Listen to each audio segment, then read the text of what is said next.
a new breakthrough and innovative phone with 1xBet app. With 1xBet app, you can register and start betting in just one click. Intuitive interface and thousands of sports events every day. User-friendly app. Big wins, fast payouts.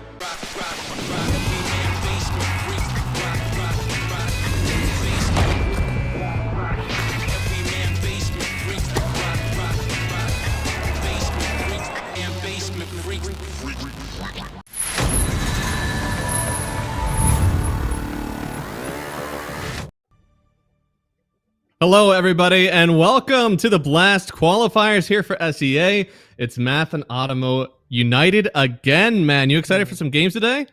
I am, especially this first one, Mr. Mathematician, because it is going to be Young Galacticos versus Ivory, and this team, they got here in a very different way, because Ivory actually beat Yangon Galacticos in the open qualifier to qualify for this. But because another team dropped out, Yangon Galacticos got an invite to the tournament, and they're going to meet them round one. Okay, so I was looking at it, and I was like, oh, cool, this is an invited team versus one of the open qual teams, but in fact, okay, so on paper, Ivory, they do have the advantage then. Yep. I see, okay. They also beat them 2 weeks ago, I think, to qualify. No, I don't know if Ivory qualified, but they beat them in PGL Wallachia. They eliminated them from the tournament. Okay.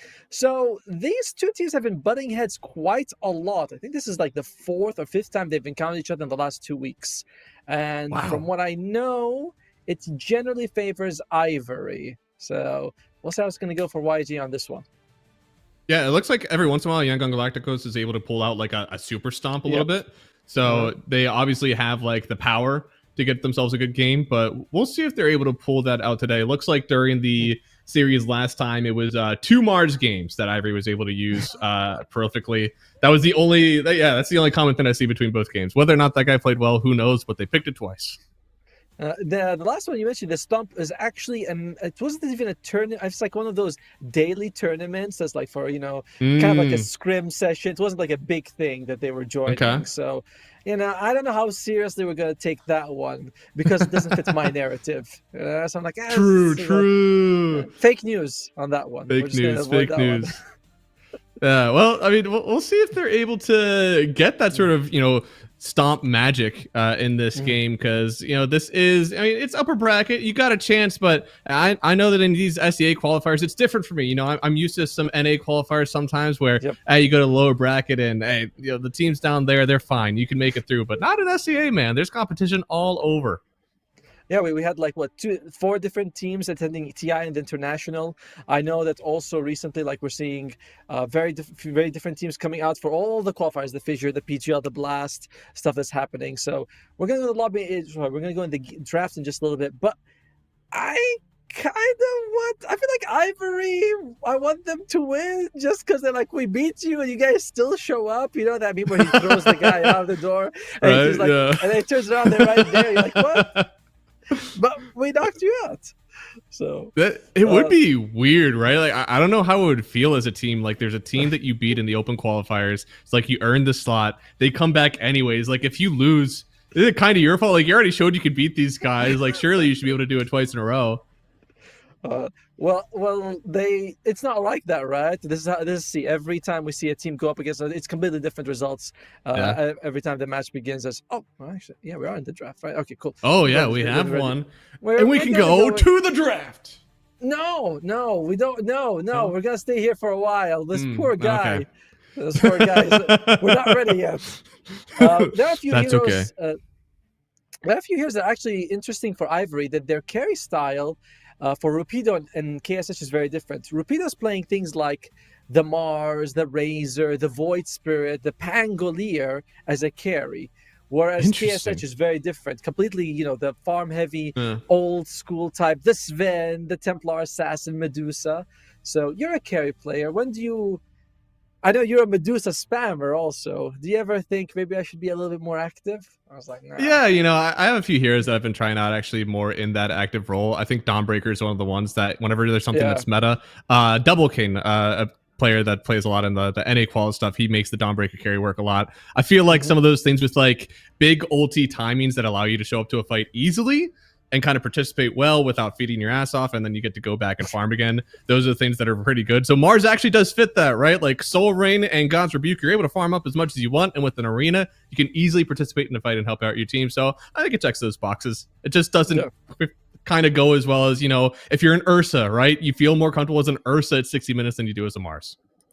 Oh, well, true. Like late game Mars is not as good as it used to be. Remember at one point, Revenant's Brooch, which used to be that you do magic damage. Yeah. And late game Mars was like, I'll get it, and you do this magic damage crit. That was insane. But we're gonna go to the draft. Why? I'm sorry. You go ahead. I was just going to say, those things can definitely work out, especially I think Dota is much more fluid than it used to be. So even if you have a Mars carry, you can also have a Dragon Knight on your mid laner, and then maybe, a Razor in the off lane. You have super scale, but all of them together, they still make it work. 5 seconds remaining. YJ starting off with the Disruptor. Now, Loon, in the last 40 games he's played, has picked Disruptor in 18 of them, which the mathematician will tell me is how much in percentage? That like 95. 5%. 18 out of 40 is 40. Yeah, it did same. Yeah, okay. Yeah. So so it's going to be the Disruptor on one side, and why? Actually, no, Ivory takes it. They steal it from Yangon Galacticos. That's why. It's been a very contested hero. I mean, it kind of came out of nowhere. I think part of the reason is people were like, people aren't picking the lifestealer as much now anymore. They kind of got off that train. Jug is trash. So it kind of became one of those heroes like, if you don't value BKB, I'm going to make you. Okay, I'm a little go in the game itself. I believe that YJ is on the left, right? Like they are the ones with the Disruptor, and Ivory is on the right, correct? Because I was like talking about Loon, and then I was like, oh, maybe they stole it because I looked at Logan, and I'm like, no. No, yeah. I'm fairly sure it's swapped around. Okay, all right. Just, go on the monitor and just cross it out, and then go other side. So Yangon, Yangon does have they are rocking the Raptor and the Slardar, so okay, cool. Just pretend that switched out. All right, so now we are looking at YJ's picks. Guys, it's flipped. YJ, what they have the Slardar, this is going to be for, I imagine, Zhao Rain. They're going to have the Disruptor, as we mentioned, for Loon. So they want their position 4 and another one. I know they like Bats Rider. It's banned. Don't take that one. Snapfire. Snapfire's not, I feel like, too good against the Tusk. I'd rather see a Clockwork. I think Clockwork would be okay. I guess. I think it's one of those things that, like, Snapfire is just so good at trading. I would always want to have the Snapfire on my team. Instead, they go for the IO. Gyro's banned out.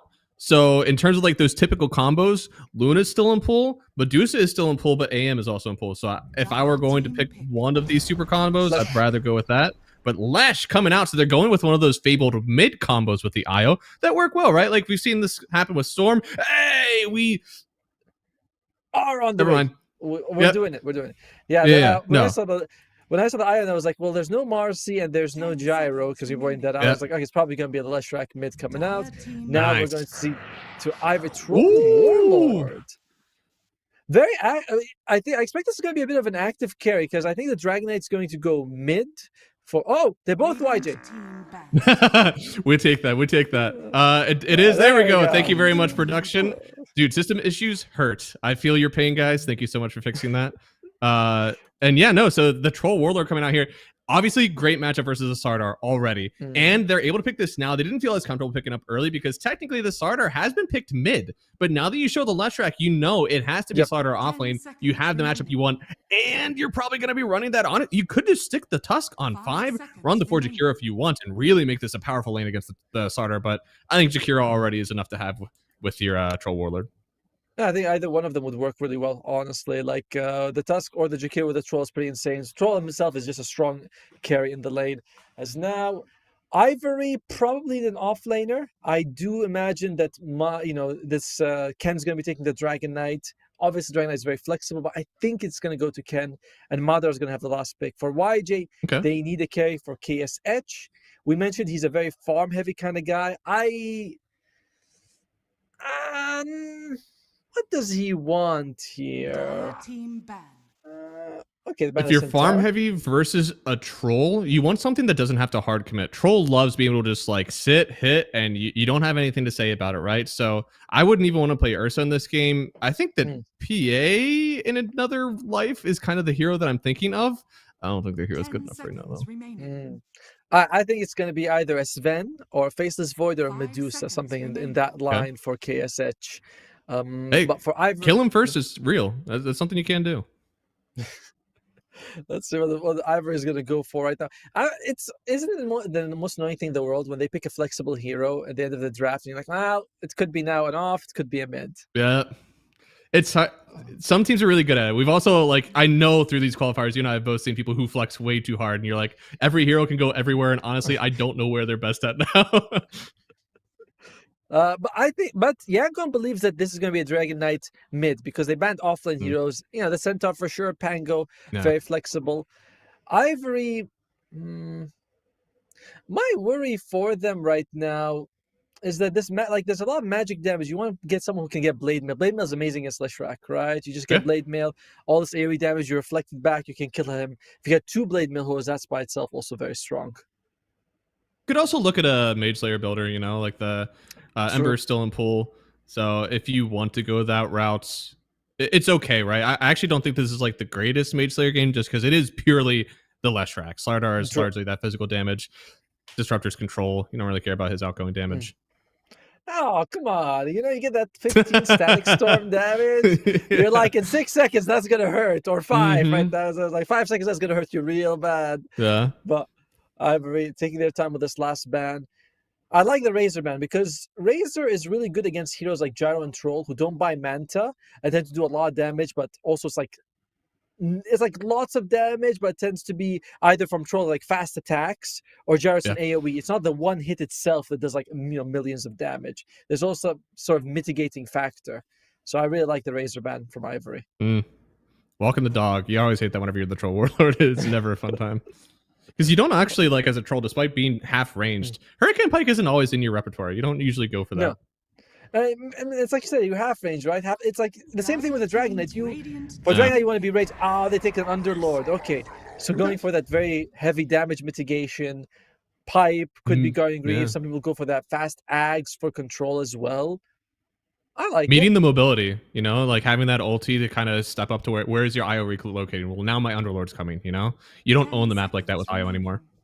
I think that Medusa and Faceless Void become a little bit better right now because Medusa particularly doesn't care much about like Firestorm and things like that.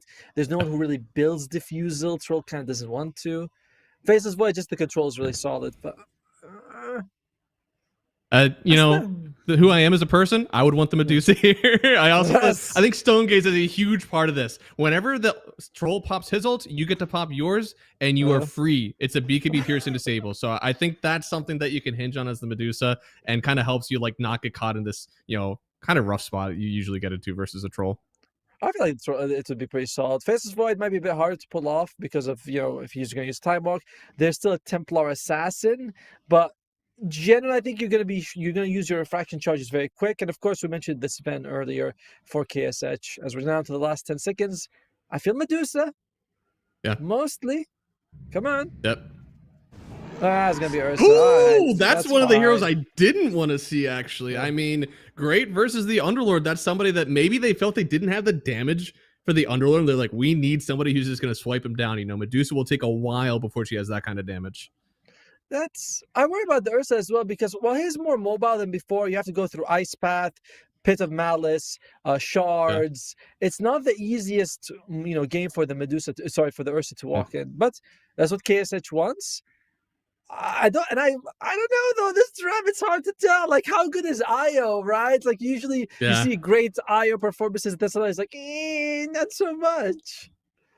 I almost wish that you didn't. You could have like really land blasted me, because if you didn't tell me that Yangon actually had lost to these guys in open quals, I'd be 100% going. Actually, I think I'm Ivory no matter what, because you have two side lane cores who both hate playing against the Yule Scepter. So anybody in this game who picks up a Yule's instantly feels like God, because Slardar and Ursa both just like do not play well into it. So I think there's a real good way to combo break this team on Yangon, and I think at the end of the day, as long as Ivory are like halfway good with their itemization, I think they got this one in the bag. Really? You're all in on Ivory? Yeah. I think Ivory has also the more standard normal draft, the easier one to play. I see a lot of teams, they're like, all right, bro, we're going to go for like global stuff with Nature's Prophet and Ion Dominic. And you see it, you're like, oh God, the guy's not working. It's not working. So the problem with some of those global drafts is you find out you don't want to be anywhere on the map. You can go everywhere, but you don't want to be there. It's kind of the issue. I think this one's probably more fun for that. Right, everyone's like, wait, who's gonna go make space? So you're like, well, not me. I have a global.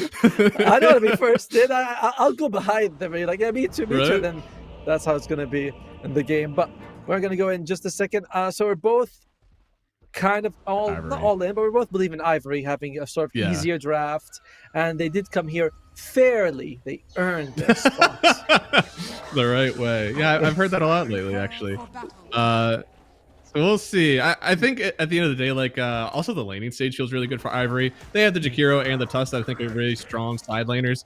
Ruptor and Io, they're much more like enabling. They're great if you have a strong laner. So Slardar and Ursa both have a lot of weight to carry in these lanes. I wouldn't want to be in that spot, I think. I mean, I think the Disruptor is a very solid laner, though, with the Ursa, right? You get like 3 or 4 hits, then you glimpse to Kinetic Field, you get 3 or 4 hits more, and that's usually enough to kill someone. So I like it. It's true you're up against a Tusk Underlord, which is a very tough duo. So I think I favor YJ in that lane, you know? Okay. Okay. I can't just agree with you on everything, Math. Yeah, you know what? That's fine. One of us has to be wrong, sucker. There you go. Mid lane is going to be the Dragon Knight versus the Leshrac. I would say that the Leshrac's damage, you know, as the levels go in, do overcome like the Dragon Knight's healing, especially because now it's like, especially because it's not a lot weaker now compared to the earlier. You know, like before you put the skill point, you get 3 or 4. Now you get like 0.5 every level. It's not much. Yeah, no. Those are the kind of patches that make everybody happy. Even though it doesn't feel like a huge change, it's enough to shift up the meta sometimes. Ooh, 3 runes? Okay. It makes me even more right. I said I believe in Ivory too. I just said the bottom lane. I said the bottom lane will probably, I think, will go to YJ's favor. That's all. Okay. It's weird because you do have to stack, as you said, you have to stack those hits on the Underlord, and sometimes trading into that guy is not fun early. No. Instantly, okay, I respect the hustle from this guy. He instantly misses a CS and he's like, yeah, that was lag. You know, like I don't miss those. Never happened to me before, you know, it's the first time. That's all right, bro. Happens to all of us. So Dragon Knight mid is going to go with the double bracer build because, as I mentioned, or you know, I think double bracer probably. You know, I see two. You see two circlets. I'm like, that's probably it. Oh, troll! He's gonna go down. That is the favored matchup. You've got a Jakiro on your lane. I'm gonna say it. That feels unacceptable. I'm glad you said it. You know, I never criticize a player. I think they're always right. Yeah, that's how I protect myself as a caster. I either get the guess right in who's going to win, or the players played it wrong. Yeah, I'm never wrong. If they played the way I thought they would, the right way. Oh, there you go, the right way. That's what I'm talking about. Unbiased caster, by the way. Oh, I like the buff to Jakiro. He got a lot more damage on the Liquid Frost back. It used to be 10 to 25. Now it's 15 to 30. So it's 50% more. It's actually more than 50% at level 1, by the way, because it also went from 4 to 5 seconds duration. Ooh, wow. Yeah, so how much is that? That's like 50% and an additional 25, so 62.5, right? Yeah, I think that's how it works, you know, staggering, right? It's not additive. I mean, I'm assuming you're the guy with math in your name, so I'm just gonna throw numbers and you correct me. I think it's better if nobody ever checks your math. You know, you just somebody says it, you say it's right, and somebody will make a Reddit post about it later, and that's how you get clout. Yeah. No, or you just say, no, you can be like, that sounds about right. You know, I didn't say that sounds about right. Bot lane. Yeah, bit of malice, really nice stuff there. But the Ursa already setting up with the overpower, daring anybody to walk up. So Ruptor will be fine for now. So far, the CSing has gone pretty well for the Ursa here. I'm a little surprised, actually. I thought with Firestorm it could be good, but look at him playing up above the wave. Meanwhile, his support is sectioning out the Tusk. I mean, pretty good stuff right now. It's KSH is definitely having a decent time. They were kind of worried about this because they banned the Slark because they felt like, okay, if we pick Underlord, he's gonna get a lot of hits somehow. We're not gonna stop it, and then they just go, oh, we'll just take Ursa. Which, to be fair with you, I think Ursa is a much stronger hero than Slark in general. So, I agree, so especially with the fact of like there's so much ground target damage. Yeah. Like, Slark doesn't really want to play into that stuff. Ursa's a lot more equipped to do so. I mean, we were told, please talk about your pubs as much as possible during casting. And, oh, that's damage. Oh, this could be pretty good here. This is where you want that Mage Slayer. Now, thankfully, DK will buy it eventually, but not yet. Leshrac going to keep on chasing him up the high ground. That Diabolic Edict is one hell of a drug. He's taking a lot. He is taking a lot, but no Edict for about a few seconds here.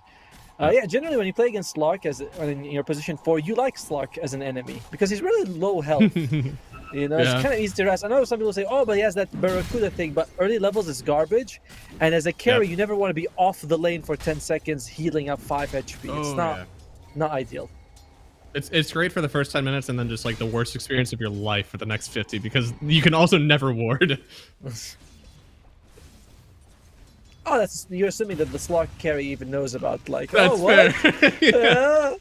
This could be. This could be good. Glimpse. This should be a glimpse coming soon, right? All the way back, and he kills the courier. The icing on top with the Pit of Malice. It's a good job. Right click from Disruptor somehow is enough to get that last kill. So really good job, courier with the bracer and the kill. This Underlord is sad. Man, who could have predicted that one happening? Oh, bad play. Bad play. I'm not wrong. What bad play? This is exactly how he said it's going to be. He's going to take a few hits, get glimpsed, then lose his life. That's the play. And he's really suffering to a fantastic job. Yeah, I mean, this is somebody with Firestorm that is losing all the CS right now, and it doesn't get better, right? As an Ursa, if you can control that lane, you keep it. And right now, yeah, with all the creeps gone, DK, good stun there, could have gotten himself in a hairy situation.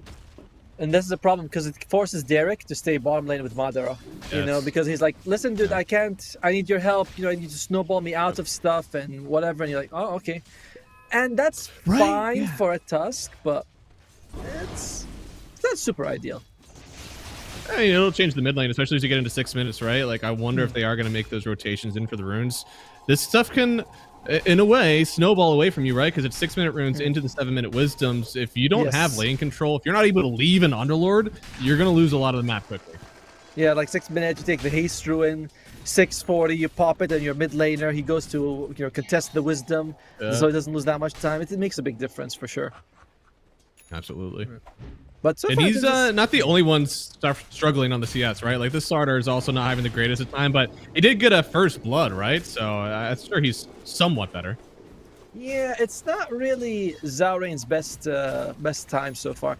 And this guy used to be a position 5, by the way, the Slardar player. Interesting. Yeah, a couple of like, and on this team he was position 5. And then when I checked, I was like, wait, are we sure he's offlaner? He's like, yeah, he's offlaner now. As mid lane, both teams setting up. Position 5's here. Let's go. Yeah, this is something. They're going to bring the IO in. A nice ice path really early. Stuns 4, but they get the drag back with the glimpse. Yeah, really well done there. Able to get the kill and should set them up for runes, but Jakiro already grabbed it and is already away. You're fine. You're like, you go ahead, boy. You take that illusion ruin on Jakiro. What are you going to do with it exactly? Now, to be fair, Jakiro did take Twin Terror as a facet, which I don't like, but I see some position 5s, you know, it's like better lane damage, I suppose. Yeah, that's pretty much what it is. I talked to a few people about it because I don't. Okay. I don't love the facet pick sometimes, but from what I've heard is that if you need more team fight, then you go for the ice one. But if you're able to just play the lane, then go Twin Terror, and the degree of like help that you get is already enough. Ooh, look at this, Mr. Disruptor doing a sneaky. Mr. Disruptor might be losing his life if he's not careful. Oh, Mr. Disruptor. Doing? Yeah, I don't think he lives these. Oh, he lived these. Oh. Now Disruptor might not live these. It's another ice path, but they're gonna bring him back in, and with the Pit of Malice, he'll try to stay alive for a second, but the already using that rage on Ursa. He's gonna get the first kill. Now Snowball, and they may get another one. This is turning into be a costly trade.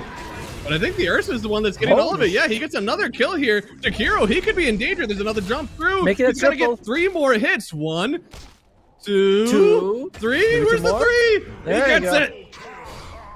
Oh, dude. And they kill Ken on the other side of the map as well with the on Leshrac. That is huge for YJ.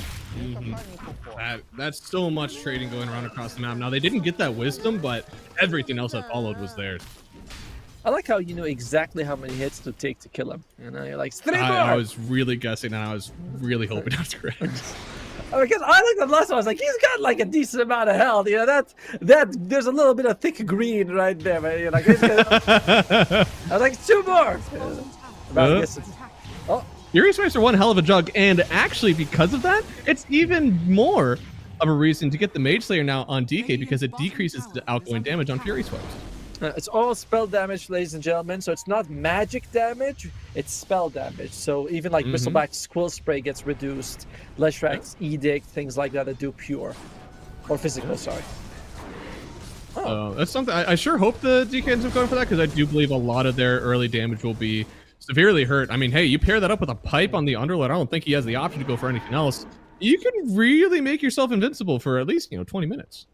Ken's going for Blink. I imagine after Blink he's going to go for the Mage Slayer. Blink first is fine. I think that you absolutely need to get that for DK. After it's like, Mage Slayer can wait till then. But afterwards, if he's going to be like, all right, guys, it's Maelstrom time. Be like, no, what are you doing? I think a lot of times when I see Blink, it's also like an Orchid follow-up. I wonder if he'll go for that. Top lane? Oh, Ice Path does connect here. So far, no ulti on Disruptor. He's going to feel very useless now after 1 glimpse. Feels like he really couldn't contribute at all, and that's really great for the Troll Warlord. Oh, wait. This is an interesting hunt. They're pretending. They're like, are we gonna do here, boys? I like how the Underlord made it look like he was gonna go out through the portal. Then last time he stopped in case someone jumps back in. As here they come. Up, they get another Ice Path here. I'm feeling like the double Ice Path would have been really clutch. I've seen many 3-man Ice Paths. I'm starting to regret the choice that we made so far, but we'll see if it comes back to hurt them. A nice stun could kill the Troll. He's getting gone on, but he's able to pop the ulti early. He has to life steal so much. He's not going to survive through this one. Can they get a return kill on the IO? They will. Now the Leshrac trying to run away through the river. But the creeps? Anyone? The creeps are playing. Oh, no, okay. They still get the kill. Almost had help from the neutral camp, but it's not enough. It'll be a 3-for-1 trade. Troll doesn't love it, but he'll take it. That greatly mitigates the advantage they had, right, with that triple kill on the Ursa. And now you can see, like, Dragon Knight as well as Troll War, they're ahead of the Ursa. And win percentage is only 55 for Young on Galacticos. So, I mean, I still believe in Ivory supremacy. Yes, absolutely. How many? Okay, here's how we can tell. Give me that item button. Let me see who's queuing up an early Yules. Because I feel like if both Jakiro and Tusk are queuing up the early Yules, we're about to see a very sad mid game. Tusk definitely, he's already queued it up. Jakiro, I think he just finished Arcane Boots, so he's not ready yet to do that. Give it a second. Okay. Yeah. But Tusk wants it for sure. And we're pretty good.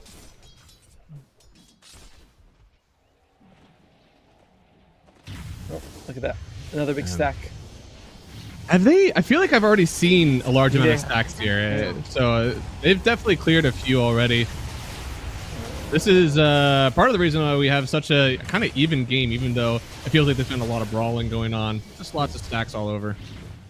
And I believe this is going to be... The Blink Dagger is already finished for Young PH. This is a big moment for YJ.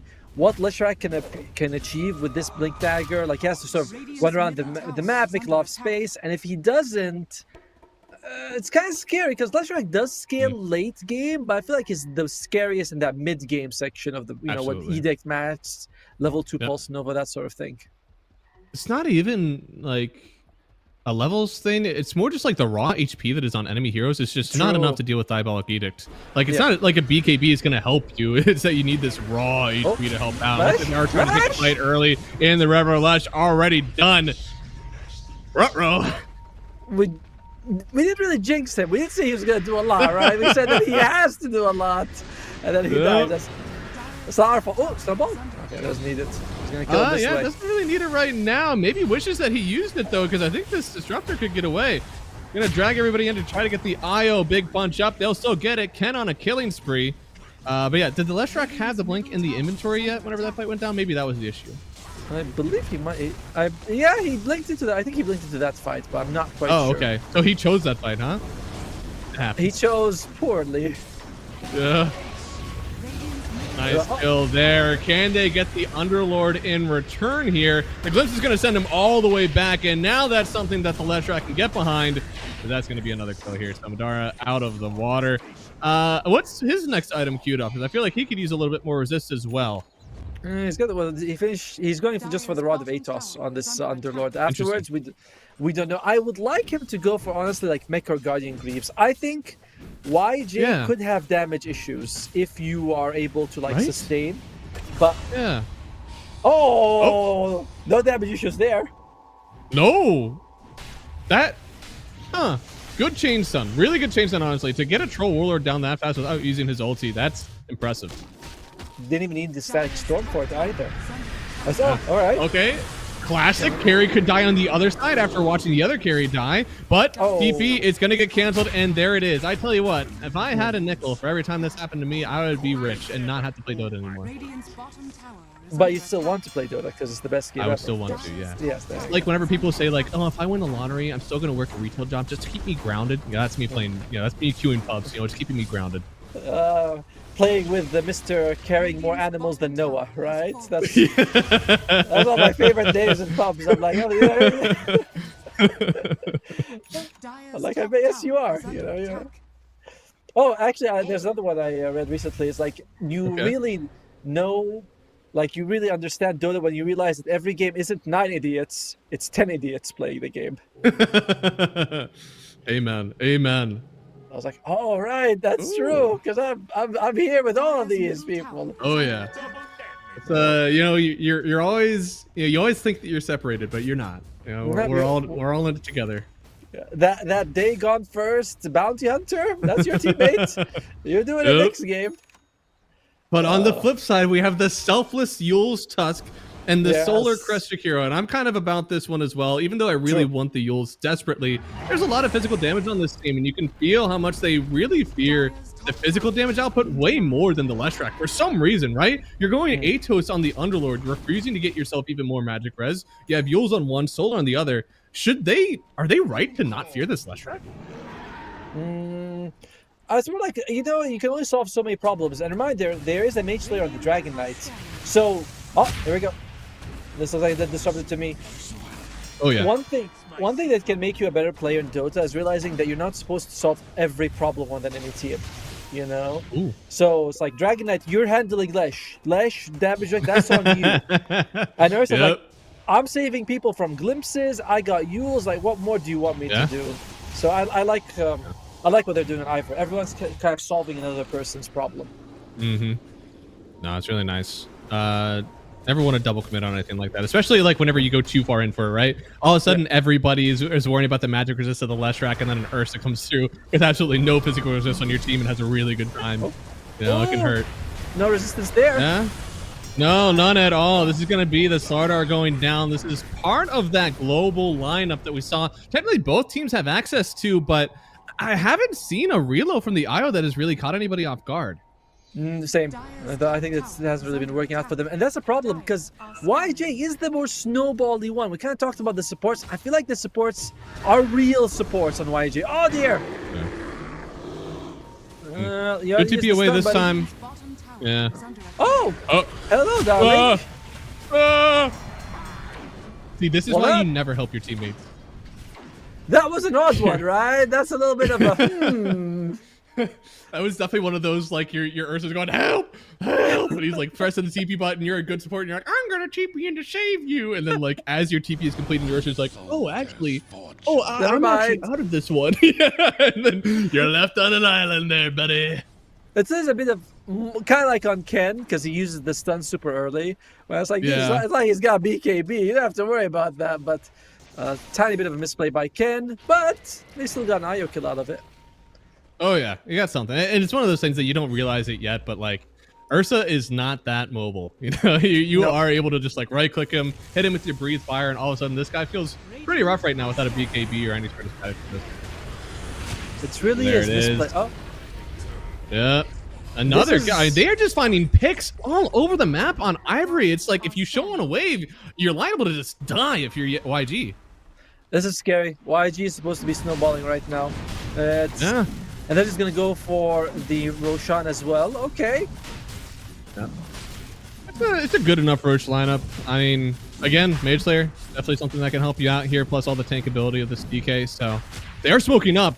This could be a lit fight, but you don't have a lit track. Are you sure you want to take this? They're instantly going to kill the Jakiro, and now it's a static storm, but they are going to get the Aegis on that Troll Warlord. So yes, you're getting these kills. Can you kill them all twice now? You're going to lose the IO right away, and with the buyback on Jakiro, YG, they still are angling like they want to take this. Glimpse?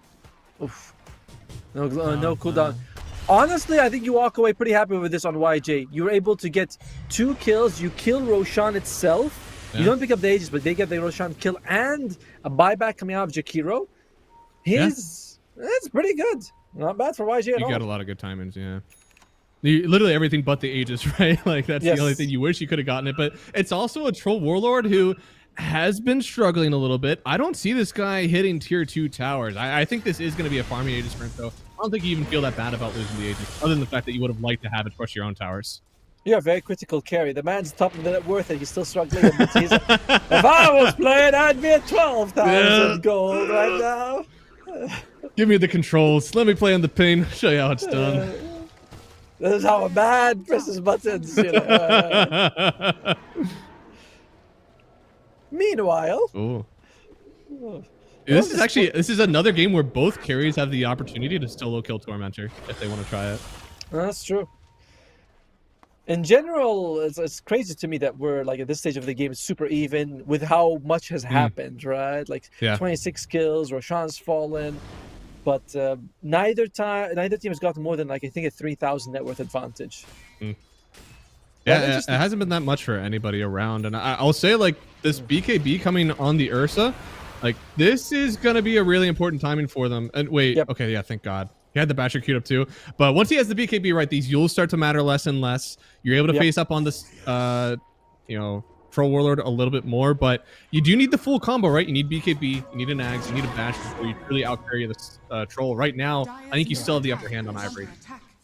Yeah, the only thing that is a bit worrisome is the Walrus Punch. Like that's a little bit annoying because your BKB doesn't affect it. But other than that, you BKB and you're practically immune to everything. As who gets a Tee-hee? Oh, I like that one. I like this one. You get to shoot both, right? When you attack, this one's pretty nice. It's just easy. You do actually think about it sometimes on Jakiro, which one you need, but now you don't have to think about it at all. Nice glimpse away. Definitely don't want to press a BKB for that. Does make you think, you know, should you go for the Manta style on the Troll Warlord? Is a good game for it? I feel like dodging glimpse is one of the harder things to do. You know what I mean? Give me the controls. He's got the Manta. It does remove, of course, the corrosive haze, the Thunderstrike itself. You can remove it, and if you're lucky, you might even be able to dodge a kinetic field. You know, go to the edge, Manta. Pray. Yeah, if you're very fortunate, that one is it's playing on luck, but hey, still can help you out. Oh, if anyone's carrying. Oh, here we go. There it is. One Yule's up and into the ice path now. The Eye's going to try to help out with the heal. It keeps him alive for a lot longer than he deserved to be alive, but he still ends up going at the end. So once again, controlling the map right now on Ivory. Ivory feeling pretty confident with the way things are going. Underlord's going for the Acceptor, by the way. Almost done with it. Afterwards, we'll see if he wants to mitigate damage. I feel like that would be the play. You know, you have the control from the ATOS and the Ag Scepter. Like, if you mitigate the damage from YJ, I think YJ would be finished completely. But and it's a good avenue to get that, right? Like, the Ag Scepter does kind of allow you to play more off-map. You're able to provide instant control from wherever you are. It doesn't really matter as much if you're with the team. So it'll kind of help him get back from the laning stage that wasn't as favorable for him. He's still quite a bit ahead of Zhao, though, for Madara. He is quite happy. That's true. He is above the lowest net worth core in the game. Second lowest, you know. It's looking down, you're like, look at those poor peasants. You're like, dude, you barely have it. Yeah, but he is poorer than me. You're like, Exactly. Look at the dire supports. Jakiro bought back and still has so much gold on him. That is a very rich boy right there. It's you gotta subtract 1,400. You know that shard was at the price of his team. That's true. I forgot about that. Oh, double blink through, instantly killing them. What good did that shard do you, huh? Now they're gonna bring back the Underlord as well. And into Static Storm, yeah, that's gonna be another kill for them here. Madara going down for a big kill spree. And Troll. Slardar. Oh no, it's Troll. He still has the ulti available, still has the 80, but look at this, they're kiting him away. 4, 3, 2, 1. Ulti? It's coming back, and the stunning Finley! Slardar, my god! Oh, that was rough. He didn't want ulti, because he's like, by ulti, I'll definitely, you know, live longer than the Aegis timer. But then they just kill him at the exact second itself. Very nicely done. The top lane, they're going for Ken. They're like, I ate a troll, and I want the dragon. Oh dear! Yep. He hasn't right-clicked anybody just yet, but the stun, there it is. A huge kill. This is just domination right now from YG all over the map, completely nullifying the effect of the Aegis that they had on Ivory. That bash of the deep, you know, goes up, punches him in the face. He's like, oh shit. Because I thought he was dead. I was like, hey, why is he not tipping? Then you're like, all right, Slardar, lucky. Right? This is a hard one. I mean, either side feels a little bit of that pain, right? You're playing against a Troll Warlord Tusk on one, you have a Slardar on the other, so it's really hard. BKB finished on the Leshrac as well. Suddenly you have this really big damage problem coming out from the Ursa and the Leshrac. Yeah. Now, if only someone had gotten Guardian Greaves and Pipes like we told them to, but no! We told you, dude! And confirm no stream cheaters this time, you know. We know when they listen to us, you know. Oh, yeah. We got some good ideas here, and they listen to us a lot. It just, this time they decided not to. Oh, Under was actually going for a Gleipnir. This is fine. Yeah, bigger fire. Oh, T is oh my god. Honestly, I feel bad. Every time there's a double blink from Slardar and Ursa, the Jakiro dies. Like, that's been almost all of his deaths, I swear. Now they're going to take down this Underlord as well. Oh, a little bit of an evasion to help him out, but still it ends up falling.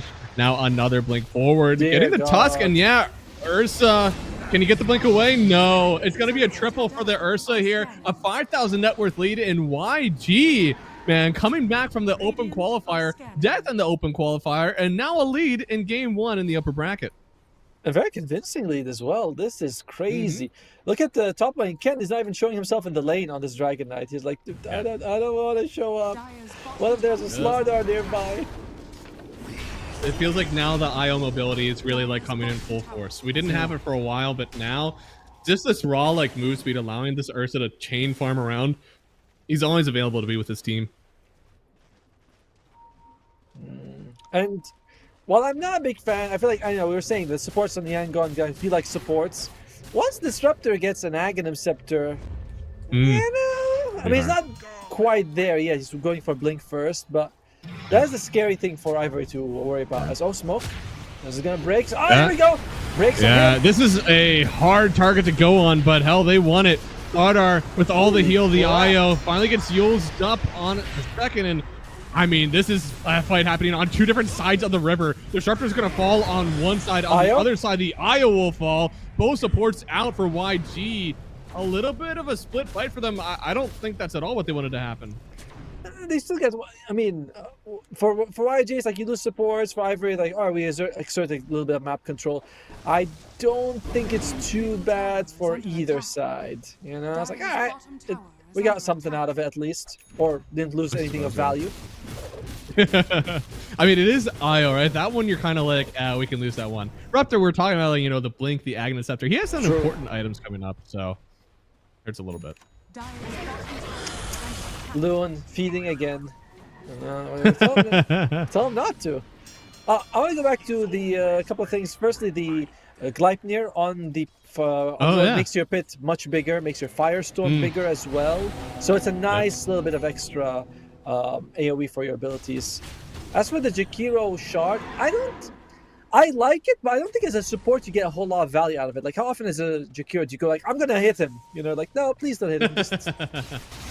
It's just brain off, you know, like one of them provides tick damage, the other one attack speed slow. So sometimes you are in a fight and it's like you've already used both of your spells. So like, what do I do now? Oh, I should probably like, you know, do I want to attack slow their carry? Do I want to try to help burst somebody down with this tick damage? Now it's just like, just right click them, man.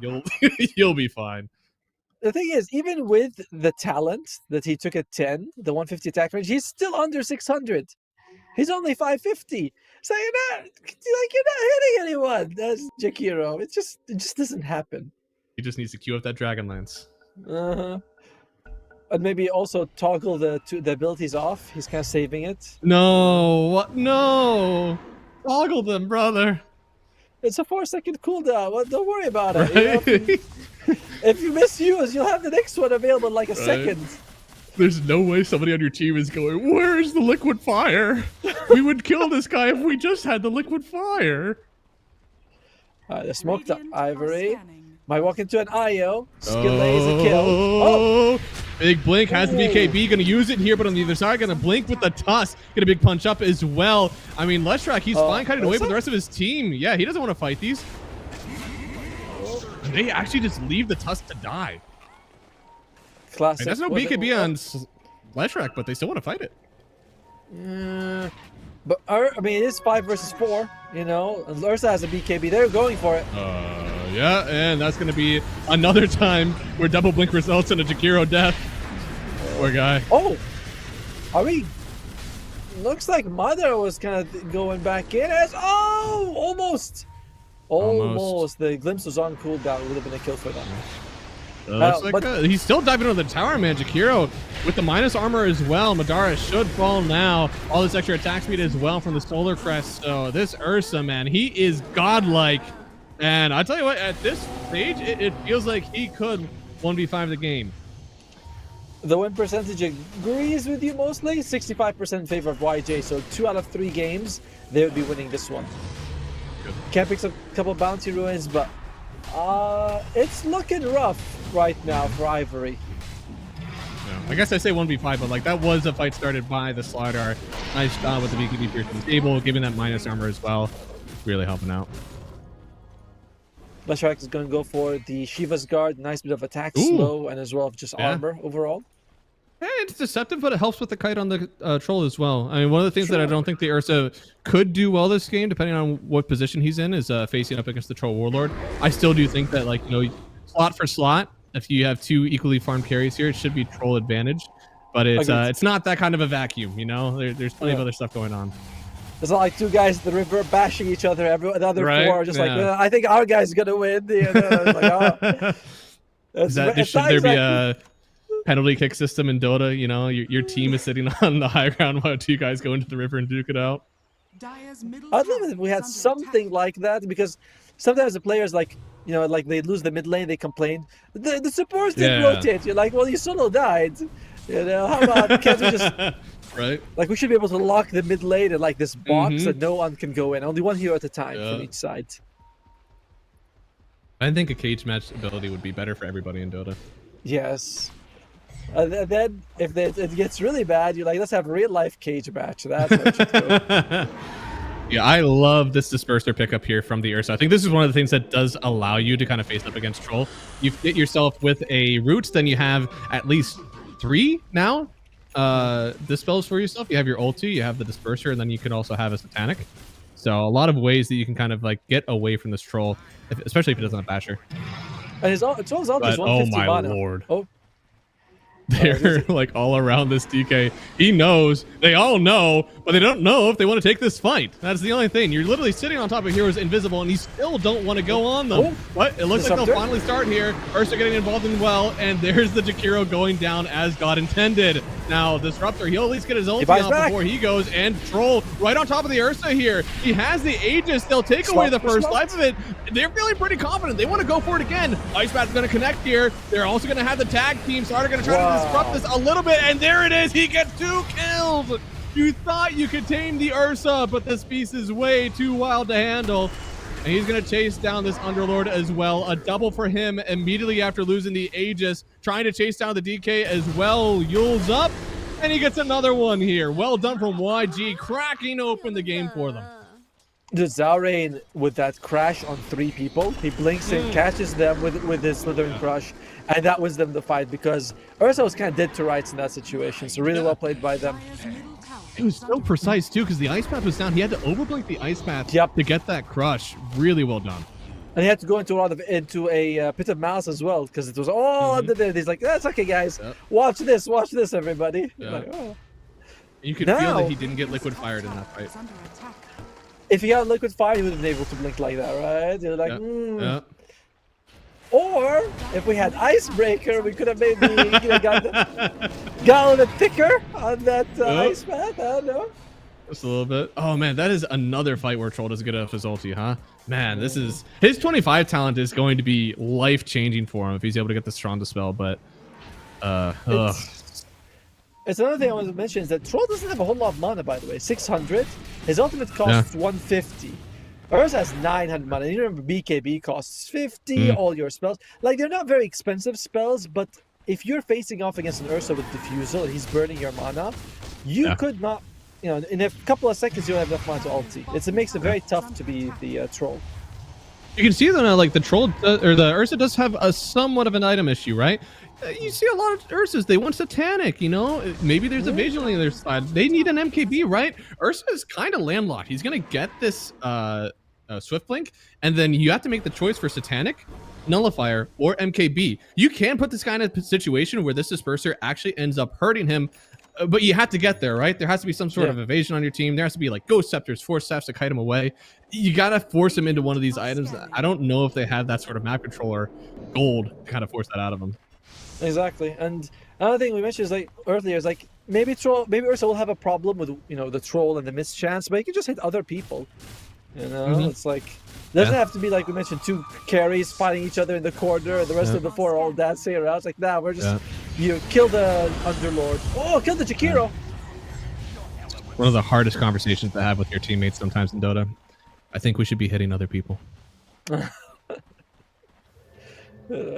You're just not doing the dips that I want, you know. Yeah, they're trying. They do force out the BKB from DK, able to blink himself away. I tell you what, this high ground is not easy, but they have the net worth lead.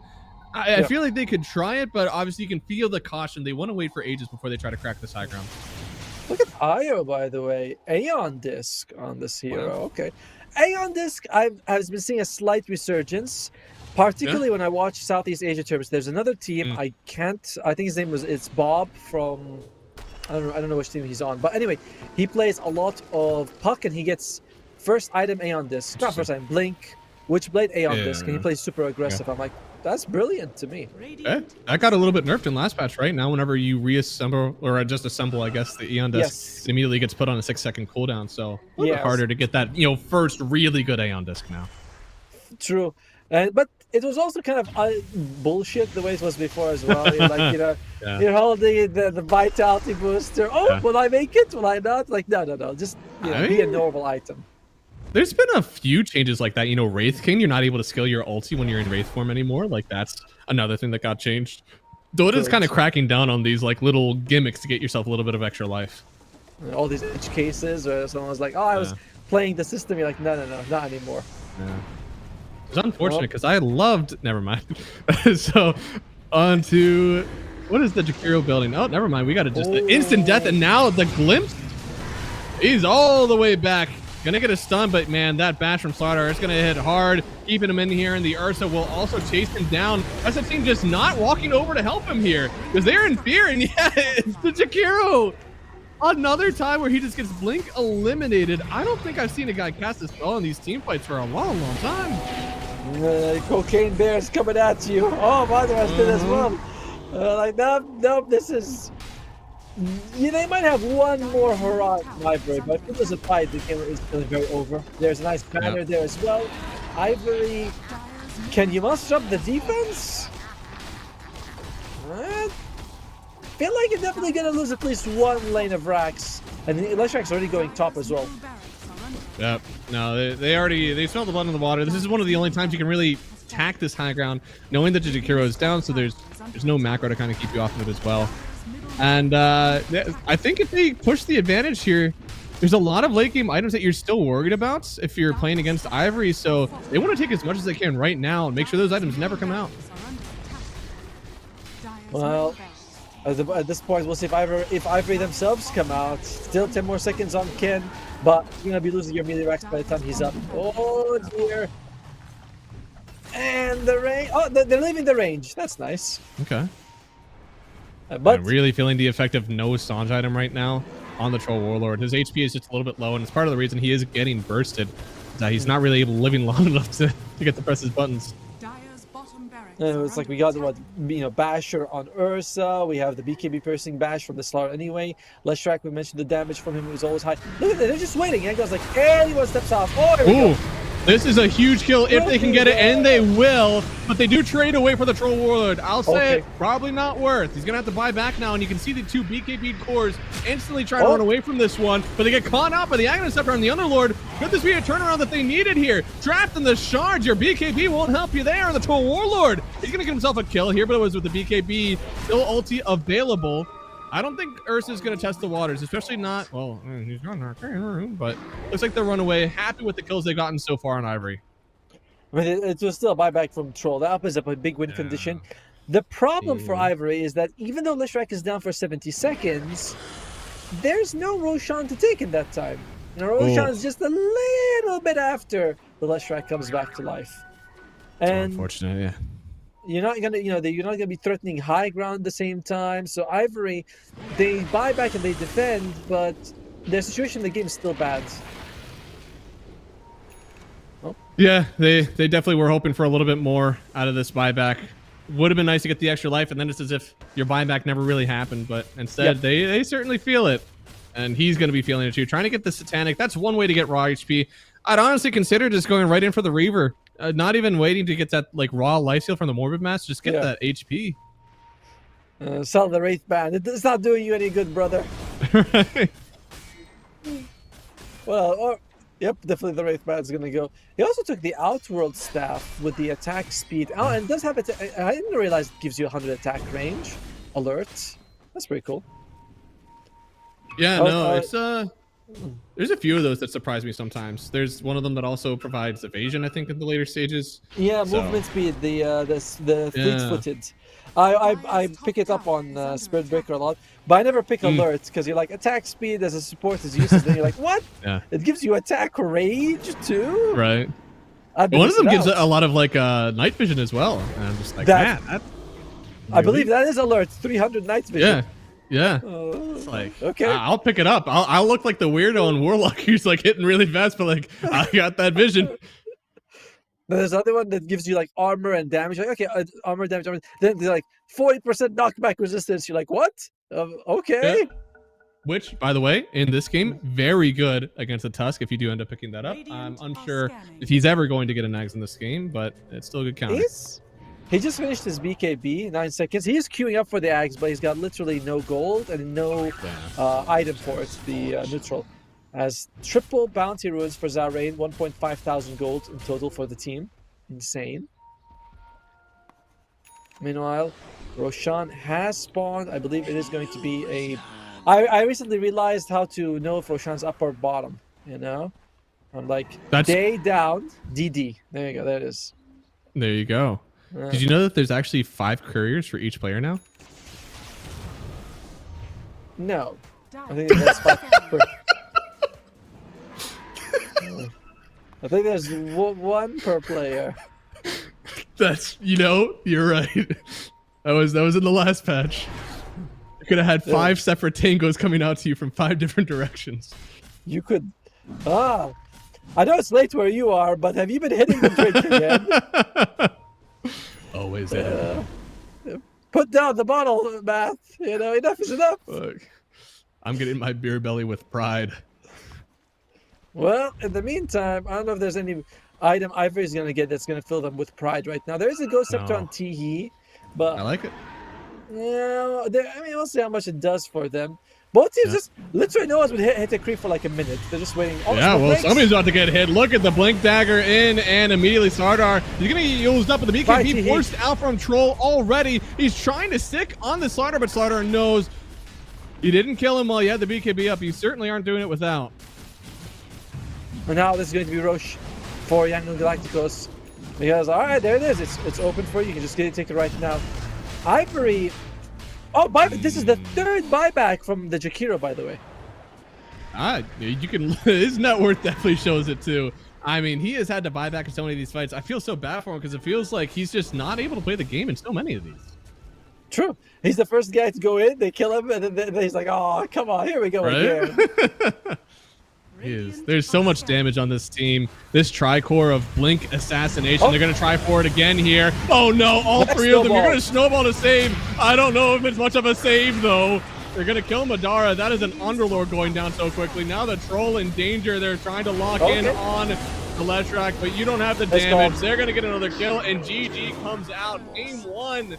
The team that was knocked out in open quals and gifted this slot after a dropout, well, they proved that they're here to stay. They deserve this slot, and they ended with an ultra kill on the Ursa to get game 1. Very convincing victory from YG, you know. They have this global lineup where Lays didn't go quite their way. We were kind of doubting that mid-game. Leshrac's blink reveal went really badly. They're like, oh, it's not it. They might have damage issues, was something we said as well. But 10, 15, 20,000 gold ahead. We're seeing the buybacks come out from the Jakiro, crippling his economy. We're not seeing any aura items from the Underlord to keep the team safe.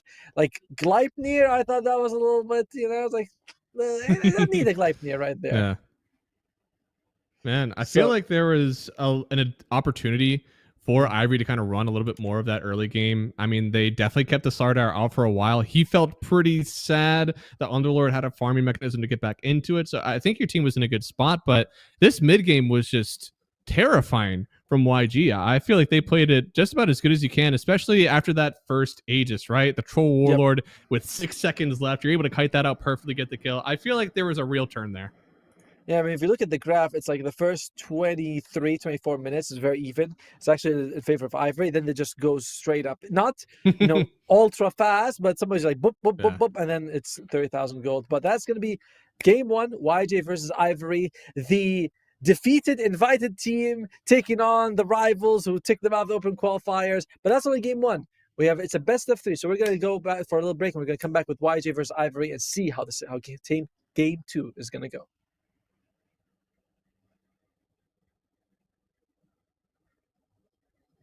Maybe. Or maybe. I want to stay. Personally, I want to stay and talk about this game a little bit more. All right. I don't know. Apparently. I'm not sure.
a new breakthrough and innovative phone with 1xBet app.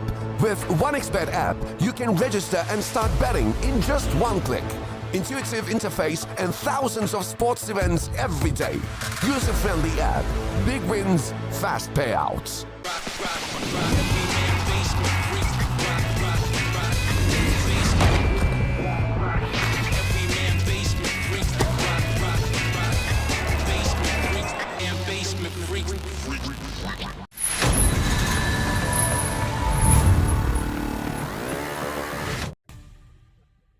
Hello, everybody, and welcome back to the SAA qualifiers for Blast Slam. We already had game one in the books. It was a wild ride. As you said, it was a little bit even going into the game. We had an ages push on the Ivory team, and then after that, it was all YG. They definitely stomped it out. Didn't look like a team that lost an open calls 1 and then got invited back. That looks like a team that should have been direct invited. They earned it. So what did we like? What did we not like? What do we want to see again? Let's start with YG, because I feel like I did like their draft. Yeah, well, now you do, huh? Oh, yeah. Well, yeah, they won with I it. have to. I have to. I think that the way they played Loon's Disruptor, you can tell he's very experienced. We mentioned this guy has played this King Hero 19 times in his last 40 games this month. So that's not like 90 times in this patch. No, 90 times this month in an official competitive match. And officials only, right? Yes, so officials only. So he was very confident with it. You were able to see that he was getting like multiple kills in the bottom lane with the KSH's Ursa. We kind of said, right, like, this is a strong combo, the Ursa and the Disruptor. And you were like, no, it isn't. And I was like, okay. And then they proved one of us right. Yeah, just a little bit of a misplay there. Actually, I feel like this lane definitely looked a lot stronger than I was giving it credit for. I feel bad because I thought that the Tusk was able, Tusk versus these melee heroes is not necessarily a lion, right? He's not able to just like stun you and make you just like run away because you can't do anything. Like, he does have ways to kind of kite these heroes away, but it seemed like they wanted to be really aggressive early on, and that might have hurt them a little bit with that, because he didn't have Snowball till level 3, and there was just no real way to stop this Ursa from running you down. And Zhao Rain, oh, look at that. This is the Zhao Rain on his slaughter. He had this incredible moment where he blinks past an ice path into a pit of malice, gets a 3-man stun just as KSH comes out of his Aegis. And KSH didn't have like his BKB or his, so he saves his life when he was surrounded. That was a huge stun by Zhao Rain, or Z Rain as they call him here. Yeah, they did it. This is going to be Ivory. By the way, Madara is actually a fairly new player to the competitive scene. He's only been playing for about like the last 8 months, I want to say. He is, by the way, new doesn't mean bad. He is rank 34 in the competitive ladder in Southeast Asia. Rank 34, which is insane. So, but he's also jacked. Look at that picture. Oh. Right? Like, dear God. Look at the neck muscles on that guy. Look at the jawline. That is. You could open a can of tuna with that man's jaw. It's something, man. Even the ears is like shaped perfectly. I don't know. He's the perfect specimen. Well, anyway. Back from it. So he's quite new to the competitive scene, and I felt like we saw that in the previous game, right? The item build was a bit weird. He may have been playing a little bit less confident. I think that's something that even highly talented new players might be like, oh, it's a different scene. It takes them a few more months to really get used to the environment, because pubs and competitive are very different. Oh yeah, absolutely. Especially like if you're jumping onto a team as well of people who have been around a lot, and like you kind of have to fit into their playbook. Sometimes you just don't, right? Sometimes the way that you like to play and the way that you think about Dota, which is hard, right? Because like if you don't play competitively a lot, your idea is largely constructed from pubs, right? So there's a lot of learning that you have to do as you get into it. But I do think that Underlord is the archetype of hero that can make it work, right? It has simple laning techniques. It's got a purpose of like, I want to play off map. I want to portal in. I want to bring my team with me. I think the only thing that I'd say this time, you and I both, we didn't love the idea of going for that Atos. I think I would have liked to see a little bit more of like auras or maybe even kite of a different way. Hell, even a halberd I wouldn't have been too mad about. But I think there was a little bit of like direction that item build might have needed to make things a little bit better for them. And if you look at Ivory in the past, Mother has played very initiative type offlaners. The Mars, the Centaur, the Bat Rider, who is not, you still jump in and lasso grab someone. Yeah. Although some people play it right click. However, that is in the past. And you know what they say about the past, Math? It's something you discuss with your therapist. We are going to go into game 2 right now between these two teams as we are going to go into the draft. Oh, I see this time Ivory has banned out Disruptor. They're like, let's not give it to him again. I wonder how much that changes things here. So they do open up with the Mars, which has some flex potential allegedly. For Ivory, for Yangon Galacticos, they've only played it as a offlaner. But for Ivory, they played Mars Carry. I see. So that's flex potential. The biggest things though is that they've ensured that the enemy doesn't get it. Ivory's like, we want it. So Yangon's like, we want it. We'll make sure you don't get it. As the counter Dawnbreaker. Now, firstly, what's the relationship between Dawnbreaker and Mars? Is he her dad or something? Something like that. There's a relationship there somewhere. She's my mommy. Don't get, but their ultis don't work very well together because once he uses his grow up. Once he uses blood sport thing that you can't see, you can't actually ulti as a Dawnbreaker, because you can't see your allies inside. You can't actually help them. You're actually able to hover over it and you drop in. I've been playing a lot of the carry Dawn recently, and you're able to just kind of. I don't know if there's anything else that works in the same way. That you're able to just like hover over the area and it still works. Yeah. So you have to know where they were on the map, unfortunately. So like if somebody's like, help me, and then you look at your mini map, you don't see anything and you cannot help. But if you already know there was a fight going on and everything goes dark, you can press ulti on it and it'll bring you in. But it's nice. The only thing is like you don't know what you're getting into, I've been there sometimes where I'm like, I'm gonna help my team and I ulti in. There are 5 heroes in that arena. My friend is already dying and it's just you're dead in there with them. And because I play a lot of Dawnbreaker, I remember maybe once or twice I would get it, like the arena comes out, I'm like I can't click, but sometimes I can, and it turns out like I must have been clicking wrong because you don't click on the person, you can't click near them. It's sort of like this is lightning bolt. It's like if you get in the rough area, we'll fix it for you. We'll get on top of the guy. Yeah. There we go. Bane actually gets picked up by Ivory. Okay. Who plays Bane more on their team? It's most likely to be played by T here than Derek. This is very committal. Like Naga Siren is out, thank God, because that would be a really good hero to pick up against him. But I feel like any amount of kite or save or dispel already feels really good. They take the Clockwork. Are they going to be picking up a Snapfire for Skidley right about now? Both of their sports play Clockwork. Both of their sports play Snapfire. Snap Mars is a tried and true combo. Always good. Let's see. I wonder how that actually goes with like versus Bane, right? Because like Snapfire probably one of the best trading supports right now. I feel like into Bane you're still sitting pretty, right? Yeah, as you go for like, I see a lot of people go 2 points a little shredder.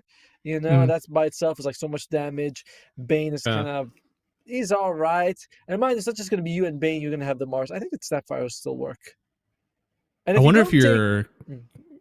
I was going to say Enfeeble. Does Enfeeble change the way that lane is played? Give me a second. I need to read what Enfeeble does again. if it subtracts the attack it does, it could make things weird. It's what speed? What steals attack speed now? That's what Enfeeble does. It decreases the attack range. I thought. Does it not? It doesn't. I thought it was also. It does a bunch of things, right? Also, it does a bunch. It does a bunch of things. Something with like health. Oh, it's only cast range. At some point, there you go. 5 seconds remaining. Pretty good against the Rubik. That guy's got like cast range. The percentage matters.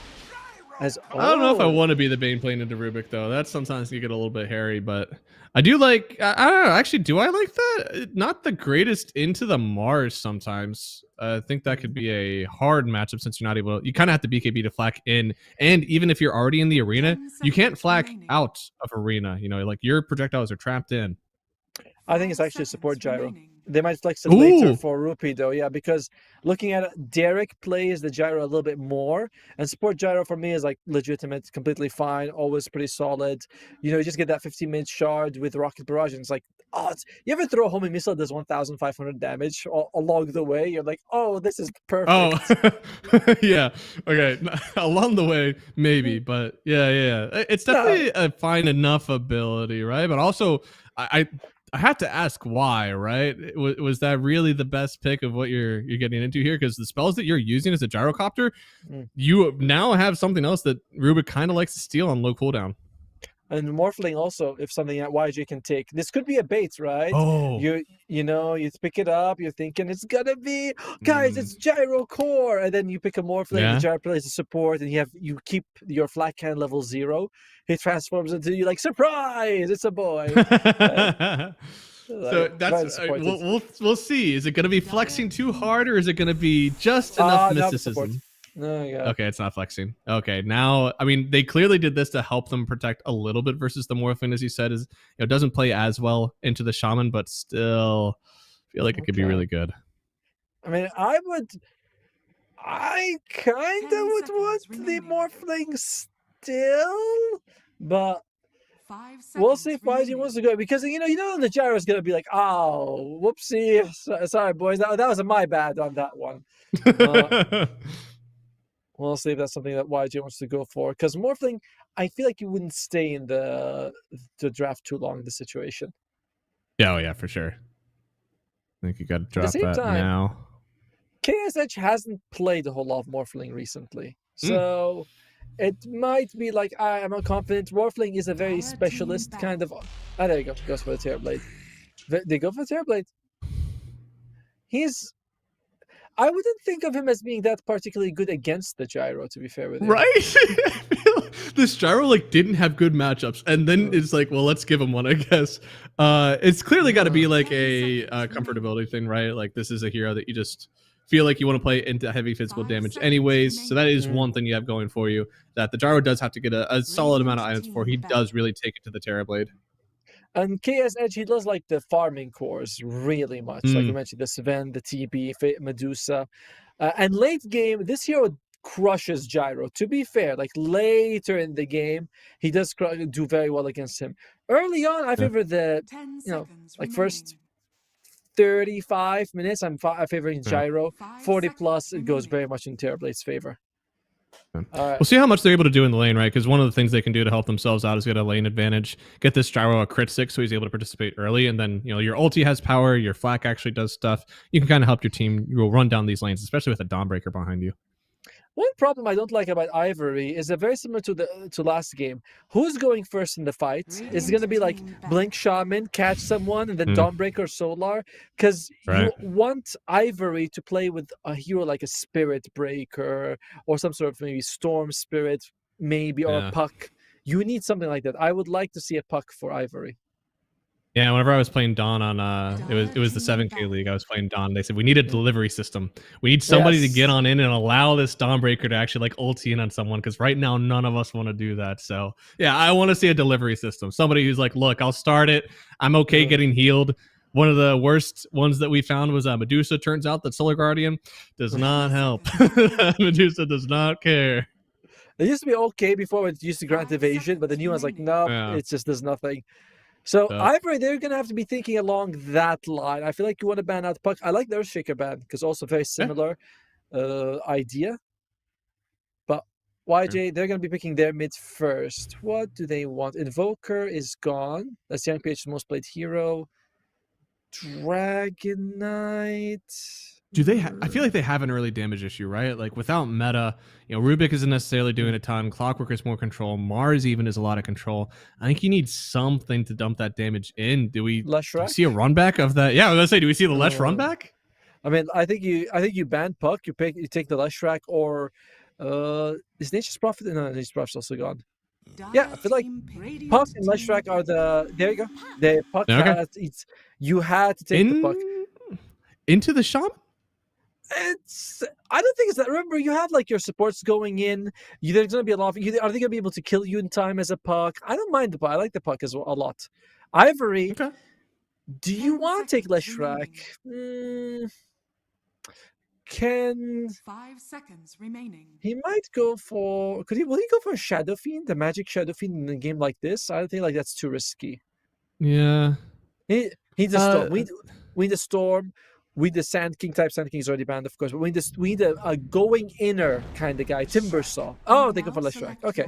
Yeah, they're going in, I guess. Are they coming out?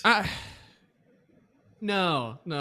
I'm thinking about whether or not I actually, because I feel like as a Leshrac, you're very susceptible to the, we saw it in the river, oh, I see a fight, I blink in, and then you die, and your team has no way to even like save you out of this one. So I'm worrying if something like that is about to happen. I love seeing Puck.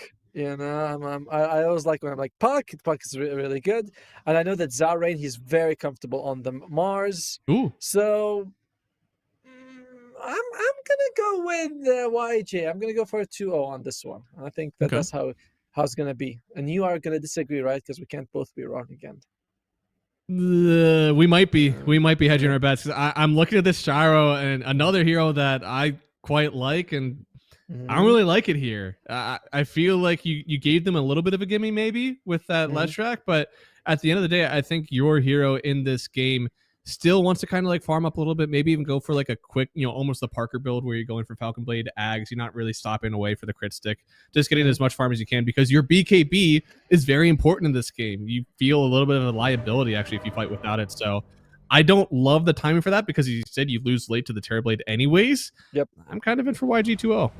Oh, okay. All right. We'll see. We'll see if the casters are going to be 2-0 after this one or more like 0-2.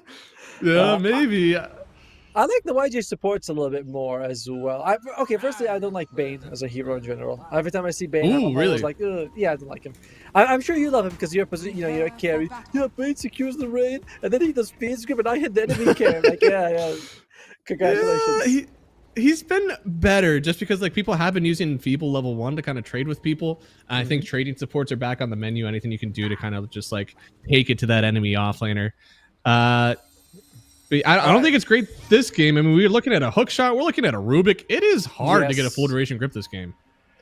Yes, it is. And by the way, it is going to be chicken fingers on Shadow Shaman. One of the few heroes where I feel like both facets are very viable. Both are good. You pick what you want, I saw a video that somebody made where they said that one of the reasons you may take chicken fingers is more actually so you can get the ward block after you hex someone. Is that a possibility in this game? Because I see phase boots on Mars. I see a lot of mobility on Puck, but for TB, it's a possibility of ward block in there. No, it's definitely like a good positive to have. It's you have an extra sort of like a sprout system, like a sprout. Do you want sprout as a stun? Not really, but it's not bad if you have it. Yeah. So, but I like the big chungus. And I like yeah, look at that. I got this big snake, 20 hits. It's like wrecks heroes and buildings apart. No, I like that one. Splitting the runes 2 for 2 this time, so no advantage for Ivory on this time around. YJ, a victory here gets you top 4 in the oh no, not top 4. Sorry, it gets you closer. I was going to top 4. It gets you at least top 6, but man, it is a long road to go to qualify for this tournament for the next blast. Kind of crazy. Yeah. Who knows? Sometimes you lose the series and you get a gift anyways, and you're back in it. That's true. YJ knows exactly what we mean. I will say that it's nice to see that they win game 1 because it does kind of make you feel like, okay, yeah, we got gifted that one, but we deserve to be here. That's going to be a really big plus for them, actually. I mean, when we talk about them, again, their carry is ranked 31. Their mid is ranked 30. Their off lane is ranked 80. So this is not a nothing team. As that was an expensive block there, buddy.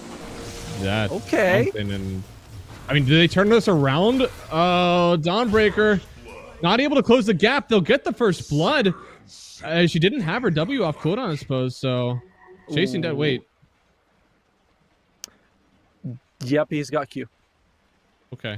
And by the way, Derek, he was like getting close, but then the blood grenade timer went off, and Derek was like, "Oh yeah, turn on the thrusters," and he has 10 movement speed faster than the Dawnbreaker. I'm shocked by what the Shadow Shaman did in that situation. Derek walks in to block to make sure they don't get that camp, and he just parks his ass there, and the TB and the clock were like, "All right, we'll just kill you, I guess." Yeah. Yeah, I'm just astonished about a lot because I'm also astonished about going Q first on Dawn into a TB. I mean, that guy is all physical protection. I feel like this is one of the worst things for that, actually. They would have had the kill had he had the W.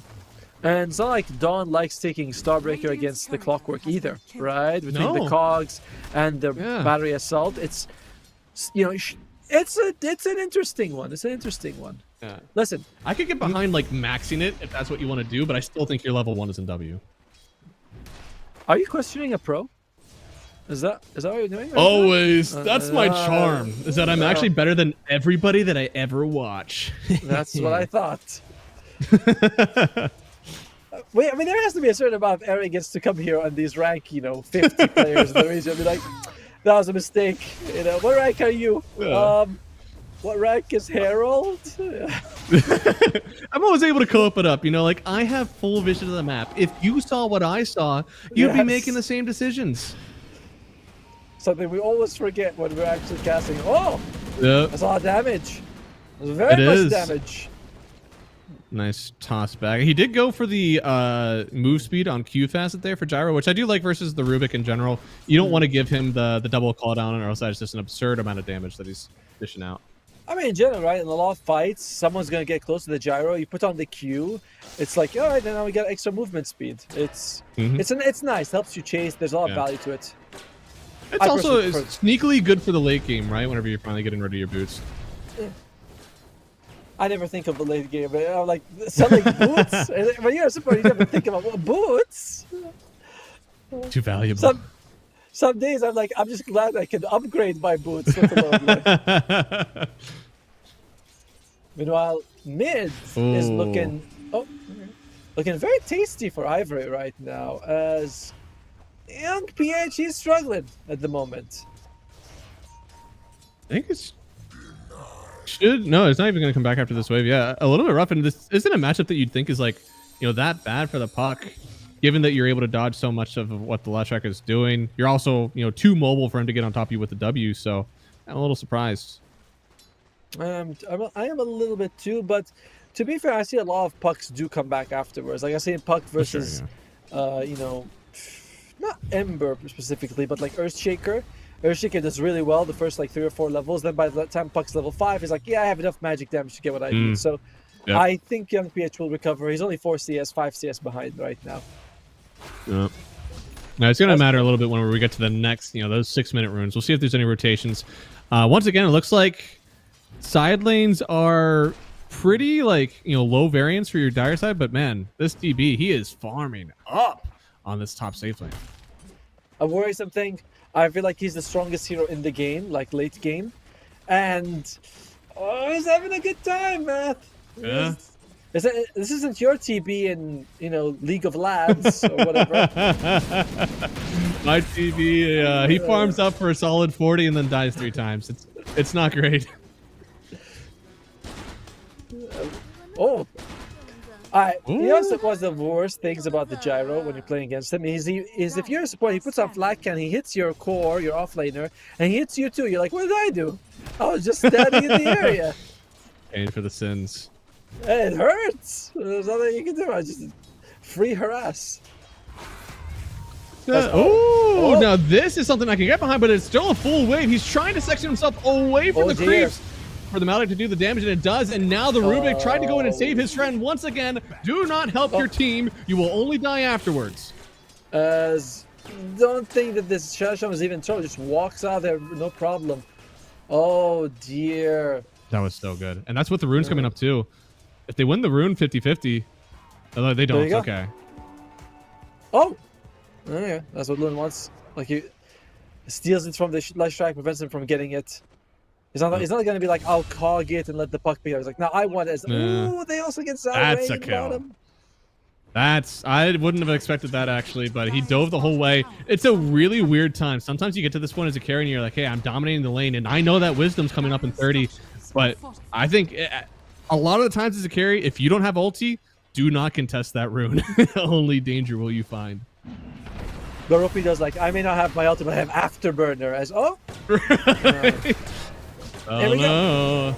Hey, Shield Room putting in some work here. And the cogs, yeah, really well done. Looks like they will get the kill on the Shaman. Now looking at Madara. The puck is coming in to help, and with the coil, this should be a sure kill for them here. A lot of damage done. Silence, so he's not able to Starbreaker to turn around. And it looks like, yep, there it is. Big kill. Even getting themselves a wisdom directly afterwards. What was them? Okay, looks like they are going to be trading as the Radiant stole the Dire Wisdom and kills Zarin again. Oh. Yeah. That's, man. Yeah, I mean, they get the tower too. I almost want to say that they actually win out of that. Despite watching a very sad Madara getting chased down in his offlane, I still think that you keeping this Mars in the dirt, getting your gyro all of this, and getting the tower, I feel like that's worth. Yeah, Ivory is certainly happy with that. Now they can push bottom for, heavier if they want to, but most likely Gyro's going to farm. So what is Gyro going to be building? Is it going to be the infamous Falcon Blade? It is! He already has it! And now, crit or Ags? Math, you're a carry player. So, but despite that, I'll still ask your opinion. Do you think which one's better? Personally, this game, I would actually be going in for the crit stick first. I think the crit stick allows you to show up to fights early, and your team has clearly shown that like you are making good moves on the map. Even though your Dawnbreaker is a little bit hurt, like she's still participating early in this game. I'd want to make sure that I have a build that allows me to show up to tower fights. Mars, look at that dodging. Probably. We saw Ken just running in with that haste ruin, looking for the Mars. Mars barely dodges. Level 4, 8 minutes. He's got 28 CS in. Oh, that's so rough. I mean, this is definitely the saddest laner we've seen so far by a long shot. I mean, there were some sad lanes last time, but not like this. Yeah, going up top. Trying to participate early here. Call down, connecting. And the Dawnbreaker even coming back to heal. I see a lot of ults, a lot of flashes on my screen, but only the Rubik dying. Honestly, I'm not mad. No, YJ will take that not exactly as a win, but considering everything that was being used, you expect at least to lose both of your supports, but nah. Right? Lun's like, I'll just teleport out because for some reason no one's targeting me. Okay. Yeah, really well done. And speaking of sad, the 022 Bane. Oh, Ken. Where was that? He's level 7 on the TV. He actually has a skill point he could use, by the way. If you click on him, he does have that flashing, but I guess the stuns were too much. Yeah, that's rough. I mean, he was in the river too. I mean, it's not like he was showing a dangerous part of the map. Well done in general. And Lang, Rubik DC, a lot of DCs on the team. Okay. All right. So hope everything's all right over there. And no bad time to lag, Yeah, he's in an interesting situation. This game is definitely not going quite as I thought right now. A big part of it is that I thought Zarin would be very comfortable on his hero, right? This guy's been playing a lot of Mars. The Mars spammer, like he's like, what do you want? Give me Mars, boys. Give me Mars. They pick you, you lose. You're like, dude, we gave you your best hero. Come on. You gotta show up. I don't even think it's been that bad of a matchup. You picked the Mars first, so yeah, you got to get some leniency there, but I don't think the Gyro's that bad of a matchup. I don't think that playing into a Bane is that poor of a matchup for you either. So I think, I don't know, really interesting for me in general. And also not going for a point in your E, going for this 3-2-0 build instead of like a 3-1-1 is also a little surprising to me because I feel that E protects you a little bit more from that flak. I agree. Plus, you might be a very nice guy and activate the E, take the whole flak for your support. Your support will be like, I love you. But we all know they're never going to do that. Like, yeah, it's just in general a lot of surprising item build stuff. Thankfully, on the other side, though, the Dawnbreaker did a little bit more of what I would expect there on Madara. Ends up being at that 1-3-1 for the Dawnbreaker, as everybody should be. And going right in for the Ags, this did get changed, right? So the linger duration is down from 3 seconds to 2. That's a hefty percentage down. How much of this do you think is, speaking of the linger duration, how much of this do you think is that, like, look, Dawnbreaker has been good for so long. So many people have been just, like, slamming this hero in pubs that they don't want to change. Or even with that nerf, do you think the hero is still an upper echelon offlaner? upper echelon offlaner still, because no matter what, she is a global presence that heals. It's like Silencer, right? No matter what, a global silence is a very powerful ability. And same thing with the Dawnbreaker. I can show up anywhere on the map. I heal my allies. I BKB Pierce Stun when I land. Solid laner. I think that no matter what, Dawnbreaker, her kit makes her good no matter what. The numbers, obviously, sometimes like the numbers like, oh, come on, this is just... But if the numbers are halfway decent, she's very viable. Yeah, it's kind of like the Panko thing then, right? Like no matter how you tweak those spells, you got to put them in the dirt before this hero is unpickable. Pango, I was going to say Darkseer as well, because being able to lump people together is such a strong mechanic no matter what you do. Illusions that deal percentage damage equal to the original hero is also a lot. So some things in there are inherently strong. Looks like we're just waiting for the Rubik to come back. Oh, Skillay. Honestly, I don't know. This could be one that you're going, well, do we have to come back? This is a rough start for your team so far. What's that? Oh, need time, sorry. Oh, Zarate as well? Okay. Uh-oh. As by the way, guys, there's a promo code RESD2. You can put it on to the 1xBet website. I think there's a link to it somewhere down below or on the pinned message. And you get 100% free on your first deposit. I'm sure there's a limit to that somewhere. What about you? And Matt, you're a betting man, right? You play the numbers. What's it looking like for Ivory? Very good. I am surprised because I liked the lineup of YG, but I guess not really thinking about the lanes, right? I thought the lanes should have still been good for YG, but I didn't think it could go this well. And I think Ivory do have the chance, especially when you think about like the Lesh Blink and you have the Dawnbreaker ulti to help you out. You should have a lineup that can really torch the map pretty early. And if there's one thing that can stifle a Terrorblade, it's losing towers early. Looks like he might be losing that top tower very soon. He already lost the bottom one. I don't know how relevant that is for him though. But it's like you said, I feel the same. I was like, this is going to be okay, but look at that. The Puck and the Mars barely have any net worth on them. Yep. Okay, they're coming back. Just need Loom to come back here. Oh, what do you think needs to happen for Chain Meal to become a viable facet? Because I was thinking... here's what I think. It either has to be the price of chainmail itself is reduced for Clockwork. So you can buy phase boots, blade mail very cheaply. You know what I mean? I'm like, okay, all right, I can rush these items. That's pretty cool. Or it has to provide like 6 armor when you eat it. Something like that. I almost feel like chainmail needs to be the innate and there needs to be another facet. Because armor power isn't necessarily like, I think, great. So I think that's the way that you do it. Also, get the kill on Tiki. He's going to go down, and then here comes the Leshrac already burning. You can feel, again, his presence in this game. It's going to be good. Whoa. There's a ward trap. Doesn't have those phase boots just yet. Mars coming on in. All 3,000 net worth that he's got, and he's going to set up this kill on the Leshrac for his team. Really well done there. They are not fighting around the Serpent wards, and this poor Shaman, man, he thinks he said something else good for his team, but it's not good enough. One more. Is it the illusion? Oh, the smoke. Still broken by the Mars. Beautiful move by Derek, though. Like, I like how the two guys, you can see that KSH, he's thinking, cool guys don't look at explosions. I'm going to walk away. I know the hit's going to land. And Derek's like, well, he walked away. Let me see if I can get a value out of this smoke. But, the Mars being there. Very nicely played by Zarate. And suddenly, the magic pause, that we've all heard about.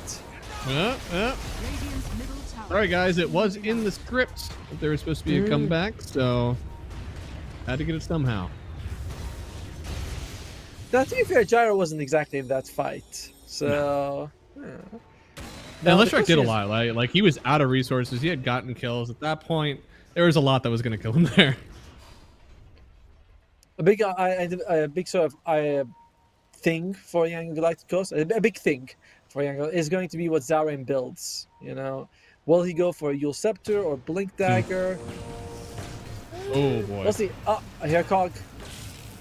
Yeah, they are walking away. Sleepwalk, very good versus a Clockwork. Neither of these heroes at level 6 yet, so walking away from both. There's going to be the Blink now available on Ken. Blink Leshrac. I feel like there are some ideas in Dota that could have been possible many years before they actually happened that no one was thinking about. Like Ursa, Battle Fury. Battle Fury was an item for 20 years. Okay, let's go with that. And no one was buying it on Ursa. So then one day someone bought it, it's like, hey, I can farm with this. And it became the meta. Like, it's crazy. Interesting. I had always, I've never played like Dota whenever it wasn't Battle Fury or so. I played a little bit in like the Diffusal patch, but that was still just like an option. The primary option was still usually Battle Fury. No, in the old days, people used to go Vlad's first on Ursa, so you can go and Roshan, because Ursa was not strong enough to Rosh by himself without lifesteal. Then you go Blink, jump on people, bash a BKB, and then you hope the game ends because you were useless late game. That was every Ursa game. Yeah. Now, man, again, dude, this Lestrak is just an absolute menace, and that's with the regen rune here, so he can do as much as he wants. Pop that regen, and yeah, he's gonna farm all over this. Do you think they're gonna hold this for a minute? It seems like they want to plan out for this wisdom rune. A whole minute seems a bit long, right? Like Jared also TP's top, so he's not gonna be able to TP bottom for. Oh, that's a good kill. Sometimes it happens, right? You're a Dawnbreaker, you want to get this farm, trying to get back from a rough laning stage, and you just step too far out. Anytime that you're even remotely close to towers, yeah, they're gonna TP in on you. And your Dawnbreaker is usually target number one, right? Because you gank anyone, Dawnbreaker saves them. You gank the Dawnbreaker, everyone's like, sorry, man, we're on the other side of the map. Yeah. Especially when you're so far away from towers. That is just disastrous. Oh, but think of all that efficiency. I know, right? You have to wonder sometimes, especially if you know your team wasn't going to fight, right? Like, how far can you really go? How much do your deaths really matter? Okay, I switch my deck out just a little bit more. Yeah. Isn't it just a save? You know, you either save your team by ulting in on them in a fight, or you save your team by them not getting touched by enemy heroes, because you're the one that's taking the game. Tank the gank, eh? Meanwhile, Ken is going for it. And surely he's got a big Lotus as well. I don't think it's possible for him to die here. He has the arena. He's going for it. Dude. He almost left without the Wizzy. By the way, one weird thing about the mechanic for that is that whoever's there in the last second gets it. So one guy can charge it for like 2 seconds, and you come in the last second, push him out, you get it. I don't feel like that's fair. I love it because anytime that I build Hurricane Pike on my hero, I can go up when my support is taking it, Hurricane them Pike them out whenever they're almost done taking it, and then I get the wisdom. I see. I don't get invited to that stack anymore. Looks like the courier is almost gonna die. Noon! Oh, okay. the cog. He's got the hook shot. Hook shot. Hook shot, anybody? Hook shot. There you go. As he TPs away as well. Lou's like, well, leave me alone, man. What do you want? I use everything. Magic he's wall. gonna TP. Oh! What is this? No, We can't do that. Oh my god. So, come on. Okay. Oh my god. Let's see. He's got. I'm fairly sure he's gonna live. By the way, like, does he have enough speed to get that lightning storm off? I don't think so. I don't think he even sees him, right? Yeah, he still doesn't see him yet. So let's see. Why did he get instantly unpaused? Like the TB is on his own. Oh, because they're both trying to pause at the same time. Okay, that's why. It's so funny. He's got 0.5 seconds. I'm pretty sure lightning storm is more longer than 0.5 seconds, so he should be okay that way, right? Thanks. Unless the edict is like down to a sliver. I'm gonna say it's a couple of blasts. He might die actually. Pulse Nova's active. I think, or he's gonna no, it is not active. So I think I want to say he's good. There's no way that Diabolic Edict, and it feels this way, but I don't think it'll do 170 damage in half a second. I feel like you're right, but if he presses R and that tick lands instantly, which it will. Maybe, yeah. Oh, here's where we can do a fun game. Chat, you can write if you think Clockwork will live or die, and if you are correct, Mathematician will personally take you out to what? Tutoring. There you go. A free tutoring class with math. He'll take you from a B+ student to at least a C+. They don't know that we actually control a few guys. Oh, thank the Lord. He actually got really low still. He did. All right. Well, and pause again. Oh. Yeah. Feels bad. Feels bad, man. Being on this side of the lag issues is just like, there's nothing that you can do. You just hope that you can reconnect, and it's not that they are a little bit inconvenienced. If you're pausing the game like this, it is genuinely unplayable at some point. I think almost everybody in Dota ended up experiencing this earlier in the week. Oh, that's true. I think I had one of my matches maybe not count or something like that. By the way, the only matches that you win don't count. You never get a match that you lose and they don't count. Like, it doesn't count, really? No, thank you very much. It's always when you win, especially in a loss streak. You lose 5 games and you get that one win. You're like, I feel better. And like, oh, sorry, server issues. You're like, oh, it was a double down, It was a double down recovery game. Well, we'll see if there's anything that's going to happen, because I worry that they're all in the same training house and they're all struggling together right now. And this is after them winning game 1. If something happens in this game where they feel pretty comfortable, they ended up being unable to play or play their best because of this network issue, then it does weird things for the mental as well. You're already feeling like a little bit, maybe not shameful, but you feel bad that you're like, look, I'm sorry that I have to pause and keep this game going for you. Yep. I would feel bad for YJ, but we'll see what's the decision going to be. What's going to happen? I'll talk a little bit about items. Dawnbreaker, 1,000 gold away from the Ag Scepter. You mentioned how useful this is, but one nice thing about the Ag is that it still gives you that very fast jump up and land. Yes. Which is very nice. That's a very nice thing to have.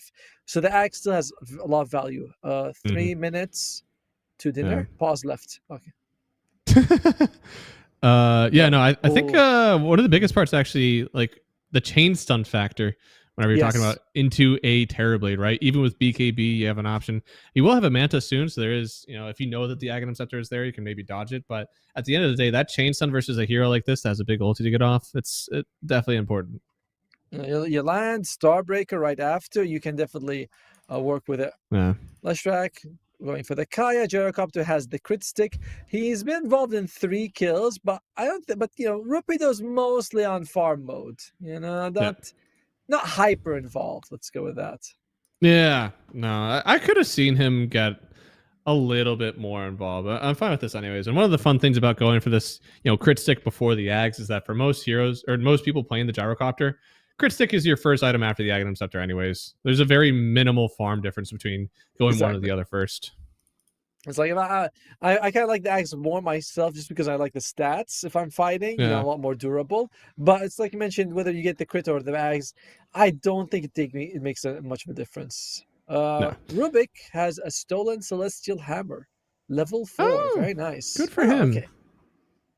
As Yankovic says, second.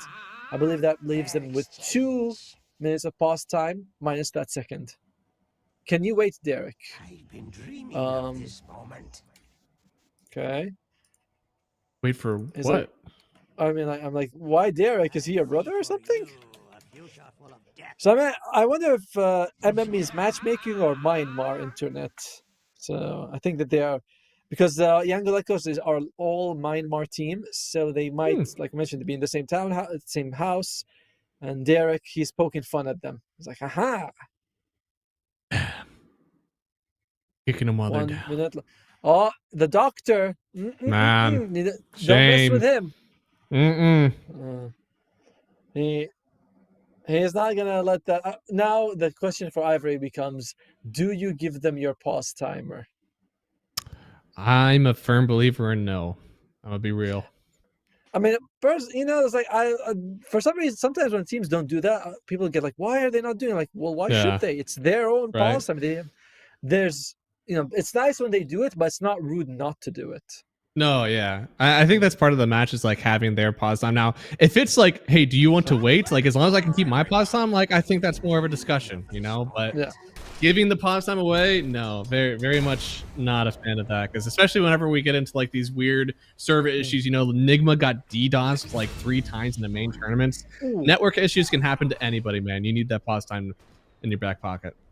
Oh, and OG had that problem once in a tournament as well, right? And I remember that it really messed them up because they were like something like, I don't know, 30,000 gold lead. Then they couldn't get, and there was game 3, and then DDoS happened. They couldn't get the game back on. Wale? That's a big one. He's dead.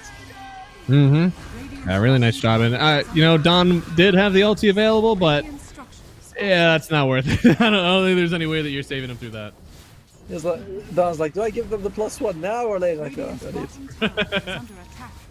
There'll be a tower going down, and this is really nice for them. You know, it had been a little bit of struggle on the map there for YG. The biggest unfortunate part of that is that Mars was dead while that was happening, so Mars still kind of in the dirt after that. You know, YG is like, all right, now internet is actually working. Now we'll show them what we can do. Yep. Look at that. Classic. Nice Use item. 5 minutes of pause time to get them off guard. The Mars has a blink dagger, can jump and catch anyone, and there is a paviche on the clockwork, right? That's how it's pronounced. Yeah, that's yeah. You don't sound too convinced. I never am. No, okay. Not English magician.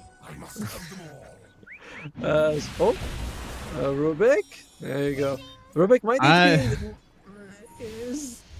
maybe regretting actually not hexing immediately there on the shaman. He was diving away, like he obviously saw the Rubik and was dodging him, but maybe actually should have hexed him there.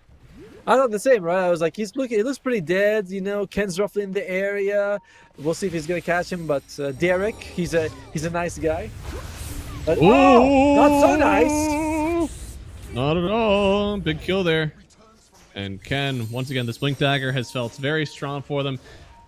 Trying to keep his team on top, but the farming of this Terrorblade really making it hard for them to get a decisive net worth lead now on Ivory. Yeah, and it's like Mars is one of those heroes where you get blink BKB, you're good. You know, That's more true. items are nice. Yeah. More items are nice, but it's like I got my main items that I need. Yeah. And oftentimes we see afterwards Mars is like, let me get a refresh orb. You're like, holy crap, or a hex. Yeah. So the hero has a very like discrete item timings. Like once you hit that spot, having 1,000 or 2,000 more gold doesn't really matter for your hero strength. Yeah, it's just like getting to these things as soon as possible is what matters. As Derek loses his life, both teams kind of throwing jabs at each other. You know, no one really making a big commit for towers at the moment. Yeah, I think the big thing is that they did find the gyro, right? Like that is one of the higher value kills we've seen in the last few minutes. Getting support kills is whatever, but making sure that the gyro can't, again, get to these necessary items, whether it's the BKB that he needs to get next or, you know, finishing out that Aghanim Scepter, you know, he needs to hit those timings, and keeping him down is going to be great for your TB. Yeah, especially because the matchup is kind of TB favored anyway. Yeah. So I've been thinking, I saw this in the pub once, the Dawnbreaker going Radiance after the Axe Scepter. What do you think on that? Not great into the TB, but I think in general it's like it's greedy, and it's something that like as a hero that isn't really showing up right away. I don't know if it's necessary, but as you said, like it's happened in a few pubs. Well, I think it's a good one. So, I don't know. I don't love it as much as I like the, you know, even a Holy Locket. You know, I think I'd rather have a Holy Locket on my Dawn than I'd rather have a Radiance. Looks like, look, I love this. They disconnected Ivory, and YG is like, all right, everybody, let's also try to reconnect here. Yeah. Oh dear. Time to put in our own subs. Can we join? You know, they're gonna be like, all right, 8 players on each team. Everyone, you're gonna have the same disadvantage. You pick which caster you want. I'm like, all right. That would be awesome, actually. If there was a way to like take control, if your hero's disconnected, to just like let one of them in. It would be really awful though, right? Like we could instantly deward. We would always want to know where the wards are on the map, because if we take over one of the players, we get to go deward and get the gold. I think it would favor. I'll be honest. I think I might be the better choice just because I'm in the region, so I would have like 300 ping. True. We dropped a guy with 250 ping for a guy who has 260 ping. What did we do? The guys. Oh, they're ready on Ivory. G. Oh, yeah. Oh, I love it. And they tip Derek to. You may unpause. Oh well, I mean, I'm smashing that F9 button. I'm sorry. I'm like, nope, F9. Thank you very much. Does the waiting come out of the bank of Ivory? I mean, they're the ones who first paused, right? We'll give 2 minutes. Oh, that's a generous guy. How much is the time? Is that talking? Because we need also. Oh, okay. Wow, the language. Jeez. These guys are definitely friends with each other, by the way. Yeah. You know, it's like you only insult your friends. You know, when you go an official match with a guy you don't like, you never say things like that. With a guy you like, you're like, yeah, come here, you jackass. Well, all's well that ends well because it seems like everybody's connected very quickly. Didn't have to burn the 2 minutes. What's the win percentage saying? Win percentage is pretty back to even. 53 for Ivory, but 53 doesn't feel like anything. Dawnbreaker has the shard right after the scepter. Very farmed, Dawnbreaker, by the way. Oh, Mr. Clockwork. There it is. This is such a good hunting duo, and I'm actually a little surprised that YG continually is like, you know, whether it's playing on wards or just playing separately from each other, it does feel like their team is trying to buy time right now, and that leaves a lot open for Ivory. I think that it's a valid strategy, honestly. It's, like I mentioned, the Mars doesn't need too much. The Puck, he's getting okay farms. Oh. I think he wanted to blink and run away, but unfortunately he got caught in the hot tub, and he was like, I gotta get out. Instantly, within 5 seconds, the Tormentor dies. In pubs, you're lucky if you can get it within 5 minutes. You know, you're like, come on. Come on. Not my pub stack. I unfortunately have somebody who at 15 minutes was like, guys, get ready to do the Tormentor in 5 minutes. Oh! 3 minutes of Torm. 2, 1. What are you doing, guys? 1 minute. Oh, that's good, but the heal, it's not in time. They'll end up killing the Puck in return, but the Leshrac just barely going down here. Now, they will return themselves with 2 kills. I want to say that that's a very good trade in the end for Ivory, but I'm sure there's a good chunk of gold going away for getting the kill on the Lesh. I mean, remember that they got the Tormentor as well and the Shadow Shaman. The weirdest thing to me in that fight was the Clockwork hook shot was so off the mark. It wasn't even aiming for the Bane. You know what I mean? Like, I'm wondering if that's the issue, right? There's some sort of internet problem because he was off by a lot in that hook shot. I play with a Pudge player who, after every missed hook, is typing dash pin in all chats. So like, you're saying it no matter what. Oh, Don? Or Don? Don doesn't care. They just get skill lay. That's fine. Yeah. Okay. Don ulti for the kill on the Rubik.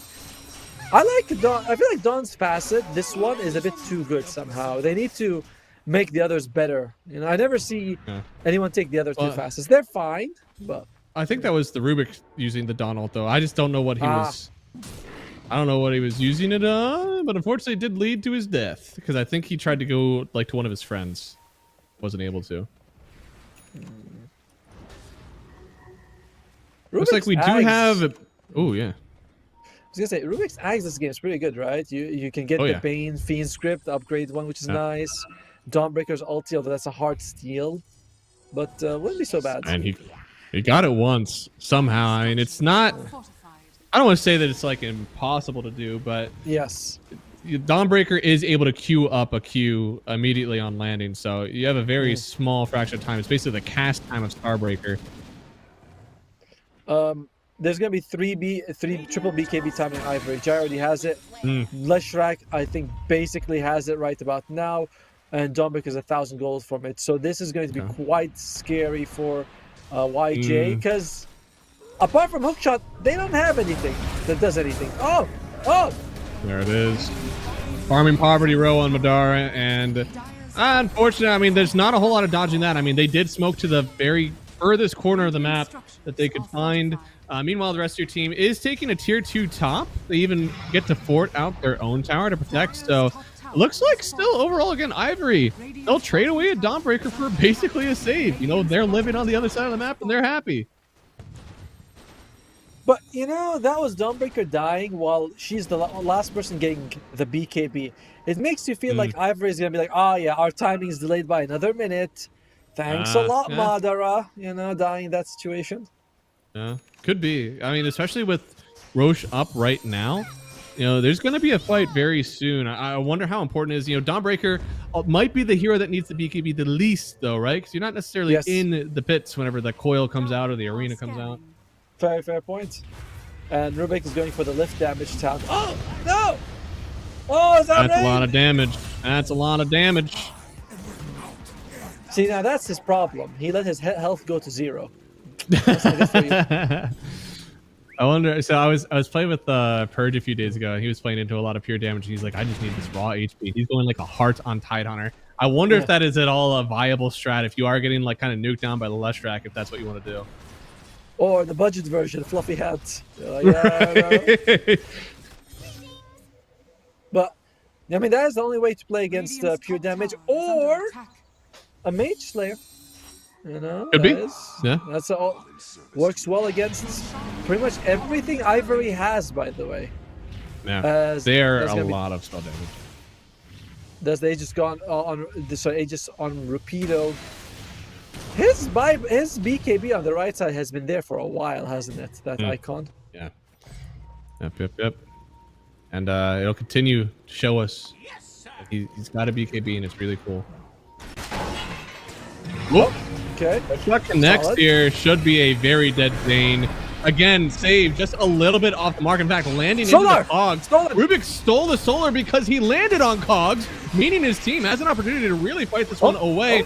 Now they're taking a lot of damage on the back half. Power going to step up here. Arena out. They're going to section him off right now, but there it is. The Solar on the backside with the puck, helping them for now. They'll take the first life of the Gyro as well. We're backing out here, but not the Leshrac. Leshrac coming in for another fight. Good spear. Good spear back, and yeah, Mars doing a good job to keep the Gyro at bay. They'll get themselves a double for this TB. Really well done here from YG. I mean, the Stolen didn't actually do too much. He straight away goes for the shackle because he's like, I used it. But that spear was so risky because you could have speared him like, oh no. That's rough. I think in general, I just saw the combo of like Clockwork and Rubik and how that plays well into the Dawn. You land in Cogs and you don't have a chance to queue up another spell, so it's a really easy way to steal Solar. It is. I was actually surprised when I saw it. I was like, hi, stole it again. But then you click on Dawnbreaker, he has to use Starbreaker like you mentioned, because it was also, to be fair, Dawnbreaker doesn't need to go into the guy in the Cogs. You know what I mean? Like, you can go to someone else. I mean, it's just back and forth, right? Like, first off, that guy was dead. So, saving a Bane that's almost dead. Like, those are two things that are already a little questionable. Landing in the Cogs is the cherry on top. He needs to play it like it's a pub, you know, where you don't care what happens to your teammates. You see your Bane getting gone on the enemy triangle. You don't press R. You press Tab, Mute, Block. No, Alt and Tip.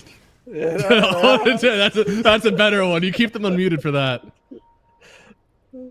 But it's going to be Lincoln Sphere on the puck. So these hexes, those Fiend's grips, Puck is going to at least be able to shrug one of them off in a fight, which is annoying because, you know, that's always been Puck's problem. Very elusive, but once caught is dead. Now it's like, ow, we're going to have to catch him twice. Oh, Cogs again. Don't do it, Dawnbreaker. No, man. No, don't. Yeah, there we go. We're learning. Don't save that guy. The arena. It's coming up with the BKB. They'll save him for now. No hook shot to cancel. He already knew it. So heads up play there from the Gyrocopter. It's a little worrisome for Ivory. You look at the map, they're kind of spread out. I know that the Dawnbreaker can do that, but like Ken and Rupido aren't really together. When they need to be more romantic, hold each other's hands, never leave their sides. But they shouldn't be hitting other people. Should be hitting people together. Both of them go in the forest, dark areas. No vision. What are they doing? We don't know. Looks like right now, I mean, there's essentially even on the net worth lead, despite Ivory having a good lead early on. TB's got a map again, you know, he's really closing it in. This is one of the best places for him to farm. Either the triangle or enemy jungle. He just wants to be cutting waves. Good spear. Really good. And Mars also coming back kind of rags to riches there. This game was pretty horrible, but you did say like the guys played Mars a lot. So he's already in his comfort zone. You know, we've kind of washed off that bad laning stage. It's a normal game for Mars now. It is. And he's got the Blink BKB, not too far from the Hex either. So all, like I mentioned, these are all the items he really needs. Yeah. I think all Mars builds should be the same. No matter what your team needs, I think this is the perfect way to play Mars. Go for that Soul Ring, get yourself the BKB, and then after that, it is purely positioning for the late game. Get the Hex, get the Refresher, and with the Soul Ring, you're able to refresh your Hex and use your ulti all the way through. Refresher a little bit weaker now than before, but still very valuable for the Mars for sure. Radiant are scanning. I didn't really understand why they nerfed Refresher. I was like, is it real? I mean, I know everyone's buying it late game, but I thought, doesn't the nerf mean that we're going to have longer gaps between fights most of the time? Yeah, maybe. I guess they're kind of anticipating like somebody doesn't need the Refresher, so they're able to fight earlier, I guess. Well, it was an odd change for sure. Yeah. Meanwhile, at least we're not seeing 5 Helm Noms. We should be thankful. Oh, that was so. I'm so glad that's not exactly phased out, but Les says, "Oh, they're gonna have you. Just illusions. Just send the illusions. Put the puck as well if he wants to hit, as can." He blinks out in safety. Definitely the like opening the newspaper. You know, Wraith Pack dead. I definitely got a little bit of that feeling seeing the Helm Nom being nerfed. At least Wraith Pack, I could hit it 2 times and get it to go. You know, Helm of the Dominator. I was like, no, that thing's stuck on you forever. Man, they've definitely evened out, but it's next Roche, right? That feels like the next contention we're gonna have. Certainly no high ground pushes. It's an early smoke, it feels, from YG because the Torm looks to be the next objective. Actually, we're gonna hold off on Roche for now. Oh my lord! Tee-hee. Not been his series, you know. Game 1, I think it was like 110 or something like that. This game 0-4. That was hard. That was hard to watch because that was Ursa and Slardar blinking in, and in like a half a second, you see that like Jakiro had died, and that was really hard to watch. Skill issue. Skill issue. Oh, what a save on himself, actually. Puts it out. Very well played, very well played. And the Nightmare's also good, by had the way. the Glimmer, but, you know, sure. Now, this is more fancy. He knows we're watching. That's true. Like, That's true. Let me impress the simpletons, the double-digit MMR. Radiant's top tower is under attack. So, it's okay, it's okay. We've all been there. But the Nightmare is also insane because you can cancel Fiend's Grip, you can cancel Shackles, you can dodge the Dawnbreaker's Solar Drop as well. Like there's a lot of value. Radiant's top tower is under attack. So there's a lot of value there for I like a lot that he's keeping there for skill lay. Yeah, I feel like I would definitely greet it up. Obviously, as Ruben, I love the way that he's being so selfless about this. I'm not going for like, you know, Dawn W, right? Something that can clear waves. He's got this utility spell stolen. He's going for a Lotus Orb as well to help his team. Like he really is just trying to be the save that his team doesn't really have with their heroes naturally. And he's also got the Keen-Eyed Gale Guard. So his cast range is high. Look at the there is the Gyro. They're chasing. They want him. His BKB's run out. He's out. Can they get a hook shot? They do. They can. They get him, and now the Scholar trying to save him from now. And there's the arena, but they've already lost one. A Gyro without the BKB, you just cannot survive this onslaught. They'll get another kill here. Dawnbreaker will get the TP away. I think with the Donald, they got themselves a return kill, but that's basically it. And now, oh no, they're gonna go for even more Bane once again. I think he's gonna tick out. Oh, Tee-hee. This poor guy. Oh, the Hex is there. Whoa! I didn't think that was possible. Same thing. I was like, I think he's going to make it out, but no one was there to save him. The Terrorblade didn't sunder him in time either. They're like, you got caught by that. You deserve it. Yeah, I mean, that makes the high ground a lot harder to push. I mean, without the puck, they actually have to back out. This tower is down to about a third of its health, but they are going to be leaving it because Roshan is fairly quick. Only 15 seconds to go. that I really like the play that we saw coming out from Loon in that fight, where he's the clockwork. He jumps in, catches the gyro, dies right after, but he's like keeps him there just when they long enough for his team to catch it. Yep. It's always a worthy sacrifice, right? And that's sometimes the weird part about playing Clockwork is that you're gonna have at least, I want to say, like 3 deaths in a game where you're just trading your life for somebody else, and that's the right play. Or if you're a really bad player, you're gonna have 0 deaths in the game before you do that. True. Maybe that's because they took chainmail, you know? They just have so many chainmails eaten up that it's impossible to kill them.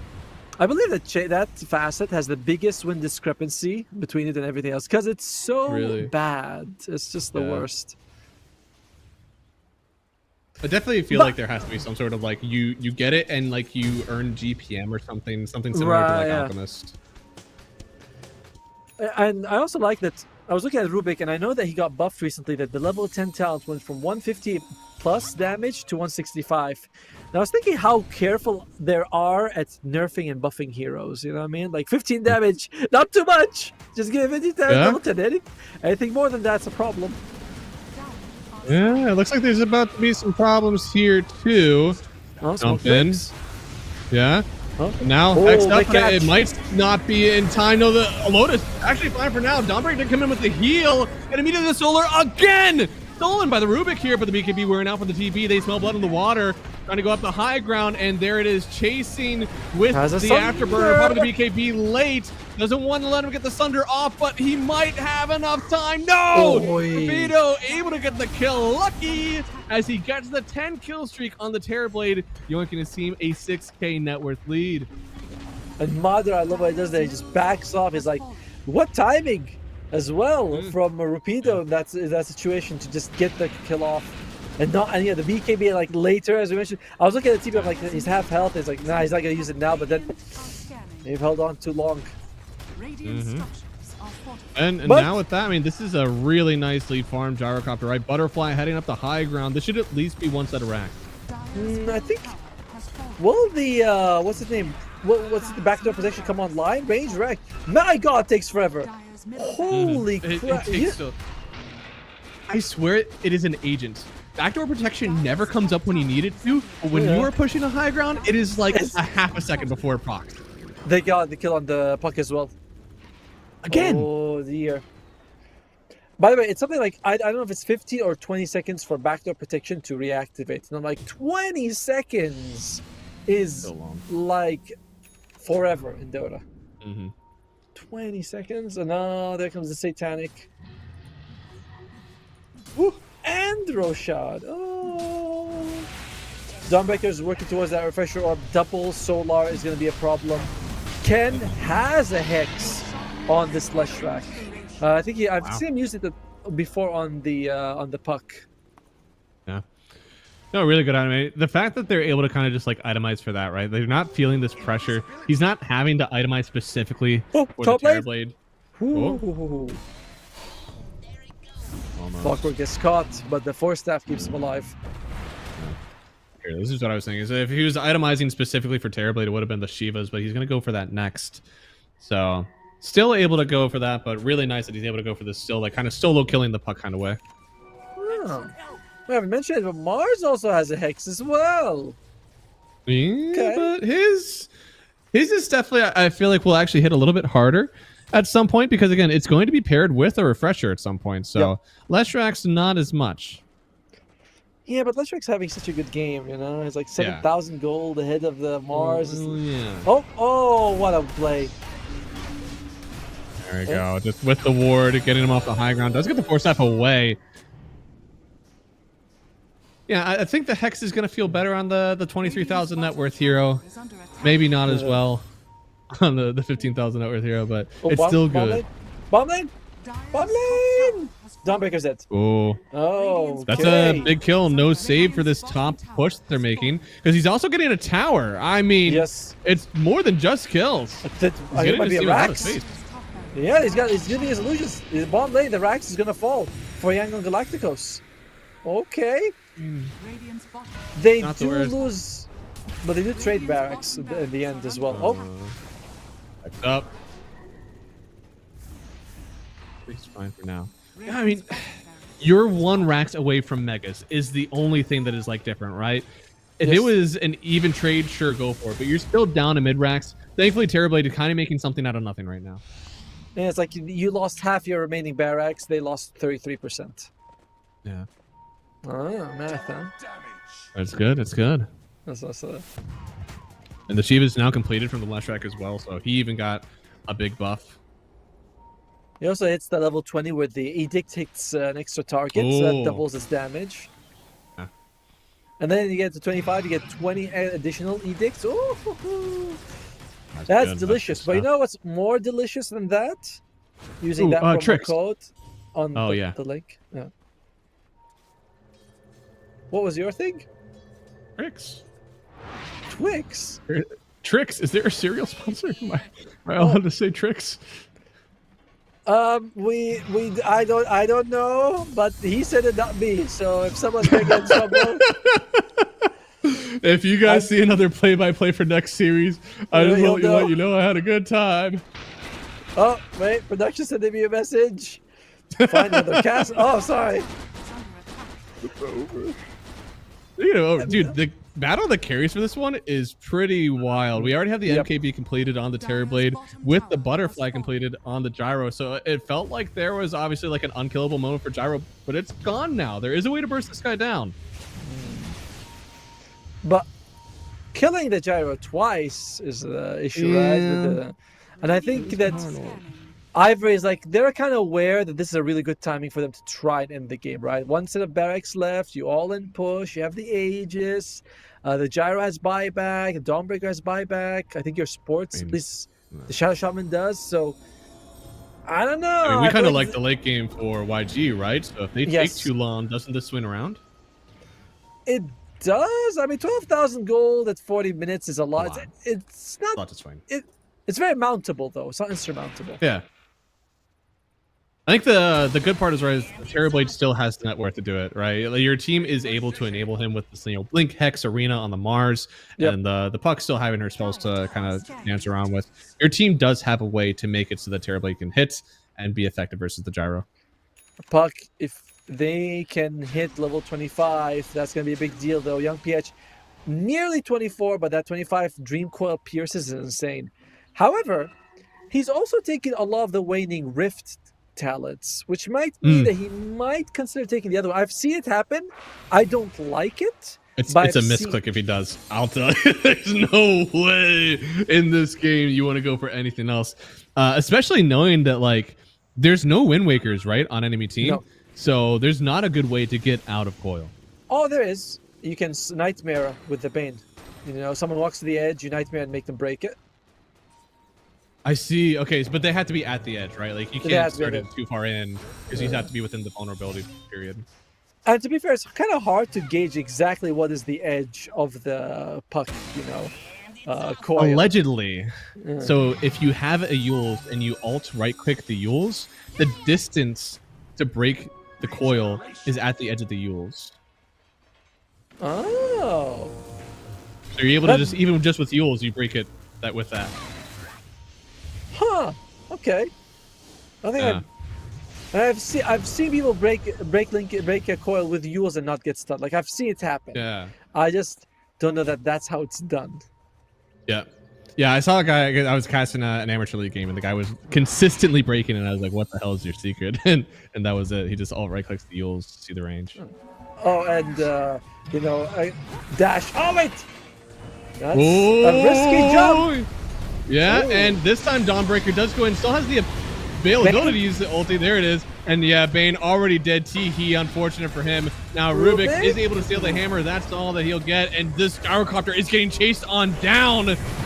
And there's no Aegis on him. I mean, he's going in with the star. Oh, maybe the Solar Guardian is enough for the Thunder. It's on. He's able to live on the Terrorblade. He's turning around, getting one, getting another. This Terrorblade is unkillable. They'll kill the Dawnbreaker as well. This game has completely turned around for YG. Did they use Solar Guardian? Yes, he did. There's a Stone Solar again. Yeah. I cannot believe how many times killed, because I was like, there's two Solars on top of each other. It's not the aura from the Dawnbreaker, but uses it, gets it on 3, kills the Gyro, by the way, with it. Is Killa insane buyback. Nah, it's really he was holding that spell for so long. I was actually really surprised. I thought there was a chance to Starbreaker a little bit earlier. Now the crate 5 versus 3. Looks like they're just gonna go all in on Megas. They're like, yeah, we'll see what you guys can do about this. Yeah, I mean, there's too much right now, right? Like, if you try to fight this out without your ultis, it's not like the Leshrac can clear this right now. He needs a lot of help. This is the Mega for YG. The heck. It could be enough. Gyrocopter able to save himself for a second. Pops a refresher. Getting in with a Satanic. They'll kill the Mars. So yeah, that is dieback on the Leshrac. They've got to keep the party going, but the kite is too good from YG. Honestly, I see a world where they could buy back on the Mars. I was thinking the same, right? I was like, don't you wanna? I mean, but they might think, okay, he's gonna be back. We're gonna have about almost 40 seconds where Mars has all his spells and Leshrac is dead. Yeah. So that is YG. They're playing the more disciplined game. Gotta respect them for that. Definitely low variance, right? It's just easier to wait for that timing and go instead. It was really nice though from the Gyrocopter. Turn around with a refresher. Kind of bold to step up there, especially without your Shadow Shot or Shadow Shaman even in the game yet. By the way, Young PH did go for the Dream Coil Pierce's debuff immunity, so no misclicks today. This is good. This is how God intended it to be. Amen. Amen. Still, with all their ultis up, there's a way that they can take this fight, but as you said, like the Mars will be up and Leshrac's still waiting on the sideline. I mean, I don't know. I want to say that they can take this, but it depends. If there's another good Blink Hex, they should be able to all-in Gyro. And does Dawnbreaker, how long on that refresher orb? 25 seconds? They're definitely going to have it.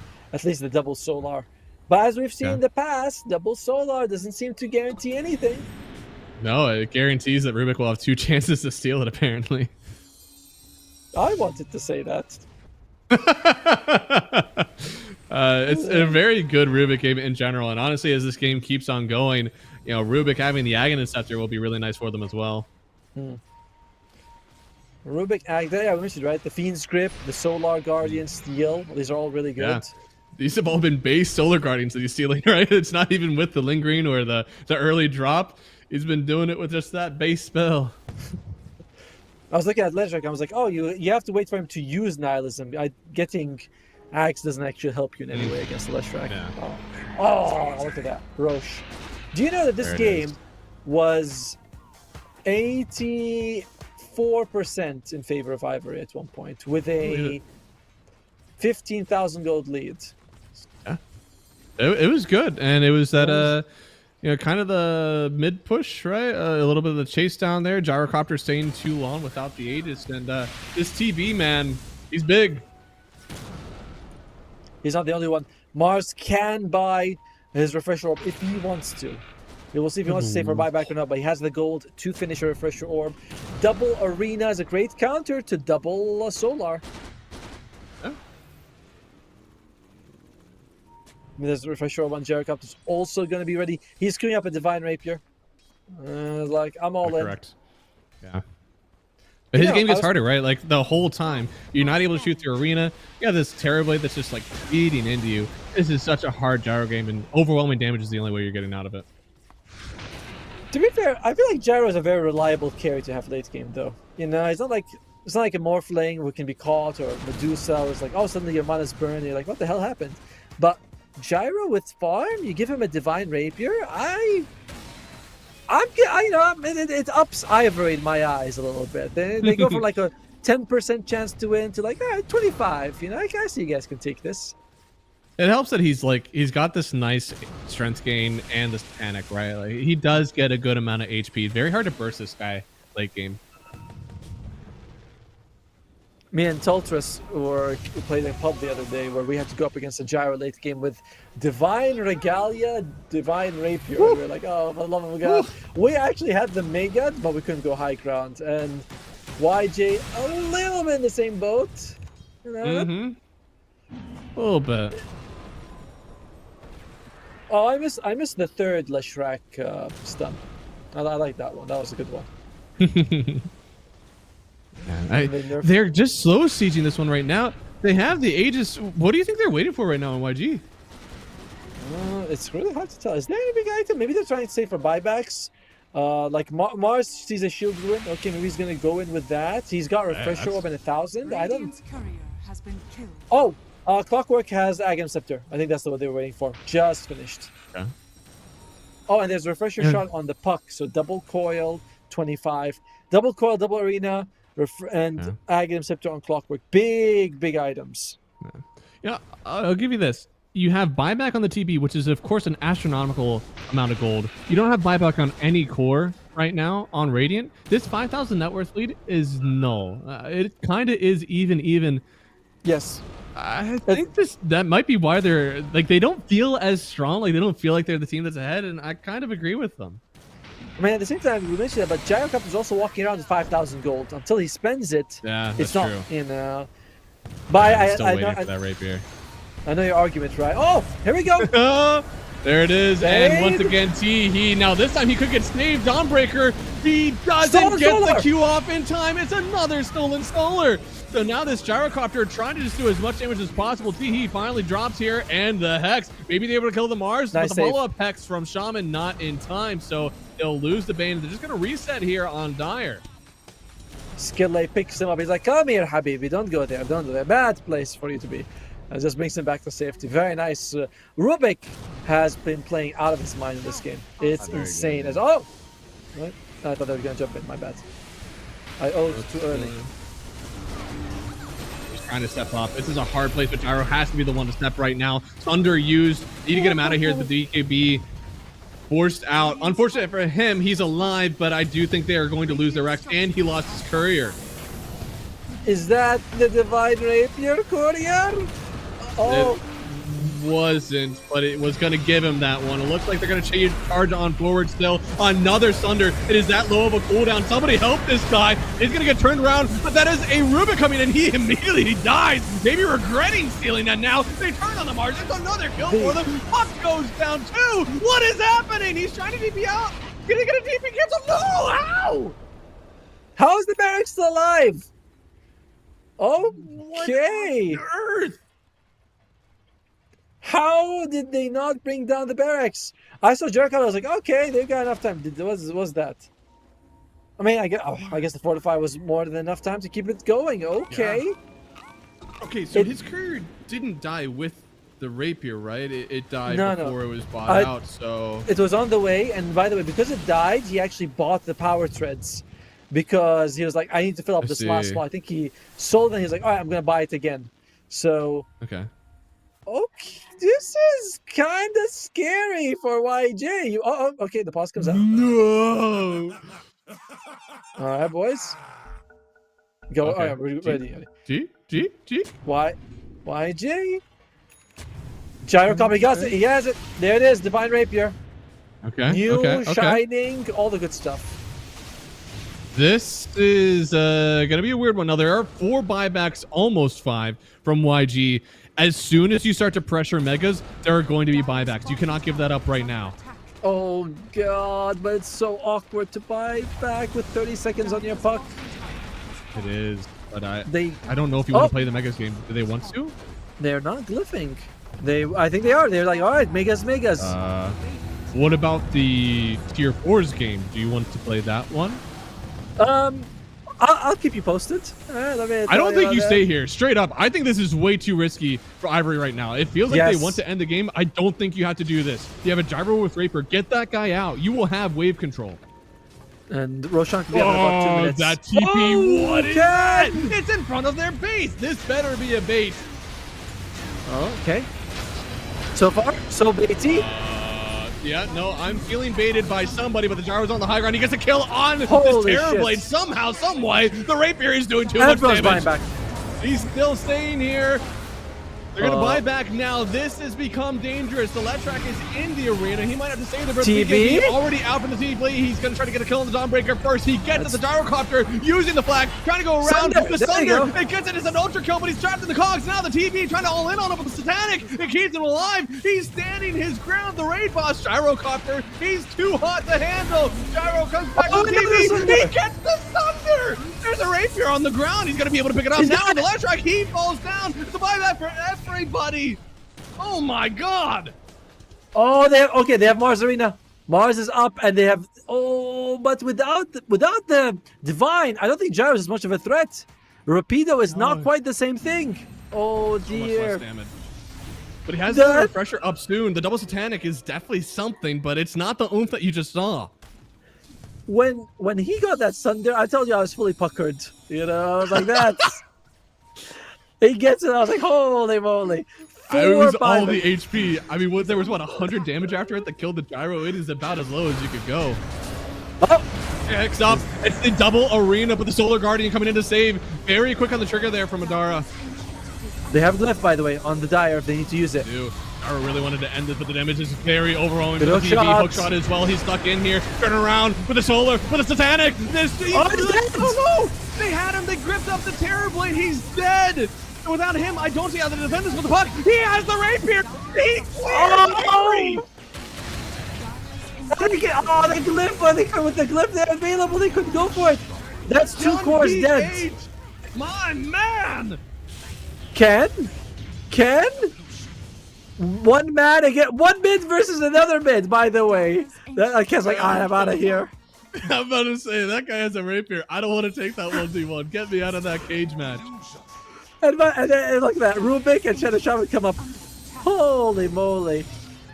Dude, But I mean, that was a heads-up pickup on the ground. The rapier, I thought with the TB down, it was just done, but nobody else picked it up, leaving the opportunity for Puck to carry his team to a stall. Not a win yet, but a stall. I wonder, he's gonna keep. Oh, they're smoking. They want to just drop snakes and go for it. This could. Come on! You just came back, buddy. Double hex. All No in. fortification It's left, Trump and like- yeah, I think that could be it here. You may kill these heroes, but I think the snakes could do it. They do. Game number 2. Going to Ivory. They're going to force a game 3. Not by any lack of effort from anyone. This is about as close as it gets. I love it. In the end, they were like, let's just go in, throw the snake, whatever. Yeah. We don't care. Everyone playing hot potato with a Divine Rapier was insane, but losing the Terror Blade in that situation, it was like he's BKB, the Fiend's Grip. I can't imagine the decision making and the discussions going on in situations like that. Pretty crazy. Ooh. But Ivory, they clutch it, and me and you are 0-2 right now in our predictions for the day. It's a rough one, man. I thought the later it went, like, the easier it should have been. I mean, we were staring at a high ground, but man, that push bottom, watching everybody go away, it was without the rapier as well for Gyro. That was just raw button pressing out from Ivory. Really good job from them. It seems like their communication was really crisp in this one. Yeah, like that ending as well. They're like, Glyph is down, go in. You can see Young PH is killing them off, but they're like, it's all right, we got the snakes down, we'll be okay, and they get the throne. So a massive comeback and throw, and then come back again by Ivory. But that's game 2 done and dusted. So we're gonna go into we're gonna take a little bit of a break here. We're gonna come back to game 3 between Ivory versus Yangon Galacticos, these eternal rivals who faced each other 5 times in the last couple of weeks. We'll see who's gonna be taking this series at last. We'll see you in just 10 minutes.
break through an innovative phone with OneXBet app.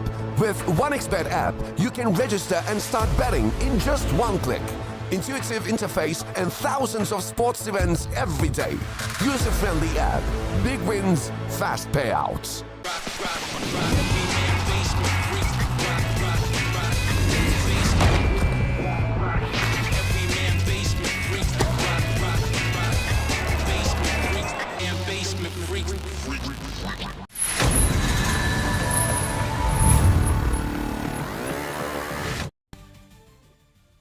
Hello, everybody, and welcome back to the Blast Slam qualifier for SEA. We are going on to a game 3. Now, I was checking over the script, and we had game 1 going to YG because they were the ones that got fake invited, so we proved that they belong here. And then we have game 2 obviously going to Ivory so that we get a game 3 then. What do you have for game 3?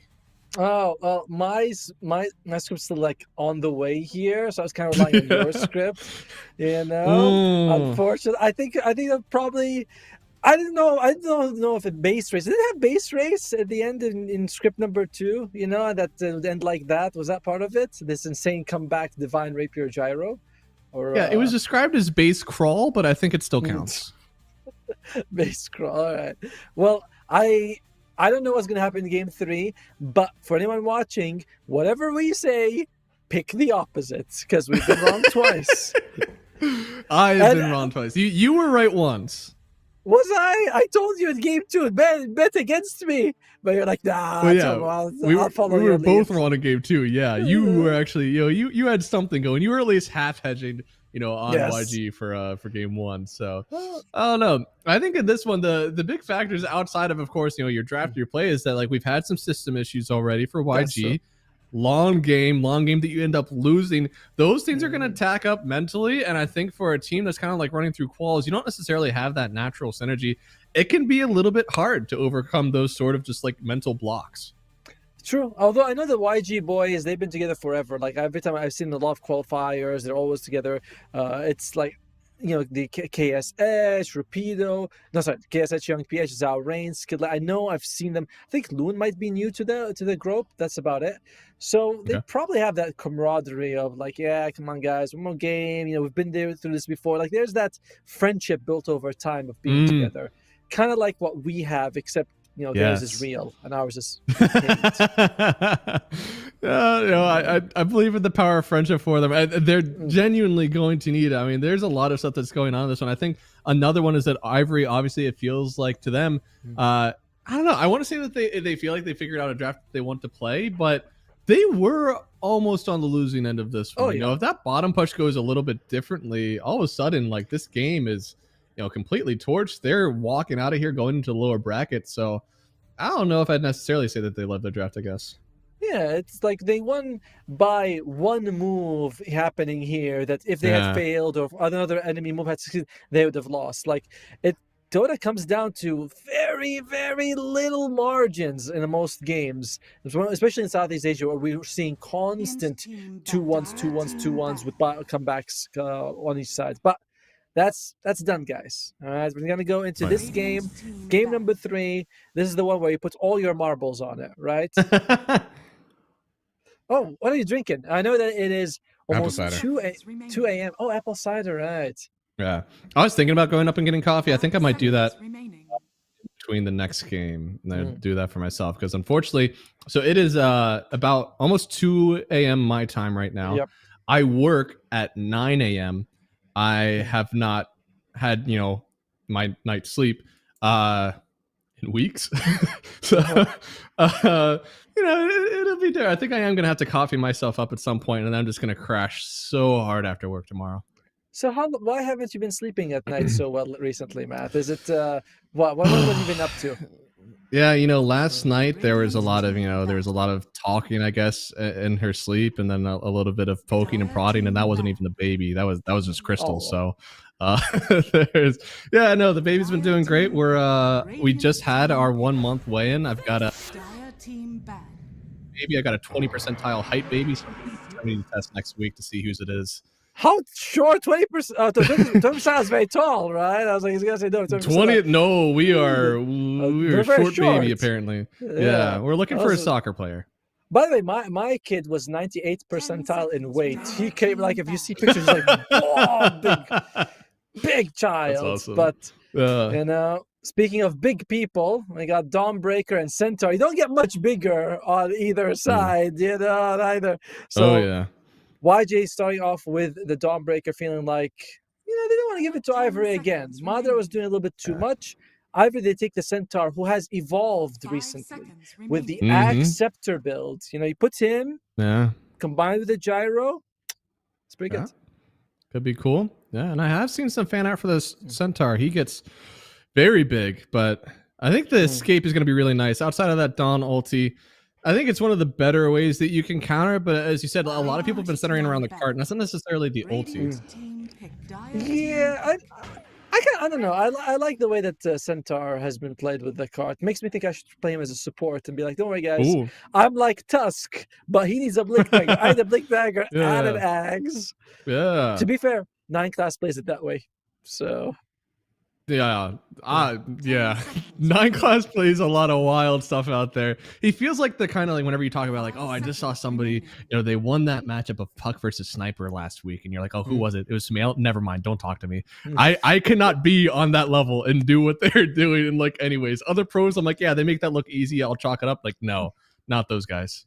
No, the 9 class, the hero I like, that I want to play with like him is like a Monkey King, right? Where he's jumping around the Monkey King, and you're like, I don't think I can move the mouse fast enough to get to the where I want to. Like, you know, like jump. Like, let me edge toggle a little bit. There you go. I got the right tree, and then you're dead. Yeah. Add in the shard for your Q as well. It's just like all over the map. Oh, Base YJ. They're wow. Really, that's 3. Wait. Wait. Okay, yeah, it's correct. Yeah, YJ is the. What on earth? They're just slamming picks. I mean, I'll give it to you, man. You're playing into a Gyrocopter and a Dawn. AA feels really cool. And you pair that up with the coil, and you've definitely got a nice combo for you. I think one of the things you also protect, since you have the Centaur, it's not a good sniper game. I know that lane is really nice, but with Centaur in the pool, it's very easy to get on top of the sniper. It's not the, you know, free win that you may expect sometimes. All right, now they need to be a hero for skill lay. I imagine this Bane is going to go 5. We didn't have much of a chance to discuss the draft, but I would like a Shadow Shaman or an Earthshaker from a distance. Something I feel like Earthshaker wouldn't be so bad even as a 4 in a situation like this. Or they can pick Young PH as a hero, take the Invoker. It was banned against them the previous game, so I feel like Invoker, Earthshaker, maybe Shadow Shaman, something like that. Okay. What? I like your jersey. Right, jersey. Oh yeah, this is my my college hoodie. I actually I wore this one out, and then my mother-in-law actually for I think last Christmas got me a new one because I like it so much. So this is the one that I wear on stream, and then I have one for, you know, those black tie events that looks like the letters are actually still together. Because every time I see one of these, I'm like, oh, it must be one of those, you know, oh, my college one, go donkeys, you know, or some other animal that they always go with. It's like, oh, go beavers. You're like, yeah, cool. I had somebody, I was on like, I don't remember if it was honeymoon or some other trip, but we were boarding on the plane, and I was walking by and somebody yelled like, oh, no Red Raiders. And I had no idea they were talking to me. I couldn't even remember that was like our mascot for a while. Yeah. And then I was exiting the plane, like exiting the airport, and he said it again. I was like, you were talking to me? And like, I didn't even know that was a thing. And he was like, oh yeah, I know of the school. Like, brother, I went there for 4 years and I didn't know that. I don't know how you knew that. It's like I had a friend there. I visited once, and the rest sticks in my head. I guess so. I feel like this Night Stalker hero has been picked up more and more, and every time I love it. I feel like this hero has way more stock than people give it credit for. And I think partially it's because, especially in like, I think mostly Eastern EU, we're doing these like 3 big cores and 2 ranged kind of squishy supports. And Night Stalker is one of very few heroes that's able to circumvent that, you know, 3 front line and actually get on the supports and get some kills.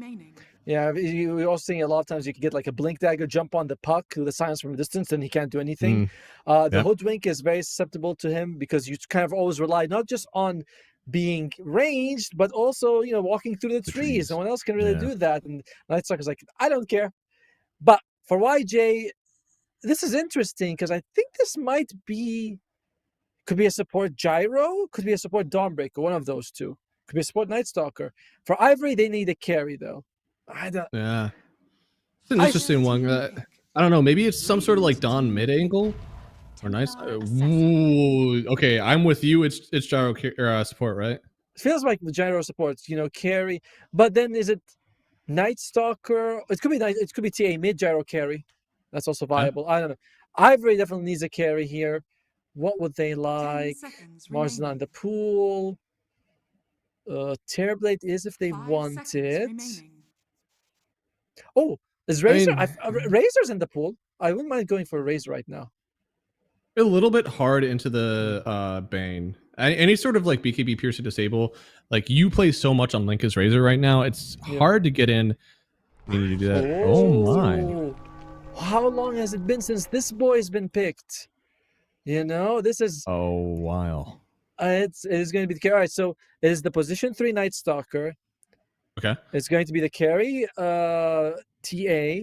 So it is going to be the mid Dawnbreaker for young PH, and it's going to be the 4 Gyro mid Dawnbreaker. Flex too hard. That's my diagnosis. You think so, right? Because I'm not a big fan of the mid Dawnbreaker much either.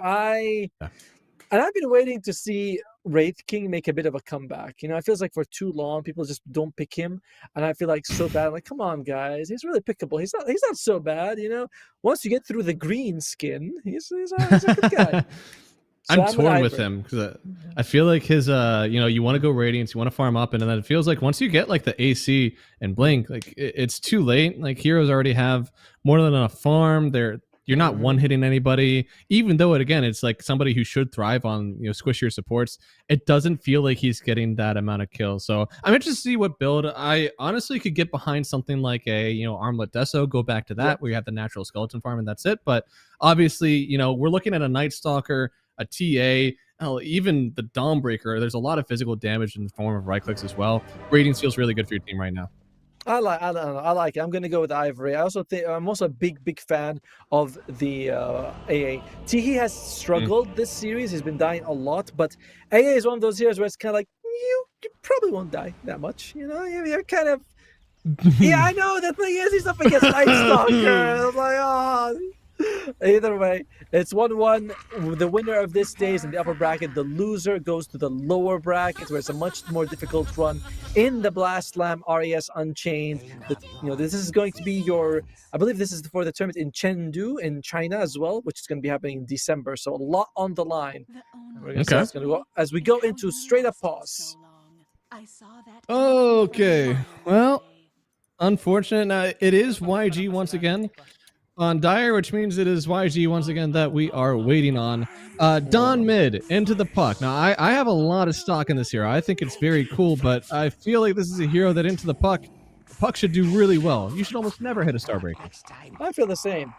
I'm also looking at any of the facets. So it is going to be Bone Chill on the AA that reduces strength. I feel like this is the better one overall. It is going to be Secondary Strike on the support Gyro. So you get that extra rocket. Ooh.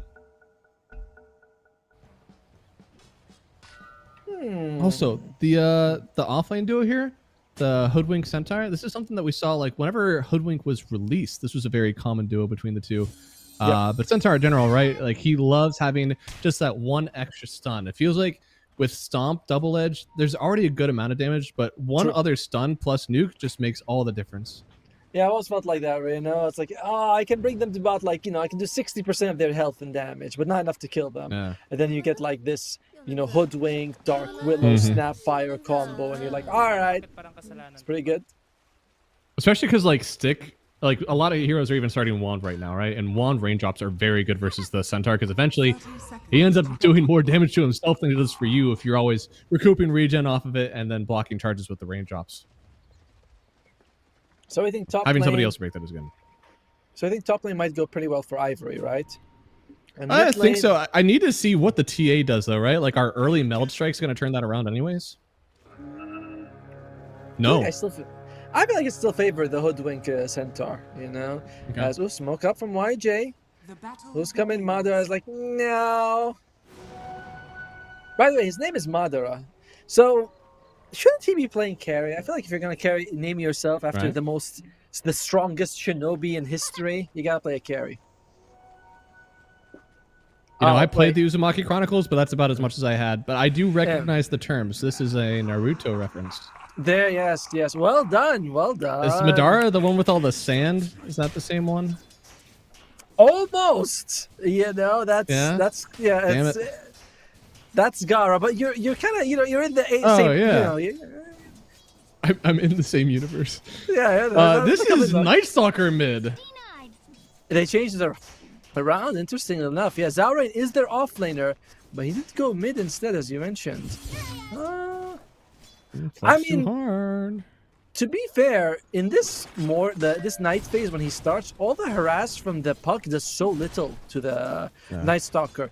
He has like 5 health regen, natural 5.9 at level 2. That's insane. Yeah. Tee-hee. Gotta be careful. But he's fine for now. A lot of harass that he's giving over this Dawnbreaker. Yep. And this is one of the nicest things about this, Bone Chill. It's so much, not exactly so much, but it's a bit of extra damage, and that adds up. As poor Teehee. Yeah. I will say at this point, he's already done his job. Look, so much trading. They get the first blood. Well done there from Teehee. Once you have somebody that far low, you're able to just constantly click them, and you put a lot of pressure on the support to step into the wave and trade with creeps just so he can do something to get you off of his offlaner. And Gyrocopter, while he's a range hero, he's very low range hero, and all of his damage comes from his... What the hell was that? Right? And he also relies a lot on getting close and hitting you with a rocket barrage.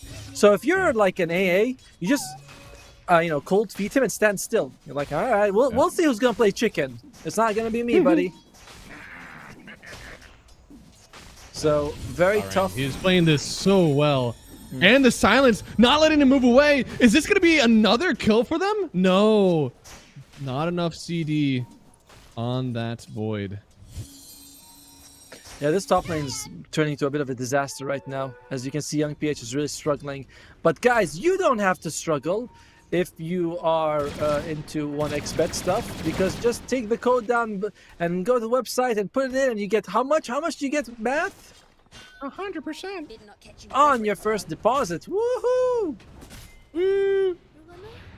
Meanwhile, top lane, so far... Oh, these are the odds. Looks like it's favoring Ivory slightly. Yeah. I mean, we kind of said that with the draft as well. Like, it was Ivory favored a little bit, but that's not to say that, like, that's largely because of how I feel with the flexing too hard on YG. Like, if they come out of the lanes fine, then how they prove they're able to play these heroes where they actually slotted them, then sure. I mean, you've got a Grandmaster TA. Clearly, you're going to be very comfortable there. I think it's more the fact that you've swapped out your offlaner for a mid, right? You have 2 heroes that typically are commanding that, off lane presence. I wonder if they're going to be missing the effect of a real mid laner, Yeah, right. We'll see what the Night Stalker can do in that situation. But to be fair, this hero feels, I mean, it's not that much worse than like an Earth Spirit mid, You are able to read around the map a little bit. I'm interested in his item build. Is he going to go Blink first?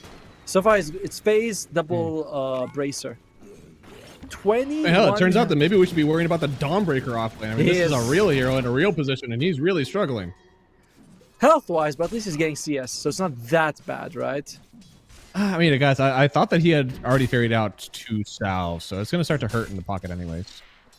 Also got his net worth to make sure that Matt isn't talking... Is there 100 gold behind the puck? That's not so bad. That's a salve. Lane. That is a salve, yes. Top lane, as we have... Oh! Rapido gets a kill on the FPS. That's more than a salve. Look again! Run the numbers! Run the numbers! He is now 150 gold behind the puck. It's adding up at top lane. Ooh. Oh my goodness. Speaking of... this is a lot of damage. Does have level 2 and the refraction, so eventually he's going to get away from that one, but... hurt for a while. No points in the meld. I am astonished, actually. I feel like this is screaming that you don't at all feel like you can pressure this lane with your support duo. It is only itemizing for the farm. And one thing, though, we have to mention, is they're not particularly good at removing refraction charges. You know, maybe if the bushwhack lands, it's okay, but double edge and hoof stomp on it's super good. Teehee, he's on a super good spot. Oh, yep. Yeah, no. I'll give him this. Okay, if he lives, this is a miracle. But also, your wave was way under tower. Your Wraith King was going to face a lot of pressure. Even if he died there, I think it was good, even just dragging away the duo from your Wraith King. Classic carry mentality. Even if you die, it's still good for me. Yeah, if you die for me. Some of you may die, but it is a risk that I'm willing to take. Sacrifice. It's sacrifice. Yeah. Shrek is a good movie. It is. You know, it's been so long. I didn't actually watch it until I was like a senior in high school, just because like I had never gotten around to it. I think that was also the last time that I watched it. Oh, really? You should rewatch it. You know? I really should. Yeah, I think I would enjoy it a lot.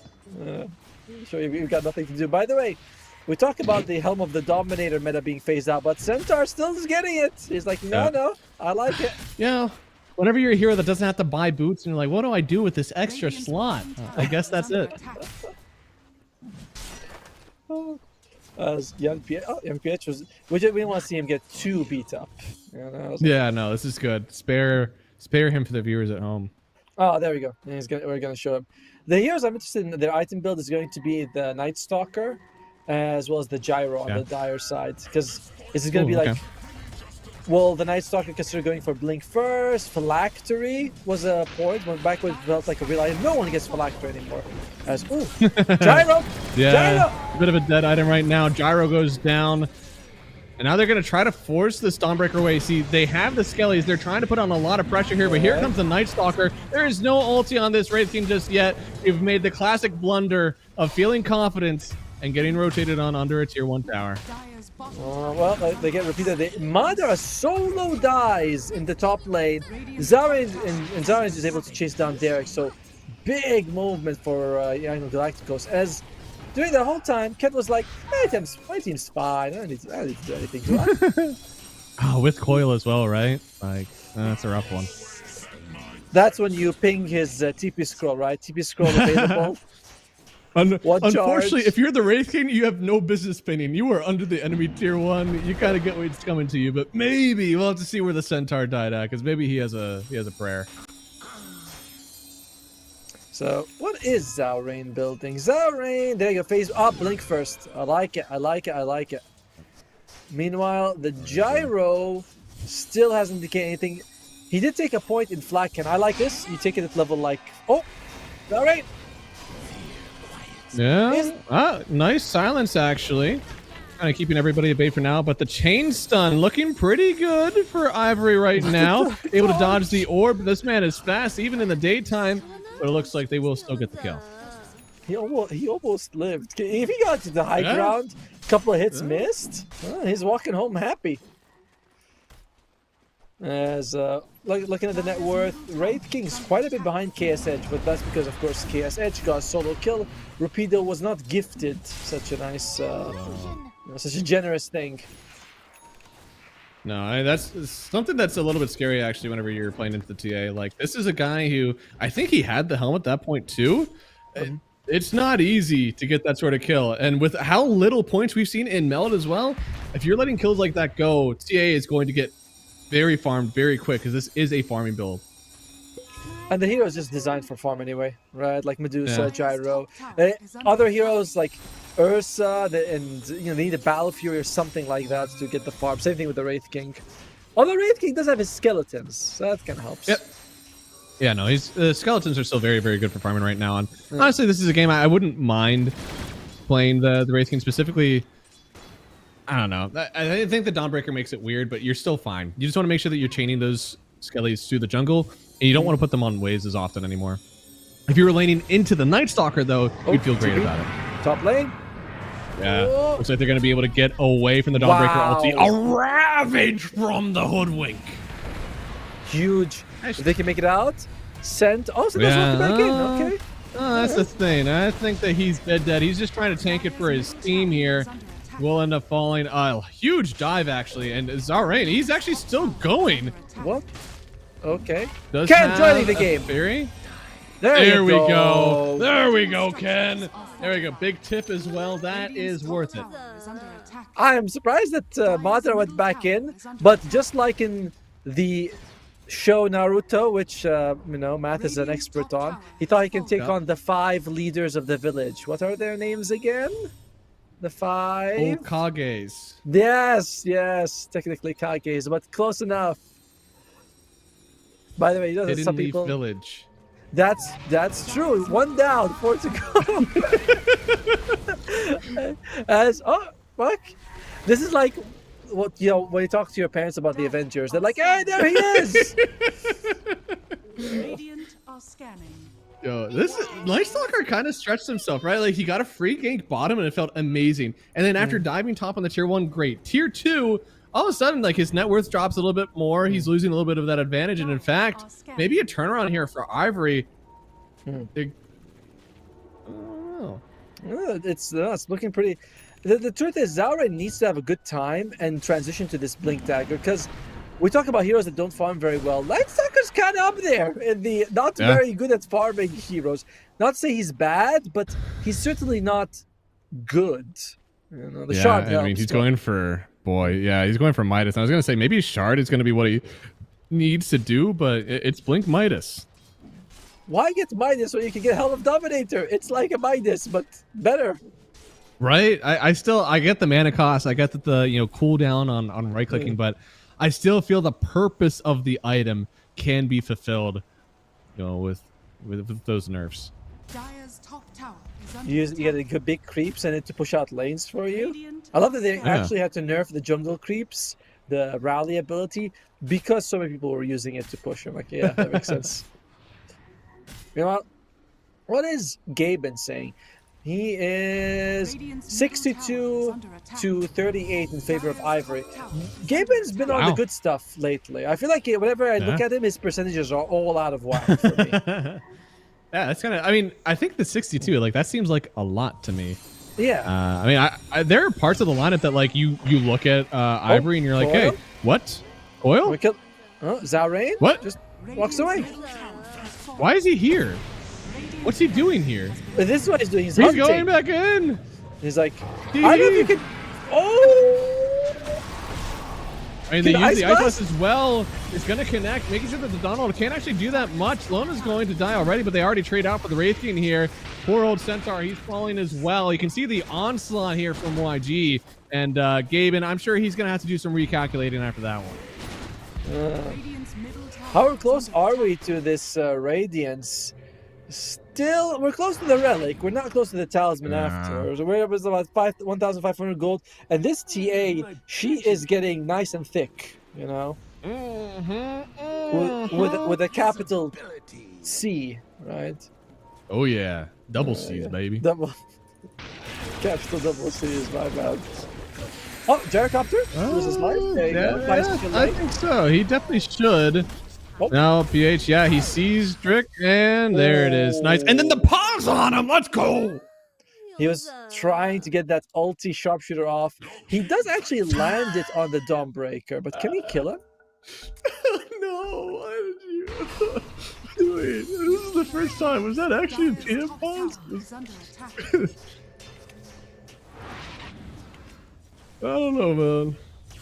Just having fun. It is.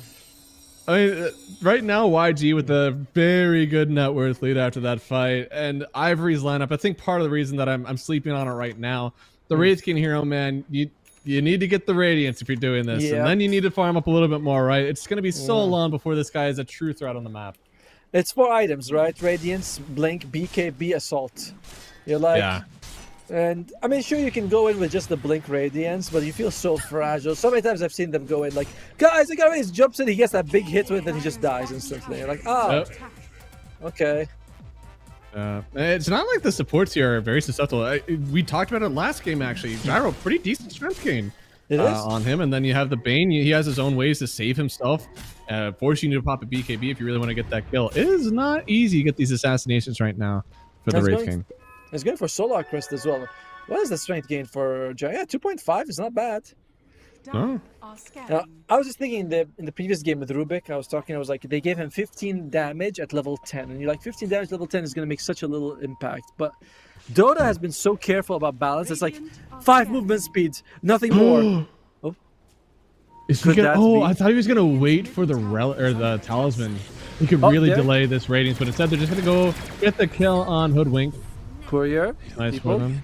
Couriers. Yeah, go check on the courier. There you go. One. Couriers. Thank you. Yeah. Okay, that's his courier dead. Has been killed. Yeah. But to be fair here, it already delivered the sacred relic, so it's not a big deal. No, yeah, he was waiting on the talisman. And oh man, 10. Very big kill.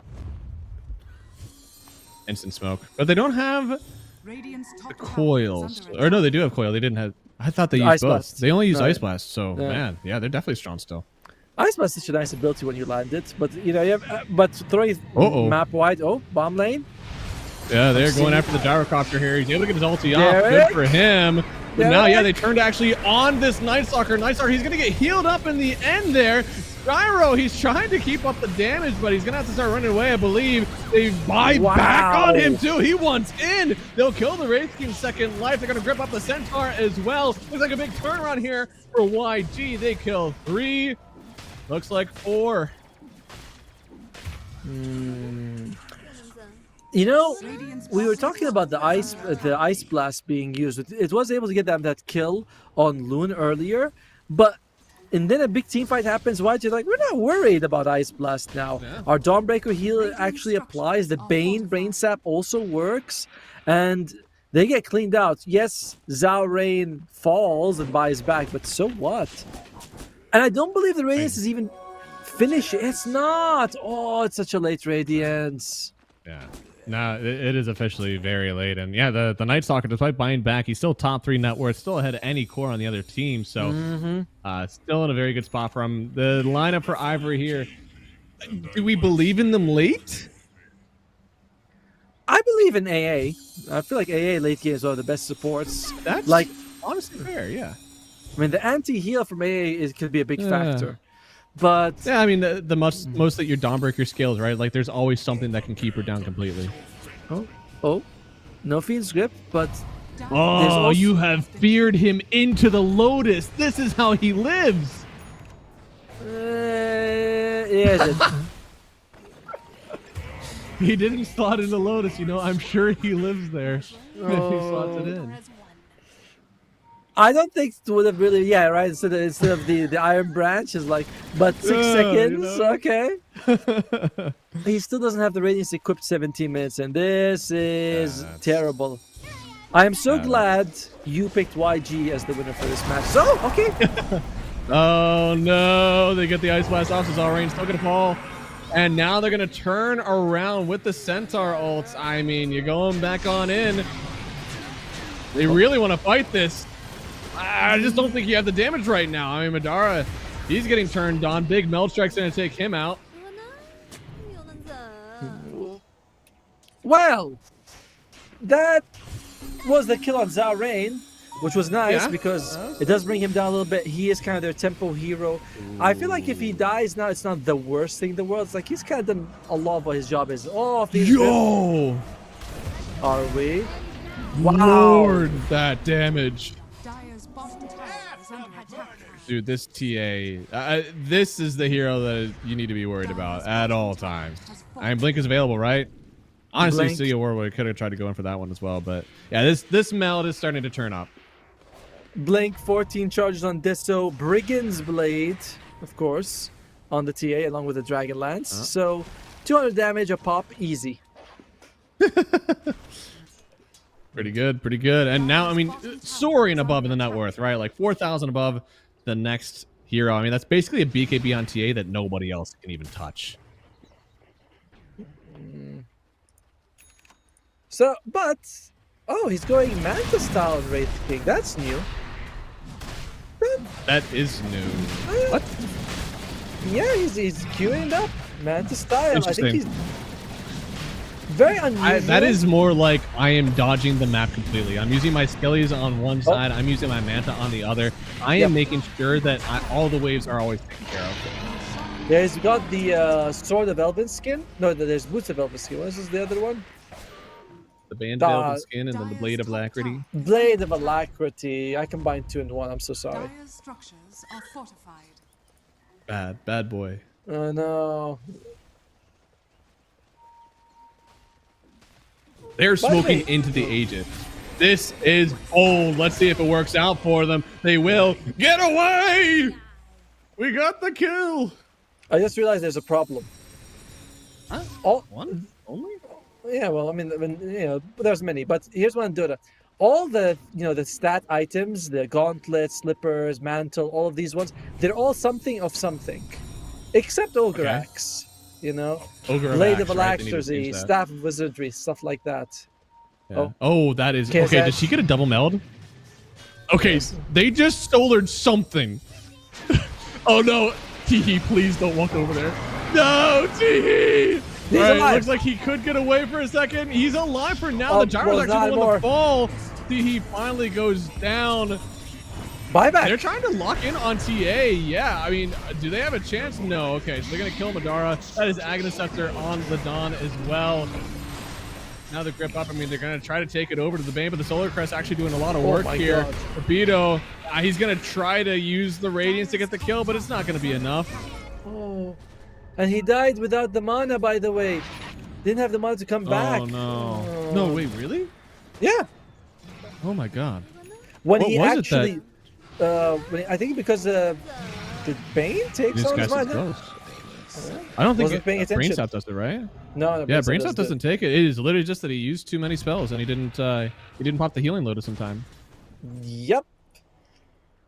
Well, Dire are what does scanning. Gaben say now? 57. I feel like it's a lot more than 57 in favor of YJ, but It's crazy that's only 57. Dude, this Yeah. TA is a monster. and they have no. Again, apart from landing an Ice Blast and then really going on top and dealing the damage, seems like it's not happening. She's also got 3 minutes left of the Aegis. Now, Radiant are scanning. uh, Radiant's bottom tower is under attack. trying to think of something positive for Ivory at the moment. Not much comes to mind, I must say. Yeah, it's a hard one. I think somehow, like, Oh. every hero is becoming an issue. Like, you want to coil and AA blast someone, but it always feels like there's somebody coming up the rear that you still have to deal with. Yes.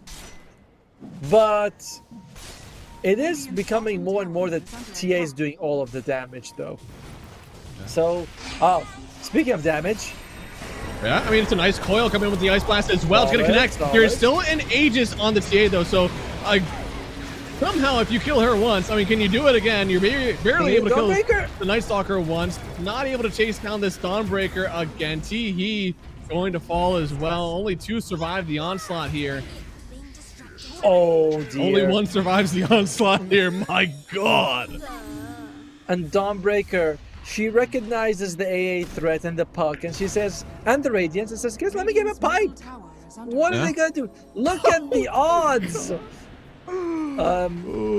Quick math, put your house on Ivory. We can get 12 houses. You can get a lot out of that one. That's a hard one to bet on, man. You look into this TA, and this is not a hero that I think falls off or has a rough matchup. I mean, I think this is a hero that we shouldn't have seen this powerful until much later in the game, but because of how good you've played the laning stage and the mid game here on YG, everything is turning up for them. TA has maxed out the Deso. Already has 30 damage on. Woo! That is... Okay. Centaur going for a Crimson Guard. I don't feel like Crimson Guard is going to help you too much, but... Okay. Oh, no! Puck! Well, he walked into a trap. It's something, right? Like, if this TA is all the damage, then you've got to have some sort of way to stop. Honestly, I could see a world where, like, there's no BKB on her. Maybe it's a halberd. Somebody needs to pick one up. I mean, there are ways to deal with her. They just don't have the resources. Oh! T is dead. Okay. Oh, my God. I honestly didn't even see him on the screen. There, yes, he was a little bit far out. I mean, I say far out there. He's in his base. He's like, what do you want me to do? tower is under attack. Radiant's middle tower. Look at like YJ. They are not stopping this train. They are going all in. There is no reincarnation on the Wraith King. There is no, well, AA to throw an Ice Blast. So just take a free melee Rex and get out of there. And this like easy answer that they had to the Dawnbreaker, to the Gyrocopter. I mean, they kind of got bamboozled a little bit, but still, this easy answer to the Dawnbreaker feels like it doesn't really matter. Mm. Oh, very good TP. I don't know how useful this Manta is going to be on the Wraith King, because as you mentioned, it's all in for him to just not fight. Yeah. You know? I don't know if it's supposed to be useful. I genuinely think it is just supposed to be to cut more waves.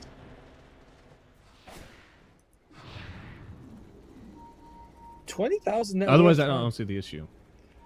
Yeah, oh, you know what? player. Here's a really fun one. Yeah. If he mantas and then his real hero gets slept, he can use one of his illusions to A-click himself and then get himself unslept. That's very useful, honestly. Yeah. Okay, Crimson Guard finish. How bad is it if the enemy carries double your carry's net worth? Is that like, you know, you're a carry player, is that good, or, you know, like, no, that's pretty GG territory. It's not GG territory. I've been there all the time Puck? before, and I never GG out of it. Ooh, Puck. Puck. No! Is there not a blink on Zalrain? Or he already used it to try to find her? Yeah, he had already used it, I bet. Weren't able to get quite there on time. Oh, Teehee, Lord. Teehee. Oh, God. Oh, my God. He used the Solar Crest and didn't make it. It's like a lick of difference. 2 hits. How much did the second hit do exactly? I want to see that. That was like 2,000, right? Oh my god. The first hit did 319, and the second hit did 1,370.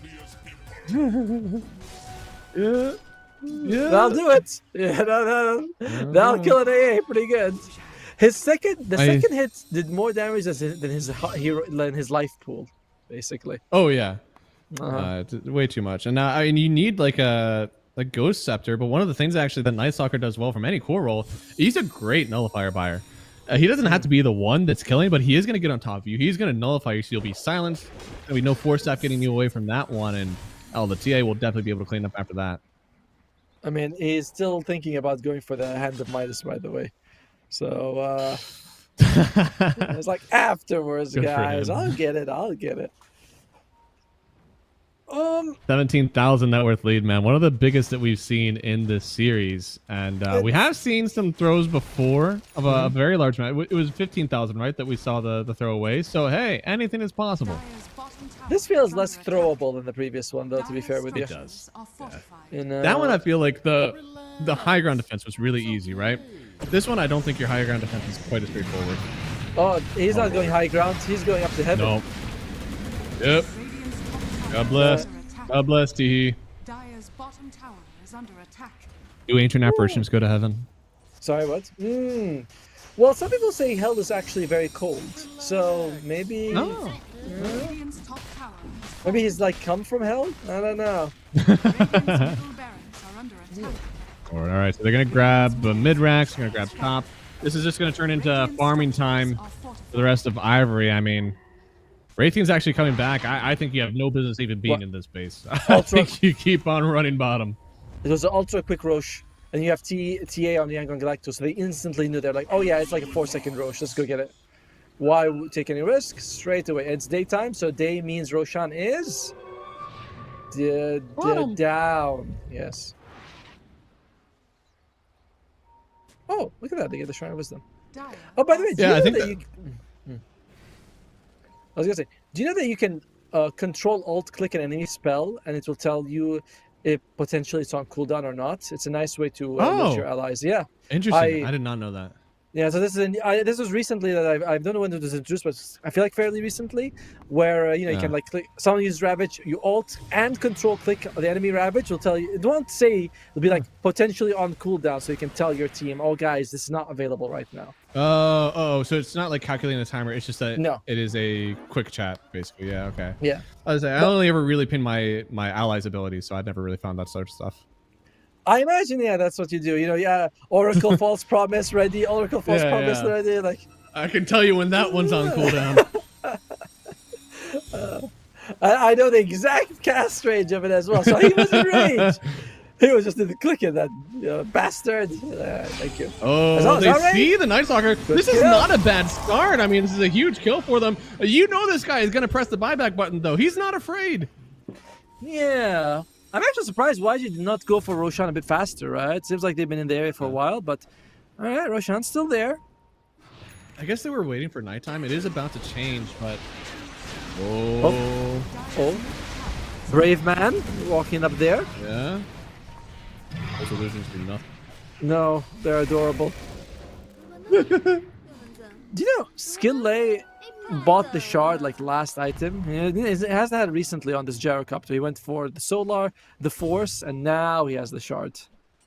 Yeah, he probably looked at his TA as like, this guy's doing 1,500 damage with an AA. He does not need any damage on this team. The Force Staff makes the rocket go faster as well. Always fun. True. There's always a weird one where like you're able to like Hurricane Pike that thing. Very strange. Oh, he didn't take the 25% extra damage on homing missile. That's too bad. Damn. I wonder at this point, is he transitioning into core? He's gonna start queuing up his own crit stick?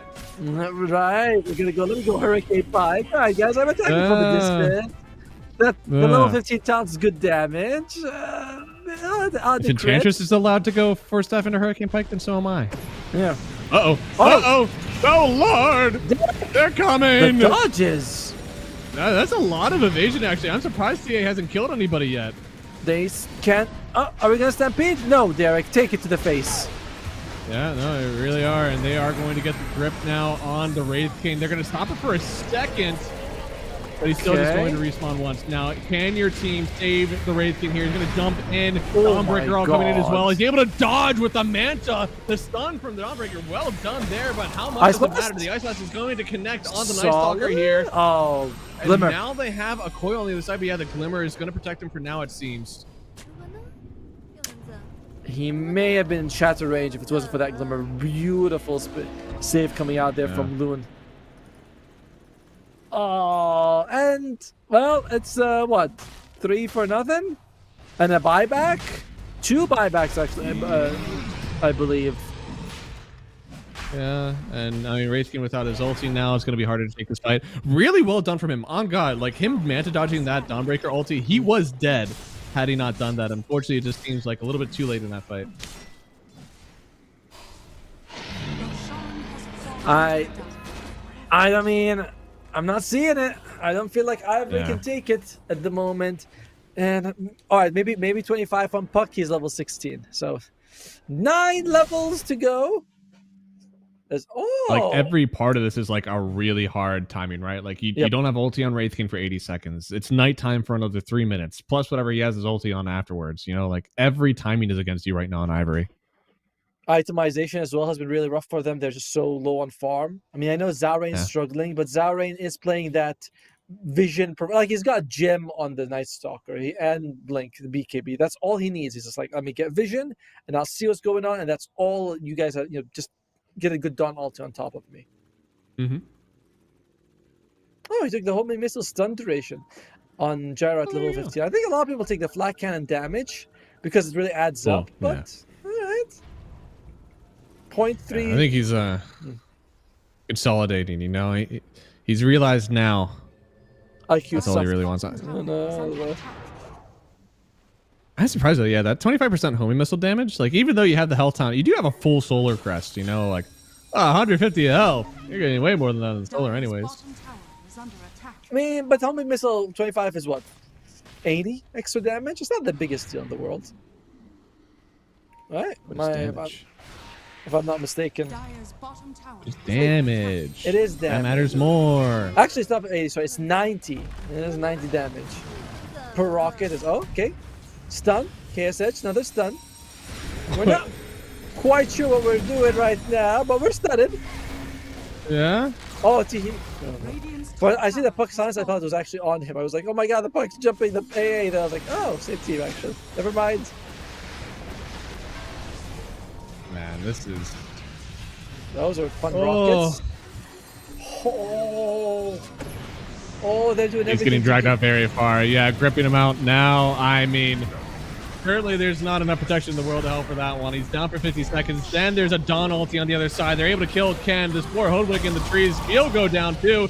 The Ice Blast is out. There you go. It's just too late. They get the kill, and it's GG. YG go from losing an open quals 1, getting an invite at the last second as redemption, and they actually take it to Ivory, getting the 2-1 and moving themselves on in the upper bracket.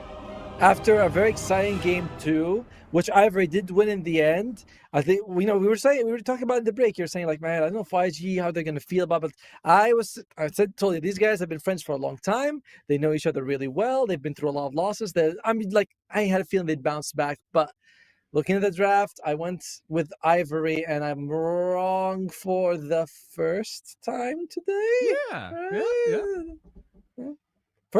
First time in game 3 today. Let's just go with that. But hey, that was I think a lot of it just went horribly wrong for the Ivory team. I feel like that mid lane, it's a hard one, but the off lane, I feel like this Wraith King never really put any pressure on the Dawnbreaker. Dawnbreaker got pretty much everything that she wanted, and even though you were swapping your mid and your off lane, which typically is very difficult to get wins on if you're doing that sometimes, that's hard, and they really made it work. So I think not only did you get the win here, but YG kind of flexed a little bit of their movement and how flexible they're able to be whenever it comes to the draft, and maybe making people think a few more times whenever they come in and draft against this team. Right, because now you're like, well, what is their mid laner's off lane pool? You're like, what the hell am I supposed to know this? But Madara got caught a lot as well. We've been kind of saying that this guy is new to the scene. He is amazing, high ranked. Like I think I said like 34 or something, but not a competitive player for more than a few months now. So you can feel it in this game, like on the Centaur. It wasn't really working out for them with the bottom lane with this AA and Wraith Kings was, like you said, just could have been a lot better. So unfortunately, I rated the lower bracket, but it's going to be Yango Galacticos advancing. And what's going to happen next, Matt? Because I don't want to be the one who stares at the camera at the very end, as we always do. Next up, we're not done yet, guys. We have our first upper bracket match done. Next up, we're going to be Team Nemesis versus Cuckoos, and that is going to be a very good game, even though it is an open qual stack. This is Gabby, Armel, DJ, Cuckoo, JG. Like, this is going to be a really fun game for us to watch.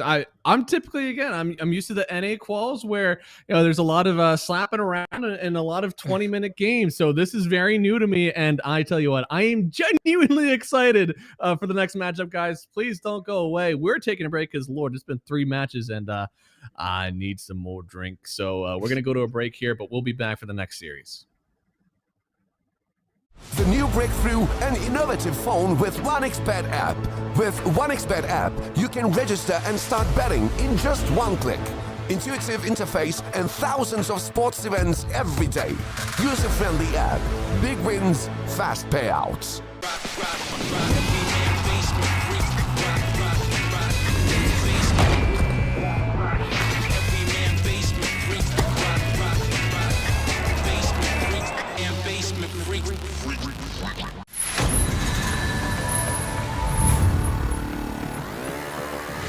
Bottom tower is under attack.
break through an innovative phone with 1xBet app.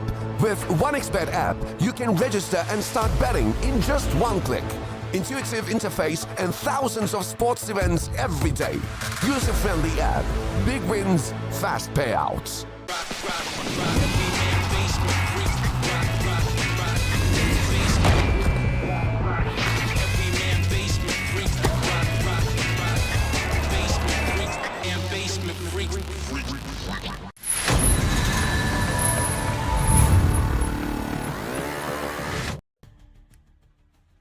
Hello, everybody. Welcome back to the Blast Slam qualifiers for SCA. It is Math and Otto again, and we've got ourselves a primetime matchup here: Nemesis versus Kukois, and we've got one team with Gabby Armel sitting at our 1-2, one team with Jackie and Mac, and these are two teams that I'm liking what we're going to be seeing in this best of three. I hope it goes all three. I hope so too. Although there's a guy on the Nemesis side, his name is Akashi, and I'm like thinking, wait a minute, I thought Jackie was coming in. Maybe it is Jackie, but his pup name is Akashi, which is really confusing if you're, but when we go into the actual game, hopefully they'll all have their, official tag in right there. So we know if it is Akashi or Jackie, because if I'm not mistaken, I have heard that unfortunately Akashi's out. This guy gets shafted every time there's a roster shuffle, by the way. They're like, let's just get, he's really good though. And they put in Jackie instead. So it's because of the MMR. Jackie's 16K, Akashi's 15K. So I have weird news. So it is a different account. It's not the Jackie account. So I can confirm that is Akashi. That is Akashi. By the way, we have registered Jackie on the Team Nemesis. That's their roster. So the guy got kicked and then re-invited to stay. There he is. It's Jackie. Do you remember? I forget which team it was, but it was the Hawk. It was TA2000. I think Noob also was on the team, and they were like, "Yeah, we kicked the Hawk, but then we were roster locked, so we had to play with them anyways." And then they ended up getting top 10 in the tournament or something with it because they just didn't care anymore. It was actually really cool. So I wonder if something like that would happen here if that is the case, right? Like we technically don't know actually. If this is just a sub that Akashi is in, or if it's real, and I don't know what's happening then. Yep, that's that's the Team Nemesis roster there. Let's look at their opponents a little bit more. Oh my God, look at Gabby and Kuku. They've been hitting the gym. There's the Kukois, Gabby, Armel, JG, DJ, and Kuku. There's what have they been doing on this Kuku's roster so far? We haven't, this is like some of the best players in the Philippines, but I think I haven't seen Gabby and Armel in those big tournaments for a while, which is a shame because back when Southeast Asia was a big thing, those guys were the two sort of leading the region. Ooh, okay. Oh. Armel was with Boom Esports until recently. Oh, they went through a little bit of a roster shuffle. Not the best time there, but still something. Yeah, this is a very good tournament to try to get those, get a feel for how your team is feeling right now. Especially because this feels like a stacked qualifier already. Plus going to Slam. I mean, with this already, if your team does well here, I think you're on lock for a very good season. Yes. Like the coach of Execration and I, he's a friend, so we talk sometimes, and he's like, if we can just, last season when they were ending, they're like, we would just want to be able to qualify for a tournament. They went to Riyadh. They was like, even no matter what happens in Riyadh, we'll be happy. They weren't actually very happy with the results afterwards, but still, that's what they said before. But they're like, if we can just get some practice in with one land, you go to the first land, doesn't matter what you get, as long as you get some experience, later on you'll feel a lot better for the future tournaments. So as you mentioned, any team that wins this is going to feel better for the rest of the season. And that's why there's a lot on the line for this one as well. Again, two teams that I almost feel bad pitting against each other so early, but at the end of the day, there's only one slot, you you got to be able to beat everybody as you get in here. And this is interesting. I wonder if there's going to be more coming out about this Nemesis roster, but at the end of the day, Akashi is here. It's here to stay for all three games. So I hope that he goes like 30-0 or something. It just really ramps it up. So when you dump your ex and then they start hitting the gym and getting promoted 3 times at work, you're like, just when I go out, that's when you could have done all this before, but no, you want to do it right now. So yeah, I imagine. I mean, I'm kind of rooting for Akashi, but does that mean I'm rooting against the other team, Kukui's? You're able to say that like Akashi goes 30-0 and then the rest of his team goes 0-30. Like it's still that they end up losing. It's just we want Akashi to do well. Wait, what do we do want Akashi to do well? As we are going through the draft right now, the Kukui's logo and the Nemesis logo. Which one do you like more? 10 seconds Which one do you think is like cooler? I like these more creative logos, right? So I'm always going to go for the remaining. Like. Okay. I don't like the simplification of logos, especially when it comes to like displaying them for branding here. I'm okay with it if it's like, okay, look, your org needs to show something that's like sleek and cool, whatever, but I still think that your like more characterized one should still be available, and the one that you put forward for stuff like this. All right, but you know what's going to happen, right? If they actually qualify for anything, they'll change the logo and the name. It will be instead of Team Kukui's, it will be Fighter Esports, something like that. Yeah, right. Yeah, that's a good one. Yeah, Fighter Esports, is that taken? But it's going to be. They're getting here first, and then the logo will be changed to some sort of circle, black and black and white, with maybe something going through it. And there you go. We've done it. Hire me. We've made an esports team. Fight esports. That's what do you want? 10 seconds. So, I've already seen this hero do very, very well, and so well that it got banned out. Remaining. So again, I feel like Doug, bad hero, Lifestealer not getting picked as much. So already there's a little bit more stock in the hero. But in general, I feel like BKB has been getting more and more slept on by some of these cores. So it's a good time. Oh, Pango's there though. Kukui is like, let's just take out the Pango from the start. I believe this will be JG's hero. I know Armel has played a little bit, but it's definitely been more of something that JG is going to. But again, later in the draft, you pick the Pango, you're like, who is he better against? As overall last pick is going to go to Kukui's anyway. So they can just, I imagine it's going to be 2 sports, carry, and flex the Pango till the end. It is astonishing to me. I like, again, playing in the NA, like the Snapfire hero is so prioritized. To see it go through the first phase is honestly astonishing to me, but that's what is nice to see about, like seeing other regions, see what they prioritize in the meta. Clearly, the Ruptor is the one that people are a lot more hype on. Yeah, it's like when you go to South America, and you see a lot more timber saws. Like everyone's like timber saw, a lot more timber, a lot more bat. Or offlane Phoenix, which is something that no other region plays. So it is nice.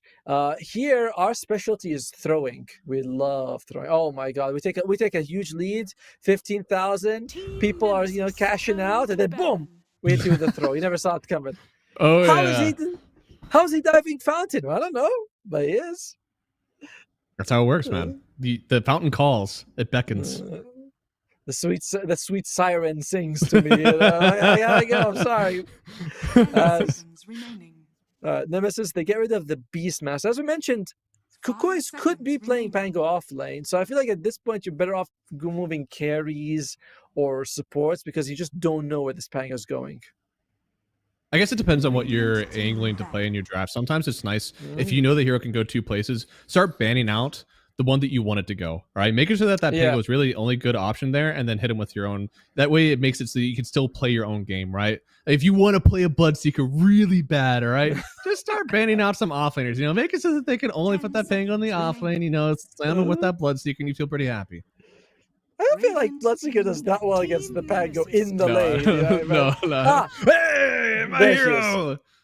By the way, this is something very important for you guys to know, is that if you cookie as the Pango is jumping, it does cancel one of the effects. I'm not sure which one's first, but I think... surely we cancel Crash, right? Yeah, you cancel, I think, like, if it's a double jump, if you get the cookie and then you double jump, it cancels the cookie or something like that. So, it's...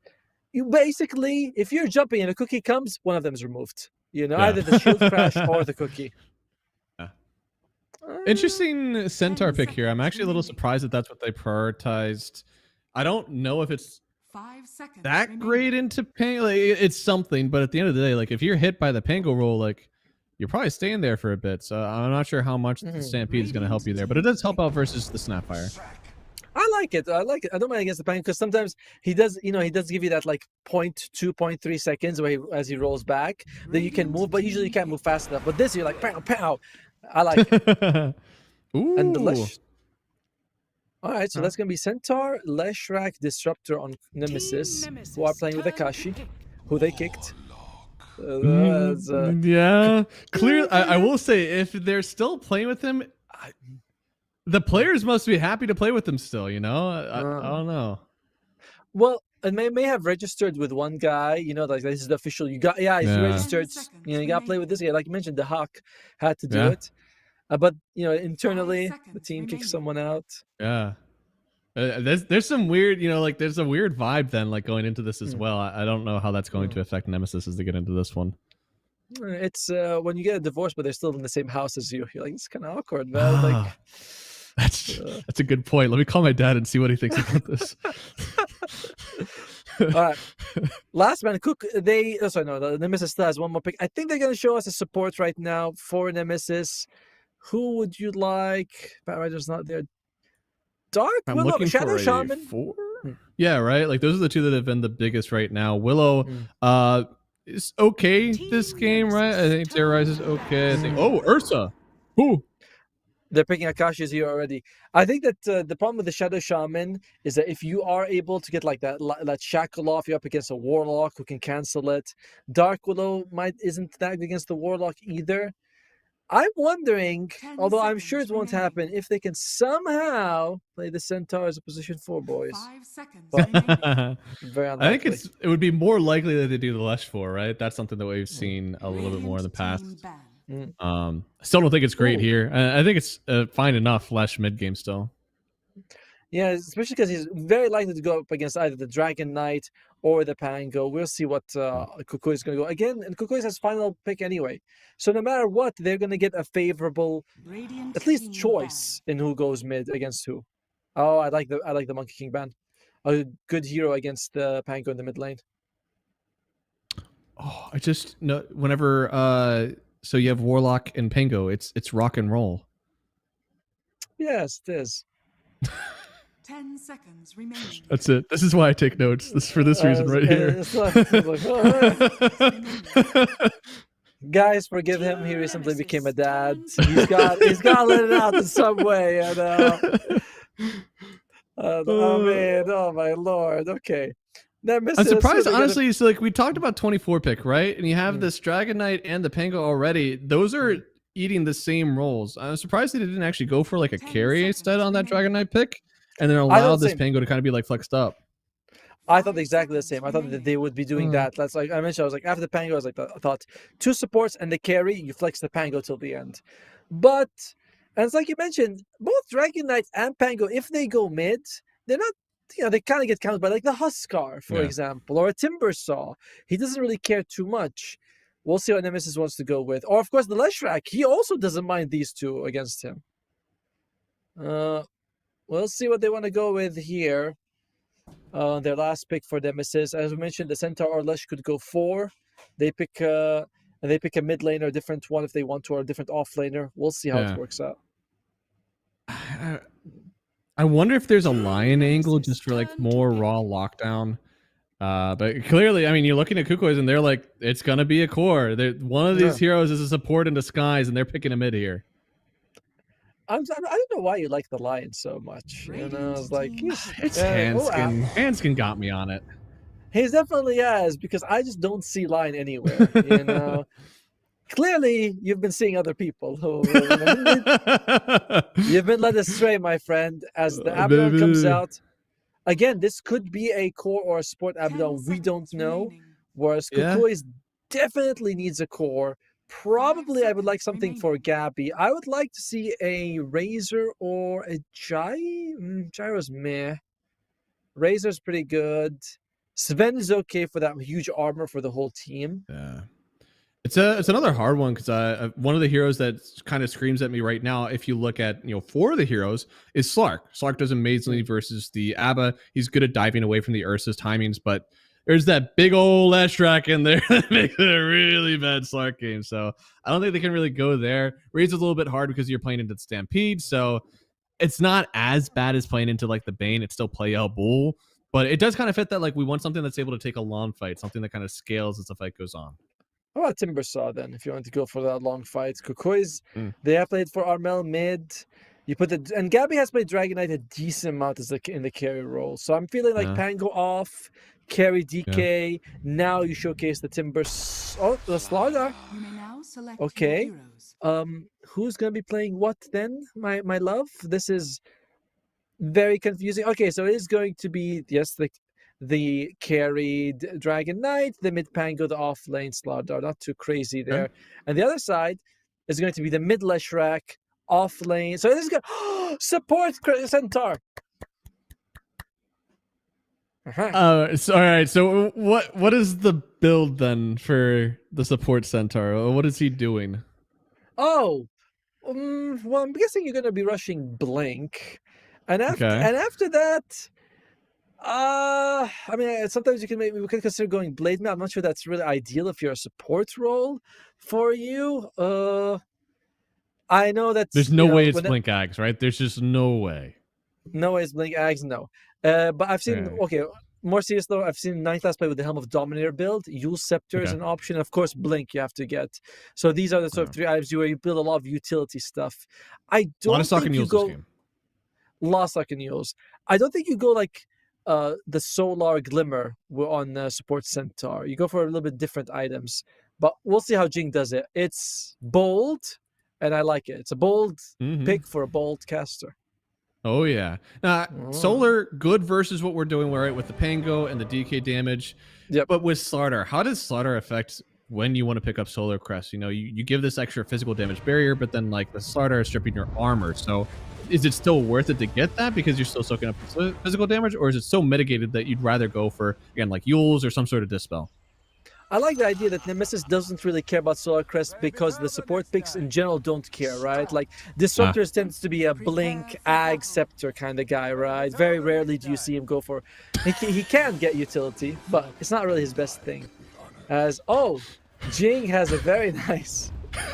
pun. That's a very good. That's a pub name that somebody needs to snipe up. 69 class. Very good for the other clowny pause 4s in your life. That's a very good name by Jin over there. All right, what are we looking at in terms of? Oh, it's going to be Thunderbolt on Armel for the Pangolier. That's about the only interesting facet. On the other side is going to be Grudge Bear. I think I've seen both of these facets on Ursa being picked up as. Yeah, it's okay, guys. Our face. We're happy to sell it, but there is a game we can go to very soon. So, there we go. Yeah, Grudge Bear. It's always like again. I think if you have a hero that you need to lock down consistently, like say you're playing into like a troll or something, and you need to like lock down, then I would go for like just adding more status effects right as you hit. Oh, just short to us. You get to say us, and somebody turns off their light whenever the game is on. Oh, you should see. I mean, turn off the lights, turn off the camera. Yeah, got the robe on. I was gonna say, like, it's in the game. Oh, there might be engagements here. They get a stun on the Slardar, but it's very cool. Jinx stuns him from the low ground, but he hits him on the high ground. That's pretty damn sick. It's over, Anakin. Centaur's going for double gauntlet. I don't know if this is going to turn to bracers or not, though. I mean, since you're a hero that doesn't need boots, right? Like, surely you start off with the braces still, and you just go in for like, that is my opportunity in this lane. I mean, do you go like 4-0? Are you trying to not tank, or like what is your skill build? Do you think in the laning stage? Oh, I've seen people go for like the stun and to retaliate. I don't think you really like. You can take the double edge later. It's a huge nuke, but. He's actually not laning at all. He's just going to drag the creeps. He's like, this is too silly. Often that's the answer when it comes to like, what are you going to do as this weird off meta support? It's drag wave. Like that's always it. You're not picking it for the lane. You're picking it for the game. But I am excited to see what he's going to be building on this Centaur. No, top. Oh, top lane. I didn't say anything. Top lane is going to be the Abaddon. Sorry, not the Abaddon. Sorry, the Disruptor and Ursa versus the Slaughter and the Snapfire. I feel like this favors the Nemesis group a little bit here. You know, because you are going to be able to mention the glimpse for anyone. Yeah. Ursa hits a few times, you glimpse someone back, that person's dead. So I like what Nemesis is working for in the top lane. Mid lane, yeah, I mean, we've seen this exact lane run back, right? Like earlier we saw this, but it was into the Underlord. I hope that, you know, Snapfire, Slaughter, maybe they have a better time playing against that. One nice thing about the Slaughter is that when you get back, you can just straight away, you know, smash the ground to stun him. So that's quite helpful for him. Whereas, you know, Underlord, you go back, you throw a pit of mouse, it's not quite as good. Yeah. Mid lane, this is favor. I was gonna say this is something that like we've seen with Fleshax before, a way to kind of push the wave out and then go under with the Diabolic Edict. But Armel does have a way to kind of, you know, get himself out of there, so shouldn't be as much of a kill threat as we've seen in other lanes. Oh, Jin just he's pulling creeps into the tower though, so they are gonna die here. Interesting. Okay, he gets one. You judge them when they, he gets one out, he missed two. Okay, he gets 2 out of 2. A support getting 2 out of 2 under tower. Acceptable or not acceptable? I think a support getting anything is acceptable, you know. It's for where the pressure's really on. I just love when they miss the flag bearer, because you know, like, I'm getting gold. Cuckoo. Dead. Oh, there we go. That's a big one. So very nice job for the Pause 4 Centaur, really showing why this hero is so strong. I'm surprised that Cuckoo died there. You know, that's a Warlock and a DK. These are very hard heroes to kill. Yeah, to be fair though, like it is level 2 double edge and stun with that Curse of Avernus. The damage does add up. All right, something's coming for the Centaur. It's a crown. It's going to Helm of the Dominator. Okay.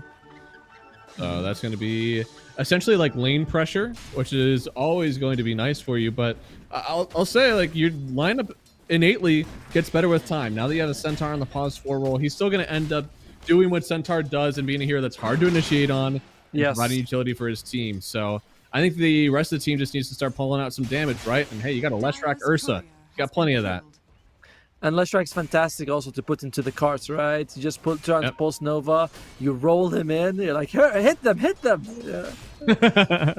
It's pretty much just that. I mean, I guess the only thing that you can hope for is maybe some Helm Doms on the other side to help soak up some of those pulses. Edicts. I think the pulse hits everyone. No? That's true. That's true. It's just the edict. The edicts as... The edict pulses. Oh, they get a kill bomb lane. Yeah. They left also impressive. I mean, that's with shield. I feel like you shouldn't be able to do enough damage. Yeah, they left him for a bit too long in the solo. And again, he's up against Warlock Dragon Knight. You wouldn't think Abaddon would really struggle in a lane like that. You know what I mean? He's only got 9 CS on this Abaddon. Oh, wow. Oh, I didn't even know. Like, I just thought that he shouldn't be dying. Also, the CS going that poorly is very surprising to me. I'm very surprised as well. By the people are asking in chat, Nemesis is playing with Akashi boys. All right, Jackie is not quite here. Akashi's playing. That is not the Jackie account. That is for sure Akashi.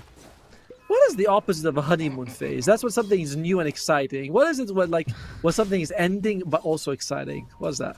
Marriage, am I right? Oh yeah. Wives are the worst. No, the old ball and chain. Yeah. There you go. And so yeah, what is it? The thing is something is ending, but it's good. What is that? Ending but good. I mean, that's the end of the glory days. After the end of the glory days.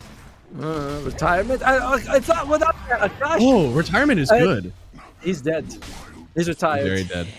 Very retired. And there's so much physical damage in this lane, you know, with the Shredder.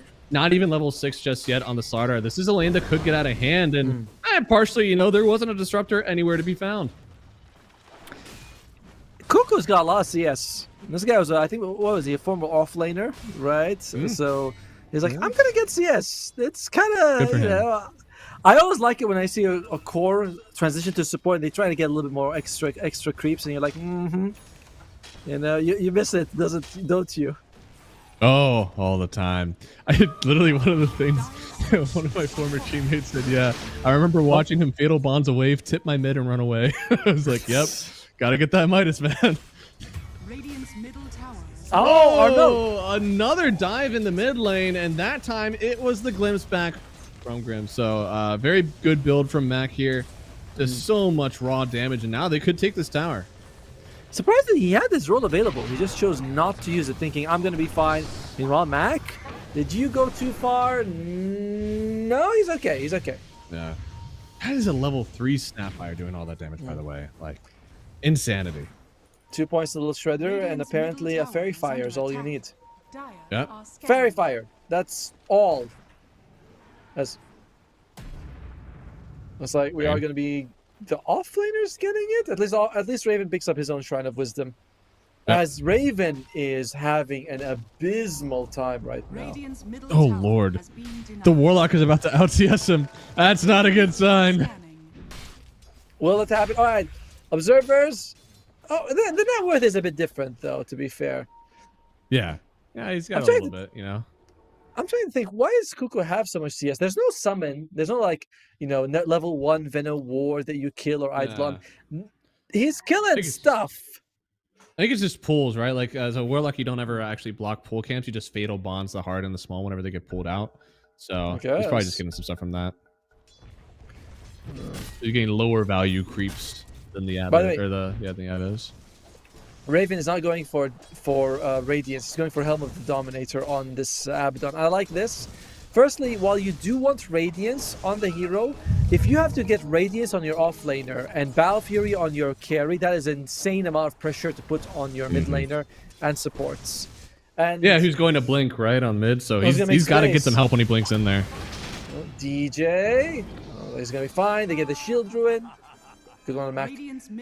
But at the same time, I also feel like an Abaddon without Radiance will fall off very quickly because their farming speed is garbage. I mean, surely it's just, you know, Helm into the Radiance, right? Like, a little bit for me, a little bit for you. Maybe. But I see a lot of times when that happens, they go to like an Orchid or an Echo Saber or something to be more like helpful to the team because Radiance is so expensive as Jhin. Oh, that's a golem. Okay. Yeah, it is. All rock, but no roll. Should be able to get them this tower. And then on the other side, Gabby goes down. That is a big kill going the way of Leshrac because it didn't take near as much as they did to kill the Centaur. Right. And they had to use the book, by the way, for the Warlock. Yeah. I honestly don't like that facet. Or at least I don't like the way it's being used. You know, you have to use it early to get that fast level 6. Then you have a facet for after. Oh, hello, Habibi. Cuckoo. Might be in some trouble. Yeah, it should be no rock for him, but roll is coming on through. And Armel, he gets to look at them and then run away. Grims?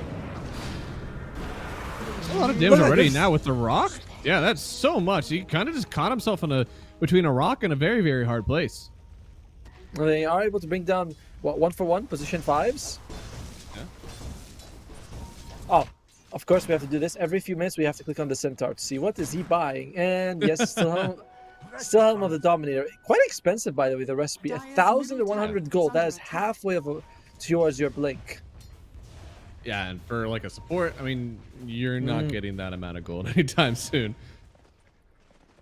Let me introduce you to my Max Retaliate build on Centaur with jungling. Right? No stun, all stats. Man, he's still 3-2-0. Oh, Coco looking pretty dead here. This is why he does it. The damage, by the way, of an early, like maxed out double edge, maxed out hoof stop is a lot. But it's also a lot of damage to you as somebody who, you know, you eventually get the levels, but the gold doesn't come as easy. But that's one of the problems as well when if you play support Centaur, double edge actually hurts you quite a bit. You're right. Like, yeah, you almost want to go Tranks. Because I love playing this here as a support. I feel like it's a lot of fun. But I go double edge. I leave at level 1. I'm like, anymore, it hurts me too much. You got the guy double edge. You're like, when I press double edge, I want my raindrops to suck up my damage. Is that possible? Can we do it like that? Right. Look, if Oracle's allowed to break my blink, I should be allowed to buy range ups for my own double edge. Is under attack. And Nemesis has a very interesting net worth spread. Mac has everything on this Leshrac, and he's got to make the loft space with it.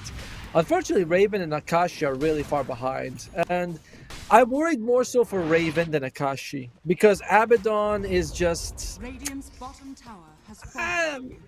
It's worrisome when this hero falls behind as a core. Radiant are scanning. No, it's kind of one of those. What do you do? You know, like what does your hero do? DJ looking like he's dead. Oh, he's very dead. Tried to get onto the low ground, wasn't able to make it. And Mac, once again, I mean, that's why he has top net worth. This Blink Dagger feels like he's able to get whatever kill he wants right now. Limps. Good. Static Storm. He's quite tanky, though. I think a little bit early on the stun. I think that stun needed to wait for the kinetic field to be down, and now he's the one that's running away. They see him perfectly with that Corrosive Haze, and now Armel, with the diffusal. Good God. The swashes are way too much. There's 3 Helm of the Dominators coming out. By the way, I saw this. I don't know which team did it recently. They went like 4 Helm of the Dominators, and they had a Chen or Enchantress. And they just pushed out lanes all the time with their creeps. It was very obnoxious, very annoying to watch, but very effective. I mean, it sounds like a Thunder thing, but maybe not. No, it's whatever team has. This was Tundra back when Aoi was their coach, because I think that guy does a lot of these sort of min-maxing stuff. Oh, JG. He's getting some XP. Good for him. You think JG's thinking, why is my XP not increasing? This is very strange. Alright, almost in range for a glimpse. Oh, we're not going for it. Oh, they want those creeps, baby. Alright. So now that we have Humble the Dominator on our Centaur, what's he gonna go for? Now, there's 2 possibilities. Lotus Orb and Blink Dagger, both very expensive. I like how we're discussing a support getting Lotus Orb second item like it's normal. I do not think they needed to show on that creep. They could have gotten to Raven, and Raven, who's had a horrible game. I tell you what, giving him even worse of a game, I don't know what he would have done, but narrowly dodging that gank, to be honest. Oh, Gabby gets disconnected. Not again. It's coming. Please is that your Batman voice? I'm Batman. There you go. Good movies. I know. I mean, to be honest, the second one was the best one. The third one was just okay. Why did the third movie not go so well, Math? What happened? Oh, sorry, Batman. Is that the one with Bane? Yes, that's the one with Bane. I mean, I guess that was your favorite, right? I liked that one. Well, I didn't say it's bad. It wasn't as good as the second one. That's all. Wow. I don't know. The second one was Joker, though, right? Yes. That's a hard one to follow up. That's true.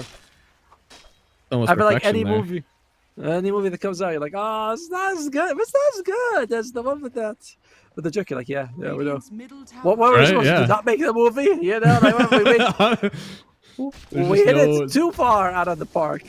Yeah, there's just no being better than that. Takashi almost has that Battle Fury. And my worry is that mismatch in the offlaners. Slardar, you get the blink, your BKB, you're always useful. Abaddon, yes, you can like remove stuns from other people, but if I'm picking an offlaner to do that, I feel like Legion Commander is a better option than Abaddon. No. I think it's like the initiator, right? Like, do you want somebody who's starting a fight or somebody who can get started on? We talked about how like you have a Battle Fury on Ursa who's going to take a little bit of time. Leshrak's going to try to get that Blink Dagger, right? But neither of these guys truly want to get initiated on. So I wonder if that's just what gave Abbott the edge.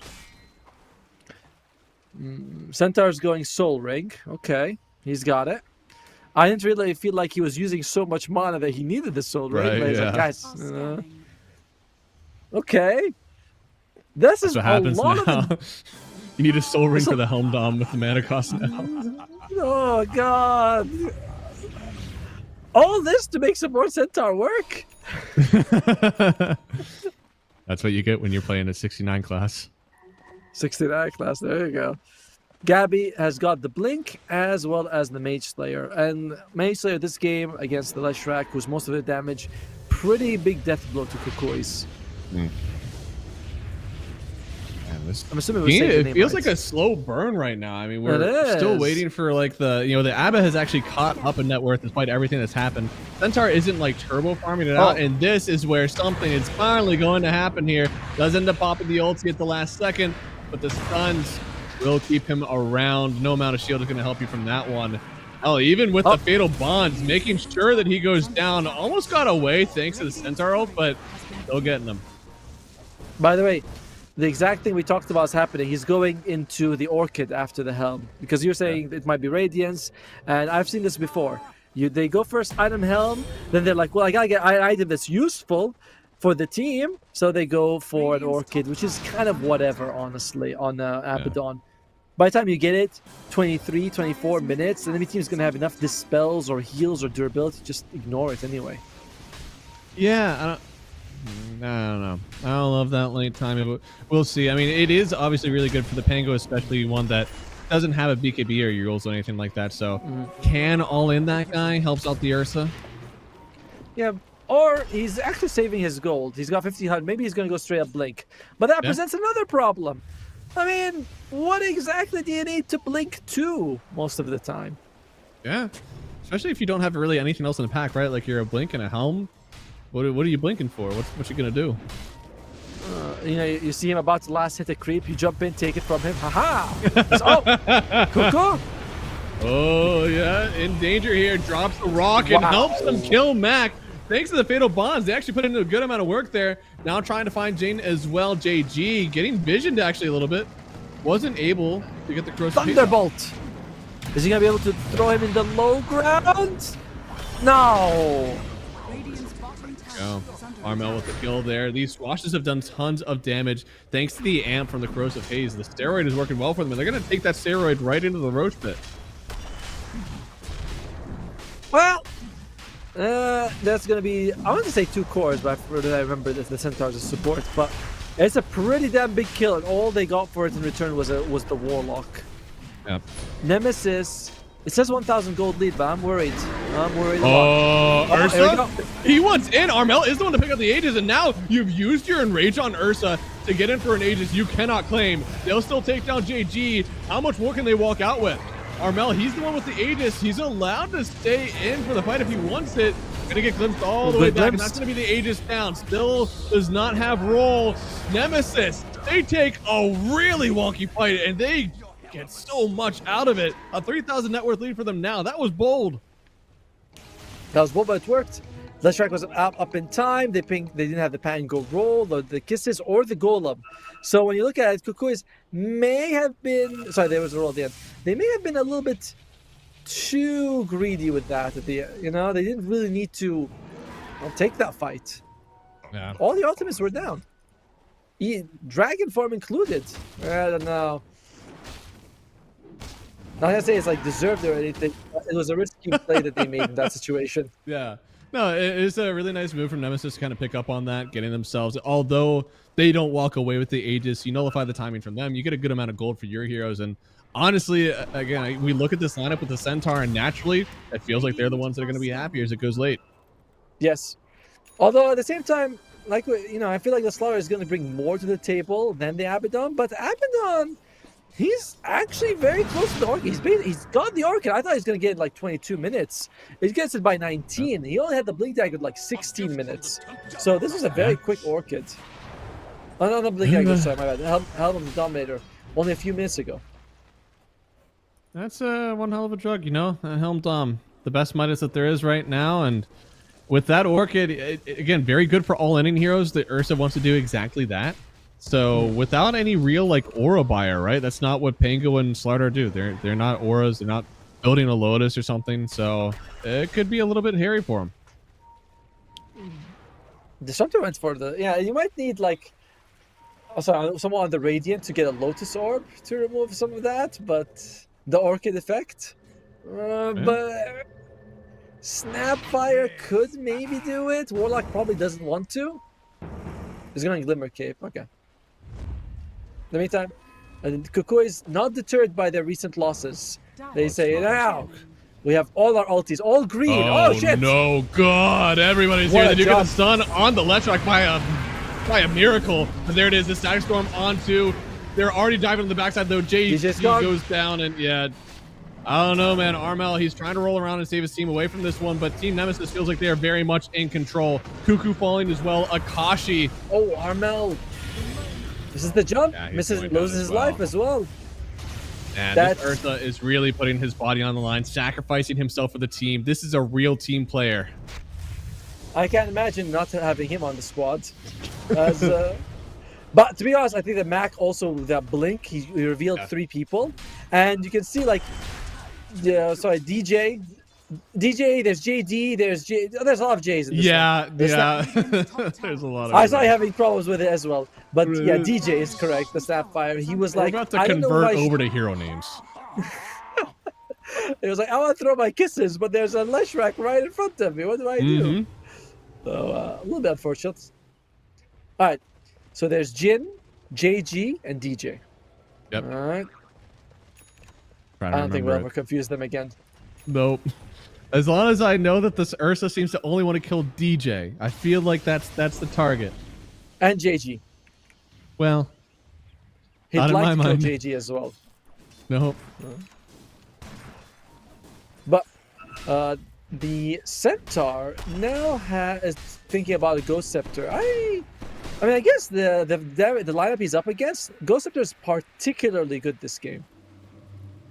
Yeah, a lot of physical damage rolling through. I mean, hinging almost entirely on physical, to be honest. A Snapfire is a good amount of the magic that we're seeing, maybe a little bit with, rolling away with the shield crash on Pango, but that's really it. A lot of this is going to be physical protection, so I'm all about it. Oh, a rolling and shield crash are both physical damage as well. Rolling is too? Yeah. I thought for sure that rolling was magical. No, you hover over, it says physical. Unless they're lying on us, but... Well, no, would somebody do that? Go on the internet and tell lies? Would Valve ever make a mistake today? I've never. So yeah, no, I mean, all physical protection is going to be exactly what you need then for this team. And even the E-Blade combo, Blink, Stomp, Double Edge E-Blade, that's some good damage. Don't think that's really going to be coming out from our support Centaur. But we can dream as... Oh, Mac, no. Well, actually, it's fine. They found an opening.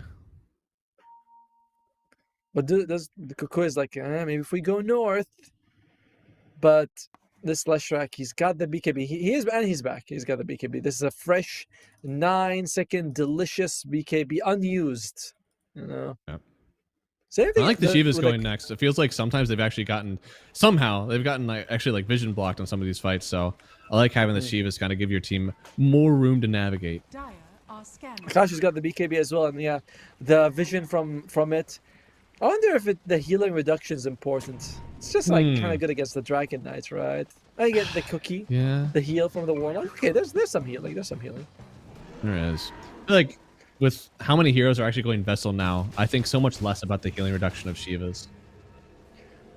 I feel like Vessel is an item that you see in your pubs. I don't think I see it in competitive play. Do I see a Warlock? Warlock down! They're all portaling, and well, they've already managed to kill Cuckoo, and chasing after more with the ulti. It looks like they'll find nobody with Stampede.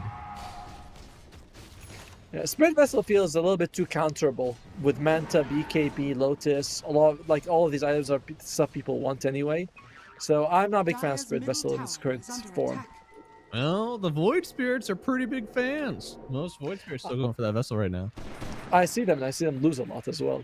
Limit Void Spirit goes for the Spirit Vessel, gets like 1 kill for the next 15 minutes. You're like, my god, why did you get a Witchblade? Why can't you be normal? He's like, no! Spirit Vessel! It's one of the best. Yeah. Why can't you be normal? That thing lives in my head often. Is that something people tell you all the time? I heard it before. I actually would like to think that I helped get that into the script. Oh, well done. Okay. I mean, that's a nice claim to fame, I suppose. Yeah. Ooh, Octarine Core. An interesting take on survivability there from the ABBA. Just make sure that ulti is on a lower cooldown. This ulti was like nerfed recently with 0, 5, 10 seconds being added. So it's certainly, it feels like it's you could use it like the Octane core a little bit more than before. I mean, with that, Top you're lane. basically like, oh, there we go. Good initiation, but also good escape. Yeah, with the Abba shield, right? You're True. Yeah, the quickening, whenever units die, right? Like your shield is going to be basically off cooldown all the time. Yes, as long as people keep dying, right? And because it's what it's 6 seconds. I don't know why it's 0.2 for creeps and 6 seconds for heroes. Like, I would like it if it's like more balanced, you know? 0.3 for creeps, 3 for heroes, you know, for example. Radiant's top tower is under attack.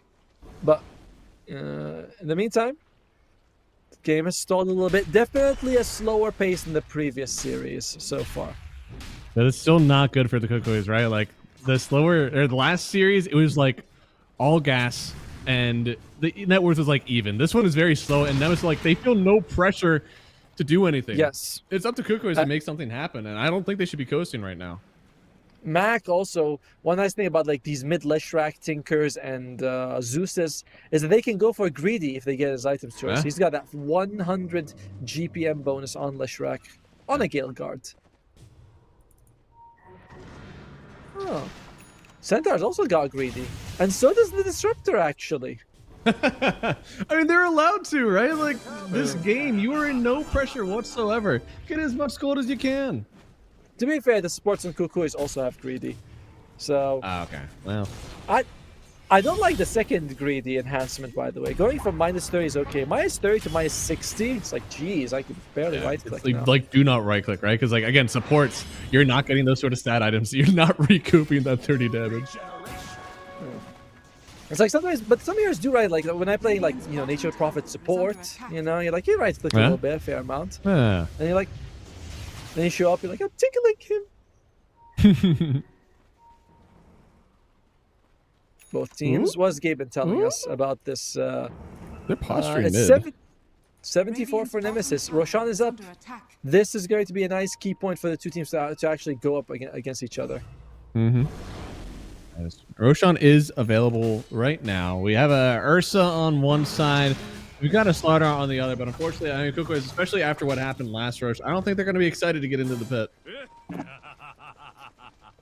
What are you talking about? They got the Aegis, didn't they? They're very happy. That's like, true. Yeah. They just needed to be a little bit faster or sacrificial. Centaur wants a Crimson Guard. They're really all in on this anti-physical damage from Kukois. That's right. I think it's time for my Crimson Guard build. We need to build it out. And to be fair, he's like one of the highest health heroes in the game, and he's got that Rawhide from innate. So it's like, all right, he's going to have a lot of health. Yeah, you could always get more. I think it's time for the Double Heart Crimson. It's a very good game for it. Double Heart Crimson. Yeah, since the physical block is based on your max HP. No, first you go for Overwhelming Blink. So when you blink it, they really feel it. True, let them know. Boom. You show up, you're like, hello. Then you get the Shard, of course. You know, was it 15% strength? Yeah, it's like scaling physical protection. That's actually kind of... I've never thought about that. That's 12? It used to be 15. That's so sad. You know what, Nemesis? They are trying... Interestingly enough, they were sending the Leshrac into the lane, and they had the Akash Surf run around. Oh! Half health. That is interesting. Yeah, there's a half health Roche, but the team is smoking behind. Now it's the counter smoke. They'll go up another high ground, but instead it's just going to be the Abba breaking on the low ground. They have the information right now on Kukois. What do you think they should be doing? Oh, Kukois, can you get it on the back line? Kind of hard. It's a much harder fight for Kukois. They need to find Disruptor. That's the only, or the Leshrac. Those are the only easy kills. Oh, Blinken! Onto and so far, it looks like Gabby, he's going to be the one to start. And he gets started on. The Fatal Bonds are down. Gabby trying to get away. He's able to get onto the high ground here, getting away from the Ursa, but he's bringing them back into the arms of his Snapfire, who does not want to get caught on either. They'll finally kill Grims, and that's something. Raven now in danger as well, has the ulti still available. Akashi, you can feel how frustrated he is. He wants to get the jump initiation. He's already used his enrage. Now he could be vulnerable. Stunned up. Gabby. Another Dragon Tail stun, but here comes his team to help out. Gabby heading from the low ground. They're going to lose JG here. Raven still No, he doesn't have his ulti anymore. If they kill him here, yeah, he is gone. And somehow Kuko is there actually winning this fight. They didn't have any business winning. Now stunned up on Akashi. He's under the trees. No, little health left. He could get the enrage. He gets away for a second here. He's posturing like he wants to re-engage. I don't think that's good for you, but they will end up losing another here. It's 3 gone for the price of a Slardar. Cookies really took that out of nowhere. And Roshan is still up. If they want to go for it later, it's going to be moving towards daytime right now. But what a chase. Once they killed the Disruptor, they felt like we can keep going, boys. And Mac jumps in, tries to get a kill on the Warlock, takes him forever. He doesn't actually get it in the end. Just way more spells coming out from Kukois because of how long that fight was. Yeah, that was, again, like really surprising. I didn't think that they had the power to keep a fight going that long. Like typically when you're, typically when you're really low in the net worth, right? Like you use a volley of spells and it's like, okay, that's all we had. But they kept it going. I wonder... I mean, Gappy's got decent farm. That Mage Slayer also is probably putting in a lot of work. You mentioned how it's really good against like the Fury swipes and also, of course, the Leshrac. So even though you're 11,000 gold behind, if your items nullify the enemy items, that's a big deal. The E-Blade in time, but I think it's only going to buy time. Warlock's still very much in danger. He's going to go down. Now this Slardar, yeah, he's going to get dragged back too. Akashi, this time he feels a lot more powerful. Whenever the fight is on his terms, he'll win it. Looking to try to kill this Snapfire next to Kinetic Field. Looks like it could protect him for now, but no, yeah, too many people close. Akashi on a mega kill spree, and it brings back the net worth lead for his team. Well, now they're just going to go straight up Roche. This time they're not going to be messing around here for Nemesis or waiting for anything else to happen. Grims, of course, we mentioned it. He gets that +1 thanks to the glimpse on the Disruptor. He's also about 1,400 gold from his Axe Scepter on Disruptor. There we go. You know, I like it whenever the Disruptors don't play around. You know, I know that we saw some in the last series where they had some really good team items. You know, we're looking at some extra Force Staffs, Ghost Scepters, whatever it is. I don't care about that stuff. Okay, give me the end-all be-all ulti. Same. It's like, just do it. Just get Blink Ags, land a big ulti. You'll be the MVP for your team. What's the Glimmer going to get you? Amen. Until you're able to disassemble the Force Staff for your Aghanim Scepter, miss me with that. I also feel the same way about that towards the Warlock, you know? I'm always thinking to myself, just get Refresher Ags. They'll you know, all these rocks. They'll be... I guess. More Refresher. I don't know if Ags drastically changes that hero, to be honest. True. The Refresher, it's like the landing stun is usually the biggest part of his ulti. Meanwhile, it is looking really good for Nemesis, and might be looking even better if they get this kill on Armel. Really good Orchid, and there it is. Yeah, just burning him right on down. You almost wonder, like, he's going for Nullifier right now in the Pango. Does that need to get switched up to, you know, Yule's, Lotus, BKB? Can he really still go for this Nullifier? I guess my biggest question is, what exactly are you nullifying that's such a big deal, right? I mean, there's a Ghost Scepter on the enemy side, to be fair with you. Yeah. Like, Ghost Scepter, the shields, the Solars. It is not bad to get a Nullifier. I think if you go for this, you have to be really trusting on your team to, you know, actually dish out the damage. I think you also need to trust that one of them is going to get a Dispel for you. I don't think you're able to play this game without one on the Pango. That's something the supports are... Oh, wait. Perhaps Lotus Orb on the Slardar? Nope. Supports not going for Lotus Orb. Snapfire actually wants a Blink Hex. Warlock. There's no Lotus Orb coming on the Cuckoo side. You're going to have to accept that. I start that roll early. You got to get that off. I'll be rolling from a mile away, boys. Radiant's top tower is under attack. I'm surprised when I see a support leave the tier 2 75 GPM and they take like some sort of fleet-footed enhancement where they get like 25 movement speed. I'm like, 25 movement speed is nice, but are you really leaving GPM for that? Sometimes it's definitely like muscle memory. Like, it's time to get the next neutral item. You don't really think about, like, could I keep the old one that I had? That was a lot more of a thing whenever it was only like the item, right? Yes. The enhancement different. But now that it's like an enhancement and an item itself, and you have to combine. Yeah. And it brings us back to an important question: do you like the current neutral item system? I like the Madstone system a lot, and as a carry, I feel like I get lifesteal a lot on heroes that like I have no way to sustain myself if I'm farming. Yeah, that's I nice. like it a lot. I feel like actually as supports, you should be a little upset about it. I think the only thing that I really don't like as a core is I don't like Sister Shroud. You know? Of course, nobody likes it. I love Sister Shroud, you know, because I'm a support, and when that PA jumps in with a nice crit, and I'm like, oh no, I have Sister Shroud. But it is like that was single-handedly ruined my Ricky experience, man. That's what I'm thinking. I was like, oh, Armel. Oh Basher? my god. Ooh, yee. Oh. How much did that last BKB hit wouldn't do? help that one. The man had his shield up. Yeah, and even then, right? Like he was all the way through. Okay, he did 800. It only says the last one did 100 damage, but I imagine that's because the shield absorbed like 500 of it, right? So that's why. Or whatever the shield dodge, block is. You know, it's going to be. Oh, okay, the soup is there.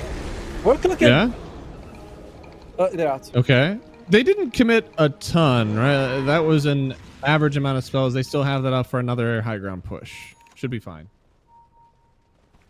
They have Fatal Bonds coming up. They have Golem already. The soup is only going to take 10 seconds. I love upheaval, by the way.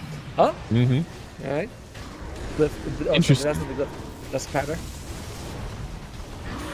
They're able to drag the creeps back here, but the Cardi's still very protected. We're cooking the soup. There you go. Akashi. Oh. By the way, that soup used to be very sticky.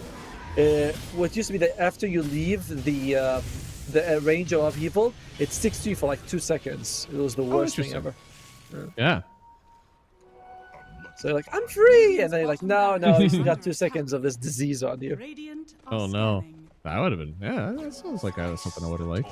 I mean, now it's still nice because you have the attack speed, so it becomes a very multi-purpose ability. Only if you get the talent, though, right? It's like it does have the talent, To be fair, I thought the other talent wasn't that great. 150 Shadow Word AoE, it's like whatever. Yeah. It's okay. It depends on, I guess, like if you are pushing out a lot of waves, it's fine, but so very few times do you have a way to like hit multiple heroes with the Shadow Word at that low of a range in the middle of a team fight. And it's like, oh, are you gonna put it on the Pango? He's gonna stick to people and get like 45 extra damage a second. That's not a big deal. As Nemesis, they're saying, no, this train, there it is, the Ag Scepter on Disruptor. Rich get richer. I mean, it's a 23,000 net worth lead right now for Nemesis, and they are the ones they can keep on getting this gold. They don't care. You have Ags on Disruptor. It can only get better from here. There's absolutely no pressure for them to get out on the map. And Kuko is, I mean, we have Roshan could spawn in a minute and a half. What are they waiting for? What could change for them to get a one fight at this Roche pit? I mean, I feel like I'd like to see them go aggressive in a situation like this, basically because I remember always when I talked to 33 on Tundra one time, we had an interview, and it was a game like this where one team was out farming the other, and the other team was just sitting in their base, and Tundra was obviously the one out farming them because that's what they do. And I was like, 33, why do you what happens in situations like that? He's like, we're bored. But we're bored in farming, and they're bored in their base. So we'll come out ahead. We don't have to go and give them a good fight in their base. Yeah. We're just, we can be bored, they can be bored, and we can farm, and they cannot farm, and that's it. And I was like, that's good. What a good answer right there. Radiant's bottom barracks are under bored and farming is definitely like it's a good place to be. There's a lot less frustration in that boredom. Yeah, whereas you're bored and you're not farming. That's lets the mind wonder. What should I get for dinner? Because if you look at the map, it is a lot of the creeps are pushing into the Radiant side. They get an Observer Ward removed by Raven. Oh, the Rend! The Soul Rend killed him through the threshold of his ulti. I saw that too. He did not expect that. And it's not like he was broken. He could have activated his ulti, like if the damage had reached him, but no. Yeah. Huge kill. Wow. Yeah, that is just 1,100 gold. Just slap right there. And plus, and Roshan could spawn soon. I wonder if they get a fortunate spawn. You are a team with Pango and Slardar. Roche can fall quick. What does Gabby have, by the way? Yeah, Bloodthorn, Hurricane Pike, Mage Slayer, Blink, BKB, going for Swift Blink. He's getting maxed out soon on this Dragon Knight, by the way. Yeah, he has still had a very good time. It's the Sardar and the Pango that kind of has some catching up to do. Oh, by the way, I'm surprised what he took for a neutral item. He took the Magnifying Monocle on a DK. Somewhat unusual, I would say. This item will very likely be cancelled quite early for this guy, you know? Yeah. It's very much like a, for that first blink, right? That extra range on Dragon Tail, a few more right clicks, you know, from range. That's where it feels good. It can also mess you up, right? Like if you go for the blink stun, you start right clicking and then there's some damage that hits you. Now you have to walk closer and you might not actually get that right click, you know? Yeah, it's a little bit confusing for me to see. Now, we talked in the previous game about like gold. Wait, not buyback slash. Where is it? Current gold. Okay. Unfortunately, there's a lot more current gold on the Radiant side. So not only dire, yeah, there's like 3,400 on Slardar, 3,000 on the Snapfire, 2.3 on the Dragon Knight, 2,000 on the Warlock. On the other side, there's like 800 on the supports.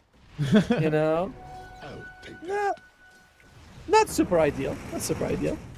No, this is a very hard fight then, and looks like they are going to try to get a start here. They see Grims, yeah, instantly in with the stun, but he's able to get the ulti out. JG actually able to get away from it. I think he wanted to kill the creep, but he wasn't able to before Lunchtrack TP's in. Now Gabby still taking it to that Centaur, able to get the kill now. They're sticking on the Ursa. This could be a very good fight for them. They're going to buy back on the Centaur, even so on the Warlock, but it looks like this Pango, he'll be the first victim here. Jumped forward, and now DJ, I mean, he just has to watch him die. I mean, he's trying his best to get the damage done for his team, but look at that. The Ursa will just shred him down, and there's just too much damage on this Nemesis team. A godlike streak now for Akashi. His matchup against the Dragon Knight's too good. You know, and I was like, Dragon Knight is this fantastic carry, but he just cannot stand toe-to-toe against the Ursa. You know, it's a matchup that never favors him. They were forced to use a buyback on Jin, but guess what? Kuko also bought back. So it's a 4-for-2 trade in favor of Nemesis with Roshan on top. I'm smelling something, math, and it ain't soap. Okay, that one fell out at the end. Dire's top tower is under attack. Ivory soap? I saw that last game. Dire's top tower has fallen. No, there were Ivory. Oh, that was a tough game 3 for them. Looking like Kukui is also going to be struggling in this one right now. A high ground push. Oh. I think you're looking at it right. This is one of the classics. Like we have two heroes that flex in two different positions. We're in a good spot, right? And then all of a sudden, there's a carry on the enemy team that does really well into both of those heroes. So even if you flex, it doesn't matter. One of them is going to be having a hard time. And I think it was up to this Slardar, right? Like he was the one that was supposed to kind of bring it all together, and just not feeling that right now. Amplify that physical damage that everyone else is dealing. Yeah. I think at some point, though, he needed to deal his own. He needed to be amping his own damage, but I don't think that's really been happening. Oh, I'm surprised that Centaur took the 30 double edge percentage damage at 15, but anyway. Oh, they're going for Oh Kuko's my dead. lord! I mean, Max just decimates him. Now the DK's in the same spot, able to pop the BKB, but he's already so low, he cannot continue the assault with the rest of his team, so the card's gonna come through. Mile away. And, oh lord, that glimpse. Akashi in danger. I mean, he still has the Aegis, so even if he manages to die here, he's gonna have everything ready to go for a second life. They just continue on this push. Kuku is this dieback from Kuku is kind of annoying. You know that he's not gonna be able to like show up suddenly and throw a golem. That's gonna be the second set of barracks. Kuku is on the last beat. Whoa. The Slardar in so much danger, dude. The Aghanim Scepter Disruptor. There's no way you're getting out of that one. I love it. He just throws down anyone to prevent any staves. And, oh, wait. Gabby, he's doing something. Dude, Akashi is just going for end. He's saying, I want out of the game. Of the game, yes. I was going to say, with a victory, of course. Ah, GG's Of gold. course. And there it is. Game 1 going to Team Nemesis. They're showing pretty strong in this game one. Even with this flex of this Centaur and pause 4, they made a really weird pick work out for them. Showed a lot of their cohesiveness. I feel like if it was up to, when you look at Kukuis, maybe they were playing it a little bit too passive. We were saying this series in general is a lot less active than the previous one, but when you see like off lane, Abaddon, not a whole lot of damage there. Support Centaur, which can be very hit and miss. I wonder if they considered like maybe if we had gone a bit more aggressive earlier on, if something would have gone better for us. But overall, Nemesis start very, very, very good, and they. With that Centaur pick, now you have to always be worried, like, oh, they pick Monkey King. Is it support? Is it core? We don't know. This flexibility showing off from the start is very nice move by them, especially from Jhin. Yeah, it seems like they definitely give themselves like an upper hand in the draft, right? Because one side had this, DK Pango flex that just didn't end up paying out in the same way. On the other side, we had like, I guess it was a Centaur flex. Is they ended up going with, Abba in the end. Wasn't even one that was showed. So I think they're very confident in the heroes that they want to play on their team, and they know what they're allowed to flex. I don't know if Kuku's necessarily had that same read. So really good stuff from them here. Excited to see a game 2 because I think Kuku's, this is a very good team. I don't think that they showed their full potential in this one. Yep. So I think they're going to go back to the draft board and show us what they're really about. For us, we're also going to be going back to the draft board. We might be available for just one more game between Kukus and Team Nemesis, or we could go to all 3 game series. What we're going to do now is we're going to take a 10-minute break. We'll be back with game number 2. See you then. The new breakthrough and innovative phone with 1xBet app. With 1xBet app, you can register and start betting in just one click. Intuitive interface and thousands of sports events every day. User-friendly app. Big wins, fast payouts.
break through an innovative phone with 1xBet app. With 1xBet app, you can register and start betting in just one click. Intuitive interface and thousands of sports events every day. User-friendly app. Big wins, fast payouts.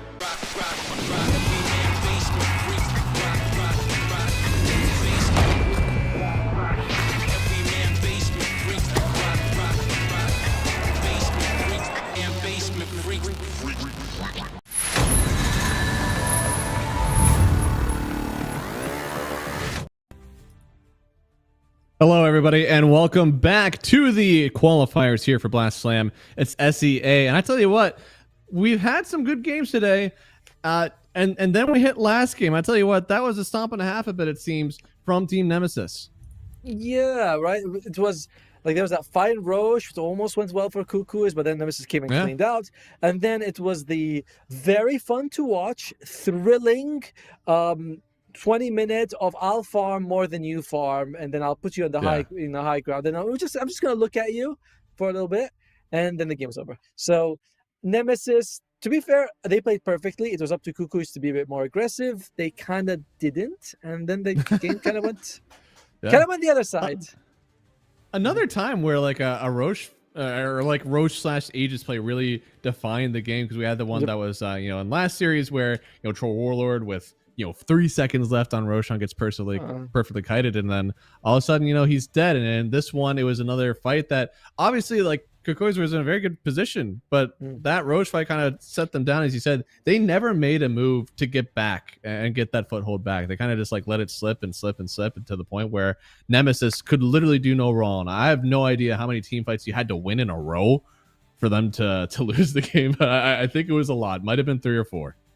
And then also we saw on the Dire side, or the Nemesis side, they had more Helm of Dominators. They had more GPM enhancements, and these all add up. They're not a big deal by themselves. Like, you look at one of them, but I'm farming more of the map, and I'm getting free passive gold. Life's good.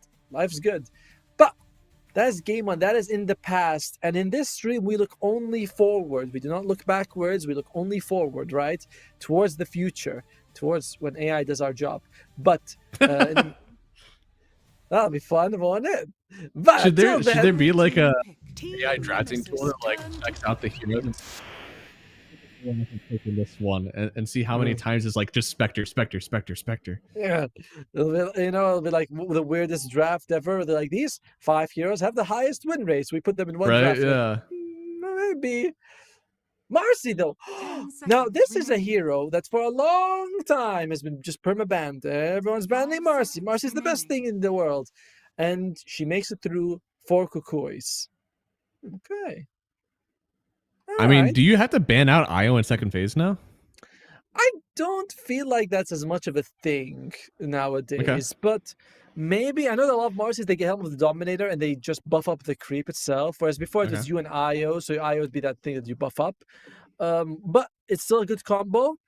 Cuckoos, I don't know where they play Marcy in general, right? Like, they haven't been playing it much this patch anyway, so we'll see how it goes. It's a good 1 through 4. Yes, 1 through 4. Maybe not as much as a mid. No, it's I do feel like she benefits with having a partner, right? Like, she needs that someone in the lane. So 1-5, a 3-4 is all really good. But Nemesis, they see this Marcy. They're taking a while with this first pick, by the way. They're like, They come out with a Sand King. So this is what new facet has been, that you're able to right click in your Sandstorm and you apply the blind. Yes, but the recent nerf is that you no longer blind towers. It used to be that you also did blind towers, which was a bit weird. You're like, the tower can't see anymore. But now it can see clearly in the Sandstorm, which is wonderful. It's got the height advantage, It's able to see across the Sandstorm. I kind of like Sand King, but this hero is mitigated heavily by going for a mech pipe. Like, you get the mech pipe, Sand King, yes, he still does damage, he still has a stun, all that good stuff, but a lot of his damage gets just gone. So then, would we want to not have this as Marcy 3 then? Because Marcy 3 is an Aurora buyer. No, she's not an aura buyer, but you might be thinking, like you mentioned, get an Io. Io can buy auras. The Marcy can go for heavy damage. Pow, pow, pow, pow, you know, kick ass that way. Could be the Marcy 4, which is what I used to see her before she transitioned back into a core. Yeah, no, and I think part of the reason that she went back into core though is because all the supports were like, I'm building phase BKB Basher. And people were like, damn it, just come over here and hit the creeps then, all right? Stop playing around with this. Well, all right, I'll just be a core then. You know, like, right, yeah. And I mean, maybe the hero is just having an identity crisis. It makes sense because a lot of her cosmetics are all over the place. Space woman to maid outfit to I don't know, Sailor Moon thing. You're like, I don't know what this hero is. Astronaut or cat girl, take your pick. Yes. Cat girl. Meanwhile, we are waiting for the last man from Kukui as they get rid of the Enigma. So they're feeling like maybe Kukui's was going to be playing, like they still wanted an offlaner. This Marcy is going to be a 1 or a 4 here. Yeah. No, I mean, hey, Marcy Enigma is definitely like a super strong lane. It's one of the ones where like you have to commit to killing the Eidolons. I'm a little surprised though. I guess it could have been that it was like an Enigma and a Gyro pick, right? Because if you pick Enigma with the Gyrostone pull, it's not really a lane anyways. Here comes another Leshrac. My God, okay, we've talked about the Disruptor. We've talked about maybe even the Snapfire, but I feel like Leshrac is actually the hero that like will be in every game. So is Disruptor. Okay, actually, just all 3 of them. There you go. So is Disruptor. Now, at this point, you have to remember that if you are a Nemesis, we want to take the Ursa? Because Ursa seems like the best combo with the Disruptor. We said it many times today, but we'll repeat it for the new viewers. Hit with the Ursa, glimpse back when someone runs away, hit again, and that person's dead. And there's really not much for most players to do against that. So Nemesis, you might want to take your Ursa just to prevent the enemy from getting it. Unfortunately, Akashi, at least the last month, hasn't been playing a whole lot of Ursa competitively. Okay. You know? I mean, he did play it last game. That's true. That is true. I wonder. I mean, it was like, I mean, it's one of those ones where like it was a really good Ursa game, you know? Like, I don't think that's necessarily like you need to pick it every time. Like, look, if the game presents itself, then you go. And they actually end up going for the Gyro anyways. So they go for the Beastmaster, and they feel like they had to protect it with the Gyro pick. I would have preferred an Ursa. I think that if Kukui takes an Ursa, that's going to cause a problem for them. Now, to be fair, it could be Marcy Carey. And Marcy Carey also is like, not too bad. As what Kukui's going to go with here. She doesn't really clear boards. I will say, unless you have like one carry only that you're intending to play, which is the Bristle, I think you pick something else here, but I'm okay with that. If you think the Bristle was going to get banned and you need something that's able to lane against the Beastmaster now, then like, yeah, go ahead and pick it. The difference between 23 and, 18 and 23 pick is menial. Menial. Kind of makes sense, phonetically. I thought you'd say minimal, but I know, but menial, usually that means like a job that's kind of annoying. I don't know, does it? Oh, that's mine. Yeah. Huh? Team Nemesis. That's my job. Menial? Oh, there you go. Not this one, I hope. The other one. No. Okay, so Troll out as well. I like the things that like anything that can actually step up on this Ursa, right? This Bristle. But to be honest, I've seen so many Bristlebacks that like just kind of sit and take the Quill hits while the Troll is hitting them, and as if nothing is happening. To be fair, Kukuis can still take the Ursa for them. I don't mind it at all. The 2 heroes I always feel like are decent when you see like a Gyro is an Ursa or like a Razor with the Assault choice. I only mentioned Razor because I know Gabby likes it a lot, but okay. They're kind of saying we have a carry. Nemesis says you guys have a carry, you need an offlaner. Apparently the Marcy isn't an offlaner. It's a support Marcy. Okay. So I could see. So we've seen the Bristles before, where they go for that goof ass that they're going on a pipe, and they're just purely utility. They're amplifying damage with the goose. They're trying to soak up some damage with the pipe. It could still be offlane Bristle going for a 4 Marcy, and then some other carry that you want to see, But I don't know. It seems like you picked this Bristle though to clear the boars. So like, why flex it around? Kukuis, they play a lot more of the initiators for their offlaner. The Mars, Pango, Centaur, Dawnbreaker, Tidehunter, Darkseer. So Bristleback doesn't seem to fit JG that much. I think that Nemesis is kind of right to ban out offense. They get rid of the Ursa, okay? Of course. Like it. Now they need to pick, I'm guessing an offlane. All right, here it comes. The Lycan. Just go pow and send the Bristleback. Ooh. Is he a pig? Is he a wolf? He is half, baby. So just double down on like we're gonna overwhelm you with units. Now to be fair, Lycan's the exact problem that I mentioned though. No, he needs to go for Initiator. No Centaur, no Dawn, no Mars. Tidehunter, baby. Nemesis, turn to pick. Wow, it is gonna be an offlane Marcy or offlane Bristle. Okay, much better. Okay. Huh. I mean, I would like carry Marcy, I think. And just because I like offlane Bristle in this game a little bit more, but to be honest, I'd rather just have 2 Bristlebacks and no Marcy at this point. I feel like I want the auras building from this Bristleback, but I also want him to clear all of the boars.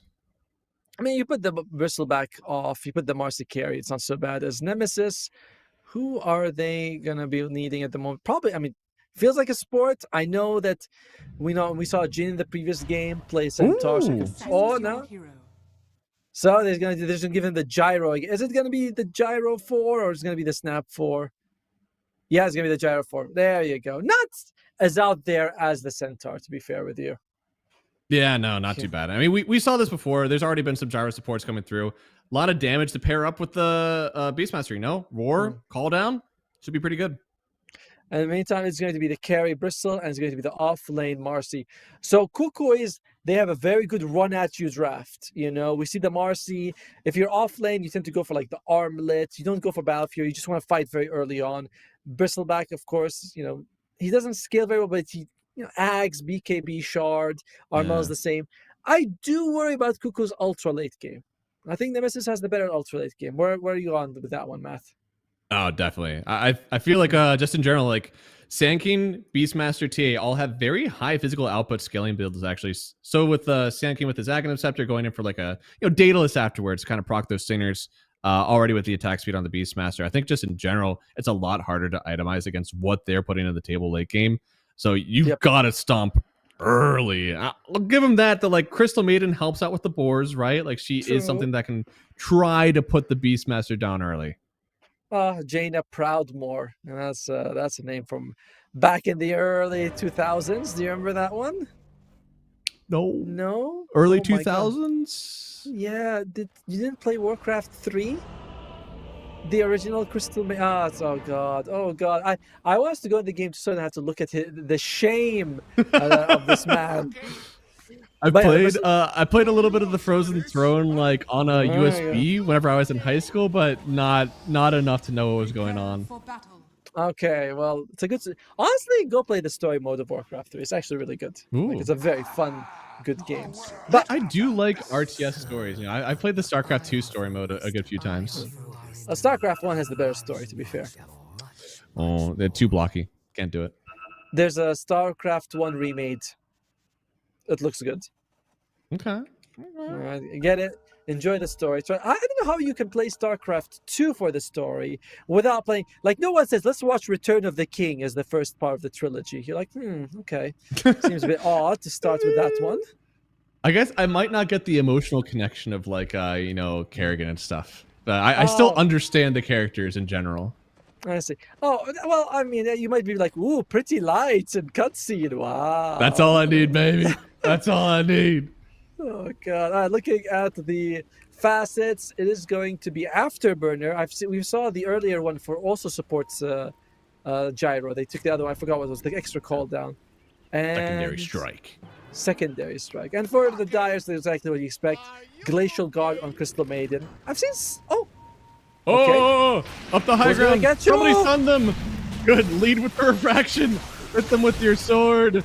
It looks like it will be, yeah. Jump in from JG, but the stun through for the Sand King. It's going to lead them to first blood on JG. Now Gabby going to be the next one targeted in. Raven took another kill. The Crystal Nova going to get themselves another kill out of this one. Raven, if he's allowed to throw one more axe, I think he could get some good kills out of this one. It might end up being a full team wipe against Cookies if they get the next axe. They do. And Mac, he just needs to get close enough to DJ and one more. No, the axes.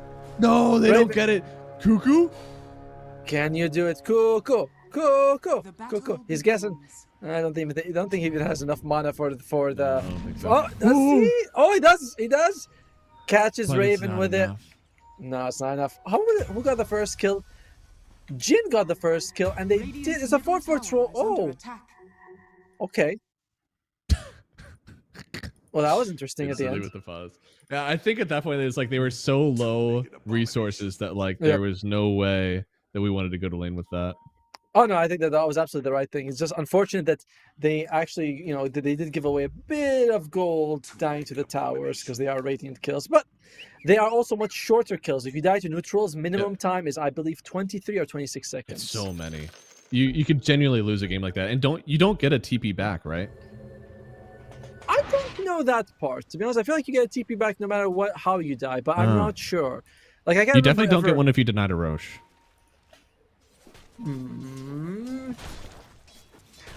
I'll be honest. I'm one of those people who tends to buy a lot of TPs, so I don't really. You're right. Having to buy TPs, I get them for free. I sometimes end the game with 6 TP scrolls. You're like, wow, lucky team. Do you win those games? Oh, dude, he played that wave so well. He danced around the range creep, so he was able to just right-click the whole time, and it never got to a point that Sandkey could right-click it only once to get the hit. It was so well done. Yeah, but it's 4 to the 2, and he's still ahead on the Nemesis side. Yeah. Bottom lane. So it's going to be Snapfire and TA versus Disruptor and Marcy. Do you think Disruptor feels weird because he's the only guy here? He's like, this is like a ladies' lane. Maybe, yeah. It feels a little out of place. I feel like he also feels out of place in this lane. I don't know if Marcy Ruptor is a lane that I think is super aggressive, especially into a TA. Yeah, it's like if you can get a few hits, maybe you glimpse it, and then you get the jump right on top. Maybe that'll work, but it's a lot harder to coordinate than it was like the Ursa and Disruptor lane as we saw earlier. Right. It's just there's a time where you can actually kill. There's a definite time where it's like, okay, now we're gonna murder them. With Marcy, it's like almost chip damage. Mac. It was a bit low. For a second, I was like, "Why is Mac on the dive?" And I'm like, "Wait, he's just standing there. He's a Nemesis guy." Yeah, this hero fits so well in the mid lane still. Like just being able to clear waves, use bottle to recharge any harass you might have taken while doing it. It's just the perfect mid lane hero still. Just looking at this bottom lane right now in terms of CS. Marcy not getting a whole lot. This is the scariest thing for me for Cuckoo is a Marcy core that doesn't do like snowball and do too well does become a bit of a useless hero. That's worrisome, right? Like this is not an aura buyer where you can be like, well, he's bad, but he got a pipe. Ooh, pipe. Right? Not an aura buyer. You're not really able to kill people. Your ulti isn't just like a stun or anything. So it's hard. Your team has to be in a good spot because at least maybe you could like rebound off of Leshrac and like bring people back. You gotta hope. And unlike other stuns, like Marcy really literally throws her body in to stun the enemy. Yeah, right. Whereas there's no safe for stun. other heroes, we're like, we'll just stun from a distance. We're okay. Yeah.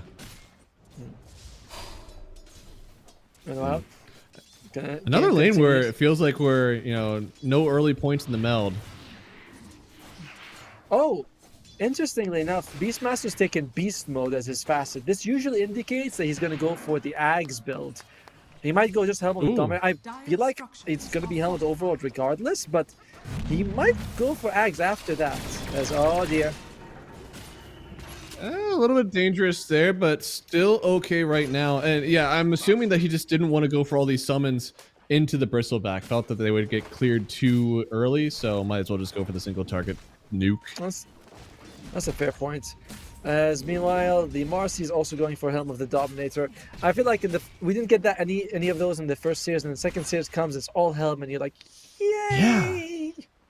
It's like I don't know if it's necessarily like a team thing. I thought the games looked good last time without the Helm Doms. I was okay with it, but it's probably a little bit of why these games felt a little slower, because instead of Blink Daggers, we're seeing Helm Doms. That's okay. Ice Frog will, instead of making the converted creep have 370 move speed, it'll have 360. There, fixed. What more do you guys want? I nerfed it. You're happy? You're like, not really, but okay. Yeah, I feel like they need to give it the like, we're gonna tell you why you're using this item treatment, like the cooldown is 1 minute or even higher now, maybe even like 2 minutes. The creep is a little bit stronger, and you're using this thing to zoo people. You're not using it to farm anymore. That's something other games do, right? Where they have the developer's note. They're like, here's the patch. This is why we changed something. Here's we changed something. You figure it out. Right? I find it funny too whenever there's like either facets or heroes that go unchanged and everybody's like, this hero sucks, and devs are like, no, you're bad. Hero stays the same. Good luck. Wow, Gabby is definitely having the best of the laning phase right now. Yeah. And they picked everything for him, right? They gave him the matchup into the Beastmaster. They gave him the Crystal Maiden to also hurt the Beastmaster. And now Matt goes down in the mid lane. Things could turn a little bit weird, right? If Bristle is the only one having a really good laning stage. So good to rotate the Lash. Thinking about going on this Disruptor, but they don't. Meanwhile, interesting enough, no points a little Shredder this time around for really? Grims. Yeah, he went for 2-1, and that's it. No little Shredder. What? I'll say it again. He went for no little Shredder. Shame. Maybe this lane would be going better if there were points in little Shredder. It's going fair. Best of all the lanes, to be fair. As back. Cool. Takes a little bit of damage, but one nice thing about this afterburn for the gyro is that if Leshrac gets on top of you, you do speed away pretty fast from him. You're like, all right, afterburner, and you really feels like an afterburner. Yeah, it's always I'm a little surprised because I thought that part of the reason that they would still want the gyro is to nuke after the roar, but I'm okay with the passive still. And looks like they kind of know here on the Radiant. There's something's going on. They have Something's a great ward happening here. They're seeing everybody walk in and out, and now DJ should be in danger here. Gonna get glimpsed away on one. It's up to the Gyrocopter really to finish off this kill. And here comes Armel again, this time sporting an Arcane Rune. This could be really dangerous. Jin goes under the low ground. I think this is where he's going to die. Oh, Nemesis. I think they got a kill there. They actually kind of split their attention. Some were on the Crystal Maze, some were on the Disruptor, and they lost both. Very unfortunate. If you chase two rabbits, what happens? One gets away. Usually you lose them both. That's the saying. Yeah. I was a very bad hunter. Well, no, I mean, if you're chasing two and you catch one, that's pretty good hunting, actually. That's not bad. 50% success rate. A lot of people would be very happy with it. Now, oh man, what is JG at right now? I feel like his lane has actually gotten dramatically better since the last time we saw him.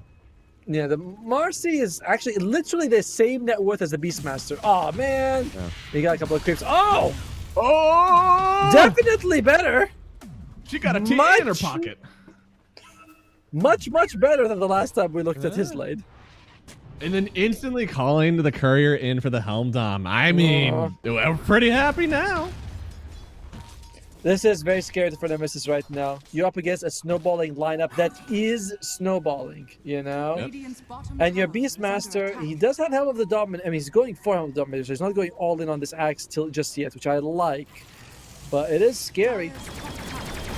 There's no items on the sand. Huh?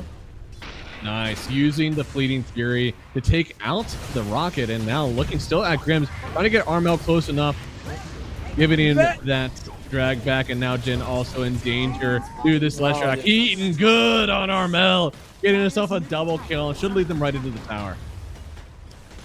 Wild that Nemesis is kind of doing these half-hearted attempts at defending. You know, sending your supports. They're just being free food right now. They're not stacking. They're not farming. They're accelerating the enemy's farm right now. Well, Mac is, I'm assuming, working towards a Blink Dagger. That's a big deal. The enemy team is kind of on the low health-wise. Even Leshrac, right? Leshrac, Marcy, Disruptor, and especially Crystal Maid. They're not that hard to burst down. Oh, hi, Mac. Yeah, there's somebody there, and this should be a nice kill. They're going to give it over to Akashi. Now Armel, though, oh my god, he's ripping through the both of them! Finally getting up. Oh, maybe that's actually enough. Going to try to turn back on Armel. That is a huge kill for him. Unfortunately, Cuckoo still will end up taking Akashi down at the end, and they're going to try to get Grims. Dispose, not needed just yet. Dodging there, that Q, and so far, so good right now for Cuckoo as they managed to turn this really well around. 4-4-2 trade, another one favoring Cuckoo, like you mentioned.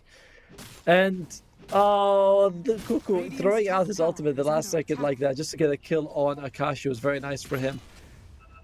And they're not actually playing around Raven at all. I'm guessing they feel like Gabby's unkillable, so they're saying, okay, we can let Gabby get farm and Raven gets farm, and we're kind of going to be happy with that. A bold decision, Cotton. Yeah, so far, I don't know. I just don't want to get in a position as we did last time where it's like we're just waiting on the next item and waiting, and it never comes, you know. Although Nemesis should know, right? They were in the other position this time. They know how good it can get if you wait around. No, see, what you think is like, you'll be like, it's different when I do it, you know? Millions of families convince themselves that it worked for them, but it might work for us. When they do it, they don't know, but when we do it, it's the right way. Right oh, now. hey, what item is that Darkrafter going for? Ah, a vessel. There you go. Into a shard. Okay. More very aggressive style to play the hero, but I don't mind. I just think that Nemesis is going to have real trouble bringing down Gabby soon. That's the scariest part right now for them. And what's Gabby got coming for him? Because surely he's looking more for, like, you know, the treads right click, maybe an axe. Oh. All right. Looks like Big Stick and maybe even a Lotus used. He's going for a Lotus Orb himself as well. No, he's like, anything with a Lotus, I want it. Yeah. Wow. I'm not sure why, to be honest with you. I feel like I'm seeing a lot of Bristlebacks rush it. In this game, you know, there's the stun, the rocket, the roar. But I don't know if that's really so amazing that you want to rush a Lotus Orb for it, you know? Yeah. Maybe that's more of like how they were reading the map. Like, we need to put on pressure now. We need a Lotus Orb. Who can get it? You know, hands raised. And obviously, like, Leshrac and Marcy, they ain't doing it.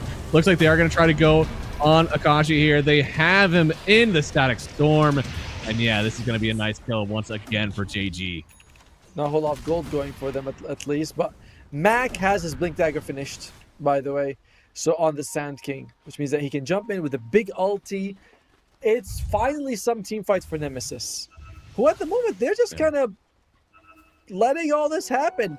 Raven still wants this Ag. This is brutal. Your off-lane wants an Ags, your carry wants to farm. And you're looking at your Sand King like, excuse me, sir, can you make some space? Can you make, like, a galaxy of space?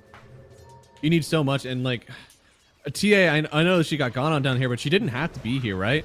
She wanted to be top, but this Beastmaster's still taking up so much farm on the map. And he's like, I'm not moving. This is an item that I need to play the game. So kind of telling the TA to stuff it right now. It's very poor for their net worths because of it. All right, this is a smoke. Radiant, they use 2 scans. I don't think either of them hit, which is a little unfortunate. But okay, they see this. They should see this ogre. All right, someone might be nearby. Like, she's waiting on the high ground here, JG and Kuko. I feel like if Cuckoo is able to get a nice duration ulti off, right, playing in the trees here, I've seen that plenty of times before. Yeah, but Armel's coming. Oh, here we go. Oh, here it comes. Melstrike 1 connects here. Mac also with the stun. Cuckoo trying to do something. Getting a nice ulti off, but still ending up dead. There's Armel. Oh, dude, Armel could clean up this one for sure. Getting the kill on Akashi. Now looking back at Grims, but I think he's just going to take that 1 kill and be happy. I think you're overall happy on Nemesis. This was a DD ruin on Leshrac, and all he got was a kill that they were probably going to get anyway.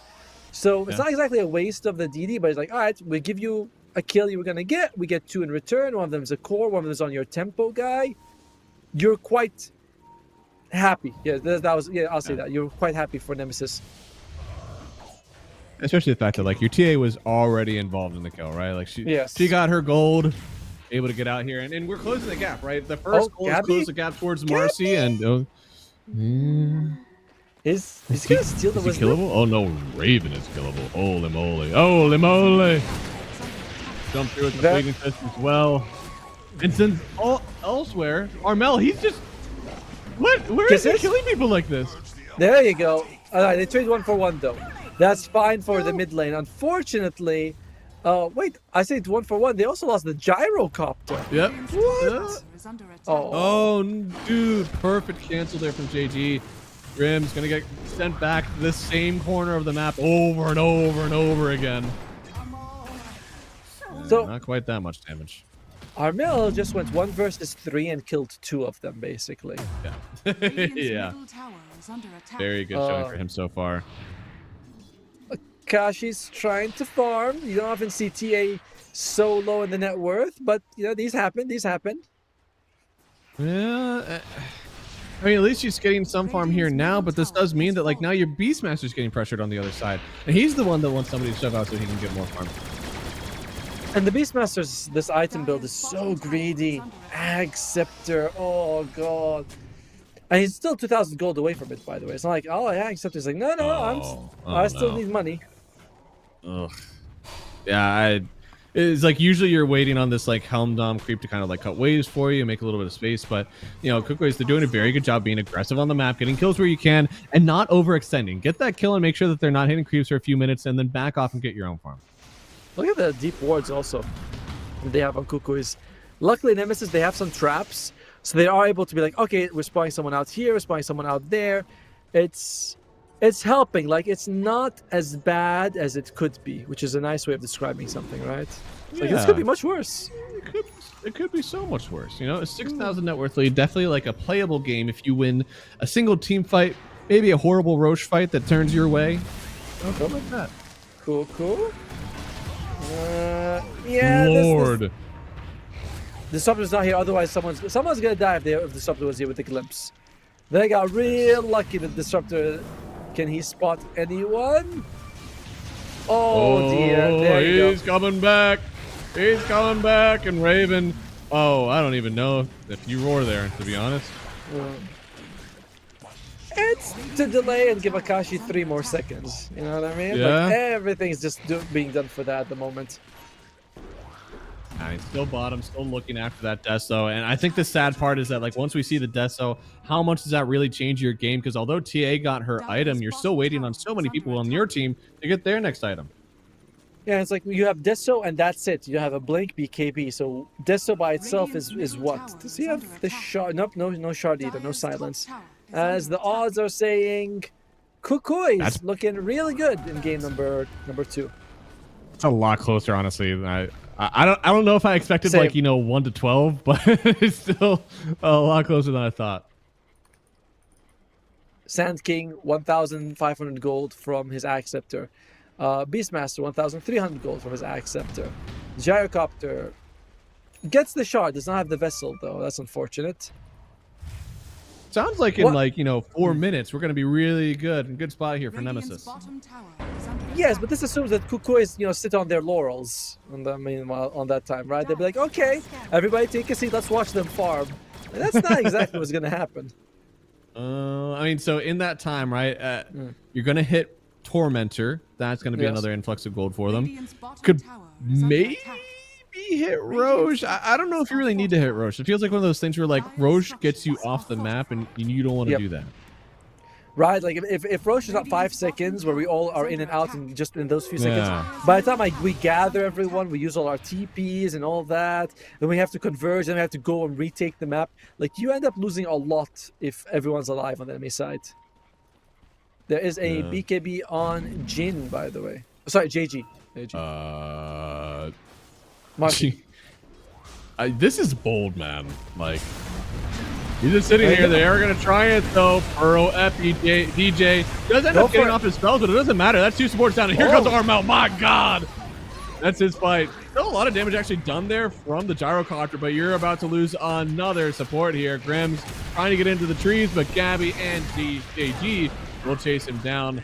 Your side lane cores are nowhere to be found. Seems to be the trend of the game right now is that Raven just wants to farm very, very close to his Axe Scepter.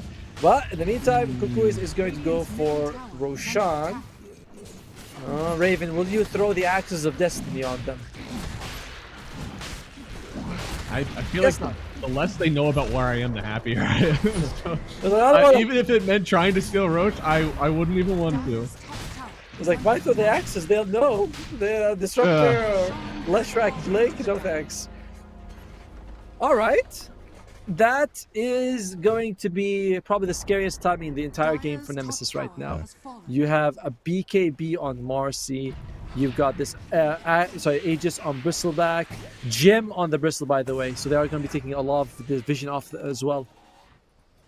Oh, that really hurts. Especially with a TA, right? Like, she's already going to be using traps very defensively. They're about to clear all the way out. Armel is also very close to his BKB, about 300 or 400 gold away. I'm trying to... Oh, wait. Bomb tower. It gets cliffed. Okay. They could catch Armel. Oh, back. Not the right blink, just there. Now we just get to farm as a party, but oh no, they smoke. Dire's middle tower is under attack. Looks like they might be able to just leave here from Nemesis. Overall, a rotation bomb that gets them a tower and loses them nothing. I think that's okay. Yeah. You know? Oh, Tormy on DJ. Extra Thunderstrike, extra cast range. Solid. I still like the old one way more though. As Glimpse, he's gone. It's not really a chance right there. I want to hold hope in their high ground, just because of the raw nuke damage, right? Like there's a lot of magical damage, and you know, again, no aura buyers. It's part of the reason that we kind of liked this Nemesis roster. Not a whole lot of ways to mitigate the damage they're doing, but I tell you, it's hard to mitigate damage when you're this far down in the net worth. So that buyback on the step, but you know, you're right. With no, I mean, they do have 2 BKBs on Cuckoos, but let's say they jump on Marcy with a stun and the rocket and the kisses come out, they can bring down the supports. I don't think that there's out of it.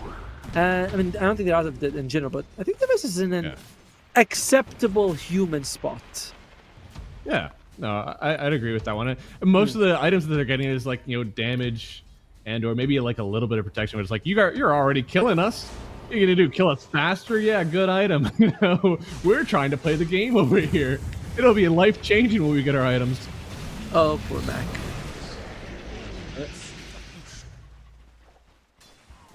Well, that's a painful death among many. Yeah. Raven's trying to keep waves out here, but it's hard. As soon as you show on the map, there's very good solo killers here on the Kukui stack, right? He's about to get his Blink Dagger as well, thinking maybe we'll just jump on someone, get a big roar. He'll be great follow-up. You know, if Mac jumps on the Marcy, will make sure he gets, you know, completely stunned, doesn't get his BKB off. So it could be very helpful for them. Yeah. I don't know why I have hope so much in Nemesis draft. Yeah, but sometimes in your heart you're like, I feel like Nemesis is in a decent, acceptable position. Maybe it's a little bit of like, I don't know, not Stockholm syndrome, but it's like we've seen games that are genuinely out of reach. So now we're like, you know, I can see a throw. Radiant's courier has been Pass me that pipe of insight you're smoking, you know? Right, yeah, you know. I think I cope it up. It's really hard, but I can still cope. And Gabby's going top. This age is about to expire in about 80 seconds. Not too bad, you know. I get if you're Nemesis, their net worth advantage went from like 9 to 13k. I think they took about like with the mid tower, bomb tower as well. I mean, they got something out of it, but you kept all your important Raxes at least. They're trying to keep waves out. They're doing an acceptable job, I'd say, on Nemesis. Just kind of keeping everybody away from your TA. How close TA to the BKB, by the way, that she really needs. Going for a Daedalus, actually. Has Blink going for Daedalus. So many TAs are skipping BKB, and like, I am astonished. One of these times it's going to come back to bite them. I'm sure it's bit them a lot, but it's also won games for them. Oh, this is a nice backstab. And oh, Ginny actually gets caught, has to take a cookie. That means no cookie for this fight in the next few seconds. If Nemesis starts... Oh! That's a good catch. one. This is what you want. They get a kill on Armel. He's been the one cleaning up some of these fights. I mean, without him, are these fights playable? Are they able to stay here? Costs them a roar. 15 seconds on the Aegis. Nemesis in a... Oh, I think this is the right move. Let the Aegis time out. Don't go in and have Gabby just use his life, and you know this is a good situation for them. Unless where's that Beastmaster going? He's back in base, buddy. Woo! Okay. Yeah, He too uses often roar we've already. seen like a really good move like that, right? And then they're like, cool, now we can fight the rest of them, and it's just absolutely not true. I like getting that kill, getting out, and living to fight another day. Oh dear, so much for living to fight another day. The glimpse comes out. He's allowed to die.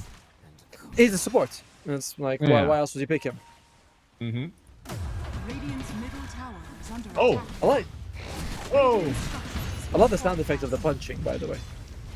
It's very soothing. Very satisfying. I think that was that doesn't sound like it at all. Alright, they have Roar. They have Epicenter. What they don't have is people in the base ready to fight because Raven TP'd back to the base and then walked out. He is way far. Okay, we're gonna get the racks. He has no desire to be here. Yeah, they're just giving the racks away. It is mid-rack, so it is one that is like kind of easy to make up for with your map movements depending on where you're cutting waves at, but still, yeah, I'm surprised that Raven is so committed to like, I'm not going to be there. If they went for another racks, it would have been genuinely very hard to defend.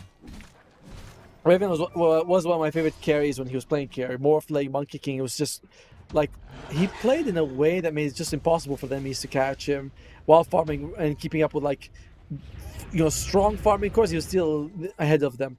So maybe some of that sticks when he becomes Beastmaster off lane. He's like, no, guys, watch. Back in my glory days, I could out-farm a Sven with a, I don't know, Drow or something. Oh, okay. Is he able to kill Armel? I know he keeps playing on this wave, seeing that there's a Leshrac showing up. Like, does he feel at any point he can kill that hero?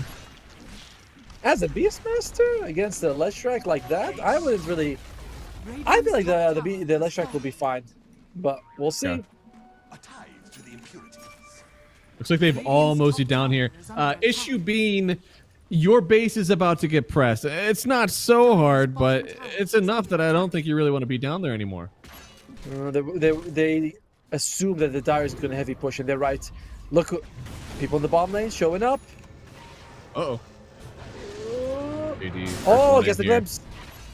Yeah. Oh my God!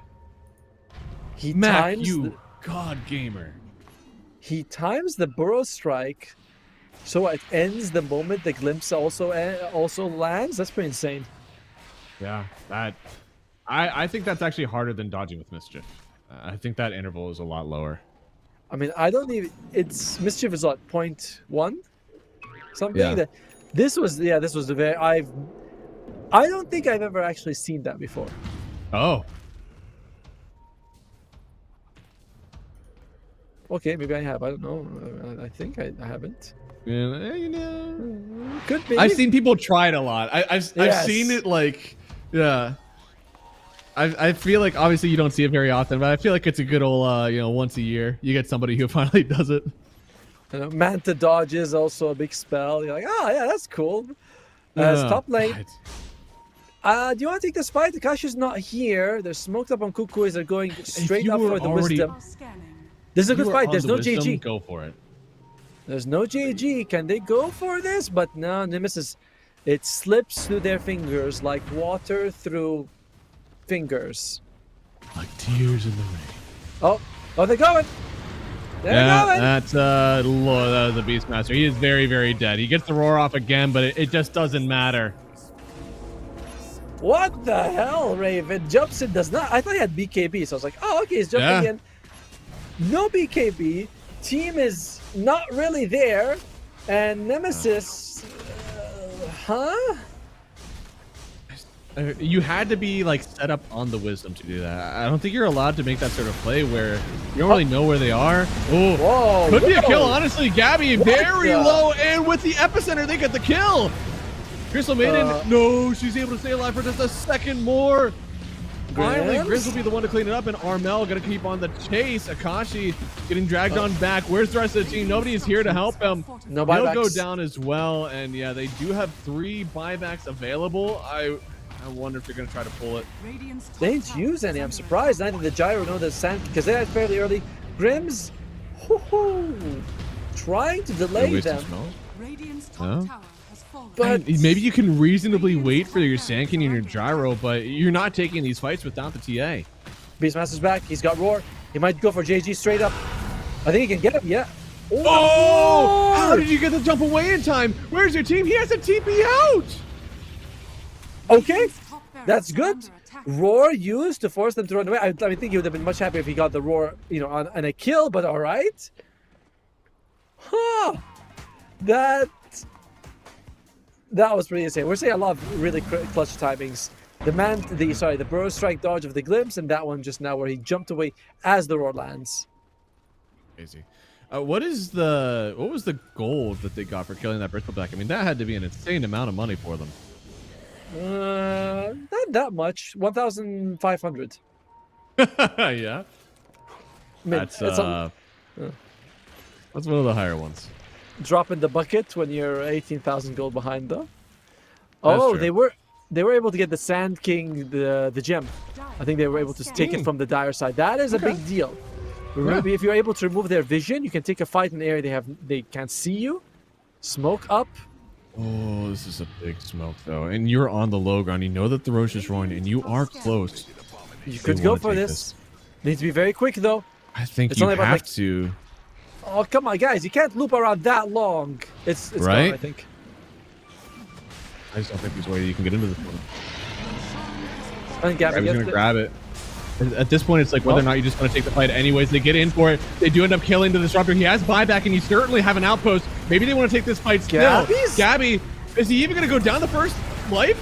Yes, he finally will. And now TA actually doing a good job to get on top of JG, but a Raven, it's a little bit hard for him. Akashi maybe, gets the first kill on the Marcy, but how much more do you have to offer? Your refraction isn't going to do that much for you, and GG is called. I think you're right, man. You are wrapping around the heavens when you just needed to get the Burrow Epi into the pit. Like, they went all the way around. Gabby, yes, they think they just out. They forced a buyback from DJ, but I was shocked at how Nemesis was like, okay, we're going to approach them from the northern angle. Like, dude, just approach them. You know, you're not like ahead in any way that you're worried. They're like, oh, we got to get right. Just like, you're like, you're 20,000 gold behind. Just throw the spell and hope for the best at that point. But impressive performance by Kukuis in this one. They get the hands of the Marcy, a hero that we've, almost always get banned out. First pick it. They win with it. Armel in particular, I think he's the one who actually carried the team. 17-4 on this Leshrac. This is insane. This might actually be my hero of the day. I feel like I've seen the Leshrac perform way more than I've seen any other hero perform in like change games. Yep. And I don't know. I also look at the other side. I'm thinking Nemesis. You're gonna get that sense of urgency. Like, how many times do we look at Ravens just like farming away? Akashi's farming away. Max trying to make moves, but he does sometimes. But it's so much harder when you're playing basically 3 versus 5. So unfortunate for Mac, but we're 1-1. We're tied. We're going all 6 games. Me and you, Math Magician, and. We're gonna, what are we gonna do before that? Before we get to game number 3 here. What are we gonna do? I am going to get more water. Sure, you're gonna go get more water. We're gonna set up the game for you guys in the lobby. We'll be back in about 10 to 15 minutes with the final game of the series between Kukuis and Nemesis. See you then. The new breakthrough and innovative phone with 1xBet app. With 1xBet app, you can register and start betting in just 1 click. Intuitive interface and thousands of sports events every day. User-friendly app. Big wins, fast payouts.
break through an innovative phone with 1xBet app. With 1xBet app, you can register and start betting in just one click. Intuitive interface and thousands of sports events every day. User-friendly app. Big wins, fast payouts.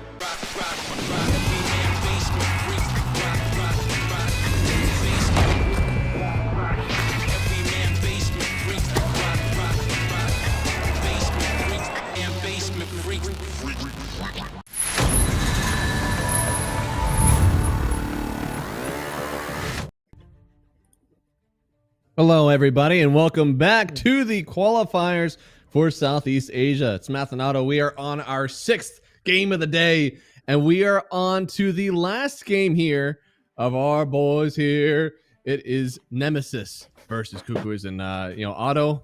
What are we expecting out of this last one? I feel like it's gonna be the longest game. I don't know how it is, but sometimes you get that feeling. It's gonna be a long game. We saw Nemesis take game 1 very convincingly, and then game 2, Cuckoo's Armel goes crazy, and I will say there's a bit of a disconnect in the way Nemesis played, right? Where Raven went to farm, Akashi went to farm, Mac had to do all the space making. That was very tough for them. Might be why certain players are no longer on that team. I don't say or who, still are on the team. They're still on the team official. If they qualify, by the way, I wonder how they're going to handle it. Is it like we go with the guy we registered with, or do we go with the guy who's officially on our team? What we're working with here? But either way, I feel like Marcy probably won't go through it. Disruptor seems like a very first pick material as well. Well, every team that's been picking him has had great success with him, so that's something you really got to consider. Did they get it on game 1 for Nemesis? They did. So Disruptor's another hero that you gotta get rid of.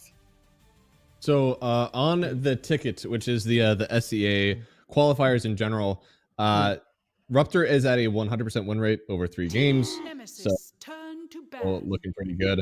Leshrac 4 games at 100% win rate. So I don't know. I feel like Leshrac is honestly a hero that I could see being moved up in the priority. Brett Leshrac for sure. I mean, there's only so many bans, right? We're seeing a lot of Sand King bans. But I'll be honest, I also thought that Sand King seemed a bit more easy to deal with than Sand King mid is less threatening to me than a Disruptor position 5 or a Leshrac mid, you know? Because I can itemize against Sand King. I get a Glimmer Cape, a Forest Staff, a Pipe. That's a lot. Leshrac, he jumps in with the Edict. You're like, well, 10 seconds. Where's the certain liquid that might make this go easier on me? Give me alcohol or give me something else. Something, to dull the pain.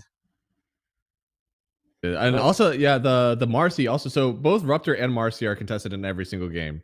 Those are the only 2 heroes so far that are. But Marcy, of course, has been way more banned than it has been picked.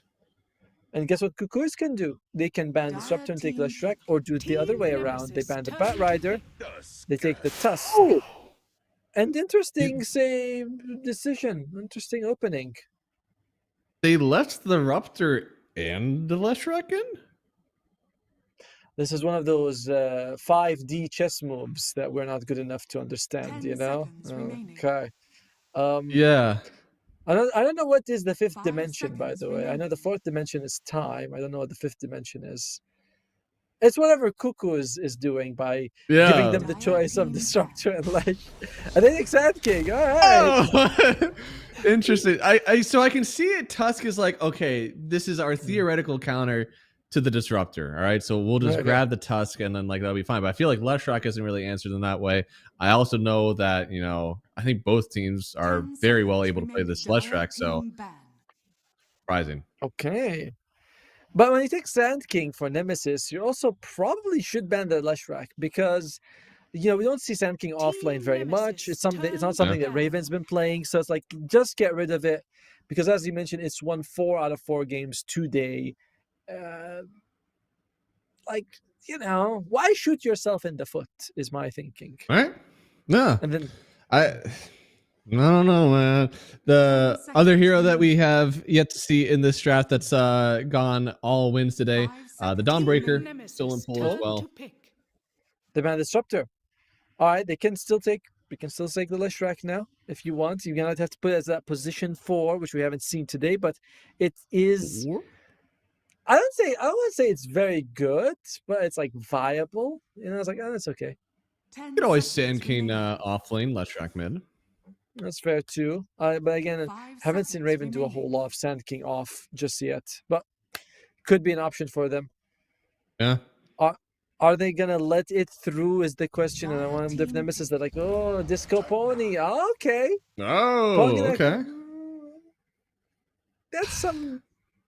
I mean, he's one of the better supports to have against the Leshrac, right? That burn from the Nether Ward, a little bit of damage coming out from it as well. So you jump on someone, you give them that heal. That I don't know what sound he makes, but I can't make it. No, that's Bane's brain stuff. When he sucks up the brain. Yeah. You know, Brooklyn doesn't do that. Brooklyn does that something like that. Is there an IO Lesh angle? Like, do you really just like go all in on the Lesh, or do you not even need that? And you can definitely go on. Armel had a great Leshrac game. If you want it, you can get it. They go for the Mars. That's gonna be JG's hero. Just keep people locked in. What do you want to combine it with? Maybe we're crazy. Maybe Leshrac is just no, he's not good. You know, they're like. I feel like I just saw 2 series defined by Disruptor and Lesh, and they were both open in the first pick. 10 seconds remaining. To be fair, Kukois can leave the Leshrac for now and take it last pick in this phase.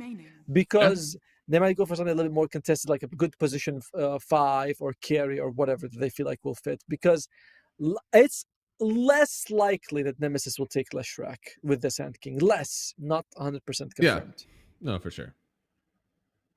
We'll see what they want to go pair this up with. Snapfire is in the pool for Kukois, you know? Snap. DJ loves his Tusk, though, more than the Snap, so they go for the Phoenix. There you go. Oh, the bird! One of the most fun heroes in Dota to play, by the way, the Phoenix. It's just... I like it.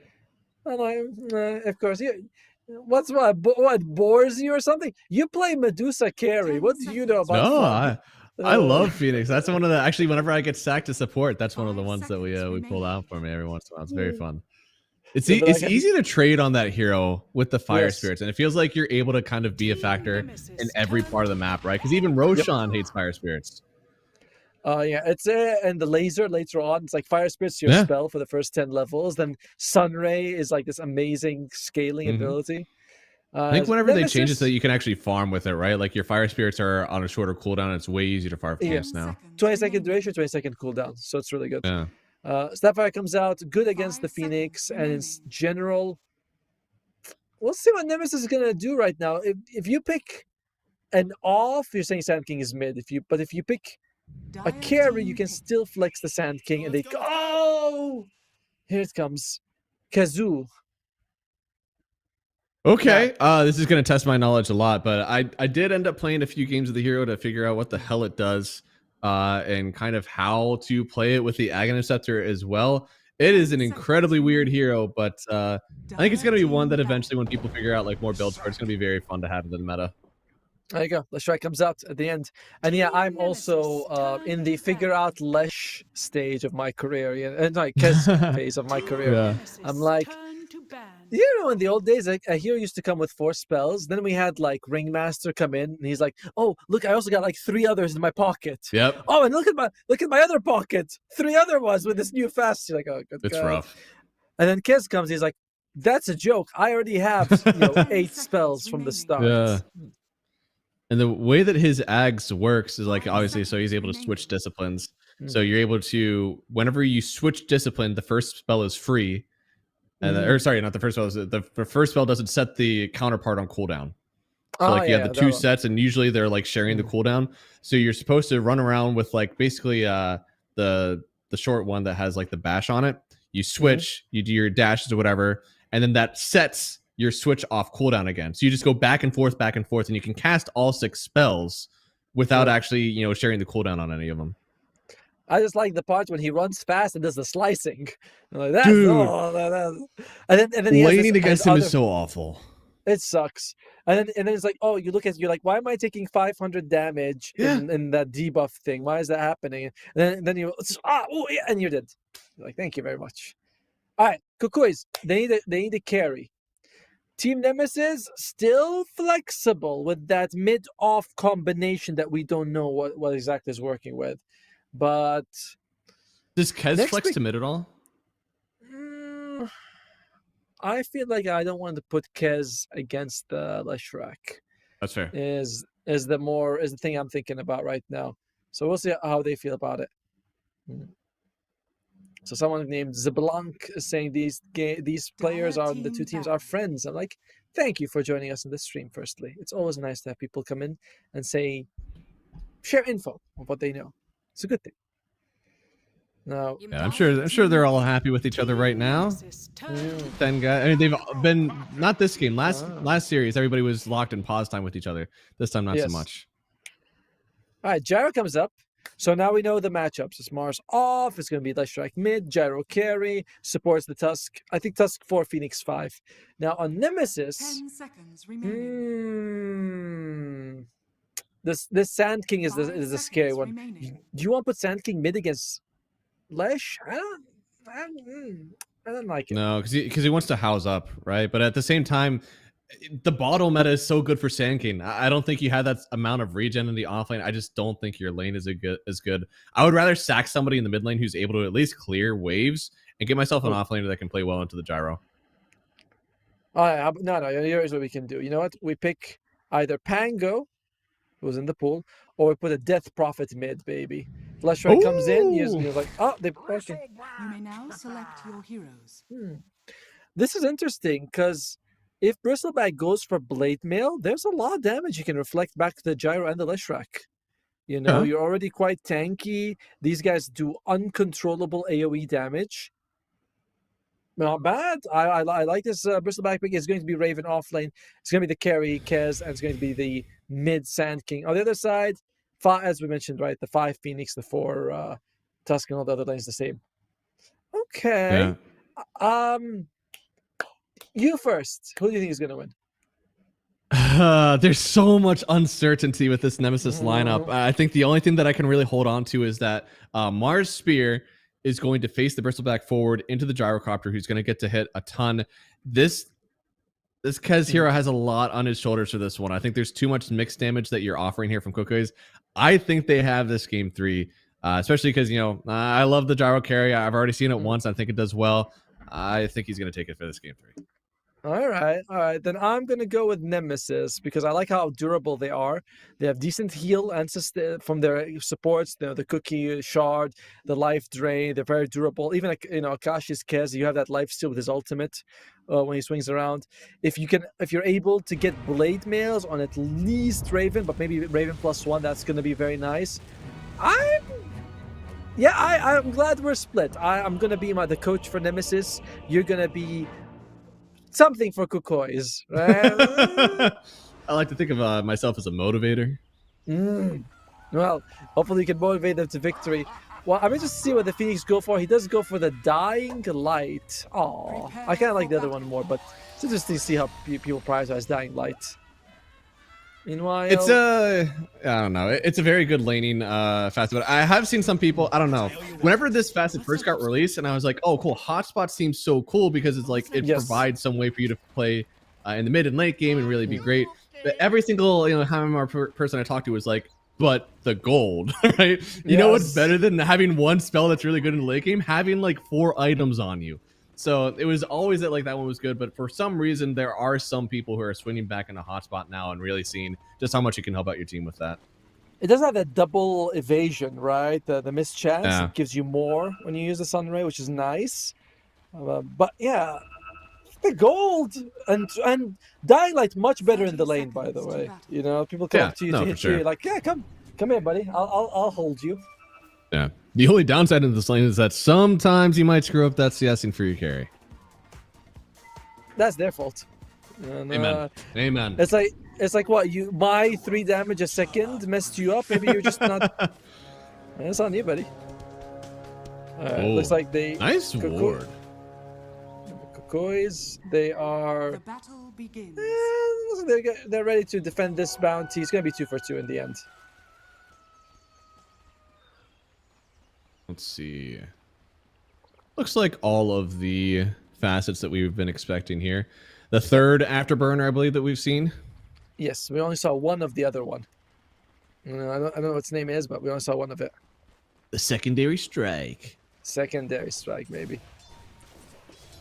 Looking at the abilities of Mr. Kez. I'm glad he has at least one passive. You know, can you imagine? Like, you don't even have a passive? Does he? Oh yeah, Kazurai Katana.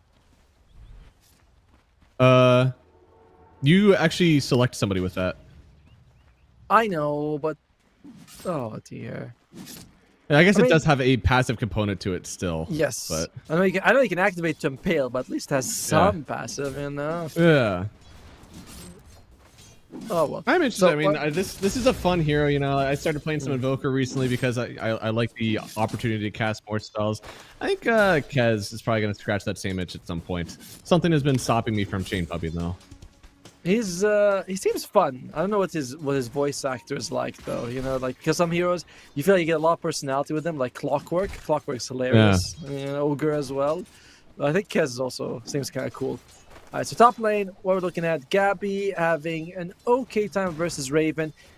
This Snapfire Bristle, I think, is stronger than the Phoenix Gyro. But once a few levels come in, at least.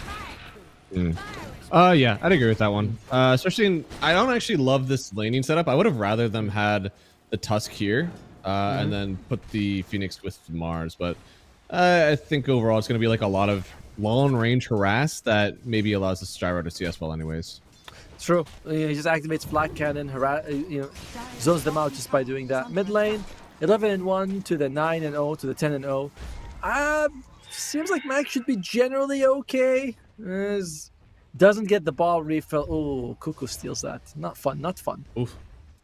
Yeah, I think this is mostly going to be like what happens with these later rotations, right? Are our side lanes going to be compact enough that we can afford to rotate people in to help out one of these guys?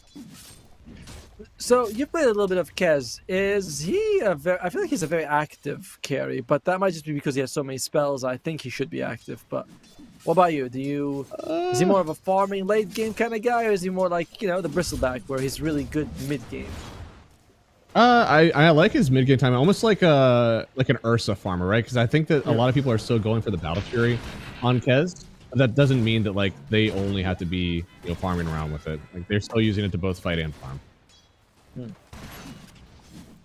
Oh, cool. Stepping a little bit forward here. You can see that Jin hasn't actually put a skill point level 2 with a Snapfire. He's like, do I put Cookie so he can secure a kill, or do I take Little Shredder? He's gonna have Little Shredder at least 1 point before 6, right? Because you're up against Phoenix, is super good. I think it should always be the Shredder anyways. I feel like that spell is crazy right now. And like no support ever likes straight into physical damage anyways. Especially not a Phoenix, Phoenix high HP, low armor. Well, yeah, 1 armor, and to be fair, you only lose half. It used to be 1 armor per hit, and now it's half an armor, which is not as much. Yeah. So far, I'm saying this game is going to be the longest one of today. And the laning phase does lend itself to a certain longiness. That's okay. Right? Yeah, no, I would count it in Scrabble. You wouldn't get any points for it, but people will be like, interesting, we know what it means. Yeah, I don't know. The laning stage, I think the breakdown is going to be mostly that, like, I think this Gyrocopter, obviously, I think this is more of a game I would rather see the Parker build, going Falcon Blade Ags and just kind of like farming up. And then obviously like this Kez, I'd imagine it's going to be Battle Fury, but maybe he goes for some sort of like diffusal build, as a lot of the heroes on the team do not like playing into that diffusal mana burn. In general, yeah, like when you have no mana, it never feels fun. I actually hate laning against anti-mage because of that, Yeah. Everyone's like, oh, anti-mage is whatever. I'm like, yeah, but he burns my mana, guys. Like, I'm not working with a whole lot of intelligence most of the time as it is. You only get to burn what little we have. And for the record, guys, if there is a link down below, you click on it, you put the RESD2 promo code, you get 100%. I was going to say 100,000, holy crap. 100% on your first deposit. Unexpected was like, that guy, never work with him again. Oh, Raven. Raven They're trying to get something started here, but I don't know if you're going to be able to kill this guy. Whoa! You see Gabby's health? Holy crap. Yeah, and he's already taken a lot. Raven also taking a lot here. Looks like he's surviving for now. The second blood grenade has hit, but I don't think it's going to take him down enough. He's going to be fine. The note comes. Big rotation by Cuckoo and was just really well done. That hit, he gets... So he brings down the Jacob to barely any health, and Jacob's like, I can't actually go close and do any damage, because one cool spray will kill me. As I do feel like both teams... Oh, Cuckoo! Well, Jin being chased down. Jin probably going to be losing his life now. Gab. Oh! Yep, Gabby gets him in the end. Still, you're very happy if you're the Snapfire. You get a free, not a free kill, but you get the first blood. Good lane, Grims. Let's take a little bit of damage. Armel with the epi, the sandstorm is gonna be enough. Yes, he does. Well, your team is off to a good start. I mean,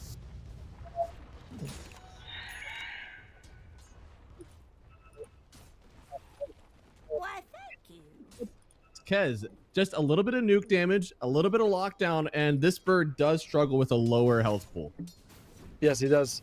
What's his strength gain, though? I almost feel like Kez is kind of okay. 2.8, actually. And he does have that Raptor dance, which does give him some healing. So, while I do think he doesn't like the Lich Strike damage, it's not too bad. Yeah, but the Raptor dance has been changed now so that it's interruptible, so you're able to stop the cast of it. So just a little bit of stun. You just got to stun him like halfway through it, and then you should be able to burst him down. Well, right now, Cuckoo is stunning us with this performance. How's that for a segue? There we go. Very good. Very good. Thank you. I also am a father, you know? I mean, this laning stage has really broken up for Cuckoos right now, and partially because of that gank, yeah, but I mean, this gyrocopter hero just keeps on eating if he keeps having a laning stage like this, and I don't really see a great way for you to pressure, right, if you are... There he is. Yeah, they're pressuring him. But is it enough? Well, in fact, Cuckoo might be the one that's getting the kill out of this one if he plays this right. No, okay. Needs to back out. Keeps the dive. He could have considered diving on the Snapfire, but he's like, if I do that, I'm definitely dead. Oh, yeah. Maybe I bring him down. Oh. Oh, looking at in terms of... Oh, the giant nice jump dodges the cookie completely. What is that looking at in terms of items? Bristleback wants to go for power threads, and he's also gone for a perseverance. Is it going to be Lotus Orb? I hope not. Is Lotus that great this game? Removes the Phoenix slow. Yeah. I think that's... Oh, I literally think that there's nothing else it removes. I mean, lightning from Lich Strike, you can reflect it. The rocket. I don't know if any of these feel like they're a big deal, but we'll see. Yeah, definitely not like, I need this item now kind of deal. Yes. You know, not like it's Doom, Shadow Shaman. Yeah. I don't know. I want to say Spirit Breaker, you know, but technically, you know, might not always that good against him. That's cool. They really want this. Let's get the dive Twice away. now. And as they get the levels too, like their team fight is so good still on the Stire team as well. I think that's part of the reason why I fear for them if they lose this laning stage so poorly, because there's not an easy way for them to just like press some circles, get back in it. Even Epicenter, I don't know if it's enough. No, you're right. I mean, the plus side is that at least you have Okashi. It's gonna be revealed. There you go. Spear comes out onto the wall. Is he gonna live? Cuckoo's. Oh, nice grab to jump here, but it was. But the arena should be enough. In fact, keeping everybody in with the egg. They're not able to see the egg. That's the beautiful part about this combo. And now looks like the Pugna going to be falling as well. 2-0. Jin, he shows up. He has the little shredder, but he can't see. That's one of the reasons why this is such a strong combo, is because once the arena comes out, you can't actually hit inside anyway.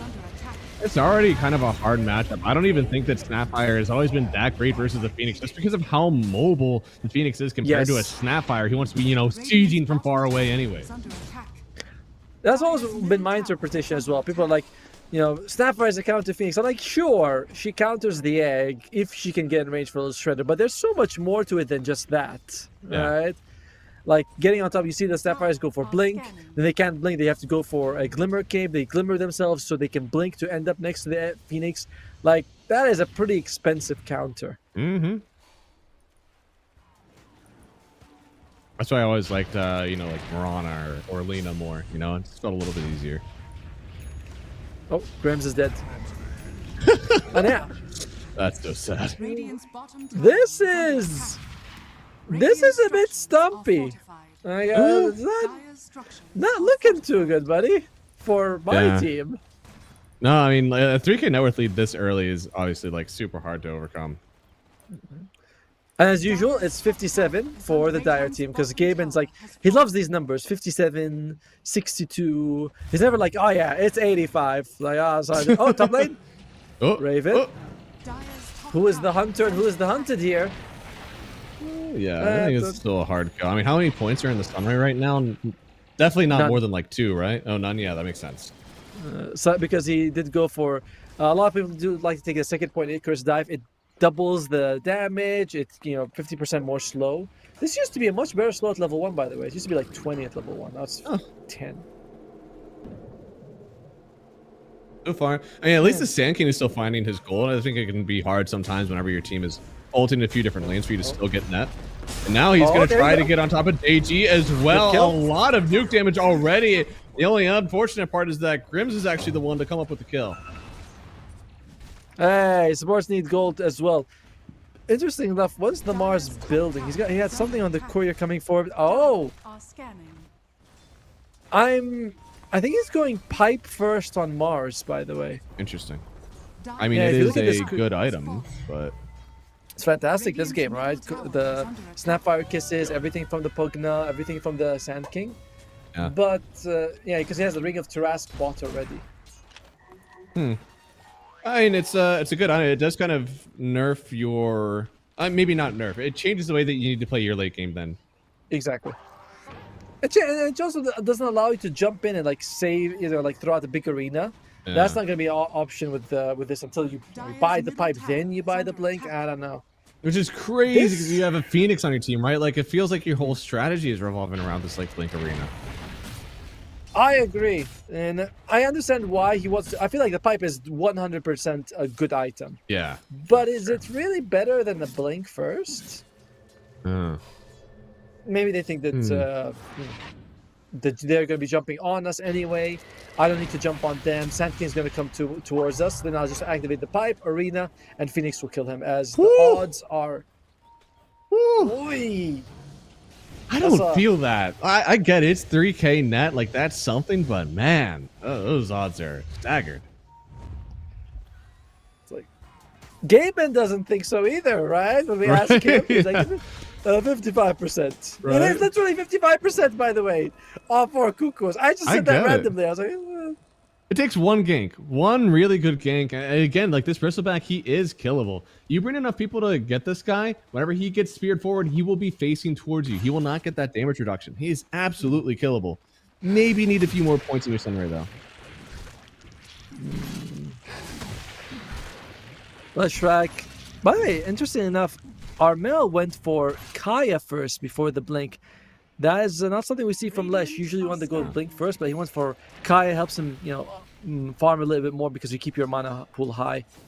And looks like Cuckoos is not going to invade for that Wisdom Shrine. They're saying, all right, you know, let's not bite off a bit more than we can chew. Yeah, interesting. I actually kind of thought that they would feel like they are that far ahead. No, speaking of that far ahead here, Mac on Armel, and that's going to be a nice kill. Got to get out of that range for the Edict, though. And so far, I mean, again, it's those sort of kills that are keeping this game at a 55% winner percentage only. Akashi's going Deso on this Kez, so it's not farming. He wants to be involved. This is a very risky move by Akashi. If he gets this Deso, joins a couple of fights and dies, he's going to be so far back. He's already behind the jar by nearly 2,000 gold. It's a little bit hard to farm on this hero too, especially without this Battle Fury. Like, your spells cast a lot of mana. It's not easy to just kind of like keep that going from wave to wave. But Yeah, Balfour would help. He's got a Falcon Blade. Falcon Blade's mana regen is pretty insane. 1.8 is pretty wild. It's good, but at the same time, you're still gonna run through with all your abilities. I want Falcon Blade to be a bit cheaper. It's like you can never justify buying it as a support. It's, the recipe is a little much. A little much, right? And you know it's funny, right? It's like if it goes down by like 50 gold, everyone buys it. Yeah. If it goes up by 50 gold, you never see it again. You're like, I want it to this just for be 50 the equivalent of like 2 stat items, you know? Like you have to make the decision. Yeah. Do you want to get yourself a Wraith Band or a Falcon Blade? So like, 1,010 gold, that's where I want it to be. It reminds me when Orb of Corrosion came out, no one bought it. Then they removed the recipe cost, everyone bought it. Then they increased the price of one of the components, and then everyone's like, yeah, I guess all right. As level 9 Phoenix, Cuckoo. Oh, I hear a jump. That's an instant Spear Grims in certain doom. The arena actually coming out too. They're gonna kill him, but JG doesn't really want to stay there. He's like, I got my kill. I'm good. Arena's used now, so the egg becomes a little bit harder to get out. As we mentioned, you go up next to the Snapfire, it is going to be a problem for them. But Cuckoos are like, yeah, we don't want to, we don't have to do anything. We forced a nice kill mid. We got some damage on the tower. That is good enough. These guys are playing this like this is a lower bracket matchup. Like you get a kill under a tier 1 tower and you're backing off, right? You have a Leshrac who just keep you to the top wave. Instead of going for a Blink Dagger to put his body on the line, he went more of a farming item. They're really playing this as if it is, elimination on the line.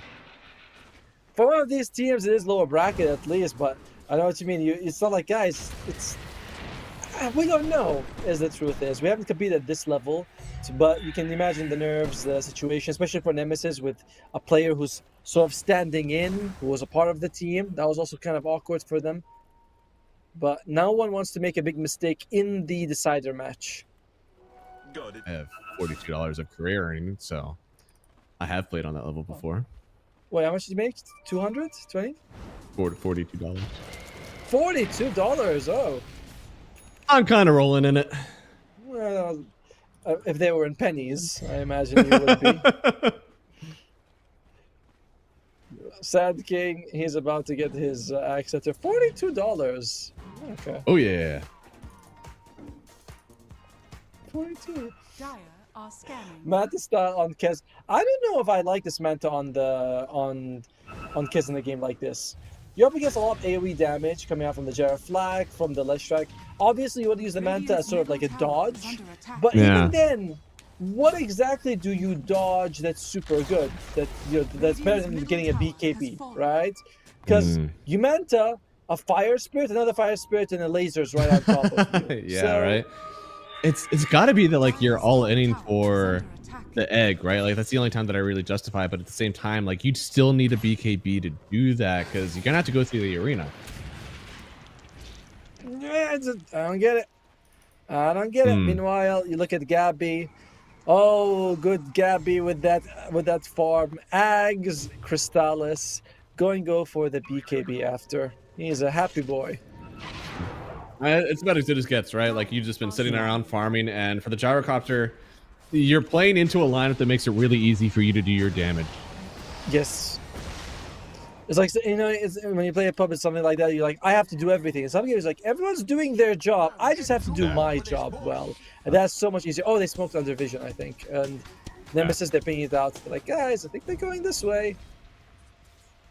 What does Raven able to have? back out. Raven. Oh, he's got the Blade Mail. I like the Blade Mail a lot. I think it's a really good game to get Blade Mail in. Smoke on smoke. It's just a really early smoke too. Like, yeah, where are they trying to go to? It's not like there's a Tormentor here. There's no rune. They're setting up for the Tormentor fight. You get a pick off, then you go Torm. Let's see. Okay. So they're just trying to get those cooldowns on early. And Nemesis, they don't have Akashi, but at the same time, Gabby isn't here as well. So it's a 4 versus 4 without the main actors. By that I mean like not actual actors, you know? Oh! Paid actors, huh? Ah, no, I said it. Oh. JG, does he toss? Like he is posturing like he really wants to toss this arena out. It doesn't have blink though on the Mars, so it's only going to be like the pipe. Radiant are scanning. All right, Tormentor's out. Everyone who's going to be trying to secure it first. Radiant, they're seeing it. I mean, Bristol's on there. He's on the high ground. He's trying to provide some vision for his team. Oh, solid ward, but it's underneath the center. Look at the warding, by the way. Radiant have 2 wards. One sort of on the right side, just below the Mac, and one very close to the Tormentor on the south. Let's smoke again. Oh, Mac. Yeah, does get on top of the Mars here, but that pipe actually going to give him a good amount of protection for now. Makashi going to get stunned up. He is instantly dead. And now they're able to keep the onslaught coming here. Egg thrown down, trying to focus it down in the Shredder. It'll actually get it. You've egged directly next to a Snapfire. That's not what you want to do. Oh, but you get 3 people out of it. 2 of them being cores. I mean, that was the exact value of the Manta that I expected to get out of it. He's staying in the arena, then he's like, all right, I'll Manta. It literally disappears in half a second. And, well, actually, he didn't even have a Manta. Sorry, it's on the way. My bad. Now you get to see how useless it is. At the end of the day, right? It's about the same cost as a BKB, so yes. We're about to find out very quickly. Like, you could have had either one. You chose this one, and it's not like you're really going to use it to push waves. That's where you can usually cope it up with other heroes, right? That like you're finding some sort of extra gold on the map because you have this Manta, but not really for this. By the way, the Manta is 600 gold more expensive than a BKB. Oh, you could have had a BKB and 600 gold. Oh. Or I can have a Yasha. Yasha! Yeah. It's like, I am sword hero. I buy sword item. True. Maybe that's it. Bring back the Trident. I want to see Trident back in the game. I've been playing a lot of Spirit Breaker, and I always think to myself, well, I've got a Kaya. Do I want a Yasha or a Sanj with it? Yep. I want both. And then you're like, Trident. Trident is what we should get. Trident. Please give us Trident.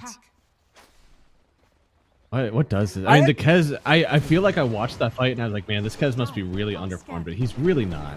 Like, he is compared to Gabby though. You know, almost 3,000 gold difference between them. That is not small. And I think that Gabby's really farmed. Gabby is very farmed. Yeah. And you've said it. I love the way you phrase it. It's easy for Gabby to do his job. Just sit back and right click. Kez, I'm gonna dodge eggs and snowballs and shards, and there's an edict, there's a sunray. It's like, oh my, like what am I supposed to do here, boys? Yeah, it's hard because like 4 of these heroes are very good at team fighting. And then you have a Leshrac that's like, if you try to show on like waves and try to split push, then like you can still die. It's not as easy as just dodging them. Say that was good. Oh, okay, here's an arena, pretty solid. Okay.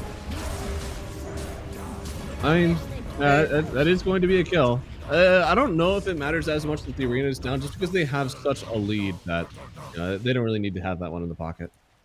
Exactly, and like they're not going to be like, guys, arena's down. You're like, yeah, but we're 10,000 gold down, bro. Like, you know, we're pretty down here as well. As they're just going to go straight. Ooh. That's funny. I didn't actually know that was still possible with the vision. Me too. I'm surprised that I felt like Roshan wouldn't care too much about the couriers, but he's like, no, me hungry. All right. Oh, Nemesis. They feel like this is something that they should be contesting. Risky. Yeah, this is one of those ones where like, I wouldn't mind if you let it go here, but there it is, Cuckoo with the Sunray. He's going to keep the heal up, keep the damage up as well. Instantly getting the kill on Roach, picking up the Aegis as well for Gabby. You took a bad spot and you made it even worse, and you have absolutely nothing to show for it on Team Nemesis. Hey, look. Do you know that if you have a Sunray on top of you with a pipe, you basically do no damage as a Sand King? Yeah. And Kez wasn't even there. How many levels is that in the Sunray as well? That looked like it was damn near max. It's max now. I'm not sure if it was max before that fight, but I imagine you usually max this after 2 points Icarus dive. So I think he put Icarus dive points now. I mean, that was just disastrous. I don't know. I've seen so many of those fights where like, look, we're in a bad spot. We're going to try to grab something back. I think you just needed to focus your attention on outer waves, because now your outer waves aren't dealt with. There's an Aegis on the enemy team, and you just handed them about, what, 3,000, 4,000 gold? Feels like it. I think there were 9,000 when they entered the Roche pit, so that's 5,000 total. Yeah. They are, and again, Kez is not involved. He wants to. By the way, Akash is saying, "I need a BKB." We're like, "Yeah, we know, buddy." But yeah, Manta first. Yeah. Yeah. How do you buy Manta in this situation? It's well. definitely maybe a little bit of like the communication where, hey, I need this Manta because I need to be able to hit egg. And then your poor Snapfire is over here going like, but I'm dealing with egg. Let me do that. You know, you can do whatever you want. I don't know. I don't know how he ends up getting Desto charges in this game. Like, how does he end up coming back in this one? Back? Hey, come back. That's a good point you mentioned. I was like, he doesn't actually have Desto charges. We saw Desto charge max game on TA at 23 minutes. I'm not sure if it was this series or the previous one, but 23 minutes, 30 damage Desto. Yep. As Kuko's like, yeah, guys, let's just come on, wrap it up. We put our cores in the front, we put the laser on the back, and what's gonna do anything to us? The laser is a lot. That's a good laser. That's a good laser. Doesn't actually heal as much as I thought, but still a good laser. Yeah, he needs to get that holy locket, you know? That item is dead as a healing item. 15%? Come on. It's still more. It is good more. It is more, yes. But, I mean, get Vlad's or Greaves if you want to. What is it? Kaya Sanj. A little bit of spell amp there. There you go. Just Kaya by itself, actually, to be honest. Kaya's 10%, Kaya Sanj, and Kaya whatever's like 12. I don't think it's worth 2,000 gold for 2%. Is not worth anything. Oh, Mac. Oh, spear. Oh, they're trying to turn this. Okay, they could. They have blink. They have stun. Yeah. There's a few people missing from this one, and it looks Mac's like, dead. oh no, Mac just dies. Yeah. And now Armel popping the BKB himself, making sure that the Blade Mail doesn't really touch him. And now, I mean, you're missing the rest of your team. I feel like this is a half-hearted attempt to turn something around, and you need everybody here. Your team is not equipped to just do this by itself. Akashi at least is free farming. I think that his BKB finished by now. I think this one cost him a lot. Yeah, he still has 600 gold to get this BKB. What a commitment on this Kez, man. Like, I don't know if it was necessarily a Kez issue. I think most heroes that if you went this item build on, I just don't see it working out. Oh yeah, right. Sorry. This Manta. Ooh. Yeah, I think the decision to fight 3 times, like maybe the Manta is fine if you don't take these fights. I think it's a fine enough farming item, you know, and maybe it gets out of danger if they back a lot of people to try to find you. But the way that they played this game and the way that they itemized it, not match up. Gabby is like, yeah, what do you guys want? Turn around, activates his Satanic. Satanic is off now, though. They're slicing. They're dicing. Yeah, but this will still only be the first life if they get him Still killed. something. There it is. All right. He has a BKB. Are they going to try to go for something? There's no arena. Yeah. Still an egg, though. I think part of this... Oh, boy. Raven. Yeah, gotta be a little bit careful still. Gonna get cookied away. Part of this issue with Akashi, I feel like he needs all of his spells, and he's still very far away from his Agonist Scepter. Trying to go on top of the gyro, now popping the BKB. Gabby wanted to turn around to this one. The Titanic trying to heal him back up, but look at the arena, look at the egg. I mean, this is feeling pretty good. Wakuko is here. They've already lost 4 heroes on Nemesis, and that's gonna be it. Game number 3. They're gonna knock Nemesis down to the lower bracket, getting themselves into the next round here. Kuko is very good for them. I don't know, man. This Nemesis team in game 2 and 3 was not quite what we saw in game 1 Rise, where I feel like in game 1 there was a lot more cohesion.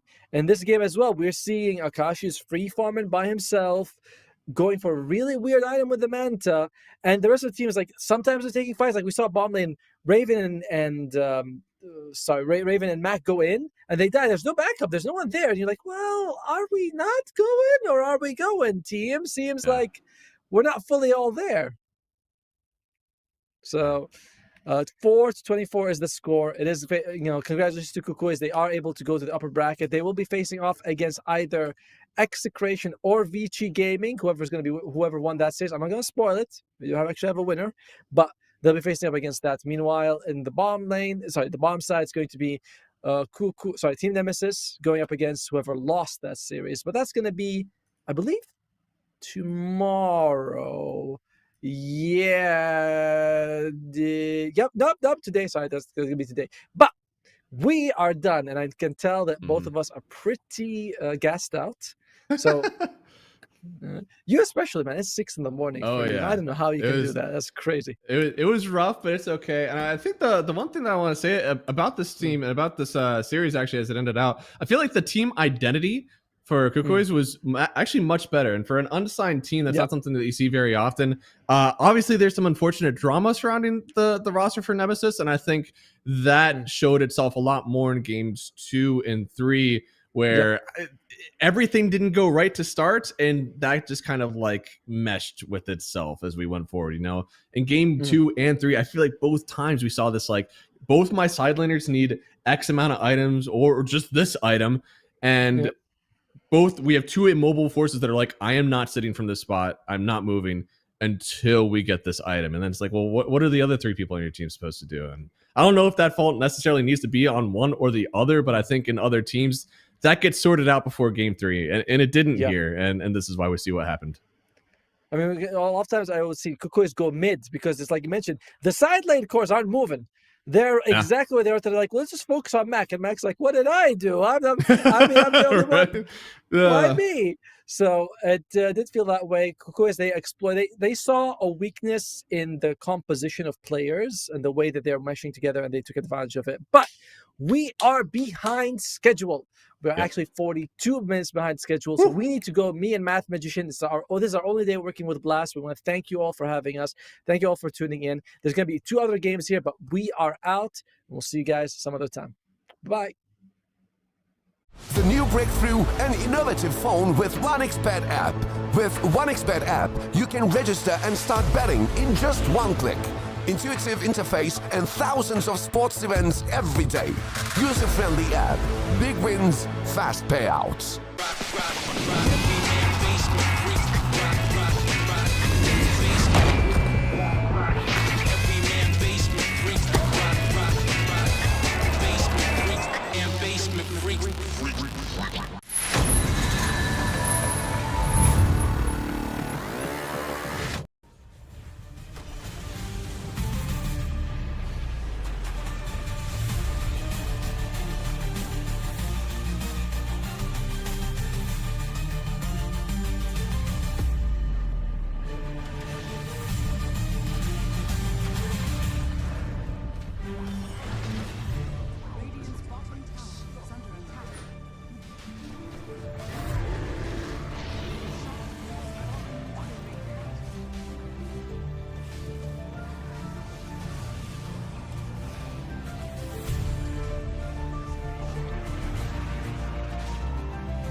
break through an innovative phone with 1xBet app.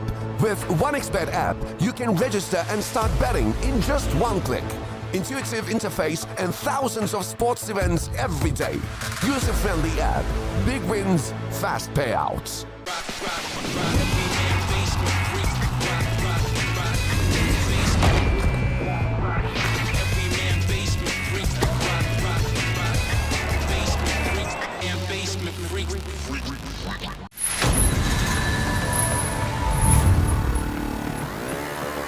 Nemesis, not to. Welcome back to yes, Unchained Southeast Asia. This is the second slow of qualifiers. You might be wondering, everything looks kind of similar. Well, no, they're qualifying for another Blast Slam altogether, this time for the one in Chengdu. Now, we're already knee-deep into today. It's Permasneeze and Winter bringing you the action today. And Nemesis coming off of a bit of a painful loss, I want to say. They picked the Kez. That's all cool and all, you know, the hero's cute, it's new, just added into Captain's Draft, but then they proceeded to get absolutely slogged on by Kukuis, and now they're facing Vici Gaming, another team that I think a lot of people are very excited to see here in the lower bracket, Winter. Yeah, definitely very excited to see Vici with the one SEA player, the 4+1 formula right now. 4 China player and 1 SEA player seems to be the way to go, and they're just copy-pasting it since it's working. Hopefully we get to see some good DOTA today. Yeah, I certainly hope so, because when we saw the names on Vici, we'll hop straight into the draft so we don't miss any action. But seeing the names on Vici, Low, XM, WS, PYW, DY, these guys they've been around. I mean, maybe you can say WS compared to the rest of them, he's a bit more of a rookie. But DY coming out of retirement, PYW sort of on and off, some stints with Yakult Bros. I mean, XM, of course, who can forget him? Second place at TI most recently. And Low, who's been a bit out of the limelight, but still undeniably pretty great. I want to say this is a team that has the makings for success, right? But in their earlier series today against Execration, some struggles. Maybe still a bit of growing pains and more work to be done before they are at that confidence level. Yeah, they're after all a new team, so probably gonna need some time to train a couple of weeks. I think I would say at least a month. I think 1 month, everything will be starting to look a lot better. You shake off the rust, you get to know each other, you shake hands. I mean, not the 4 Chinese players, you know, but with the +1. They already know, they're all good friends. They all just need to get to know good old Mr. WS. And he's, I want to say, like, significantly younger than them, right? He is, what, 19, 20 or some shit? The rest of them are, like, at least 25. So, don't know how that's going to go long. This will be WS's first time, I think, playing with the rest of his teammates being Chinese. I think he has, for the most part, stayed in Southeast Asia throughout his career. And speaking of TI and XM coming off a second place, though, of course, Team Nemesis as well. Another team that were the representatives for Southeast Asia. I think everybody really rallied behind them because of their hilarious supporter pack, right? And then the showing was a little bit disappointing. Post TI, you know, they brought in a new coach, Mangusu, who came off of Heroic. And then since then, they've kind of had a bit of an identity crisis, Winter. All the fans are saying, is this really who represented us at TI? They had Ponyo for a week, they kicked Ares, they had Cuckoo for a week, now they're back with Grims. Like, it just seems like a bit of a mess, isn't it? Well, they are just trying to figure out what fits, you know. The last part of the puzzle is the problematic puzzle, the captain one. So I would say that it's quite common for teams in the beginning of the season to try to mix and match. And you don't want to do it too long, because eventually at some point you're going to have to stabilize and you're going to have to, you know, make sure that you make it to the other tournaments. Right now, unfortunately for them, there's already so many qualifiers going on, and they seem to still not came to the conclusion that which are the type of players that captain. Yeah. It's a little bit tough now, at least from what we can see, because we're in the lobby, thankfully. We can see that Raven is the one taking charge of the drafting here. So, not exactly sure whether that's just the coach drafting from his PC. Of course, we can't see that, but that might be something to keep in mind as one of the most experienced, if not the most experienced player on Team Nemesis at the moment. Maybe he's just kind of taking charge. So, it's no real surprise that they picked the Centaur. This has been something that feels like such a staple for him ever since he transitioned to the off lane. But Team Nemesis, they're not against flexing it as well, right? They recently put it on Jing on position 4 just to kind of secure a better lane matchup. But Low Ursa first pick, that is certainly ballsy.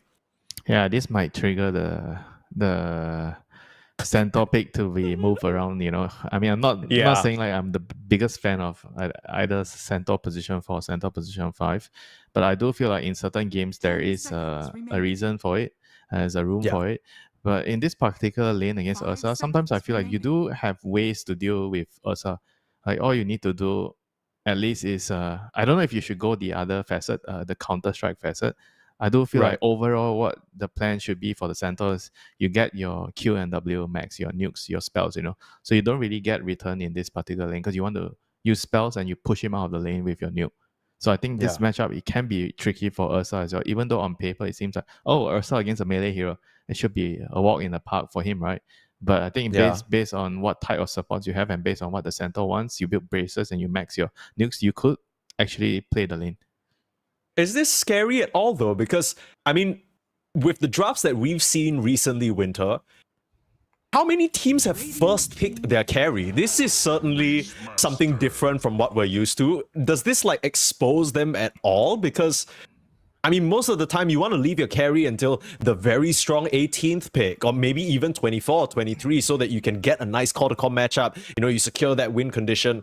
I know low is great on the Ursa, but is this kind of too cocky, or is there a reason for this? I think at number 9, I think it's okay. Because you pick Ursa, right? Then you go into the second phase ban, you get to remove one of his counters, which is Enigma in the lane.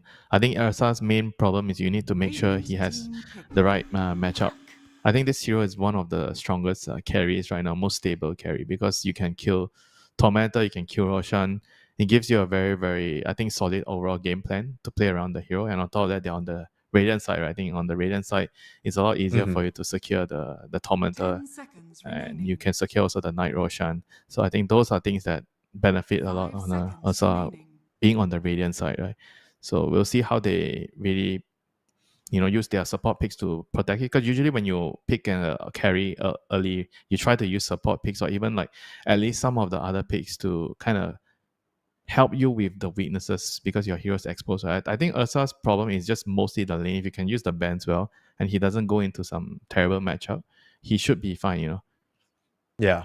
Well, how's this right now? If it's the Centaur, maybe you want to pair it up with a position 4 that can do quite a bit of damage. Things are still quite flexible, right? Nemesis, they pick the Beastmaster as a response to Puck. This is something that Mac likes to play. We saw Raven play it, not very successfully in their previous series.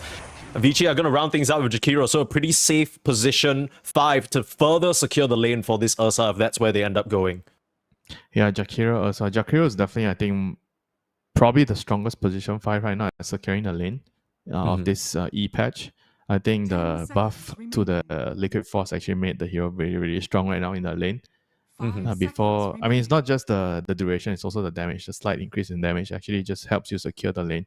And Ursa plus Jakiro is definitely a very, very deadly duo. One wrong move in the lane, you're gonna die, So Nemesis has to right now show their cards, right? Whether they're gonna have this Centaur on position 4 and pick a new offlane, or Beastmaster's the offlane, everything is still up in the books. So they're gonna counter pick with the Void Spirit here, which tells me that the Beast is going to be the offlane.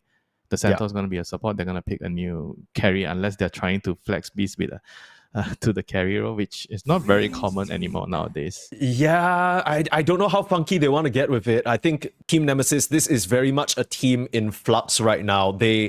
If you watch the previous, I was trying to keep an eye out because I think Nemesis, they're cool set. They're trying to, an organization coming in, trying to make things happen in Southeast Asia. But it's clear that they are still trying to work out that piece of the puzzle, like you said. The trend seems to be that now they're just kind of throwing Jing to some sort of flex position 4. I feel like this was a player, at least both of us were used to seeing him on his signature tasks, on his Bat Riders and stuff like that. They've completely ignored heroes like that just to kind of use him as a crutch in the draft. I don't know whether this is really going to work out for them, but I guess the Void Spirit is a pretty solid pick into what Vici have at the moment. Mix and match, they're still in the phase of trying out what works best for them. You have a new position 5 all the time, and then you have to figure out what works for your offlaner since he's clicking the heroes, I presume. So he has somewhat of a bigger say in the draft, and usually they tend to, I think, prioritize their own lane matchup a lot. That's why you see somebody being sacrificed, right? Sometimes he has to be the carry, sometimes he has to be a mid, but in this scenario is the support, right? And arguably the support is probably the most ideal role to to sacrifice. Depending on who you ask, you know, if you ask 9 class, he's gonna Nah, give me my monkey, give me my slot. Don't do me like that. We'll see. I mean, Jing, he has found success with this position 4 centaur, hoping to repeat that. They're gonna pick a strong position 1 laner to close things out. Great into the Ursa. Pretty tricky to bring down, I want to say, with the backup that he has, right? Whenever you jump on him, you want to blow the troll up before he pops out. You suddenly got a golem dropped on you. You got a Void Spirit jumping in. Nemesis, I like this draft that they have, maybe except for the centaur position 4. The troll with the beast also has a lot of synergy in terms of timings, right? Because Beastmaster wants to play very aggressive early. You take Roshan, you take buildings very quickly with your summons. And I think Troll really likes to play in this sort of environment where he's allowed to play really, really fast. You just want to hit the buildings as soon as possible. And you already mentioned the Troll against Ursa matchup, which is very, very favorable for the Troll. And this is a last pick off lane here from Vichy Gaming. This is the Troll counter, the Blade Mail counter. This is kind of cool, right? I think, how often do you see... I mean, okay, Winter, you were talking about how for Chinese players, one Southeast Asian edition is the norm, but most of the time this Southeast Asian edition is on the position 5 or something, right? We see the Pelosa coming in. How often do you see position 3 imported from Malaysia? And then all these old heads on Vichy Gaming, they're like, you know what, kids, show us what you got. Here, we're going to give you last pick. We're going to let you counter the lane matchup, bring us to victory. This is kind of badass. I love this X pick coming out last for them. It was JT and Ice, right? I think the other 2 offlaners from SEA. Yeah. Those are the 2 players. So this is the, if I'm not mistaken, the 3rd person to play the 3rd reincarnation of that trope, right? It's pretty cool. Of all people, WS to do it, I think he's always been considered a very talented offlaner. Maybe this is an environment for him to shine. Definitely a matchup with 2 teams kind of with a chip on their shoulder, right? For Vichy trying to bring glory back to one of China's most prolific organizations. And Nemesis, I think they kind of need to prove the haters wrong, right? Everyone's pointing at them saying like, oh, you know, this isn't the TI team we were supporting. It seems so messy, seems so all over the place right now. Hopefully they can kind of live up to that glory that they had momentarily. Is there any side of the draft that you like more here with these picks being locked in? Probably Nemesis side, right? I think I prefer their overall strategy and overall lineup.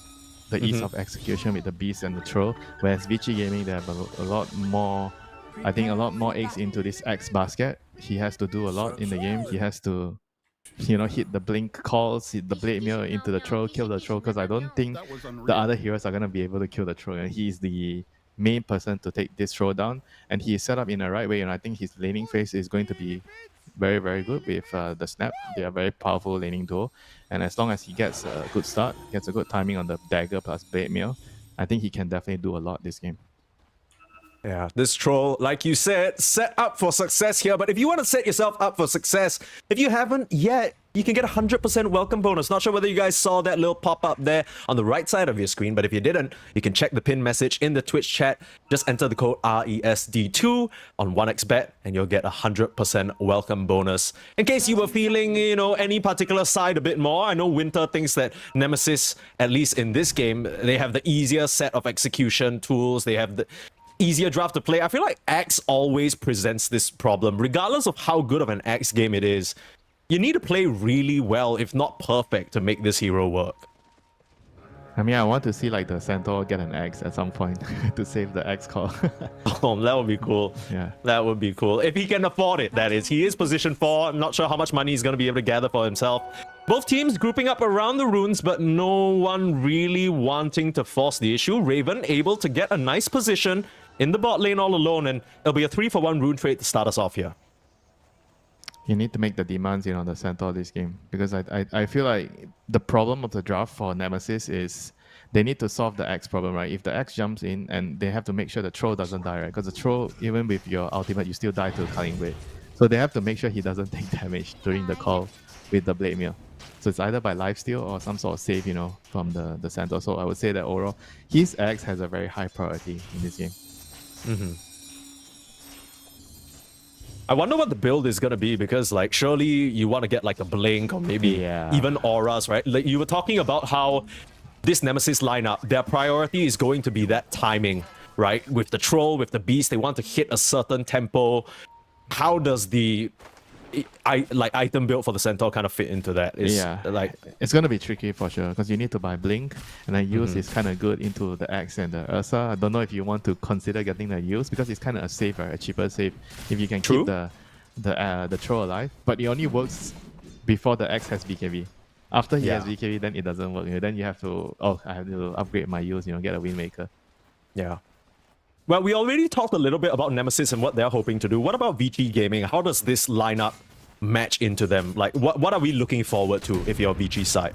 Enable the Axe. That's, I think, pretty simple for them. They need to make sure that WS has a good start. They have to gate gank with the Ursa, ideally, help him secure, open up the map, or even, rotate with the puck. I mean, they picked this Beastmaster to have a better time in the Jakiro and Ursa, but getting first blood drawn on you, I don't know whether that's my definition of a better time. Lowe's gonna get his paws on that Beastmaster.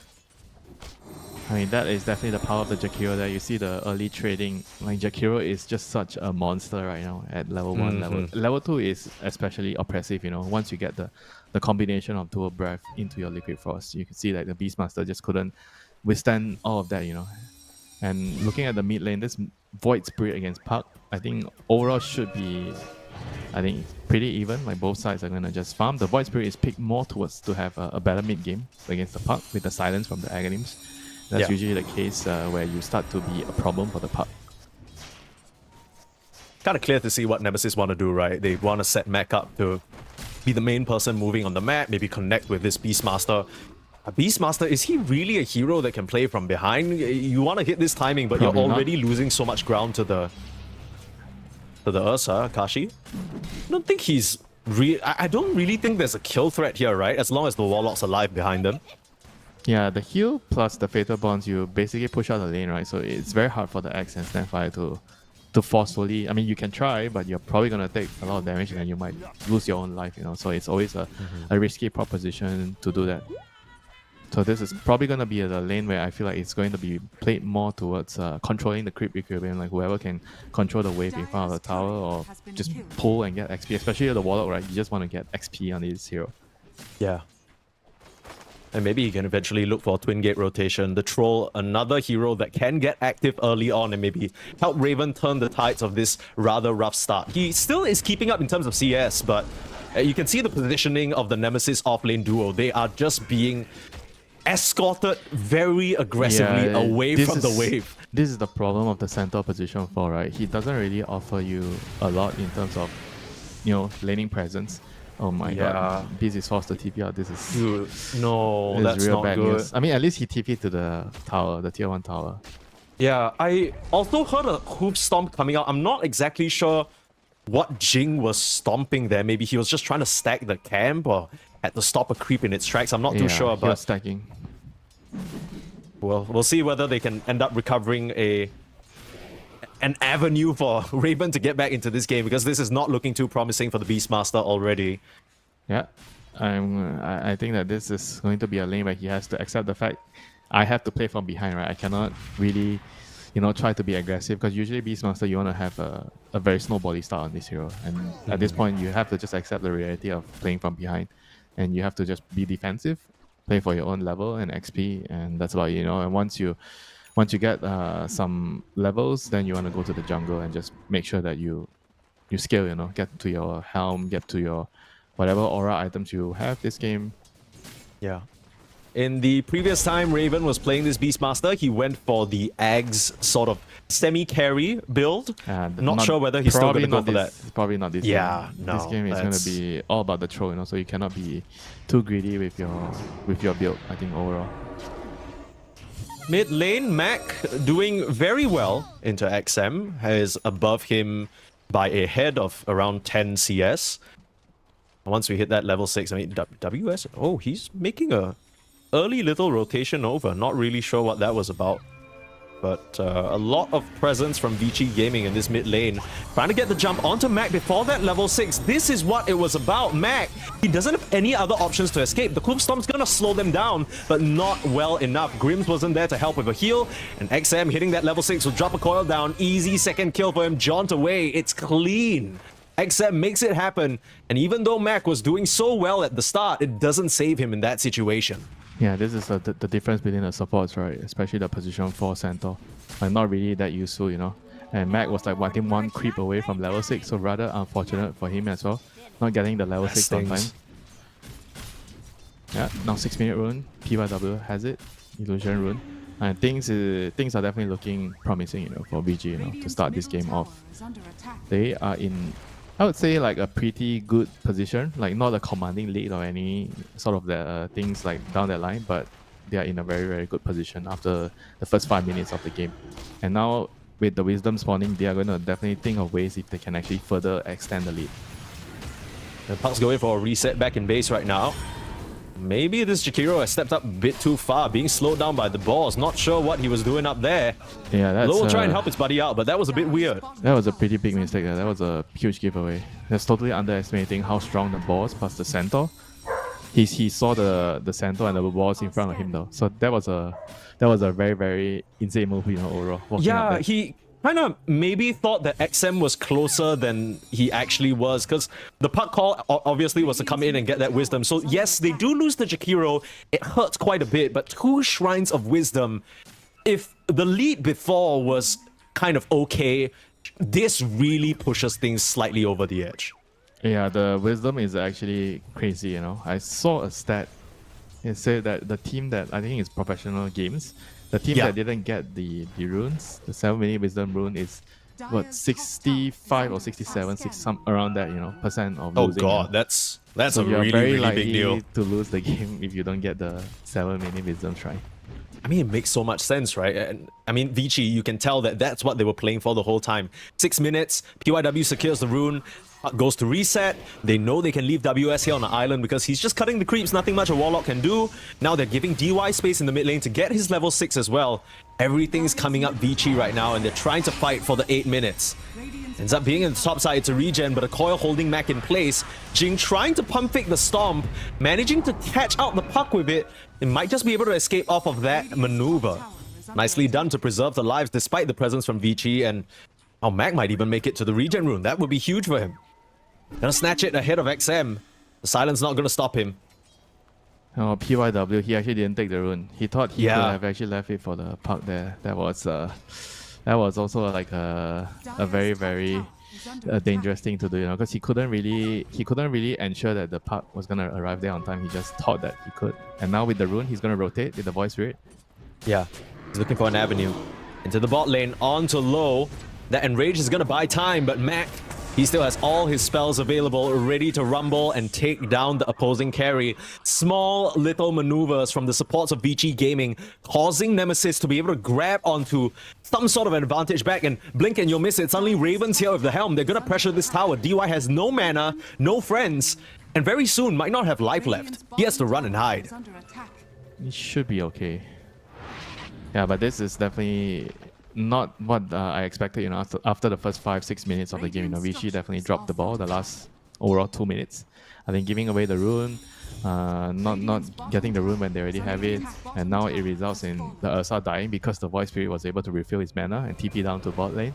And now it gives the Beastmaster a game, you know, like he was in a very, very tough spot. Now he has the tower, he has his helm, he's on par, on net worth, I think, with the Void Spirit almost. And he's not the lowest corner. The puck is in fact the lowest corner. So this is very, very good right now for Nemesis the last 2 minutes. So things have swung completely, you know, last couple of minutes. Yeah, the support level 6ers not being there is tough, but I mean, if Mac can somehow survive this one, it'll be even better. Already has the Grimm's Heal coming out. They're trying to chain stun him, but he is still above half HP. They use 2 ultimates for that, and Mac is completely fine. Yeah, the power of the Shadow Word Heal plus the Sanctuary, Void Spirit. I mean, this is a very, very difficult hero to kill, you know, in the runes. Yeah. So he's definitely not an easy target. And now let's see if they can actually abuse the fact that the ultis are down, right? But at the same time, they don't really have level 6 on the Warlock and the Centaur, right? Because they didn't get the Wisdom Shrine. So they have to find ways of getting to the level 6. They're not too far behind as of right now. But they have to try to maybe clear some stacks or give the lane, you know, to the support, you know, especially the mid lane. Mac is moving right now, so he's bringing the Warlock with him. So they're definitely wanting to include Warlock in some of those kills, get the Grimoire charges. He only has one now, so pity Grims. Yeah, he couldn't even make his way to the Golem if he wanted. We see that rotation from Mac being spotted out by a nice ward. They try and clear it out, but it's a lot further up than they expected. Pushing away PYW now, a little bit of an untimely pause. He used his charge, by the way, so he's level 6. He just has enough to get level 6. Okay. One charge. Avicii, it's a little bit weird now because DY has an ice path looking like it's gonna come out. Do they really have enough damage? I mean, Raven's wrapping around as well. This Beastmaster rotation could catch them completely off guard.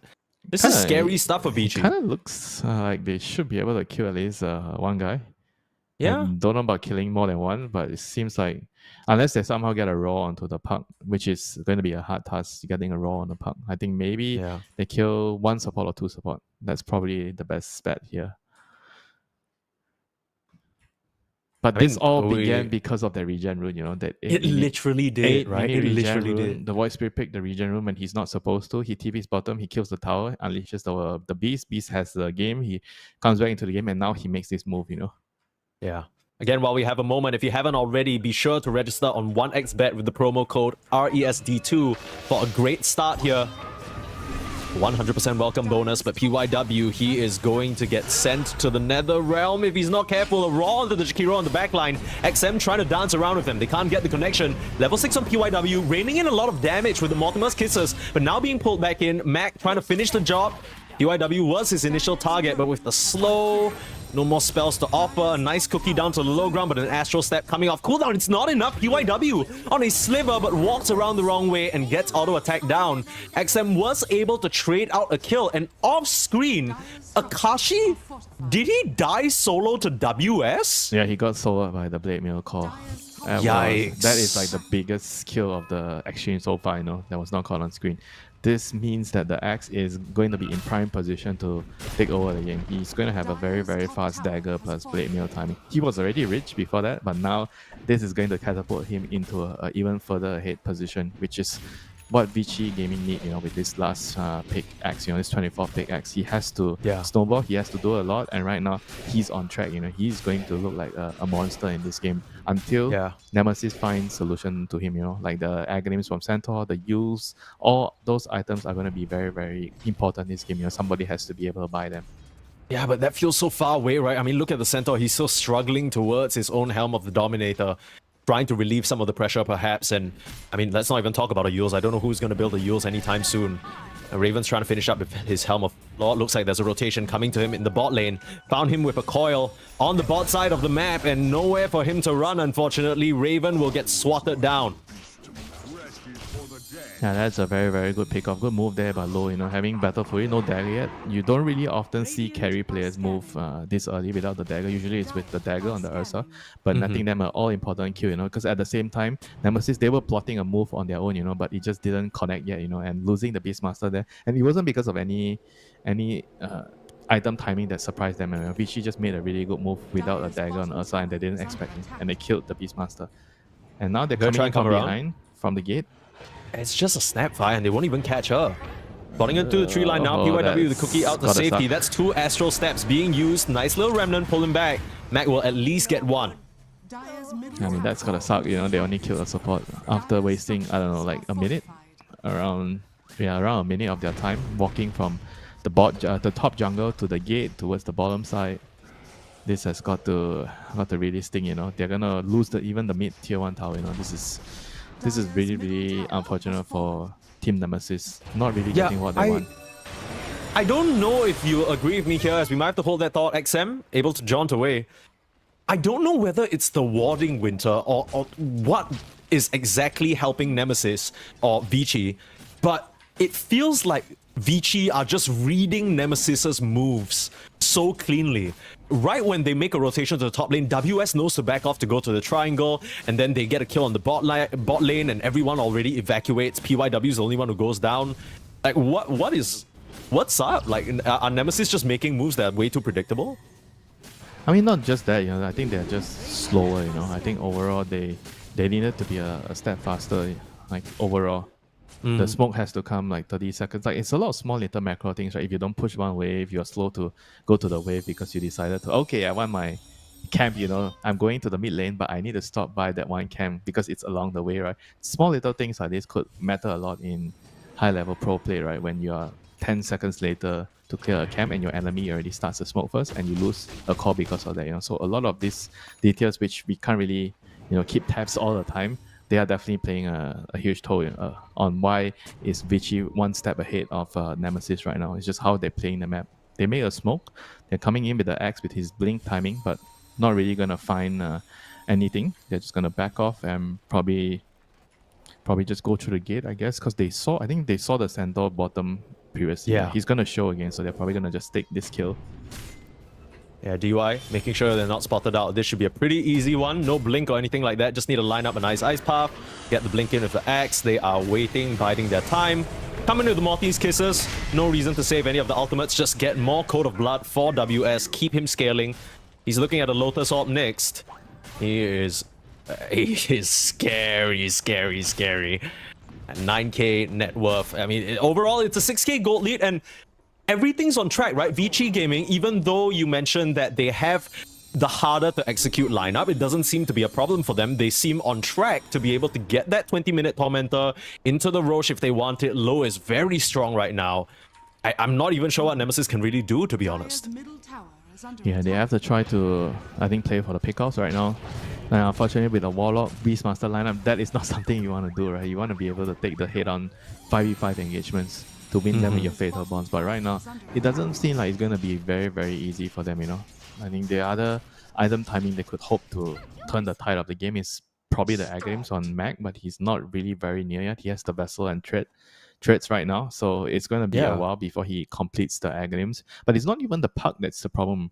It is just the Axe and the Ursa being like too huge, right? They are very difficult for you to kill. Your throw is not exactly combat ready, but I do feel like he has to also follow in the footsteps of what Lo did previously when he just joined the smoke, even though he doesn't have any specific item timings here. He has to kind of enable his teammates. Right now they want to fight with all these ultimates, but they have to find a good avenue, a good spot with vision, and they need to be able to find the initiation with the raw. It has been something that has been eluding them so far. We might see a backstab here. Oh, they're gonna scan. They know that the beast is coming through the gate somehow. Wow.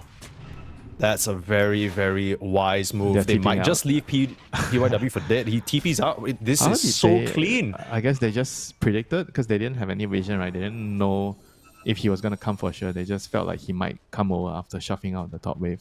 Yeah, well, they don't see anyone in the top side anymore, right? It just feels like... but the thing is, there's also no one showing at bot. So or mid. There's no one at mid at all. So it's just, the alarm signals go off, and Vichy, with all these smart macro moves and good warding, just... process of elimination, they've been in the right place, right time for what feels like most of these 17 minutes that have passed so far. Now they're the ones setting up in the bot lane with WS leading the charge. Nemesis, if they get caught on the Beastmaster or even the... Boy, it's gonna be very painful. They're waiting for the kiss. PYW is gonna have it. Yeah, he's gonna have it now. They're gonna be in position to initiate. Whoever farms this wave is going to die.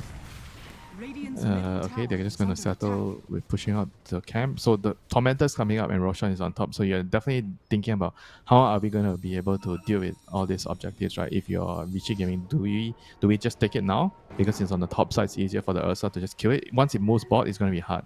Yeah, for sure. Might see a fight brewing here. Wards being set up. Gotta keep an eye out on Mac. He's the one who's going to start the fight, but... it's so scary for him because once he jumps in, if he gets coiled, there is no escape. He's going to have to hope his team can cover him. Try and get the connection onto PYW. There's the coil we were talking about. There's the call. WS with the catch. Mortimer's Kisses. All the rocks in the world can't save you from that. That is way too much damage. And Nemesis, they dance around this bot lane for what feels like 2.5 minutes, and they get punished for it big time. Yeah, I think that was like his poking and prodding was not as polished as what I expected. So the moment he jumped in and he didn't land the Aether Remnant, he has to actually use Dissimulate to get out.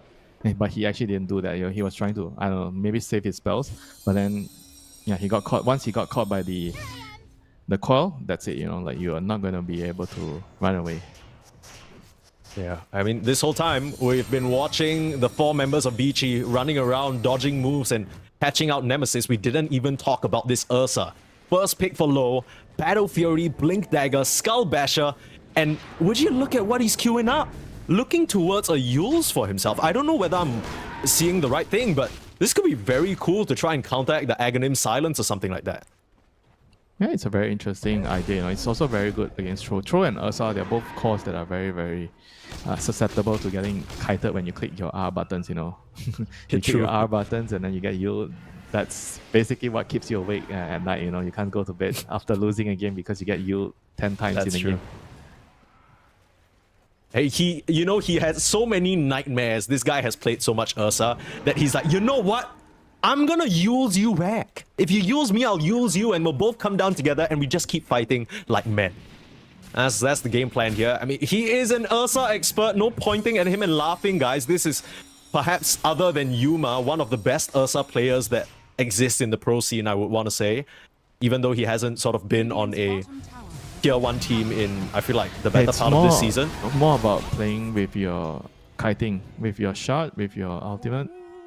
I think at some point probably he's gonna, because you're playing into BKB piercing stuns, right? Beast and the Rock, and BKB doesn't help you against Troll. So I imagine he's probably gonna be playing with Aghanims, the shot, the Octarine Core, more with your ultimate, your status resist. Yeah. And the use is definitely gonna help him survive, you know, some of those ganks. Yeah, we'll see how well it ends up serving him. It still remains to be seen. I'll say Yule's not something I see very often. It's not the most uncommon, I can show you. It's like unusual, but it's not like totally it's not like E-Blade or so. You know, that would be a little bit that would be a little bit crazy. And that would be uncalled for. Both teams grouping out around the Roche pit here. Alright, this is going to be the fight that determines the trajectory of what happens in the next 10 minutes, you know, or even at least the game. I mean, if Vici wins this fight, it feels like Nemesis, they're going to be very dry on options, but if they can find XM first, that is huge. The jaunt immediately.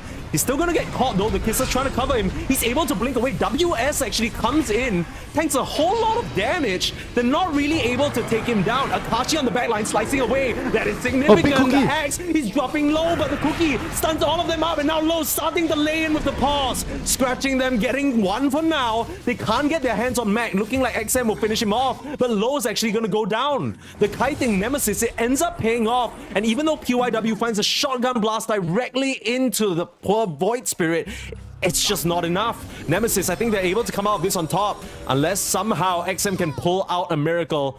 Still trying to dance on them a little bit. That was really awkward. That was crazy. It all started with the Axe blocking. He blocked the Aether Remnant so that the puck could escape, you know. But he actually ends up dying in the process. But it was just a very interesting way of saving your teammate, you know, allowing the puck to blink out there. And it almost worked out because he was really, really tanky. Because he took so long to die. But I think ultimately they needed him to get a call in a team fight, you know, instead of like saving his puck there. But it was still a really, really good thing to see, you know, like in a new environment, you're joining this new stack. You're like, okay, brother, you're my brother from now on. Yeah, we're Shungtis now, you know. I got body that remnant for you.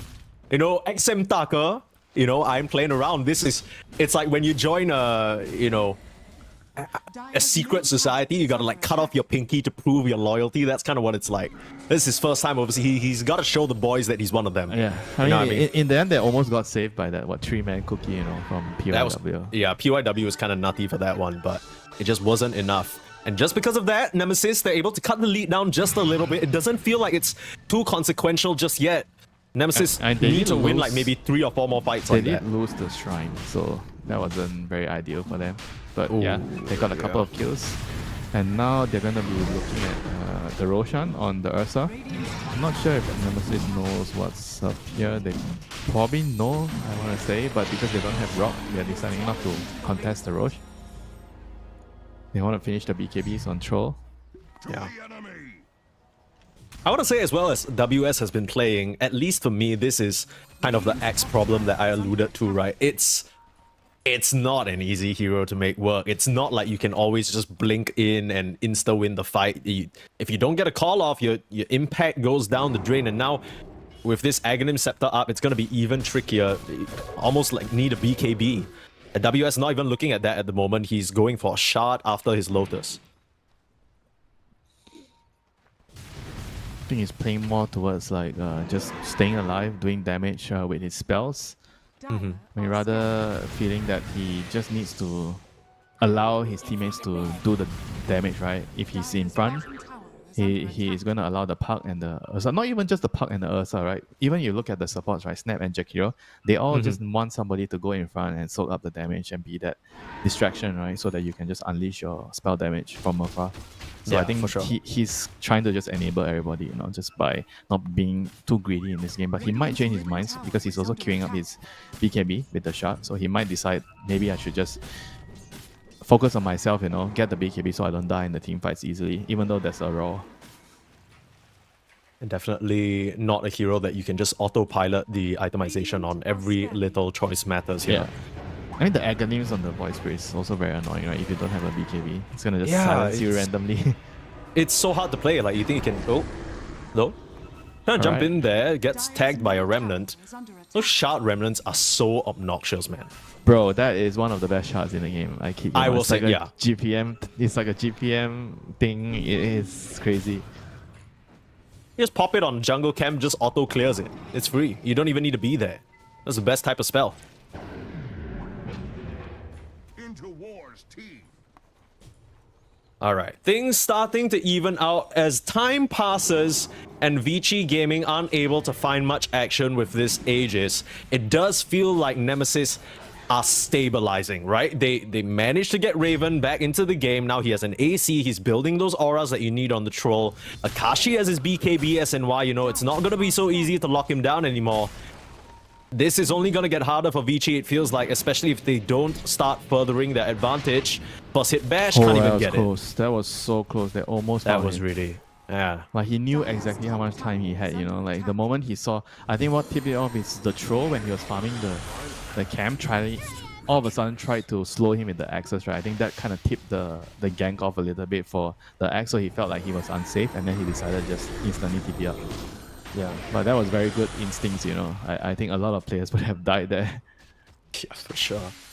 That was a very good Also, read. just a bit of, you know, mispathing, right? In a way, the troll, you know, not sure whether he had TP'd out or hiding behind a corner or whether he's continued running. Yeah, but either way, it must have been a hair. It was unlucky for them. They're gonna have to try to make another play elsewhere with the BKB, so they're gonna gate and try to come from behind again. I think this is the second time they're gating and coming from behind. The Nemesis backstab might just become a signature move of theirs if it works out. They find XM again in this fight. Oh, you eluded me just now. Not this time. Uh-oh.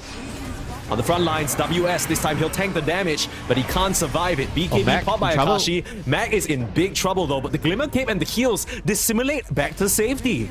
Again, Nemesis doing a great job covering each other, and now they're regrouping, considering, do we want to keep things going?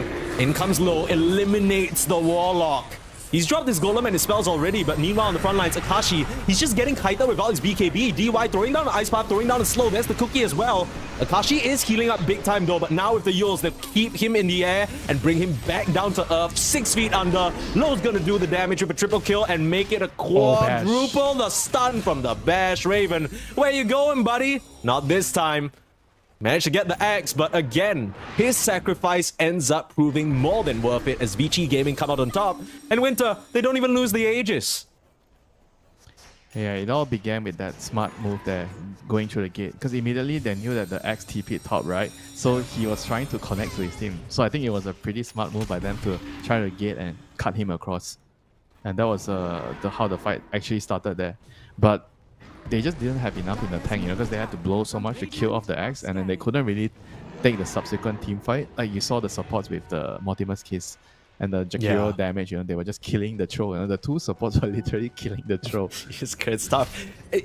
Akashi used his BKB on that initial axe kill, maybe expecting some sort of ice path, or was worried about a stun silence that would lock him up. That actually is something that probably made it very difficult for them to take the subsequent fight, because they used too many weapons, you know, to kill off one axe. You know, if they were to maybe, let's say, conserve some of those weapons in their arsenal, just use the raw, then maybe they would have still been able to take the subsequent fight.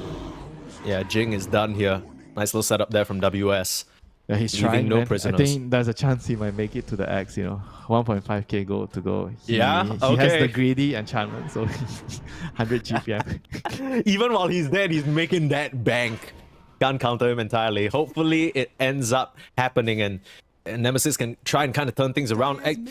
It's just tough, right, Winter? Because Nemesis, they started the game off very clearly on the back foot from the laning stage, but they have made some pretty creative plays and map movements to pull themselves back into it and keep things together. Vici Gaming just feel like they're outclassing their opponents at the moment.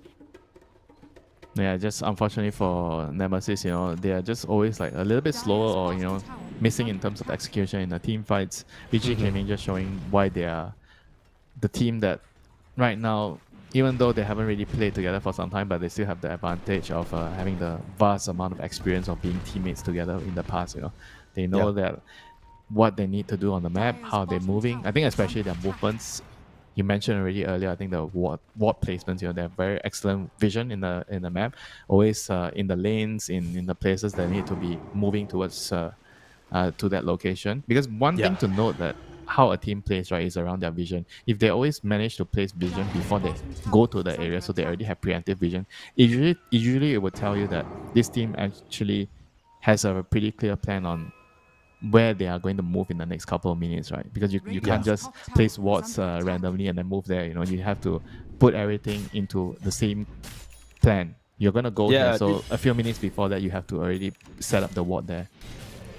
So what does the map state look like now for Vici? Because the Aegis is just expired and they're just waiting for the next Roche, I assume. Is that kind of the game plan here for Vici? Have the whole map, you know. I think they have at least 70-80% of the map right now.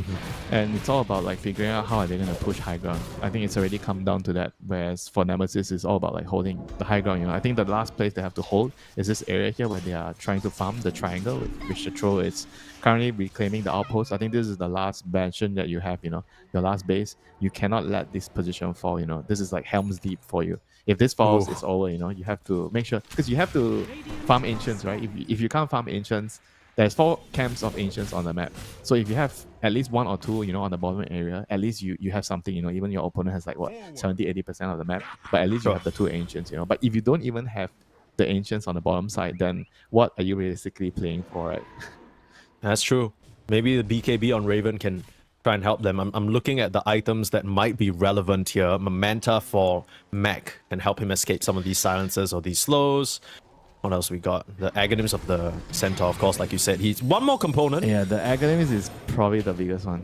I don't think there's anything, even the cost, right? I don't think if you get, let's say you give the troll, okay, maybe a Satanic would change the face of the team fight, but like for the BKB on Beast, for the Manta on Void Spirit, those are not items that would change the face of the team fight, right? This Agonyms could actually change everything. He just needs to be patient. Like, I think the only thing that he needs to do is counter the call. If he can actually bring the axe, sorry, not the axe, but the troll in his card when the axe jumps him, I think that is going to turn the team fight around, you know? As long as the troll does not die in the call with the blade mail. This is the classic sort of similar concept to like a Tusk snowball save or something like that, or maybe an Astral Imprisonment, it'll come right? down to the Puck trying to find him, right? Once there's this Agonyms on Centaur online, the Puck has to find him with the call or the silence, you know. So it's going to be a battle between, can you stop the Centaur from saving the Axe call, you know, and the Puck is going to be handed that all-important job. Oh, this sounds so difficult because when there's some downtime now and we have the time to slowly break it out. Okay, XM needs to find the Centaur needs to, you know, it sounds so simple, like a step-by-step process. Problem is that all of this happens within 1.5 seconds, because if you don't react fast within those 1.5 seconds, Lowe's gonna kill 2 heroes. And that's kind of the state of the game that we're in. So I really worry for Nemesis. They're gonna smoke out to try and find something here, though. I'm gonna find the snap. Yeah, it's probably an easy one. Actually, not easy. Never mind. In comes Low onto Akashi. They need to find the cart. They get the cart. They put the troll on the cart. Is that going to be enough, though? Max still in trouble. Huge rock turning things around. WS dropping low, and Akashi able to cut him down. There's a Wind Waker on the Ursa getting up to the high ground. Is that really where you want to be? Mortimer's Kisser's trying to cover him, but he's in trouble. The troll gonna put out so much damage, and the Ursa ends up going down. This is the difference maker that you were talking about, Jing. He put all his eggs in the cart, and it pays off. DY will be able to TP out, but they countered that team fight perfectly, and now with the Roche up, they can head back in and get themselves an Aegis. Yeah, that was a very, very important play there with the axe, saving the troll there. I think that was something that VG Gaming definitely did not count on happening. They didn't see, I don't think he was on vision at all, so they didn't know the Axe was already in play. So they made the jump thinking that there's no save, and very, very nicely played by Nemesis there. With the Axe turning the team fight, getting 3 kills, forcing a buyback. I don't know if he forced the buyback, but Snap used his buyback because he was really worried about the fight escalating. But in the end, it still didn't really do too much. And Ursa, you know, just dying in the team fight because he couldn't really escape, you know, even with his Wind Waker Octarine core build, you know. Just shows that maybe BKB is on the horizon, you know. Maybe he should have just gotten a BKB. Wind Waker is a really, really expensive item, and all it did there in that previous fight was put him on a cliff so they could chop him down. That not really where you want your Ursa to be generally.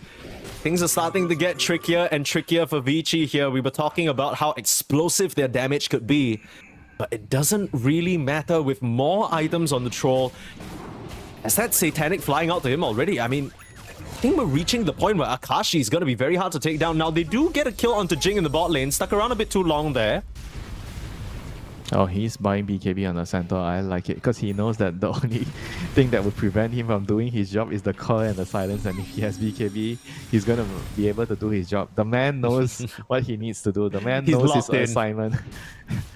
This is my assignment. I'm not going to be trying to do anything funny, and I'm just going to get a BKB. I like it so much. Of course, if you haven't already, you can use this code RESD2 that you'll see on your screen for a 100% welcome bonus on 1xBet. If you got a good feeling about how you think things are going to go, I mean, we've been surprised quite a few times already today. I thought after that early game that Nemesis were not going to be able to stabilize, but here they are with the second Aegis. Again, if you got a good feeling about these things, you can sign up for 100% welcome bonus code REST2. Or, you know, if you didn't catch any of that information, you can always click the pin message in the Twitch chat. But I mean, now the complexion of the game has just completely changed, right? Things like 10k gold lead doesn't really feel like it matters so much. Things, it's so much more even. Really comes down to the initiation of the Axe call and the puck blink. Can they stop this Centaur from saving the troll? That seems to be the big question. Yeah, they have to find him, you know. They need to be providing vision somehow. Yeah, mostly gonna be the puck's job, you know. They need to see him for them to be able to stop him. And now he doesn't have BKB yet, so they need to, I think, maybe wait out the Aegis at 2 minutes. I don't think the Centaur can finish his BKB in 2 minutes and then take a fight. Or if they feel really, really confident right now, they can still do it, right? Because I don't think Low is weak. Low is actually really, really strong, you know. Like he has the Swift Blink right now, so he just doesn't care about getting a BKB. He just wants to go in and kill off heroes. I think ideally he wants to go with the puck to kill the Centaur. I think both of these heroes will be entrusted in the eliminating Brad Warden job. If they can take out the Brad Warden, then the fights are going to be very, very simple. But with the Brad Warden in picture, then it's going to be complicated. Yeah, for those of you newer Dota fans, I know there's not a lot of you, but Brad Warden is Centaur. Which is funny because if you look at the guy, I don't think you would expect his name to be Brad.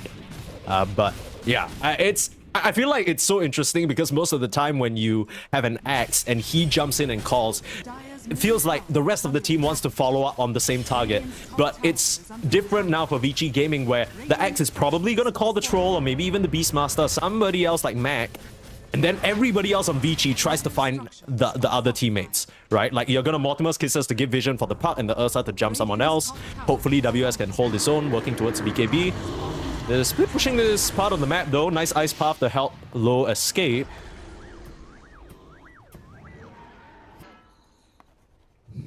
I mean, they know the puck's not around though, so I think Nemesis is probably thinking whether they should move out right now. They know the puck is top. So do they use this small window of opportunity to try to dash out and find a pickoff? They do have one smoke remaining, so they're definitely thinking about it. Yeah, but surely this has to be a very obvious move, right? Nemesis, they've all retreated back to the base. They see them with the ward though, so I feel like they know where they should be going. They already spotted 2 heroes on the top vision, the Jakiro and the Troll, Jakiro and the Ursa, plus even the puck showed on the other ward on the corner. Yeah. The puck's got to show on the wave top as well. They're quite indecisive, you know. I think they figured that maybe they should go down to take the tower at bot lane.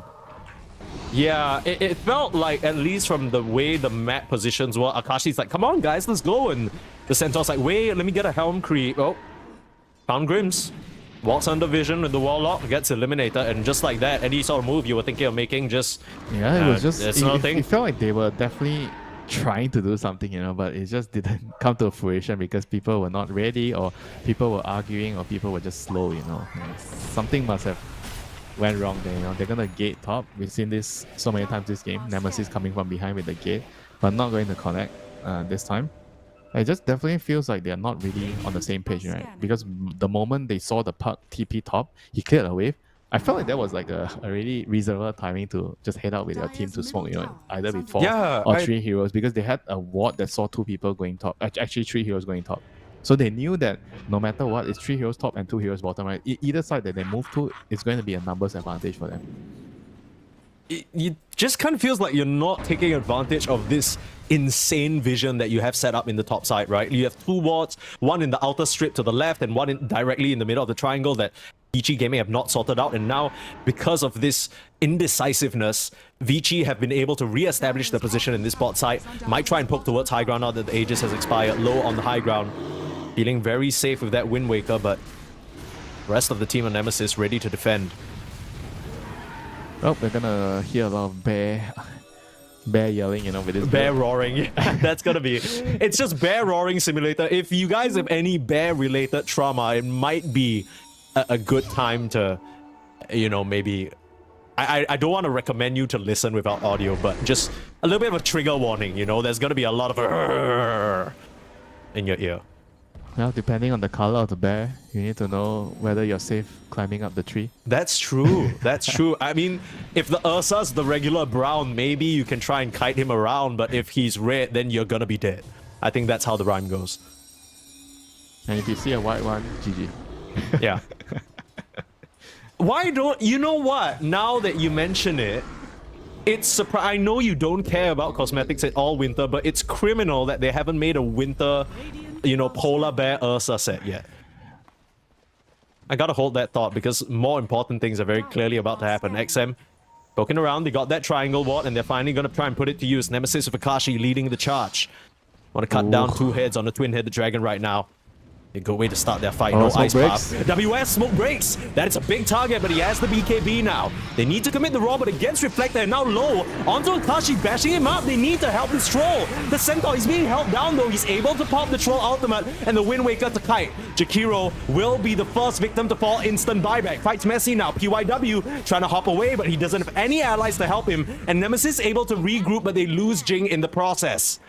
Ends up being a 2-for-1 trade, and the buyback of the Jakiro as well. Who else can they find? Low popping the BKB. Where you going, buddy? Trying to chase down Akashi. Gets fogged. Are you serious? TP, miss chance. The bash comes through, and Akashi, no more chances. Gets taken down low. For a moment there, looked like he'd been duped, but they'll get themselves a nice kill on the opposing carry and the Tormentor to boot. Yeah, that was a very, very messy fight. I guess messy fights tend to be favorable, I think, for the Vici side with X usually, but X was the one getting jumped first, so he couldn't really do anything after that. But it was like some crazy reaction. Somehow he manages to get the Lotus before he got roared. So it kind of dropped the throw to, like, he was so low because of the reflected roar, and then he was like kind of forced to use his ultimate very early on. Is it just me, Winter, or did it feel like there was a bit of hesitation because they broke the smoke, Mac jumps in, and it almost feels like when WS popped the BKB, they didn't know if they wanted to keep going. Yeah, I think they probably had to respect that, and just back off a little bit because you force BKB on X, which is already a very, very big deal. And then on top of that, the Centaur kind of got, he got found by the puck behind, he got caught, so he couldn't really move forward with the team to have a follow-up stun. So I think the fight kind of became really, really difficult to decide, in the heat of the moment, whether they should move forward or move backward. And I would always say that if you can't decide, you just move backward. If you don't know what you should do, just go back first. Keep the formation, because the formation always has to be kept intact. Once you break formation, it usually means that the backliners are going to die because they cannot keep up with the frontliners. I mean, that kind of happened with Vici a little bit, right? We saw Nemesis able to keep their cause together, chase down the Jakiro, chase down the Snap. It's just unfortunate at the very end there that Akashi got caught. I think that's what really made it a fight in Vici's favor. And now it's going to be a map state in Vici's favor. Third Roche, Aegis, over to the Ursa. Now you got Refresher Shot on the puck, double coil. That is nasty stuff. XM, he's putting out so much damage in these fights with the Parasma and the Aghanim's complete dataless as well. My goodness. We see a coil here. Should be an Is he just takeoff. He's dead? Oh, the Ice Puff catches the Centaur. Oh no. Wow, Jing. I mean, he had a BKB, but he got a bit greedy not popping it there to save Mac, and just like that, Roche, that was already a pretty big deal. Now they lose 2, they might have to buy back on the Void Spirit to even defend this base. Yeah, I just wanted to highlight something. It's not every day you see an Aghanim's on X, you know. I think this is an item designed to deal with the troll. Oh. I mean, yeah, this matchup, you're right. I guess this matchup changes a lot once you get Aghanim's on the X. Because you can't kill him anymore, I think. And the more you hit him, the more attack speed you get, but then the more attack damage reduction you're tanking as well. Kind of a counterintuitive process. Now you already lose 1 lane of Rax. What's the defense gonna look like for Nemesis? Maybe they are showing respect because they're not sure about the buyback status. Again, the Nemesis backstab. It's happening again. They're looking to the left, trying to find a first target. They go on to DY. Ice Path though, kiting away the troll. Akashi has to pop his BKB. Park, he controlled up. XM is down. They find the Park, and the Ursa in a little bit of trouble as well, but he can just fight this troll all day, especially with that second life. A call comes in for the axe, and that's gonna sentence Akashi to death. He needs to buy back, but without any resources, is there really anything he can do? Max gonna try and come in for the backline, but all he finds is the Ursa. You see a red bear, and you're most likely dead. Max gotta try and buy himself time with the Yules. That's not even his Yules, it's DY. Nice card to save him momentarily. He's still trying to put out some damage, but Jing, surely not long for this world here. The enraged Ursa means that you're going down, and even though they find that huge pickup onto Puck, Low just cleans up shop. Akashi does manage to tag team with Grims to finish off WS though, as Low cutting the trees, and there's the Wind Waker paying off, cancelling the TP instantly from Grims, not even needing a bash, and Low is going to town on these fools. Again, another fight where they get the other calls, but it's the big bad bear you gotta be worried about, Winter. I guess it's safe to say this man really knows his best. He does. He is absolutely untouchable, you know, with this build in the team fights. As long as they get the center of the picture, they were able to just make sure that the save doesn't come out. I think the longer the game went, you know, it just felt like that when the team fights get complicated like this, it's going to be very hard for Nemesis because they are relying on like one raw into a kill, and when that doesn't happen or you don't save the X call with your Centaur Aghanims, then everything becomes very, very difficult because the troll is getting kited non-stop, you know, and the troll is not... It seems like he's not winning the man fight against the Ursa. We saw it right there. No. You know? It was not even close, you know. They got multiple Yules, they got a whole bunch of extra tools to help. Oh, Low? What was that about? And that was a looking for a scare target. tactic, you know, a Warlock buying back. Alright, spooked him out. Looks like the troll's getting away onto somebody. Not sure where though. I hear some axes coming out. Looks like it's trolls getting punched around. And the troll's gonna end up going down. Jingy has a card out, but no one to put in it. Maybe except for this L that they have to take in game number 1. A 40k gold lead. Vici looking very, very commanding in this game number 1. Of course, folks, in case you're just joining us, this is for a qualification slot to Chengdu. So it'll be really cool if we get to see Vici Gaming in person in China for the first land there in a while. But, you know, I mean, at least for Nemesis, they're going to have to figure something out because this whole sacking Jing, sure, it looked cool in the end when he managed to get the card, but that's because they were behind from the very start. Yeah, but it also showed that there was like some ideas, at least, you know, how to play against this last pick axe, right? And how they were trying to mislead the enemy team into thinking that it's a center off lane, and once the lane gets countered, so it tells you that they have a lot of priorities on giving Raven a very good start. And I think this game, it kind of boiled down to the center position for like I like the idea, but it's just in the lane, you know, against this Jakiro, he wasn't able to do much and he had to resort into just pulling. But I'm not sure what exactly happened when they fed first blood there. Was he like late to the pool or something? Something must have happened, you know, because they definitely needed to pull in that lane and it just didn't happen. And Raven kind of got into a bad start because of that. But they still came back, you know. After dying in the lane, they lost the Wisdom Shrine. They were still able to, you know, make some moves, you know, come back into the game. I felt like Raven was like in a very good spot at minute 10, 15 around there. Like he had his helm. They were playing well. It was just when it came down the mid game, how they're moving across the map, right? They were slow in a couple of occasions. I felt like the slow part is not even like very slow, but because sometimes in this level of Dota, you are 30 seconds slow. It means life or death, right? Somebody's gonna die, or you're not gonna get a kill on the enemy side, So all those type of things, they're not really moving like the water right now. They're just not exactly a unit. They have some very good ideas, but they're not moving like they truly believe in those ideas. I think that's what I would say for Team Nemesis. Whereas Vici Gaming, they don't really look very much like a new team. They look like a seasoned team where they met their past lovers or their ex. They come back together and everything is back to normal. We have this young kid from SCA because they heard that that is the formula to success, because in the past they didn't have an SCA player, and right now it seems like they're on the right track. Yeah, they're putting the pieces together. Maybe WS was just the missing link. We'll find out whether Vici Gaming can survive in this low bracket or whether Nemesis will force us to a game number 3. We'll be back for game 2 after a short break. The new breakthrough, an innovative phone with OneXBet app. With OneXBet app, you can register and start betting in just one click. Intuitive interface and thousands of sports events every day. User-friendly app. Big wins, fast payouts.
new breakthrough and innovative phone with 1xBet app. With 1xBet app, you can register and start betting in just one click. Intuitive interface and thousands of sports events every day. User-friendly app. Big wins, fast payouts.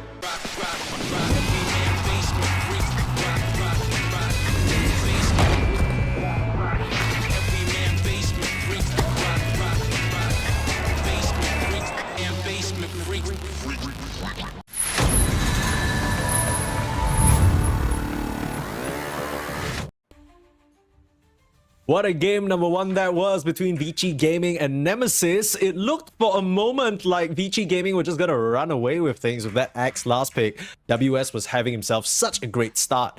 But then a couple of nice little backstab moves, a couple of solid team fights, and it became a lot more back and forth than we expected. Hopefully that's the same case for this series as well, because Nemesis dropping to lower bracket round one, probably not part of the plan. Getting eliminated in lower bracket round one, oh, that's going to sting. Yeah, definitely not the plan of any team, you know.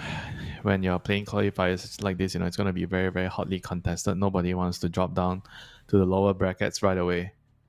But they have to solve their problems. They have to figure out quickly. There's still a chance. They just need to make sure that they have a much better understanding of what went wrong in the last game. You know, I'm sure they have time to comb through the replay and figure out what they did wrong and try to have a band-aid, you know, like a quick fix in the next game, you know, either with the draft or either with the pick order, you know, like change certain heroes, you know. Yeah. This is a reminder of the current score of Vici Gaming. This roster on your screen, 1 up. Now, it might look a little bit strange because, as you can see, right in the middle of your screen there is Mr. WS. That's the big story of this roster. A lot of, I want to say, old heads on Vici Gaming trying to bring back the glory of this organization in China. Of course, XM coming off of his second place at TI to rejoin PYW, DY, and Low. This is a team with a lot of experience, and it definitely showed in that game number one. It definitely did show, you know, when they came to moving around the map, the macro plays, how they're rotating, how they're utilizing crit waves, how they're utilizing vision especially. I think those are the things that I felt like Vici Gaming did really well. And it's going to be about, I think, the vision, you know, to a certain extent. I think you see teams right now nowadays, they tend to pick up gems early on to deal with this sort of very, very good warding teams, because it's very hard to control the vision without gem, you know. Even with Sentry, sometimes you just don't get the ward, you know, so it's very difficult. Unless you're playing a Slug or Zeus, you know, then it becomes easier. Yeah, it's also one of those frustrating things, right? Because more often than not, we see wards maybe being placed. And people are getting real creative, right? Just right outside sentry range, then it's like all these mind games. Now, Team Nemesis, on paper, and what we were told, or at least it was announced, was that Jackie would be replacing Akashi, but either he's not available yet or it hasn't been formalized or whatever. It's actually Akashi playing. So it's Akashi, Mac, Raven, Jing. The only change to their TI attending roster is Grims coming in instead of Ares. But that's not the only change they've made in the past few weeks, right? I think this is a team that we already talked about very much in a experimental era of their development now. They're still trying to figure things out. They swap between a couple of different position 5s, and right now they need to figure things out. If not, they're not going to have a chance to go to China no more, Winter. Yeah, I mean, it's going to be the same opening, right? Sento and Ursa. So they definitely feel like the opening was solid. It was just like when they were moving around the map, they felt like that was the problem. You know, how they are pushing out waves. They were tentative. They were not really committed to the movements of the smoke. They weren't doing it quickly enough. I think that is probably the main reason why they actually fumbled that game, you know. So I agree with their assessment. Overall, the draft kind of was not the overall main problem. It might have its issues, but I think overall it's fine. And it just came down to the macro play, how they're moving around as a unit, how they're... Nemesis finds a way to deal with it. It's going to be an entirely different game with the same set of heroes. I think you always hear about the crit waves, you know. I think in high-level Dota, you always hear about teams, oh, they have wave clear, they have wave sharp. You know, you don't have wave sharp, you know. It tends to complicate things, you know. Or you have heroes that can push out waves without showing Snapfire, for example, in the last game. Those are heroes that are going to be constantly putting a lot of pressure on you on the map, right? You feel like you're constricted because you cannot smoke because the wave is in your tower. So those are the things that in a game sometimes you can easily overlook, right? Yeah, for sure. I mean, you take a look at the two supports, I think this is something you like to talk about, Winter, like whether you can clear the creep wave using your body or not needing your body, right? Yeah, with Centaur, it's kind of like, what are you gonna do, right? So you have to buy You gotta help, be right? in there to stop them. If not, your links aren't gonna reach. It is not long enough. Yeah, that's why he actually went. Like, that's the downside of picking the Centaur. And it's also like the overall duo, right? Last game they had Centaur and Warlock. I guess most of the wave shaft should be dealt by Warlock because you have the invisible wave shaft. But the last game, it kind of, I think it was a little bit too much because he couldn't really, both of them couldn't really deal with the puck. I think they had a problem of the puck the last game. That's why this game they decided in the last ban in the first phase they removed. Actually, in the second phase bans they removed the puck. So I think this is also an adjustment because Centaur and Warlock means that you don't really have catch against elusive heroes like Puck or Storm. You know, Puck is definitely like a huger problem, I think, in compared to the Storm in that game. So they decided that with this removal of the pool, it could be a totally different game, right? And they're going with the banner, which is the Ursa counter. This hero did get I don't know if it's a big buff or a small buff or medium it's buff. It's a teensy weensy one. I don't know whether it makes a big difference though. Yeah, but traditionally this hero has always been the Ursa counter. You cannot remove the ulti, so you cannot remove that debuff, and on top of that your shard is extremely good against the Ursa. So the moment you remove it, you get stunned and you take damage. So I think that is also a very annoying part for Ursa to deal with, you know, and the poison sting slows and everything else is just annoying for Ursa. So if there is a counter to Ursa, Venomancer is the hero to it, you know. You think this is going to be played on a position 3 role, or is it good enough on a 4? Probably, what's the setup? Probably there's a chance that it might be 3 and 4 here, Centaur and Veno being the 3 here. I think we might see that change up here for Team Nemesis. I mean, it's something that I feel like even if you want to counter the Ursa, you're going to need a lot of items on the banner. You need to be able to kite him and survive him. And you're definitely thinking about a Hurricane Pike. You're definitely thinking about maybe somewhere down the road you get the axe. Those are items that you need, you know, against the Ursa. So the exactly same setup here. So if there's no puck, there should be a Storm, right? I think Storm is going to be very, very annoying for these 3 heroes to deal with. I think if they want to pick the Storm, they have to pick it here. You're not going to get like some perfect 24 pick Storm, you know. So if you want it, you kind of have to gamble it here. You know, you pick the Storm and your other support here. And I guess you just have to accept the fact that Mac will get whatever matchup he wants into the mid laner that you pick. Because I mean, the worst one could be like maybe a Huskar, I don't know, Sniper, Huskar. I mean, speaking of Sniper and Huskar, isn't it? Mac doesn't really play he doesn't play the Tinker type of heroes, the annoying. I feel I know what you mean. The type of things that make you report someone in a pub, you know, like for being he's like a very, I think, honest mid laner, you know. He's a good kid, you know, he's upstanding, he wants to do the right thing. He plays your Lashers, your Sand Kings, your Earth Shakers, you know, your good old high damage initiators. I think Lash is probably one of the worst ones. I think you could run up into it. But even then, you know, it's not like it's totally unplayable. Lash will have like a window to kill you. I think the easiest window is probably at level 5 that he can just kill you, you know, clear the wave and kill you before you get level 6. Or get his supports to rotate in at that point. So those are the moments in the game you need to be very, very careful, you know, if you have this Storm into the Lash matchup. So I think ideally you get wards and you have the supports ready for that. Once you get to level 6 as Storm, the matchup doesn't really matter as much anymore for you. It's kind of a nice... I really like the adaptation, even though it's a bit strange, to say the least. I think it's very uncommon to see Venom. It's a small one, but a very well thought of one. You know, it's something that made it very difficult for the opponents to figure out what they want to... Okay, this is super interesting with the Dazzle here. I think what is happening here, they are flexing the Pango to mid and off lane here. So the idea of this Dazzle Pango is like they could be the 4 and 3, you know. This could be their lane. The Pango is very good against the Veno and Warlock. All these annoying backliners that want to stand behind from far range and just poke you down, right? But against Pango, you don't really get to do that.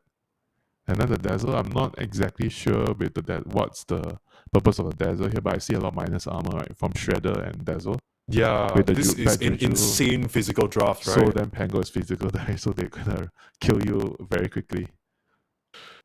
I thought heroes were dying fast in that previous game. I mean, I can kind of I can kind of see the concept of the dazzle, right? Because on paper, when you use that auto projection, you can still be effective from very far away.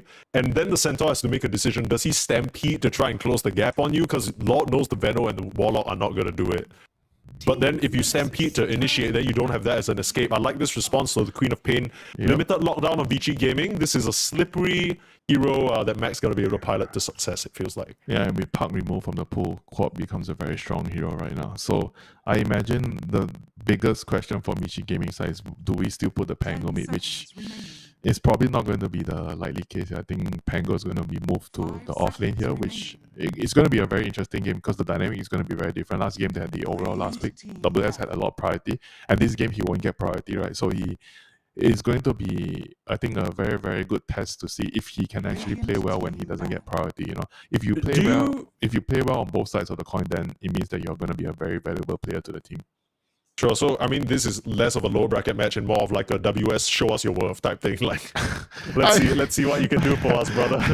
I mean, obviously the lower bracket match matters a lot too, but okay. Well, I don't know whether this changes things, Winter, but VG Gaming do have overall last pick again. Does that make it so that they could come out with a last pick for this position 3 for WS? Because now they can wait until they see the carry on Akashi. That's what I'm saying, right? So it's going to tell you about how they think of the team, how they're prioritizing. Right. Because if they give the Pango mid, even though it's a quad, it means that WS is the boss in this team. You know, he gets whatever he wants, you know. Because I think in a lot of cases, you're going to see like maybe a new mid hero being picked against the Queen of Pain. You know? Like, I don't know if they are going to be willing to play Lina. I think Lina is like a new mid hero that's coming back into the meta. Lina could be a solution outside of the Puck. I mean, there's also, I think, heroes like Tinker, which is, I think, overall okay hero in the meta, but I don't know if they play it. So this is going to tell a lot of the story. So now Nemesis finish up the draft with a very well-rounded pick with the armor. You can give the armor for your team with Sven. And you, on top of that, even though the Ursa is like a terrible core-to-core matchup, but it's more about enabling your team, right? Because I think when you have 23 and not 24 pick, you don't have the overall last pick. You kind of want to play more for your overall composition, right? They're a bit light with the stuns, so having a Sven Storm Hammer is going to be very useful, especially with Warlock. You get kills. Then it means that you're going to get the book charges, right? Last game. True. Grimms, I think he had one charge. He opened his book and it was one page. He had to use it. He didn't want to use it because they were going to fight. And then he didn't have XP. And then like, okay, man, I have to use it. That was so sad. That's tough. But I think this game with the Sven is going to probably be different, hopefully for him. And now we'll start to see the true colors of VG Gaming, whether they prioritize XM or WS, you know, because XM and WS, they're both very, I think, polarizing core players. They both need a lot from the team. Agreed. They have I think XM has a very distinct hero pool. Some may say it's small, but I think when you're playing with this sort of player, you kind of want to use him for what he's good at, right? You want to keep him in those sort of hero. So with the Beastmaster, it seems like they're going to, okay, so they're definitely playing for XM here. So 2 games, 2 different type of like drafts to, it's like they're test driving. They really are. They really so are. how do we work if we're going fast in the first corner, or do we need to slow down in the first corner? They're trying out different gears and everything. So I actually really like that mentality for VG Gaming. So it means that they are more concerned about the long road ahead, the long run, rather than we just want to do really well in the short term, you know, and then just see how it goes. You know, they're more thinking of, okay, if there's a problem with the clutch, we need to figure it out. And we need to fix the clutch, right? So we need to find out whatever problems we have with the vehicle. So they're trying different routes. They're trying different gears and trying to see which works best here. So the Beastmaster here is going to allow them to have an answer to the Sven. Not that they need another answer, because the Ursa is already a very big answer, but they have another stun that can go through BKB, which Sven hates the most. And the lane matchup against the Queen of Pain is kind of a lot better for the VG Gaming side compared to if you just put the Pango in mid, right? Because it's going to be a disaster for the Pango if you go mid against Corp. Yeah.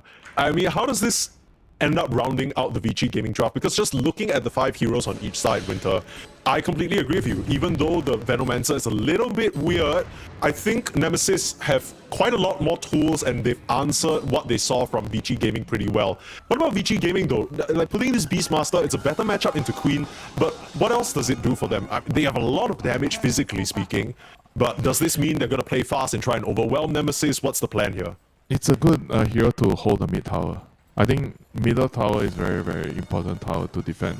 It means that you keep your ancients and you keep the opponents from smoking in to your jungle, you know. So Beastmaster is one of those heroes. Like, I think Sniper is a very easy example to understand why he can just defend the tower, right, with your nukes from far range. But Beast is kind of the same. You can do that with your axes. Oh my god, funny fight! No, what you doing? No! That's the whole enemy team, brother. You don't want that. My book he just charge. walked up. Oh no! Huge shield crash coming out somehow.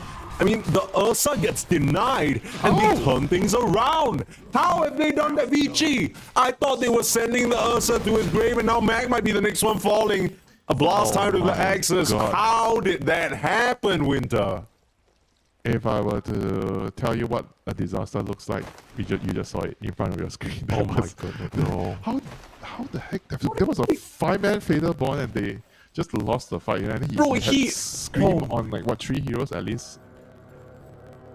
He walked it like low for a moment that he must have not been looking at his screen or not like fully sort of maybe autopiloting a bit. He just continued walking forward. His like teammate saved the day, you know. I think it was also the double jump, you know, he got a very big shield off. But the main thing is like at least the only good news for Nemesis is they still get a book charge from that deny. So it's sure, yeah, okay. Okay, Grimms, he's sad with the rest of the team, but not that last sad. game he had one and he had to use it at one, you know, the original charge. This is already better, I guess, if you don't count the fact that 2 kills went over to VG Gaming, one of which is XM, who's your mid lane Beastmaster, set up for success here. I can see a world where at like minute 6 to 10... Look at what they're doing, sorry. What's they're happening? trying to gank him because they know that he TP to the lane. The snap is waiting. Okay, now when they realize what was going on, they somehow figure out there was a lane ward. Okay. I think they. I mean, yeah. That was a very smart thing to do if they were to kill the banner again, or even the Centaur, you know, because the Centaur TP back to the lane. Yeah. And that's where Venomancer is like his weakest, right? It's the same with these like Ursas and what sorry, not Ursa, but like Vipers and these bullies in the lane. You get them out of it in the first few levels, they're not really that strong and they start to fall behind.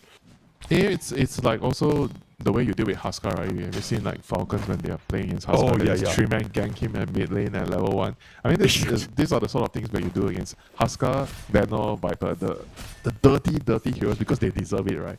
Yeah, true. You see their face, you know already. You gotta give them a little beating to teach them a lesson, you know? Yeah. Try to play more of those green heroes in my games. Get out of my game. Yeah.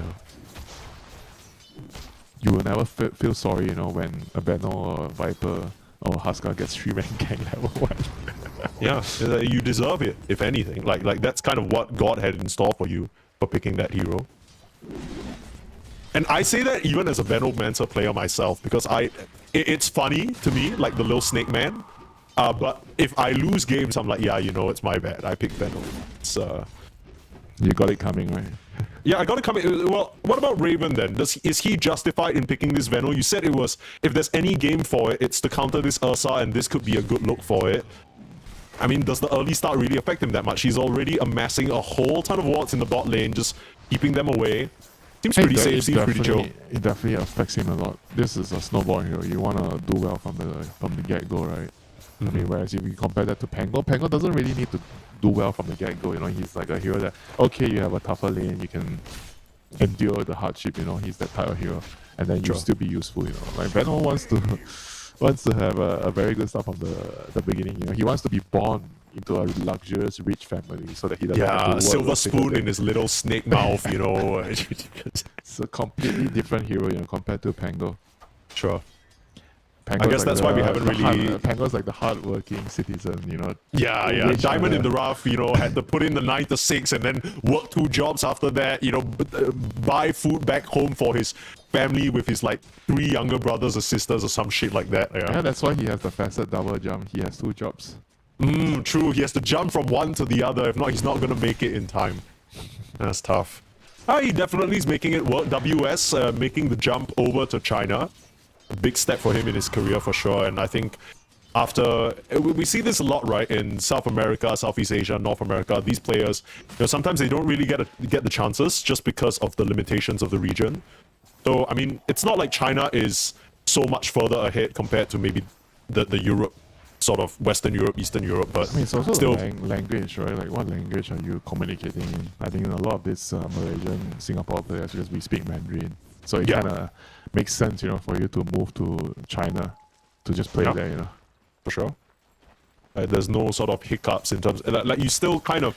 Okay, because maybe you grow there are up- some hiccups because certain words might be a little bit different, the dialect might be a little bit different, but overall you understand the language, you know. Yeah, it's not like completely culturally odd, right? Like you still kind of get, you know, Chinese New Year, everyone wants to take a break, works for you, you get to go back to Johor or something and like visit your family. It's not a big deal. It's nice. I'm sure WS is enjoying all the food in China as well. And both these teams, of course, just to remind you guys, this is the qualifier of Blast Chengdu, so they can enjoy very much more authentic Chinese food if they actually make it through here. Although I'm not really sure whether that's going to be a reality for Nemesis, as top lane Grims being run down by the off-lane duo WS and PYW, making it happen again. Put a third kill on the board for Vici Gaming. Yeah, this Pango is definitely looking like he's having a reasonable time here. A little bit behind in terms of CS, but that kill kind of makes up for everything. And you're not really expecting the Pango to win this lane. You know, if he's getting some decent XP and farm, you're going to be really happy. As long as he can make the important rotations. I think especially to defend his Ancients, or at least to defend the... So I think his job in this game is more like a defender, right? He's like the guy that has to elevate some of the pressure coming in when their enemy is trying to steal Ancients or kill the Ursa. I think those are the two biggest things that he has to prevent from Nemesis from happening. I mean, since you mentioned that, kind of expecting maybe a TP gang. Wait, we see you. We see you. We have Venom. You can't move. I still kill you. Yeah, not. That was supposed to be a cool little move from the Warlord, but it ends up with his own death instead. And the worst part is they can't even find DY. They'll try now, but he's doing a pretty good job kiting them out. Low just waiting for an opportunity actually to go onto Raven, the slow and the poison touch. Nemesis are just getting outmaneuvered by this safe lane duo, and sure, they might get DY. No, a shallow grave. He levels up at the last moment and bails himself out of trouble. Nemesis, that is borderline illegal, Mike. That is illegal. Someone call the police. This is they're committing crimes down here. I mean, first Vici Gaming, the Chinese team coming in here and just making these kids look silly. I mean, they definitely knew right now after that incident that there is definitely a warlock looking at them. You know, that's how the warlock died in the beginning. He's like, there's no way. Oh, what's going on? You know, they were not in position yet. They were not ready, and then he got jumped by the Ursa. You know, that has to tell you that the enemy knows you're there. I mean, that is such a smart ward as well, right? Because the Veno, he just wants that additional oomph to really push this lane into his advantage, get some earn charges. Nemesis is definitely one of those teams that really likes the gate, you know, so it'll be very useful playing against them to have this sort of defensive wards at the gate. Living to their names, you know, being the gatekeepers of SCA DOTA right now. Yeah. I mean, I don't know how much they're gatekeeping right now. They're kind of falling at the edge. Maybe not now. They're like the first few steps at this point. Maybe if you talk about Nemesis at DI, that was a bit of a different beast. They were taking games off like Bet Boom, Falca. It was close and stuff, but definitely not the team that they were before. They had my hopes high up. You know, when I watched the first game, they were so close to beating Falcons. And I'm like, okay, this is it. You know, we have. Right, it's like Southeast Asia is back, and then they crumbled into dust. They imploded after that series. It's tough though, right? I mean, Falcons ended up winning the whole goddamn thing. That's a difficult team to deal with. Yeah, well, it doesn't make it easier to swallow that pill, you know, that they could have just won still that game. That would have been crazy if you say you managed to beat the current TI winners. That might have even changed the complexion of Falcons' TI run. But the thing is, like, nobody knew who were the stronger teams, right? The strongest teams, right, during the group stage. It was after that, then you kind of have a better picture. It was all based on your scrims, you know, and everything else. And right now, it's based on, if you're basing it off the current state of the game, then definitely seeing Vici outmaneuvering Team Nemesis. You know, Team Nemesis as a unit doesn't seem as quickly or as polished, you know, as Vici Gaming. The way they're moving on the map, they're bringing in the co-op with the Invis rune here, but Vici Gaming, they know, look at what they're doing in the mid lane. They're pushing into the tower. They know something is up, you know, the jig is up. The gate's out. The gate's out immediately. Low up to the top lane. Akashi, no. If they find him here, they see the Ancients going down. He kind of knows there's a ward there. He saw yeah. Both teams with nicely placed wards spotting out each other. Kashi just gonna TP further back into his jungle. Low will find Grims though with that use of the Rolling Thunder and the Naughter projection. And this is definitely feeling like the gate wards are getting mandatory nowadays. Yeah. I mean, especially with Nemesis, right? Like the way they sort of kept that previous game close. A couple of very nice gate backstabs in the mid game. They're gonna try for another. This is quickly becoming their signature. It's not over. They are here again with the gate. Okay. Who are they getting though? I mean, WS is just easily double jumped out of here. I say that. A swashbuckle save. Final Sonic Wave. Try to TP out. They need some sort of a start, and the Blood Grenade will finish the job. Jing able to get it done. So they bring... What? That must have been like 4 heroes, almost 5 if the Warlock made it there in time. Use the Sonic Wave, use the Noxious Plague, and they get WS. And nothing else. I mean, it was still like a call kill, but it doesn't feel very worth it. You know, that was a good Sonic Wave. Pushing them back, pushing the Pango back towards his team there. Otherwise, they would have not got in range to cast their spells for sure. Looks like XM wants to maybe put this Raw to use the cookie into the Raw. Do they have enough damage? More than big kill. Very big kill. That is sad, you know, if you're a Nemesis fan, to see the Corp just die there. He did a good job, you know, making the kill on the Pango happen. He comes back to the lane and immediately dies. And Jing being a good support there, giving the kill over to Raven, his core, who's working towards a Dragonland. So sort of transitioning into that sort of somewhat right clicker, like you mentioned, probably looking towards a Hurricane Pike eventually. My impression of Venno is a bit different though. I remember back when he was a POS 3, it was always about getting those auras, pushing with your team. Is it different now for this game? I think he sees that he has to be the carry now. A secondary carry. Because if you look at the draft, you're kind of like understanding this man can't do it on his own. Because he's up against Raw, he's up against Ursa, right? So he can't man-fight the Ursa. So eventually, the other carry, quote-unquote, off-laner / carry, has to pick up the slack, right? So Venno is already gonna do that from the get-go. I think you kind of want to buy all these items on Core Venno anyway, because you want to abuse the Aghanim at some point, which I think you're gonna buy the Septic Shop.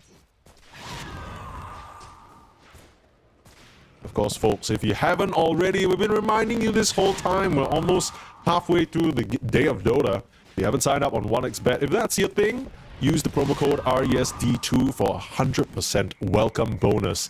If you get right, I mean, right now it's looking like Vici, they're in a pretty commanding spot, and if you believe the same, you can head on over to 1xBet and hedge yours. And maybe Nemesis, they can play spoiler with this Venno position 3. I mean, they're gonna have a scan. They know that the Venno is coming through. They're really, I think, good at picking up all these gate movements, you know, from Nemesis. I think Vici Gaming, they kind of understood how Nemesis likes to play, and they're just really keeping good tabs, you know, on what's going on the map. Yeah, I mean, their coach is called Maps for a damn reason. You know what I'm saying? He's all over it. Uh-oh, Jing. Yeah, Sister Shroud just being a disgusting item, keeping Jing alive. He's actually gonna survive. Poison Touch still has a Lotus. Oh, he is fine, which is that was still a good exchange. They forced out the Stampede, you know, on the Centaur. So Vici is gonna still take that, you know. I mean, the Naughter protection is like a short cooldown. Doesn't really matter that much. It's not a big deal. Dire's middle tower is under attack. Grims has his level 6, but he hasn't really found the opportunity to use that Warlock Golem just yet. They've already taken the bot tier 1 tower. The Venomancer, in typical Venomancer fashion. Yeah, sorry, what are you oh my godding about? What's going on? Yeah, I just realized he didn't use the rock until now. Yeah, he's just chilling. And we were trying to hype him up. Oh my god, he did better than the last game. He has 1 extra charge, you know, from yeah, but like, he's still mostly been... He's still on 2 charges only. He hasn't really found any action at all. Well, sometimes it's not how many times you use the spell, you know, it's how impactful once you cast it, you know. So maybe they can find the right team fight into, I don't know, Tormentor or Roshan, you know. Yeah, the rock that wins them the early game, right? He's saving it. He's saving it for when it's good. And some would argue that whenever you get your rock, you should cast it onto the Ancients to farm, depending on who you're asking. Yeah, true. And some people see rock as an economic I'm not trying advantage. to give you ideas again, just... Yeah, just opening my mind to alternative possibilities. don't worry, I'm right there with you. I feel like, not gonna lie, if I'm this warlock in this game, I'm so bored, man. Like I don't want to be I'm blamed, looking- I don't want to be blamed, when someone does this. Oh, somebody said this is acceptable. Yeah, you Winter prototype. TI panelists said that this is what you should do. Yeah, I already see the headlines. Akashi being run down, Stampede coming off cooldown there, so they had to use it to escape there on Jing earlier, but it comes off cooldown like right in time to save Akashi. Nemesis, they are keeping this gold lead relatively minimal. They've been able to keep up with their cause. It's not like Vici Gaming are bounding off to this huge advantage. Is that important here? Do Nemesis need to be trying to find things to do on the map? I say that. Hold that thought. WS coming in. The roll doesn't get stopped in time, and that rock was not the impactful one that you wanted. Luo is just going to kill off that golem for some additional change immediately. Yeah, they're definitely moving very, very quickly, Nemesis is not really ready. They are kind of like figuring out what they should do. I think they were trying to plan a move on the bot lane with the Warlock Rock. They were like moving towards the area, but it just felt like they're not using smoke, right? So they're just walking to the lane, right? So when you're walking to the lane, you're worried that, oh, maybe they see me, or maybe we are under vision, all the thoughts come into your head, and then it creates doubts, right? So they're like, oh, I stopped for one camp, let me take this camp, oh, let me push this wave. So it tends to slow the whole process down by a lot, That's why when I look at the small little movements, right, I tend to like to highlight all the small little details that the players are making in the game, right? Because it tells you a lot about how they are perceiving the game, how they are thinking as a unit. Yeah, I mean, Winter, I love that you mentioned that about the vision, because you talked about Nemesis maybe being worried that they're on a ward. They literally have the entire bot lane plastered with sentries. If there was vision there, they would have known, but it comes back down to these small macro movements like you mentioned. It just feels like Vici are there 30 seconds before them, and now they're going to try and make an advance onto WS. Pop that God Strength, going to look for a swashbuckle onto the high ground. TPR, are you serious? Sonic Wave forced to be committed. Mag will get the kill again. The sacrifice is WS here, so Nemesis get something, but I don't know what they can really convert this into. No Tormentor, no Roshan. I guess it's just a kill right now. I mean, a kill is still a kill, They are 4k behind, sure. And any kill is going to be very helpful, but they had to blow out a lot of big spells to get that kill. God Strength, Sonic Wave, so this means that once WS is alive, they are going to be coming at you, so they need to plan for the next move on Team Nemesis side. Do we actually try to engage, or do we have to avoid them and try to play the map, right? Which is, I think, probably the most reasonable solution here. They have to try to shuffle ways and maybe sacrifice the supports, right? Just go and push the dangerous lane, and hopefully you don't lose a call, on the map, Try to group up, maybe to contest this Roche Raven, TPing away after leaving some wards behind. Except with the Aghanims now, trying to get that first Aegis. This is going to be tricky. The rock is coming off cooldown in 13 seconds. I don't know whether they have the time. Yeah, they don't. They got to see WS walking out here, but I don't think they can get this kill. It's an Aghanims beast. It's too quick. It just happens in an instant. XM, we didn't really talk about this Beastmaster throughout this whole game. Top of the net worth though, WS. He brings out. Oh, are you unlucky. serious?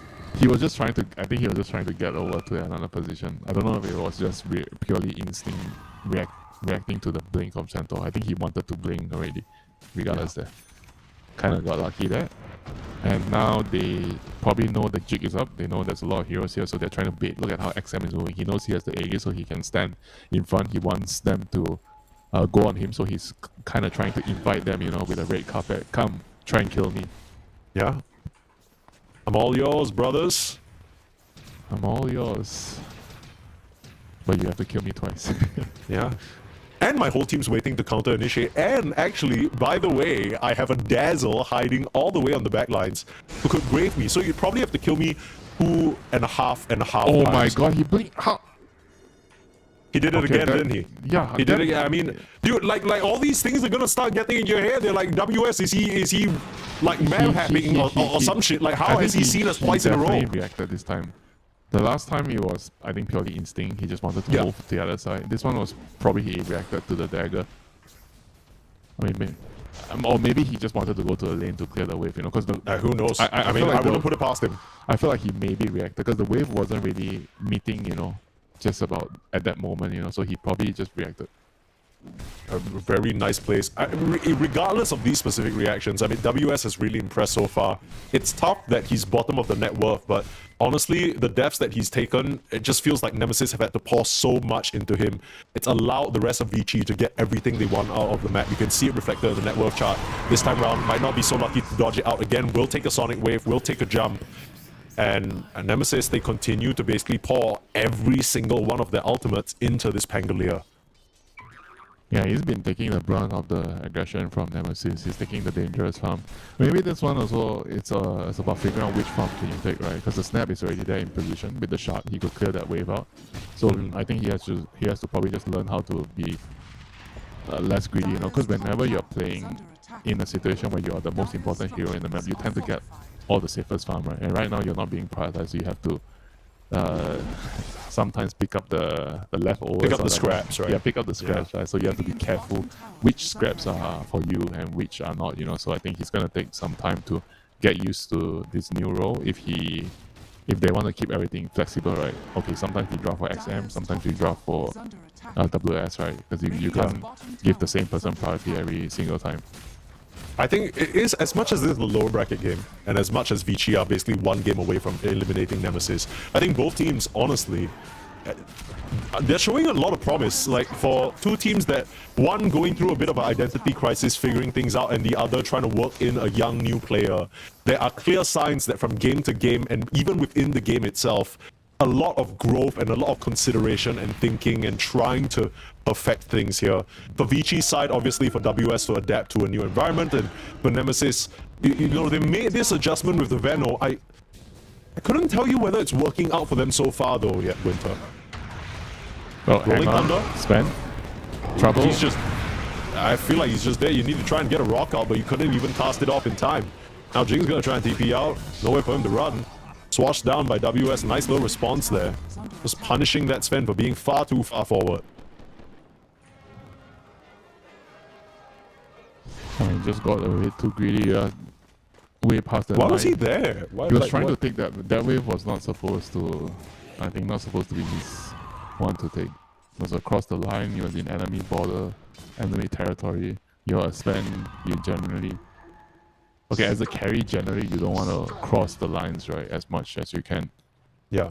Unless you're ahead, then you can try and take that, like, or aggressive farm, you're right? hero, like Abaddon, for example, you know, because they can't touch you.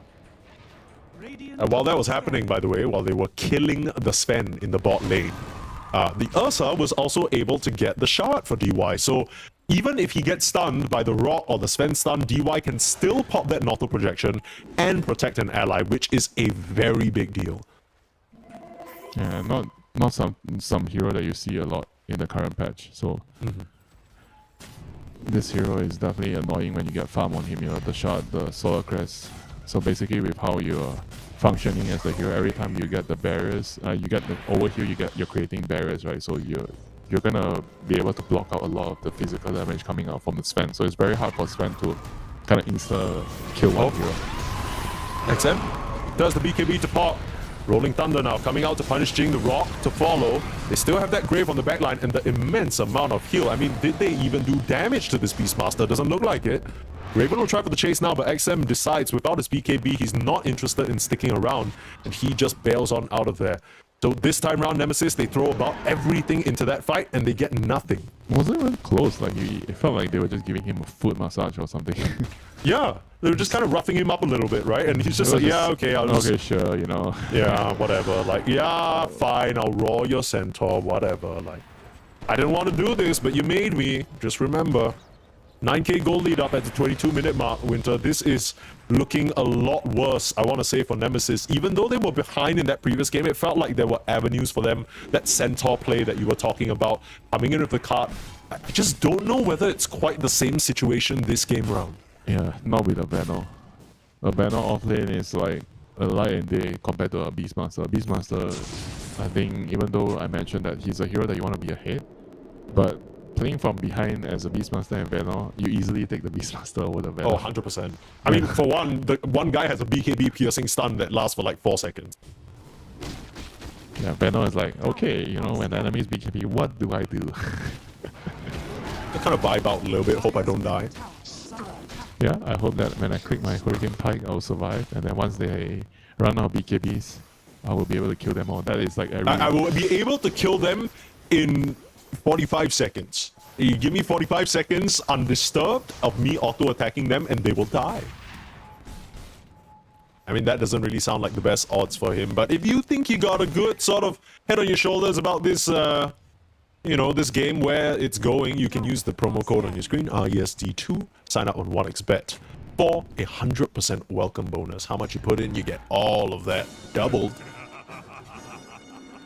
Nice little start to your journey, 1xBet there. One of our valued sponsors of RES Unchained. But I don't know about Nemesis at this point. If I was a betting man, I just don't... I don't really see the angle. Now, funny thing is, I don't know whether this is... Okay, hold that thought. On to PY... Oh, that's unfortunate. He's stuck. Not going anywhere. He's just a garbage collector that comes Monday and Thursday for me. Yeah, he picks the scraps up, you know, and this time round the scraps punched him in the face, unfortunately. Winter, you'll be surprised to note that the win probability is still 53% for Nemesis. Yeah, they kind of, I feel like, have like a very good late game scaling lineup. When it goes to 50 minutes, you know, 50, 60 minutes. Sure. I can see that. But Big right fight now, brewing here, though. Right now, No it's going to be Snapfire. tricky for them. One team has the high ground, one team doesn't. DY will be right there. They stop, they miss, they notch. He can save himself though with the grave and hangs him on the backline onto Mac.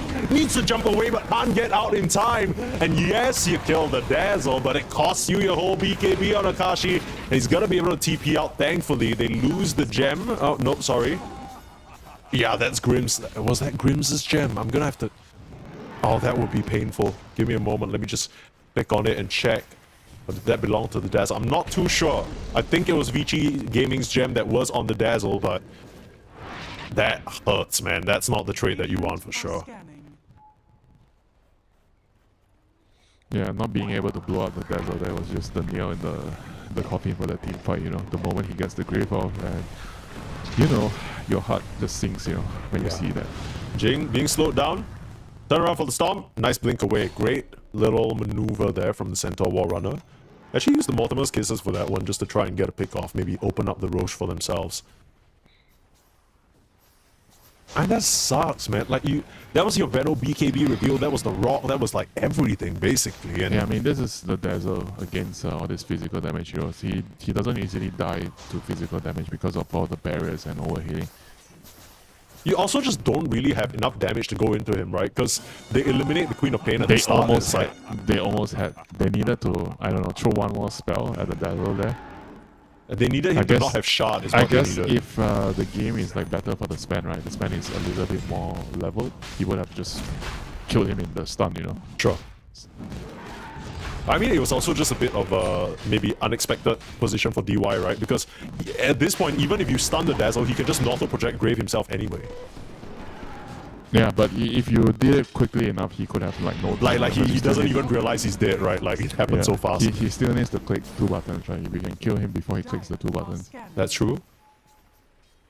I mean, that's also the nerf, right? Because he did get like a slight nerf to his facet in this patch, you know. He gets a little bit less damage from the strength, you know. So that's probably what mattered in that moment there with the old facet, with the old strength damage into damage ratio. He would have maybe burst the Dazzle from full to 0. Yeah. And that could have been a decider. Yeah, but now it is VG Gaming with the Aegis again low. This Ursa into the Centaur. They had a plan for it this time around, Nemesis. It's not really going according to the script though. 12-6 on the board, 11k gold lead.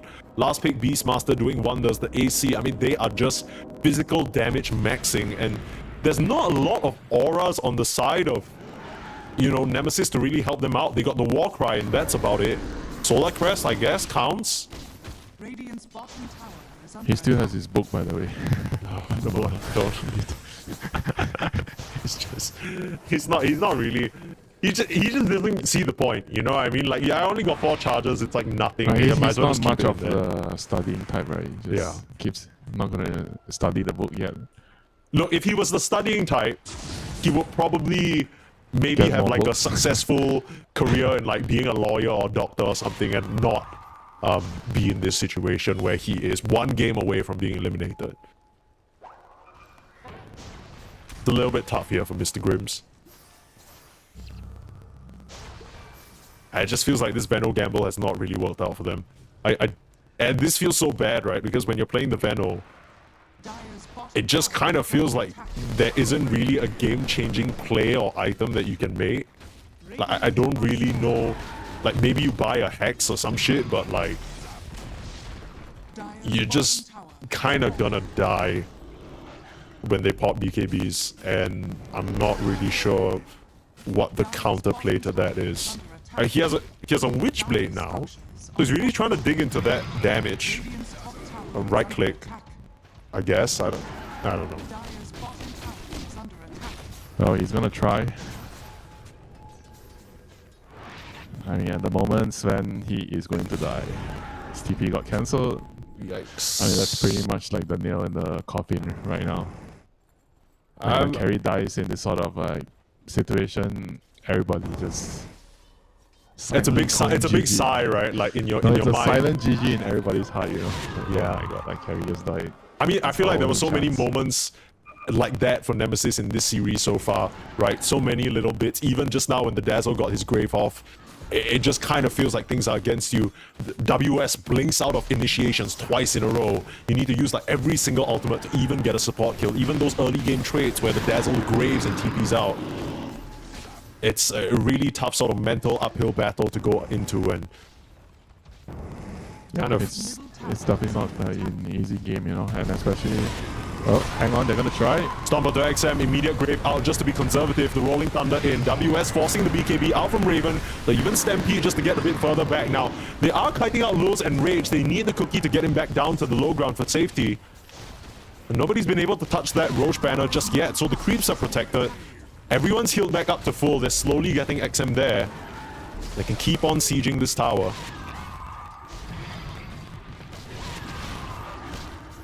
Now, I didn't mention this, but Mac did manage to get his Aghanim, so it's a lot of damage from these Shadow Strikes and the Screams coming out.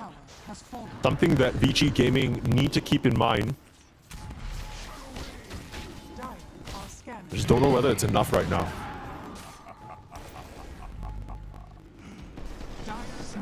They're doing it again. They're coming out for a wraparound move. They spot Raven, heard a stun go out onto the back line. The PYW getting healed up, jumping down to the low ground.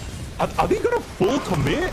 I mean, in comes XM, roaring up your carry. Nice rock, nice Sonic Wave, pushing them away. They need to be careful, but Low trying to get his claws in, gets the bash out onto Mac, and that's Queen of Pain down. WS doesn't even need the Rolling Thunder, just gets a nice little bump down, and the Grave keeping Low alive. He still has that second life. It's become a trend at this point that Low doesn't even lose it. Nice little play from Raven using the Hurricane Pike to push himself away, but can he get out of this fight? They're still trying to chase the Dazzle. They managed to get the Queen of Pain, the Queen of Pain buyback. They managed to get XM. And somehow, some way, VG Gaming kind of get cleared up a little bit. WS TP's out of that engagement, and now it's only Low left behind. They didn't lose the Rex, the melee Rex. I think they only lost the range Rex, so that was still fine for Nemesis. They keep the game alive with the buyback from Mac. Definitely worth it. I mean, we're starting to see the Sven, you know, being able to kill us. Nice little stampede there. Jing still in a lot of trouble. WS will look to finish the job. Teleport, jump away, Swash last hit. WS is right there. Meanwhile, TPing out is the bear. Now, WS could be in a little bit of trouble. Doesn't have any spells, doesn't have any allies, and he will just get clicked down by Mac. So, Mac making quite a bit of bank back on that buyback money. Low doesn't die, though, so that's kind of the big prize that you really wanted. Goal change going positively for Nemesis here is, like you mentioned, they not only keep the game alive, but they somehow manage to lower the gold lead for VG Gaming as well. Yeah, they're gonna buy some time for the Sven to get another item.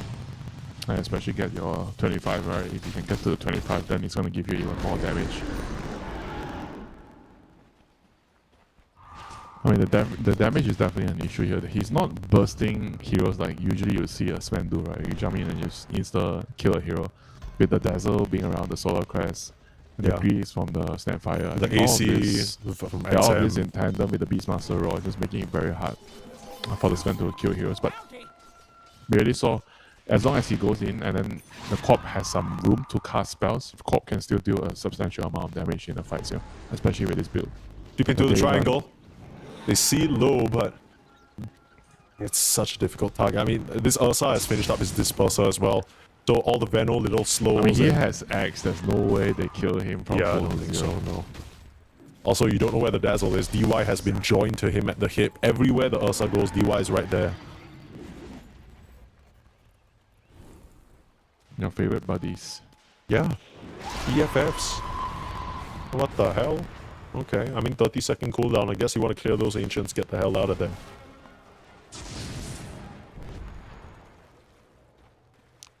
Things mere mortals like us won't understand. Yeah, true. Yeah, I'm not Mac. I'm not on the professional outing coming out. You see, when I see that in my game, I think my Queen of Pain is about to, you know, like she's mad at something, like she wants to throw the game. That happens, but the cooldown is low, you know, you just use it as a farming tool, why not? We'll move up now for VG Gaming, as they're the ones on the prowl. Nemesis tried to sort of make a little maneuver up to the top side Raven. Some wards betraying his presence in this area. He tries to make the run away, but they're going to spot him on the low ground, jump forward. Nice little push away, but even with the Stampede, is it going to be enough? Low now. Kind of being kited around. Nice little blink in from WS will sentence the Warlock to his death. What else are they looking for here? I guess they know Mac has blinked somewhere down here. You can even come and clear out the wave. Pretty cute. I mean, Mac's not an easy kill anymore, right? Because of the Aeon Disc. I mean, at this point, they're trying to, you know, abuse the fact that he used buyback, right? But with the Aeon Disc, he should be able to still play really aggressive. And they need to buy time for... Okay, Sven, he's going in. He doesn't need time. Hero is gone. To PYW, but Akashi might be gone as well. Akashi is dead. Okay, so who's really gone? Because right now, what it's smelling like is a Sven without buyback for 80 seconds. And maybe 1 or 2 lanes of Rags, Winter.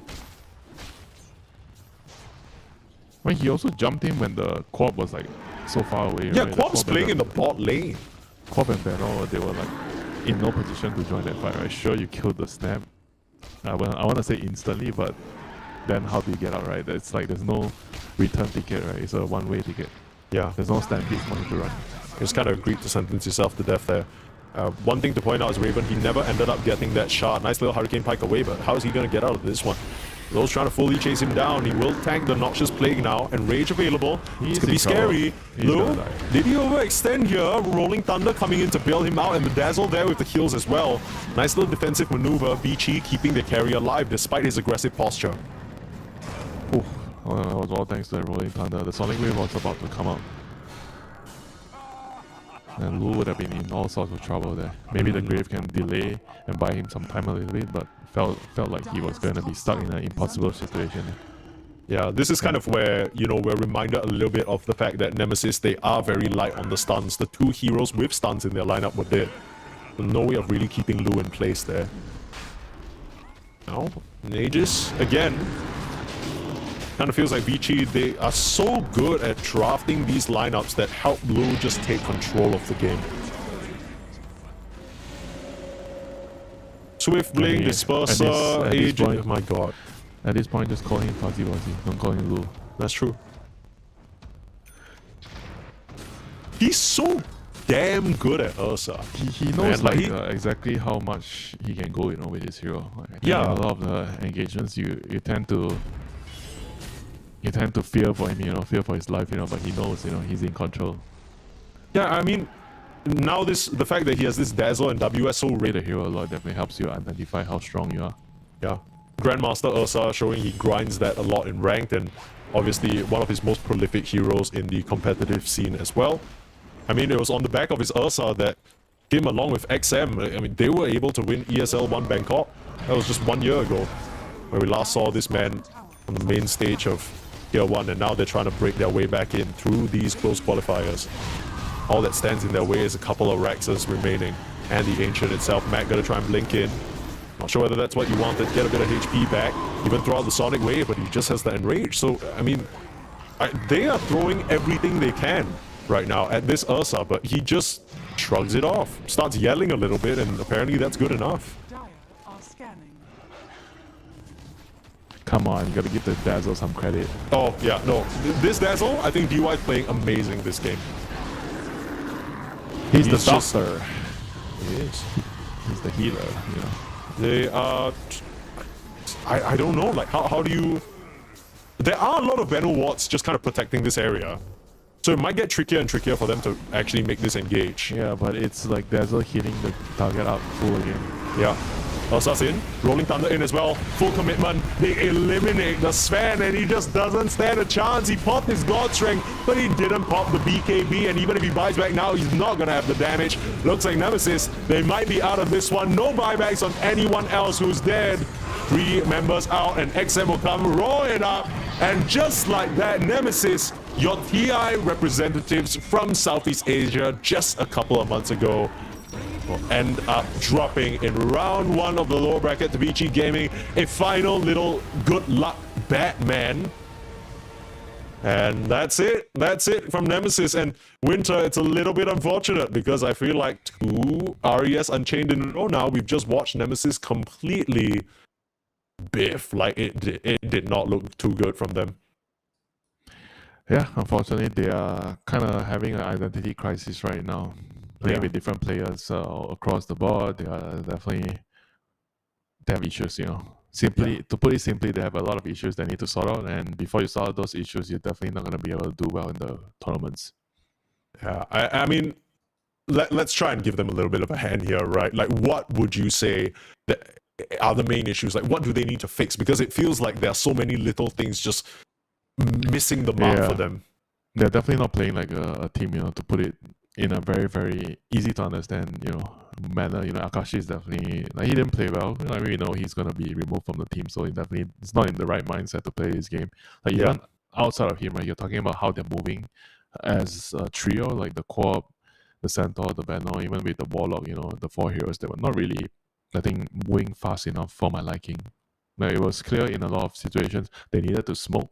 Sure, they did smoke in the end, but because it was 15 seconds later, 20 seconds later, then it kind of made it difficult for the smoke to connect, right? And they don't really have the right hero shoving on the right lanes, you know. And if you look at Vici side, they have the right hero shoving the right lanes. Their supports tend to push out the waves a lot better. They have like Dazzle and Snap, both. They push out waves really quickly. They're very strong in the team fights. I think majority of the advantage they were able to accrue is being able to read what Nemesis is doing in the whole game, right? They were able to read I think the gate gangs were the ones. They always had wards to prepare for it.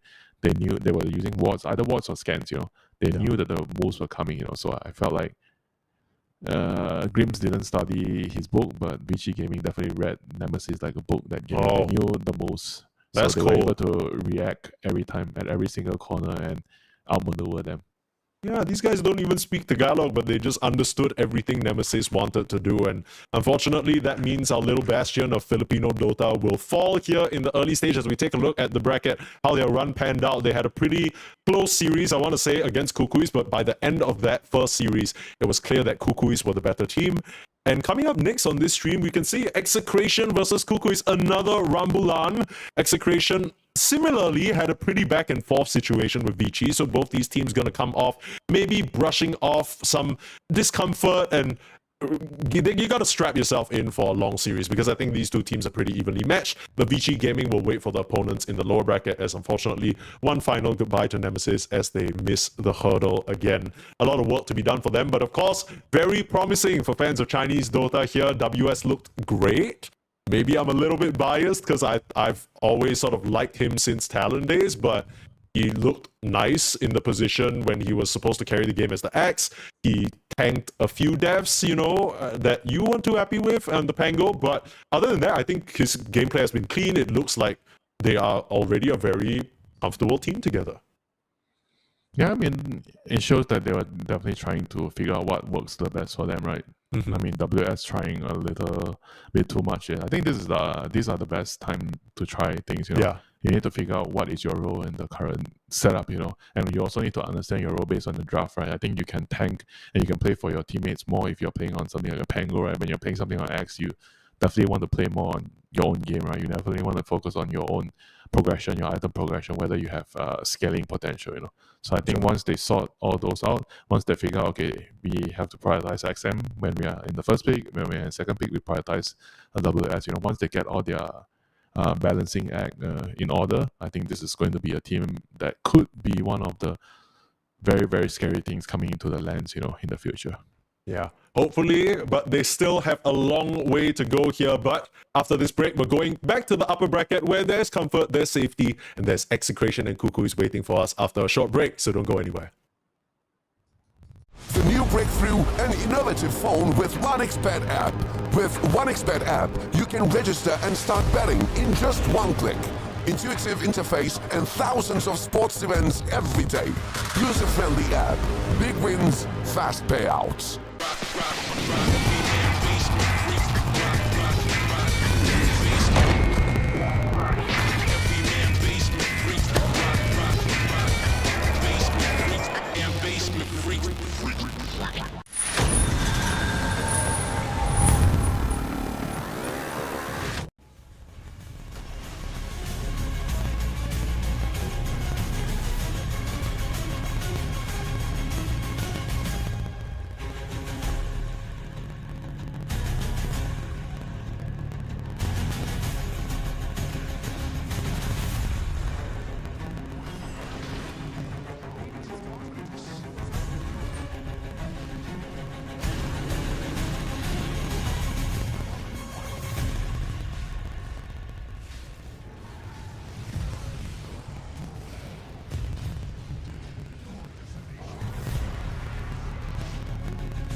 break through an innovative phone with OneXBet app.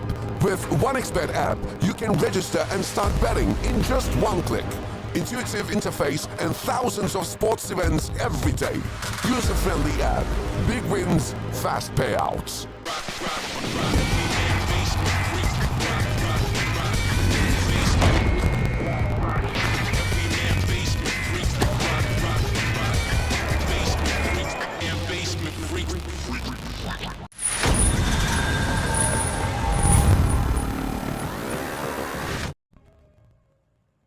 Winter eliminations are always painful, which is why I'm glad we're now back on the upper bracket side of things. Bum Sneeze here, bringing you the action alongside Winter, and Cuckoo is an execration, both teams that have made it and retained their spot in the upper bracket after some pretty close series, right? Both teams ended up playing against their opponents that we saw in the previous series, Nemesis and Vici, and they went the distance. It was 3 games throughout. There were some throws here and there, maybe some moments that weren't the cleanest, but hopefully both teams have had some time to clean up their act. And I would say that these are 2 pretty evenly matched teams, so we're in for a pretty good one, I would say. Yeah, probably the likelihood of having a good series is very... Okay, I don't want to get the hopes like up very high, but there's a very good chance that this is going to be a very, very exciting series, you know. Even if you think about the storylines behind both teams, you know, one team on Kukui's side is like I don't know if you want to call them the reject stack or the streamer stack, and then we have Excretion, the household name of Filipino Dota, has been in the scene for such a long time since Dota 1. They've been always like up there, you know, in terms of being like one of the better teams in SEA, but just couldn't really make their ground, you know, internationally. And with this iteration of the team, hopefully they are gonna be able to, you know, change that. And you know, with recent results and with recent games that they've been playing, they've definitely shown a lot of like improvement as a team, you know, on the Excretion side. Yeah, we see the lineup here. I think the biggest addition is Bob in over Lewis. Now having a look at Kukui, somewhat the reject, you can kind of tell from the fact that they are, you know, they don't even have a jersey. Or I mean, these guys haven't recently really been on any teams. JG, Gabby, Armel, DJ, and Kuku, very much household names, I would say, in the Filipino Dota community and just pro scene at large. So this is kind of like I want to say almost an all-star match. Execration in the previous RES Unchained, the first one to qualify for Singapore, they actually fell just short in the end. But because of issues with the winner in the end, they ended up being invited. So they are going to have the shot in Singapore. Now they're going to try and secure the spot in Chengdu here. Still in the upper bracket, still feeling comfortable, starting things out with a Leshrac. So banning out the Queen, banning out the Puck, protecting this pick, and securing it with a silencer against the Faceless Void. Yeah, definitely putting a lot of priority in securing the mid matchup. You know, Bob is someone that you definitely want to secure his game. You know, he's not the type that would. I mean, I know he's a change. He's a change man. He is. He's more of a PMA person, but still with his volatile playstyle, you definitely want to make sure that he gets a really, really good game, regardless of what hero he's playing. You know, surprised that they didn't really give him the quad. I thought he really excelled at the hero in the previous qualifiers. Right now, it seems like they have a very different idea of viewing Lash as the premier mid hero. Like, it feels like this hero is probably one of the strongest mid laners at the moment, which I can agree to a certain extent, where we've seen this hero. I don't know if you've been watching the European games, but a lot of the team really prioritizing picking Lash as a mid laner. Like, I think the hero just gives you a lot of damage, number one, and number two, it gives you a lot of lane shove. You can clear ancients, you have a lot of flexibility. You have like I think a very, very straightforward playstyle where you either go for a blink or shot, but usually depending on the game you can adapt towards it, but you're always going to be able to find heroes and isolate heroes and kill heroes. You know, that's your main job, you know. And I think to beat this hero, you got to have like some sort of hero that can kill him from long range.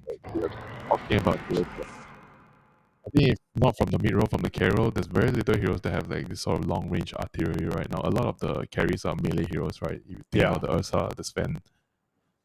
I mean, I kind of like the response already, though, that Kukuis have sort of drafted for themselves, right? They have get away from me, Disruptor. They have punch you up in the air task. They have let's all get the hell out of here, Centaur War Runner. This is... The task is like a DJ. Like, he's been playing this hero a lot. That's true. I think he's been exclusively I want to say he's been playing this hero, and I think the other range hero. It's like if it's not Marcy, it's Hoodwink. Like it's these three. Hoodwink, I feel like he don't really play the range hero now. I think he plays mostly the melee heroes that he just pulls away and ganks, So they have this sort of play style where they try to prioritize the mid a lot. I think that's a very traditional support play style where you don't really play for the offlaner as much. You just kind of, not to say you sack him, but you secure like 1 or 2 levels for him, and then you tell him, all right, my ship is over. It's time for me to go time to me to clock into the mid lane, helping him out with runes. Good luck, brother. It's just a different, very different environment, right? If you're accustomed to being babysatted like 33, for example, or like Arma, So it's a very, very different type of play style. Whereas Excretion right now picks a hero that can punish the centaur. So you have very little armor. TA abuses you, right, with the Mail Strike. So you have to kind of build I think there's like a solution to it. Like you have to build a couple of rings in the start of the game, ring of protection. Just put them on your hand. 1, 2, 3. I don't know if you go for the Helm Rush. There's also another build where you buy. I think WS kind of popularized it. You buy 5 branches to start, so you save a little bit of gold, and then you get your helm very early on because it gives you like 6 armor, so it helps with the Mail Strike. But I do tend to maybe favor the ring. Maybe you get 1 ring. I know it's very valuable to get 1 ring of protection against, especially a TA lane. So we'll see what he does to kind of solve the problem. And Excretion now to round out their draft, I don't know if they're considering X as support or it's just gonna be. That's what I was thinking actually, because they picked the X in a very, I want to say like odd juncture. Like they saw the disruptor. It's probably like a flex for them. That's why they wanted to pick it at that point. Nope, it's not going to be a flex. So it's Willow, and with X, a lot of burst damage. I kind of like the Willow now. I've been playing the hero a bit recently. It felt like the hero is kind of okay in the current meta. It gives you a lot of like kill potential on the side lanes, right? Because if you look closely at what's happening in those games, you see a lot of wards on the side lanes, either on the gates or on the ancients, and then you want a hero a +1 to kill, right? So you either have Hoodwink +1 or Dark Willow +1. I think Dark Willow is, apart from Hoodwink, the highest, like if you are allowed to stand there and just output your damage, you are like the highest DPS hero as a support. Oh, for sure. So all these are really, really strong +1s. Dark Willow, Hoodwink, and Snapfire. These 3 are my like top +1 heroes as a support. And then you have to pair them with the right heroes, which X is like kind of, I think, one of the best with Dark Willow for sure. You're going to be able to kill whoever you see. And on top of that, the Bramble is going to be very annoying for Tusk to snowball save, right? Because you can get trapped with the Bramble. So it's going to be very tricky for the Tusk. You might have to consider getting a BKB at some point. There's also a global, right? So BKB definitely has a very, very high priority in this game. But even the Yules, I think getting the Yules on the Tusk could be useful in Silencer and X. And I'm going to be real with you, Winter. Just looking at the draft of Execration, it feels like there are so many things that Kukuis needs to deal with. You got Brambles, Stampede's not going to help you that. You got Global Silence, you got so much damage coming in, you got a Call BKB Piercing, Yeah. But their team fight, I feel like, it's not that straightforward, right? Because they don't really have a front line. And I think X is not exactly a front line. He doesn't want to show, So they're playing on, like, it's very reactionary and it's very intuitive. You need to find the right heroes. You need to, position yourself well with wards. You have a global. And whereas if you look at Kukui's side, it's more like, I think, easy to play with their lineup. Centaur is going to show in front. He doesn't necessarily have to be in fog to dagger jump. He can be in front as a bait. And then you have a lot of tanky heroes with save. Obviously, the Tusk save could be disrupted with the Bramble. But I think overall, with their lineup, it gives you a lot more opportunity to find openings and to bait heroes, with the Centaur. Excretion has more of like a drive by. They want to assassinate one hero quickly, If the fight goes long and if you miss a turn, the traffic light is red, then you have to like kind of stop and wait and see what are your options next. So I would say it's a draft with a lot less room for error, but at the same time, there's also a lot of room for error because there's a lot of things that you need to execute well. Whereas Kukuis, you can sit the Centaur or Razor in front, and then Razor with Centaur innately also has a very good synergy together. You're chasing with the drain damage, and then the horse just stampedes everyone in, right? So how are you gonna run away from that? it kind of feels like once Kukuis gets their BKBs, maybe on Gabby for sure, but maybe if someone like JG or Armel even gets something like that, you just charge through and it's going to be very hard for Execration to stand their ground. There's glimpse. How are you going to run from them, right? So I think for Execration, the early game has to be perfect for them. They need to start the game with lane wins. If they win their lanes very, very nicely with a Lash mid, you can just easily snowball on the side. And it's because you're playing Lash. In most cases, you really hate it if your side lanes are not going well, because then you feel like, I want to go gank, but I can't, right? Because the lanes are not going well. You know, that's like a classic problem that you have with rotating mids, right? I think with Lash, you kind of want your side lanes to be instant kill. When you go to the lane, it's instant kill. You kill somebody, and the hero ideally can help you kill the tower, because you don't really kill the towers anymore with Lash nowadays. Well, I mean, a lot of ideal situations, but I can line you up for a pretty good deal yourself. Up to 100% bonus on your first deposit if you use the code REST2, signing up with 1xbet. For more information, you can check the pinned message. But Execration versus Kuku is here in this upper bracket. This is... I almost want to say that with this Lash, you were talking about this hero being quite straightforward in terms of the playstyle, how strong it is, but the other components of the Execration draft feel a bit more complicated. Like they need to jump through a lot of different hoops to end up successful with this. But we'll see whether they can actually do it, you know. I think the laning phase is going to be very, very important for team Execration side here. They're gonna have to try to squeeze as much advantage as they can, whereas for Kukuis, I feel like they're gonna play a little bit more conservative with their heroes. As long as they get the levels, their heroes are gonna have a lot of value. Late smoke here from Kukuis, being rounded by Execration. They have a ward spotting this out, and Gabby gonna put out a lot of damage to the plasma field. They'll still try and focus the Razor down though. Who can get the first blood? Looks like Tino will draw it, but he's immediately traded out. Now it's a support battle. The Bramble gonna be nicely dodged. Kuku just standing his ground and fighting. The last stick charge, Shanks, he'll get out alive. A Fairy Fire to help him against that Blood Grenade as DJ closes in. Shanks might just accept that his life is forfeit, but CML -1, -1. 3 for this CML silencer to start the game. Easy lane win, I guess, right now. I mean, both teams kind of anticipated that move. We're seeing this a lot. You place a ward here on Radiant side, you place a ward on the bounty rune spot there to anticipate if enemies come in, and then you wait below when the smoke break, or wait behind the tree, you know. So it was kind of both teams doing the same move, you know, and it shows you how they both understand each other really well, you know, because they are teammates / friends, you know, for life. Yeah. But who does that favor, right? Because at the end of the day, Tino does get that first. Okay, I get it, but like, I mean, surely it's... Okay, DJ got 2 kills on the Kukui side. Yeah, that's kind of a big deal. Well, I mean, it's on your support, right? You want it on your cause, and whereas on the Dire side, they have... Okay, they actually have 2 kills on 2 supports too. Okay, never mind. We call that even. Yeah. It'd be real nice if Tino didn't end up dying there. I'm sure he would have appreciated that, but... So JG has... he has a ring. Only 1. Okay. He's getting a helm. The helm is going to help him a lot in this particular matchup against the TA. So that's quite straightforward. Surprised that he actually chose to go for a bracer, you know, because this helm timing actually matters a lot. And usually when you're buying this helm, you want to get it as soon as possible. So I was kind of more anticipating like 1 ring of protection, and then maybe you have a couple of branches and you're rushing the helm. Could it be like a situation where he wants more right-click damage or double-edge damage to threaten the silencer with the task? Or... But at the same time, if you don't get value out of that, right, then your helm is delayed and it could be really bad for you, you know.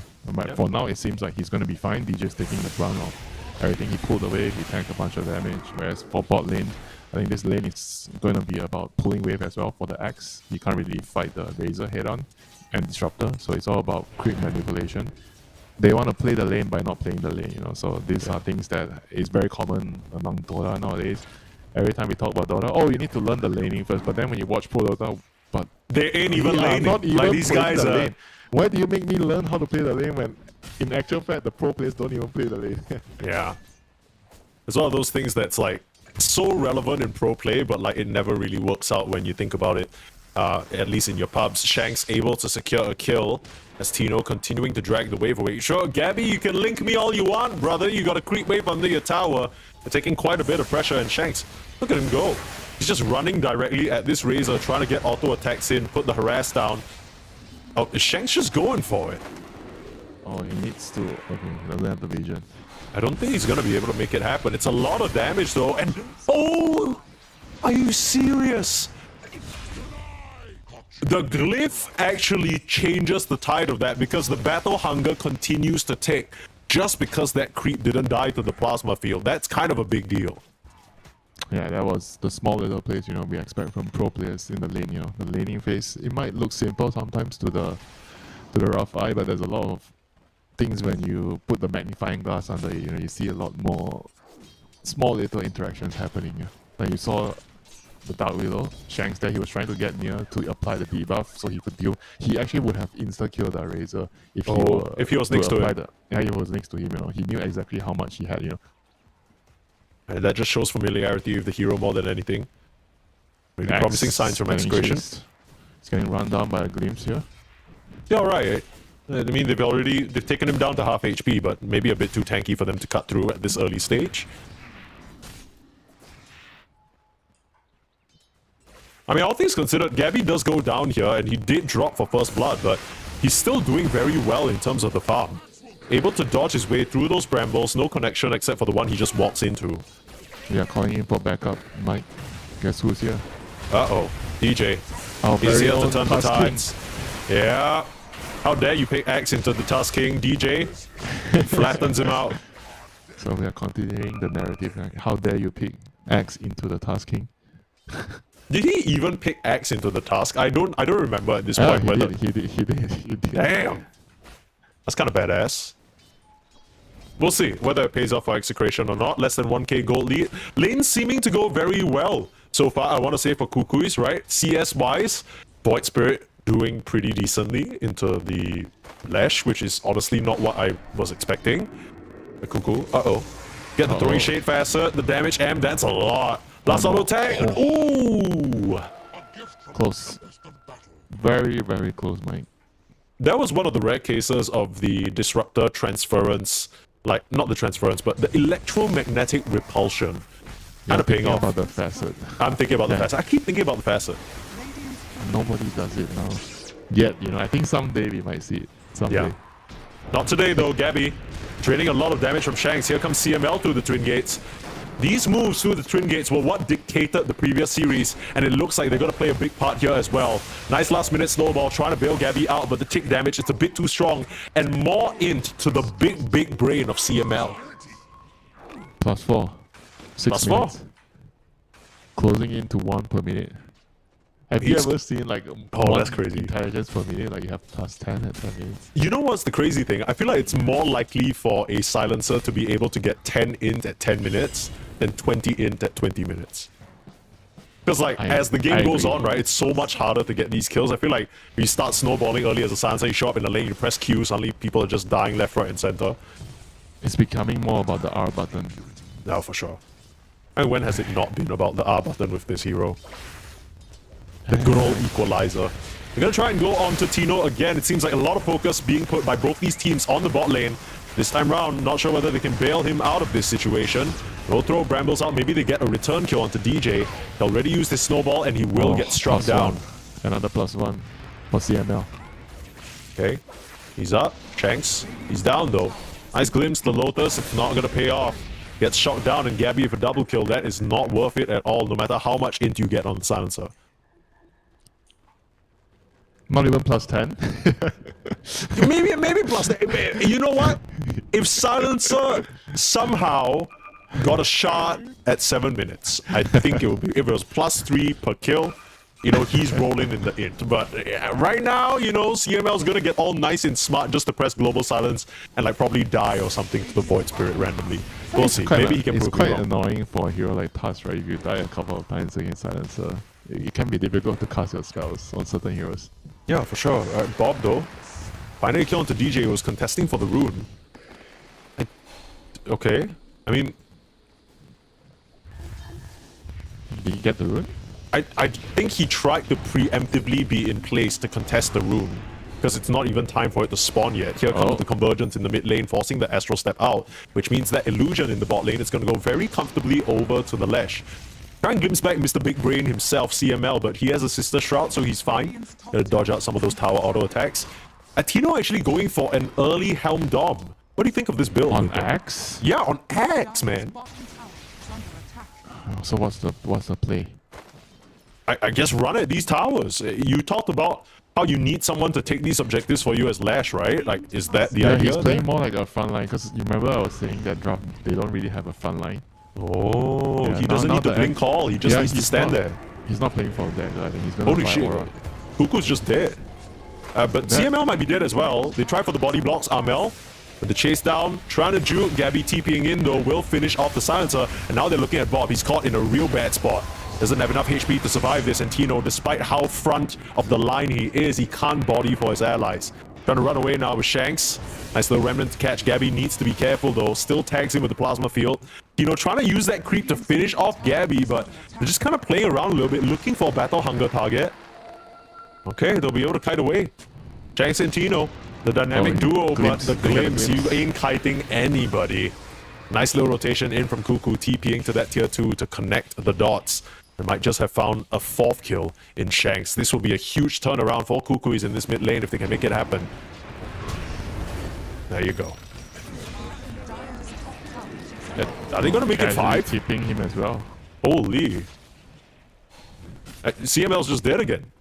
Okay, well, they've just run all the way Bob from the... revenge. Hang on. Revenge. Oh. Nah, okay. Oh no, he gets glimpse again. Oh, wait, hang on, Tino. They might get one. Hold. Hold. Level 3 battle hunger. Beautiful shots. He's dying. Sanctuary. Oh, there's no creeps. The disruptor was giving him vision on the cam on top, and there's no creeps. Ah, that's tough. That's tough. Don't know who farmed that one. They're gonna be getting a very stern word said to them. I mean, that is a... They're not even... Hell, hold on. Bob's coming in to get... Gabby, you can't stand with Lash right now. He's level 4, like, Pulse... It's not happening. Like, Diabolic Edict, Pulse Nova, like... Okay. Wait, are they even done fighting? They're still chasing each other around. Still another glimpse coming? No? Okay. The disruptor still... Okay. Here comes Amel, though. One more glimpse. They might get one more. Off the mark. They gotta try. They can only really settle for Tino. They see him. Stampede? Okay, the glimpse kills Shanks. Winter, what the hell just happened in the past 3 minutes? I feel like both these teams ran from mid all the way to bot, spent 3 minutes punching around at each other. I don't even know who won. I tell you what has happened, because the Axe has Helm. They did not expect this to happen. They think Axe is farming his Blade Mail Dagger. And now this Axe is going to be playing more like an Aura. So the pace of the game is going to be very different. He's going to be playing with creeps, going to be playing with Aura. He's going to be the front line that they need, especially for the Lash. Lash really likes offlaners that buy Aura items to keep him alive in the team fight. Oh, he's going for a... Wait, what is he actually... What, Phylactery or what? Yeah, Phylactery. He's playing for the... He's playing for the Battle Hunger. Okay. I mean, this is cool. He clearly hasn't had dinner. Yeah. He wants to eat, Battle brother. Hunger? Battle Hunger Phylactery. I'm more going towards the direction where he was gonna build like auras to help the team. Sure, right? yeah. Maybe you build, I don't know, like Crimson Guard pipe, you know. Maybe not pipe this game, but Crimson could be an option. Into the shot, you know, you play with your spells.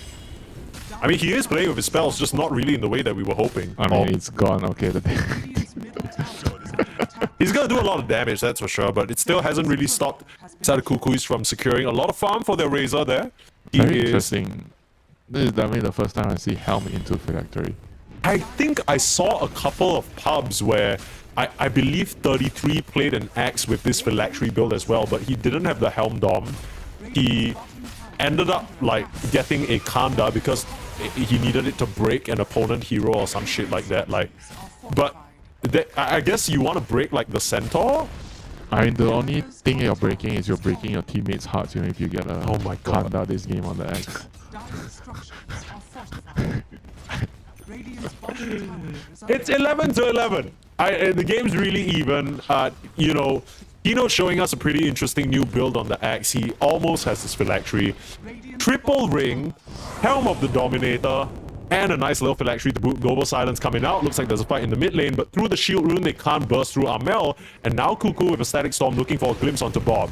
This could be scary now, not even needing to use the glimpse just yet. They just jump forward, pull in the lash, and punch him up into the sky. Nice little play there from Cuckoo to counteract.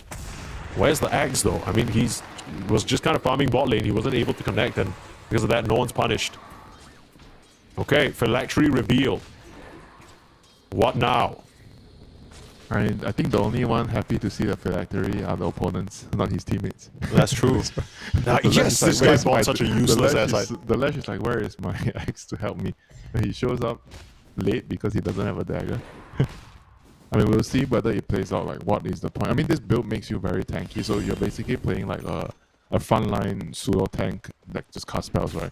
I think maybe you could compare him to Underlord in a way. Sure. But he doesn't have the wave shuffle Underlord, so maybe not. I don't know. Like, he's unique, you know. Like, he's a frontline that doesn't really clear the creep waves. That's why he has a helm. He's using the helm to clear the creep waves. It's a very interesting concept for sure. We've seen, you know, with the popularity of Helm, this item just alleviating that weakness of certain heroes and being a nice little first item to get. Woke up from both supports. They're on the prowl with Bob. But where exactly are they going here? You don't have backup except for the two supports. You don't have like a Dawn, you know. Yeah, I mean, they might be able to kill Cuckoo. They would have been able to kill Cuckoo if they just stood on that high ground, but they understand that it's a bit awkward. CML's gonna get spotted out. Remnant coming through. Catches him. They look for a stun. Amel, he smells something is fishy. They'll spot people up on the high ground now. In comes Bob with the blink. Immediate little stampede. The chase forward with the snowball. They're onto Bob, but they can't really contest his damage right now. Cuckoo looking to be run down. Puts a couple of wards down before he falls. Meanwhile, Gabby on the south side of the fight, linking up Shanks, but able to get into the tree line. This game, it's just been a mess. Both these teams have very interesting ideas, and they're all very hungry for blood. It's like, what, 25 kills in 15 minutes? That's pretty crazy. It's good news for us. No farm build, you know. Yeah, I guess so. If you guys wanted action-packed Dota, you're absolutely getting it. Oh no, Bob. Oh, no, this kind of feels like the old Bob is a little bit coming back. I don't really know what that was about, because he charged up everything. He blinked into the sort of Croaker area. Maybe he expected the Razor to be there. This is Bob. He's playing in places where he shouldn't be playing. That's true. Usually that's why he gets away with like playing like this on certain heroes, right? Like Co-op, or when you have a Dawnbreaker on your team, because he allows you to play so aggressive, right? And right now, it feels like he is definitely overplaying his cards, you know? Like, he's not as strong. You look at the net worth, right? He's definitely not as strong as his peers, you know? He's the lowest core in the game right now. He needs to hit creeps, not hit heroes, you know? He needs to get items up. I mean, they're not far behind as a team, but he is far behind as a core. We didn't really talk about this man on our screen right now. JG on the Centaur Warrunner finished up a Lotus Orb already. So anything that you're trying to do with this Axe Battle Hunger, now there's a direct just kind of dispel for free. Of course, what's amazing into the Global Silence as well. Hey, it's a 5-second cooldown. Yeah, okay, yeah, fair. But then are you really going to Battle Hunger yourself, you reckon? We'll see. We'll see how it all plans out. We still don't know the Axe game plan. Bob, he blinked forward to kill that Helm creep, and luckily it's nighttime, so Cuckoo didn't get vision of him. This is still kind of a, I want to say a close game. Yeah, close game, because we have a dagger now on Axe. Okay. I actually didn't expect this item. I mean, I know it's a common item on Axe, but judging by his trajectory, I don't know what I wanted to expect, you know? Yeah, I don't know at this point. I'm open to being surprised. I'm not entirely clear what the game plan is. Are you surprised that he went for dagger? I almost am, to be honest with you. I feel like he's trying to make things happen on the map, and like Execration are not really finding what they want. And he's like, yeah, I guess I'll go dagger, fine. You know, he doesn't really have a choice. Buy dagger before my teammates get angry, you know? It's the classic SEA. That's true. Better do your job before everyone else started to get mad or tilted. It's a bit tough now because Mel, JG, and Cuckoo, rather Gabby, they've had 3 games. Tino gonna jump in with Blink. Not able to finish off the Disruptor just yet. They get the last touch, but I mean, he's really tanky, like you said, with his item build. Still surviving for now. In comes the Stampede. They're trying to chase down the Axe, but he's gonna survive for now. Meanwhile, on the front side of the fight, Paddles putting out a lot of damage on the Gabby, and in comes Bob to clean things up. This time round, it's Kukuis who overextend by a country mile. They didn't respect the Axe tankiness. They tried so much to pour damage into him, but things just slipping up. They pressed the Stampede, but Kuku and the gang, they just didn't have the static link out onto any hero, so Gabby's not really doing damage. And Palos is there, the Deso, a couple of free charges, more in going their way, and now finally a lead for Execration. Yeah, it was just messy, that fight. They were not in the same, I think, same wavelength, you know, they were not going on at the same time. They was like really scattered, you know. The center was in front, and then it kind of forced the Void Spirit to go in, and then the Razor was kind of late, you know. They were not at the same location. The moment Stampede is off, the Razor has to be static link on a target chasing one hero down. It cannot be, oh, you're not in range, I'm Stampede, you're in range. You know, that is most likely not going to work, you know, in most cases, yeah. Another setup on the top lane as a trap. Can't even glimpse in time. Plus, how actually plus 8 now. I thought it was plus 5. And no. He got a couple of kills, you know, in that fight that just happened. I thought it was plus, at 10 minutes it was a plus 5. Bro was not keeping track. It's been 9 minutes since 10 minutes, man. Gotta keep it. Okay, plus 8. Keep track of the silencer when he buys the shot. When he buys the shot, okay, yeah, he will buy the shot. When he ever buys the shot. When he gets the shot for free because his TA is so farm that he just gets the Tormentor. Okay, let's go. 30 seconds. And then the Willow is like complaining, why are you getting the shot? Dude, I'll be so pissed off. Like, Shank's shot actually has insane utility this game. Just definitely way better than the silencer shot. Oh, for 100%. I don't care if you get smarter, okay? Like, it literally doesn't matter. Yashakaya complete now for the Lash, a lot of damage. GG can't stick around, but they spot him with a trap. They might just jump in. Yeah, there's the blink. There's the stun. Lotus, you're way out of this. -1, baby. Let's go. You see, I think most of the time people ask whether you're glass half full of glass half empty person. I'm more of an empty because I'm saying -1 every single time. CML, it's not over. Breaking the smoke. Global silence comes out. Beautiful jump in from Bob. They get the connection and they eliminate the task. No more save. In comes the steps though. A lot of damage being put out by Armel, but it's not gonna be enough. They eliminate the Razor. They eliminate the whole damn team. Shit's looking easy for Execration. We were worried about the execution. Some sloppy fights throughout the past 5 minutes, but now they look firmly in control and they're gonna get a free Tormentor to boot. Yeah, Kuku is definitely playing too fast for their heroes can handle. In the last fight and in this fight, you know. And they need to be at the location together, you know, with the center and everything. They're just rushing too much, you know, ahead of they're just ahead of their own mind right now. Just rushing too much. I mean, JG's got to be a bit frustrated, right? He thought he was tucked away in a safe corner, but there's a trap right under his belly. Yeah, but then why are they still rushing in, you know, when your center is dead? That's true. I mean, sure, you know, it's not ideal that your offlaner dies, right? But you can't just expect to go in 4v5 and win. I mean, also props to CML, to be fair, right? He was in the perfect position to break the smoke, hits a nasty global silence, and then it's daytime, so they get full vision. Eno gets a jump, I mean, Panos like, is able to damage. You could still give Execration props, you know, for they were kind of ready for that, you know, they didn't hit the Tormentor right away. They knew that something was up because nobody was showing the lane, so they waited. That's why it was a very low percentage play, right, from Kukuis. A DJ breaks the smoke on the high ground, but the immediate blink forward, Tino knows. And I mean, again, it's daytime, kind of hard to run. Nice Manta. X silencer, right? Infinite scaling. I mean, he's up to 12. It's not really that big of a deal. The call comes through. Kuku is just deceased. Eventually, it's gonna matter. You keep saying that. I legit can't believe he got the shot. Like, it's actually pissing me off. Believe that I'm trolling you, or do you no? Like, I just feel like Shanks deserves it. You know, to be honest with you. I think the Shanks shot would be global. Oh, okay. Bob demanding the global. Can't Just say the no same. to Bob. Yeah. No. Well, I mean, they were gonna kill him if the global I didn't come swear, out. you know, with Bob on your team, you need to have global spells. Because this guy is just a maniac, you know. He just runs in. and then he can win you games, you know. So to enable him, you need Dawn, you need Silencer, you need Nature's Prophet, you need Tinker. You need an Aegis given to him. Even though he's not the one hitting the tower, you need a second life, so you have enough time to connect to him for whichever butt crack he's playing on the map. It's funny because, Winter, the previous time we were casting Execration, we were talking about how Bob was a changed man. Some glimpses of his previous self, at least in this game so far.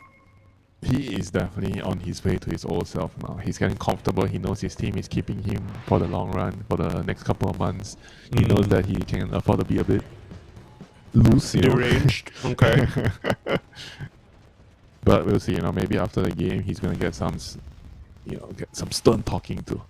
Yeah, Arthur's gonna give him a little something. Gabby? Stampede I out. give you life. I can't take it away. No. Not having any of that. So comfortable, King Bob? And I come in with a little word of warning. Yeah. And then it starts to sit up straight. Oh, no, sorry, Arthur. Sorry, Arthur. I give you Monk Venusaur, I can also take it away. Oh, that's cruel. Don't do that. No more extra rice for you. That's gonna break his heart. Don't do. That's cold. That's messed up, man. Don't mess with their rice. That's serious business. Smoke move out, Execration. They ain't messing around. They're straight onto Cuckoo. Nice disruptor drop, brother. Where the one's running at you -3. CML smart, man. This guy, he's got all the brains in that little hat of his. And this is just tough, right? Like the max I've seen is like +30 in like some 30-minute game. Yeah, you. Oh wait, like in a pro game. 30-minute. I mean, not a pro game. Like I don't remember what game it was. Like, I think maybe it was a night game or something. Oh, Amel? +30. You know, +30 at 30 minutes is like already insane. That's actually crazy. Yeah. Oh, where's the silencer? You need to drink. There's no. Yeah, get him in there. Oh, they didn't even get the Culling Blade kill. Oh. No Code of Blood. They'll initiate now into the mid lane onto Paddles. That's the Global Silence coming out. Alright. Beautiful, Terrorize. The setup is perfect, and you can't even get out of this one. DJ's just gone. Now what you looking to do? Cuckoo gets like literally one auto attack into his face, and he ends up dropping to half HP. Hino looking for more here on the front lines, popping the Blade Mail. Why don't you drain me?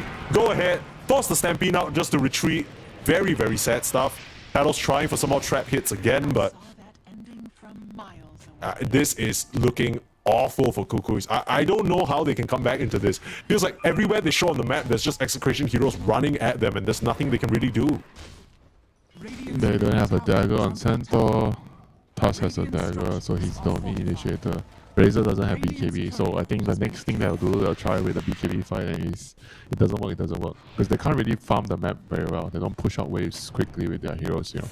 They need to show. And they're getting pressured by this Helm and the TA, the Lash. They all clear waves very, very quickly, you know.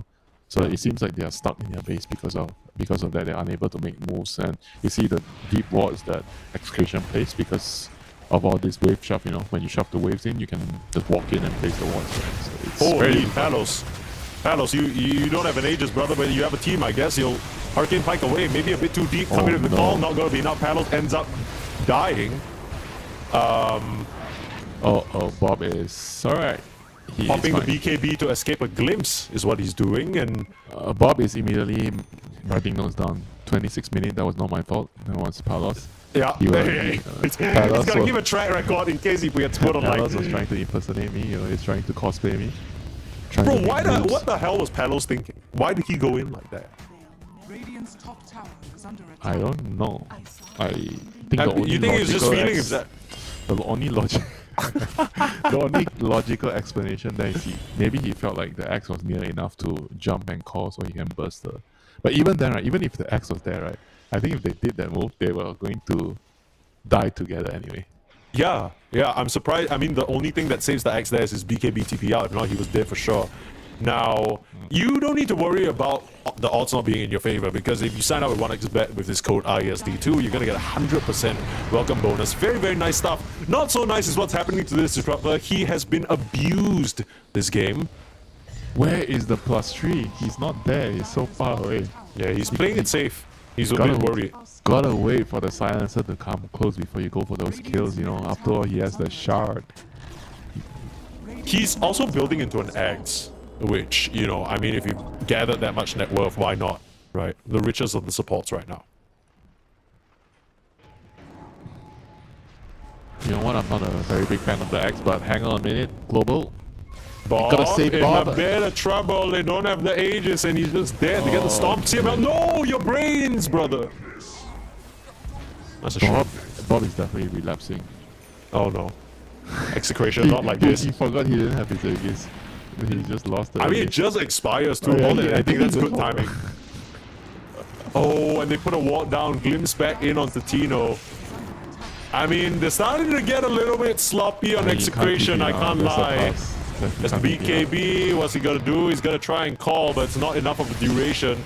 So Tino, he's gonna get chained up here, try and TP out. What? Oh. Okay. I thought the Tusk somehow couldn't punch him. Yeah, because the Tusk put the extended shards down that blocked the only way, so DJ actually couldn't have punched him. If he survived the physical, he would have unironically gotten out there, which is crazy. I mean, but he only had himself to blame. Yeah, the X. That's he could true. have just BKB the glimpse, right? yeah, he got a little bit. I'm not really sure. Maybe he just thought, okay. I think all the three calls are like, okay, if Bob is playing like this, we gotta have our own fun, right? So TA already had his fun in the mid lane when he jumped in, and now X had his fun. So I expect all of that out of the system right now. We're gonna see a top tier excretion team. You know, no mistakes from now on. Yeah. I think it's a clause in their contract, like probably something along the lines of like Arthur making them sign like, okay, you can only have one like bad death, and they saw like Palos redeeming it. They're like, yeah, I want to just get that out of the way too, you know, like solidarity in a way. You know, Palos, it's not your fault. I can look. It's also me. Yeah, right. Like you got to support the boys. If somebody is punished, we all do it together. Yeah, we all take the punishment, whether it's necessary or not. And because of that aforementioned punishment, 8k gold lead, nothing too crazy. Execration, I would say that they're still very much in control of this game as long as they don't randomly run in and die. But the Razor's getting very close to that Satanic, and I feel like that is the type of item that can change this game. There's also an Aghanims on the Centaur.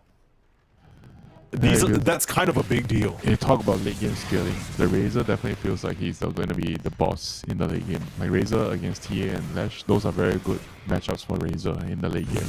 And you have a Stampede on your side. And not to mention, you also have Save with the Snowball.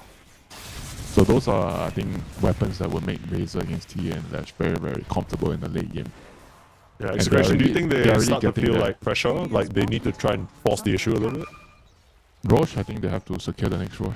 They have a couple of minutes to think about their moves, what they have to do, but they're going to smoke up. They think that there's no time. We have a haste on Bob. If we do not do anything with the haste rune right now, Bob is going to use haste and die somewhere on the map, right? So, best course of action is to go with him. Smoke breaks. Protect Bob all the way. Global Silence coming out. DJ on the front lines is just kind of dodging away, reflecting the Lotus.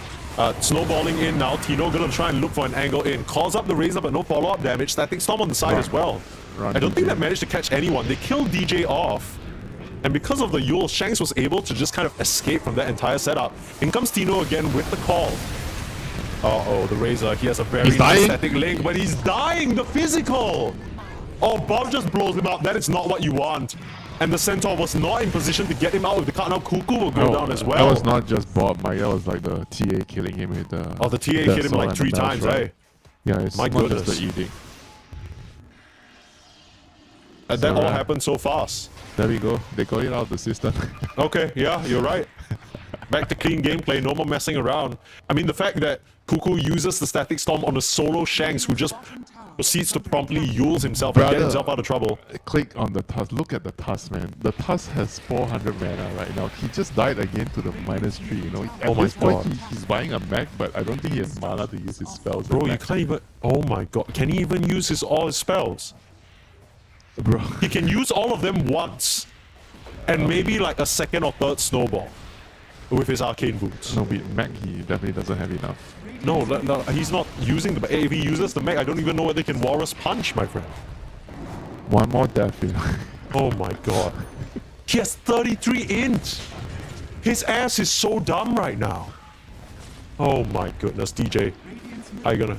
It might unironically need to buy just a value mantle of intelligence. Value energy booster. Yeah, sure. You're trying to encourage bad things, you know, when you're talking about buying mantles. Yeah, you're right. Sorry, I've been playing too many Southeast Asia pubs. People really love doing that. Okay. Kukuis, their game has gotten pretty difficult now. Not a lot in to work with on this task, so the setup potential is quite low. They will still try and smoke up though. Try and find execration. All their ultimates are up, all their spells are up, they're ready to rumble. Radiant are scanning.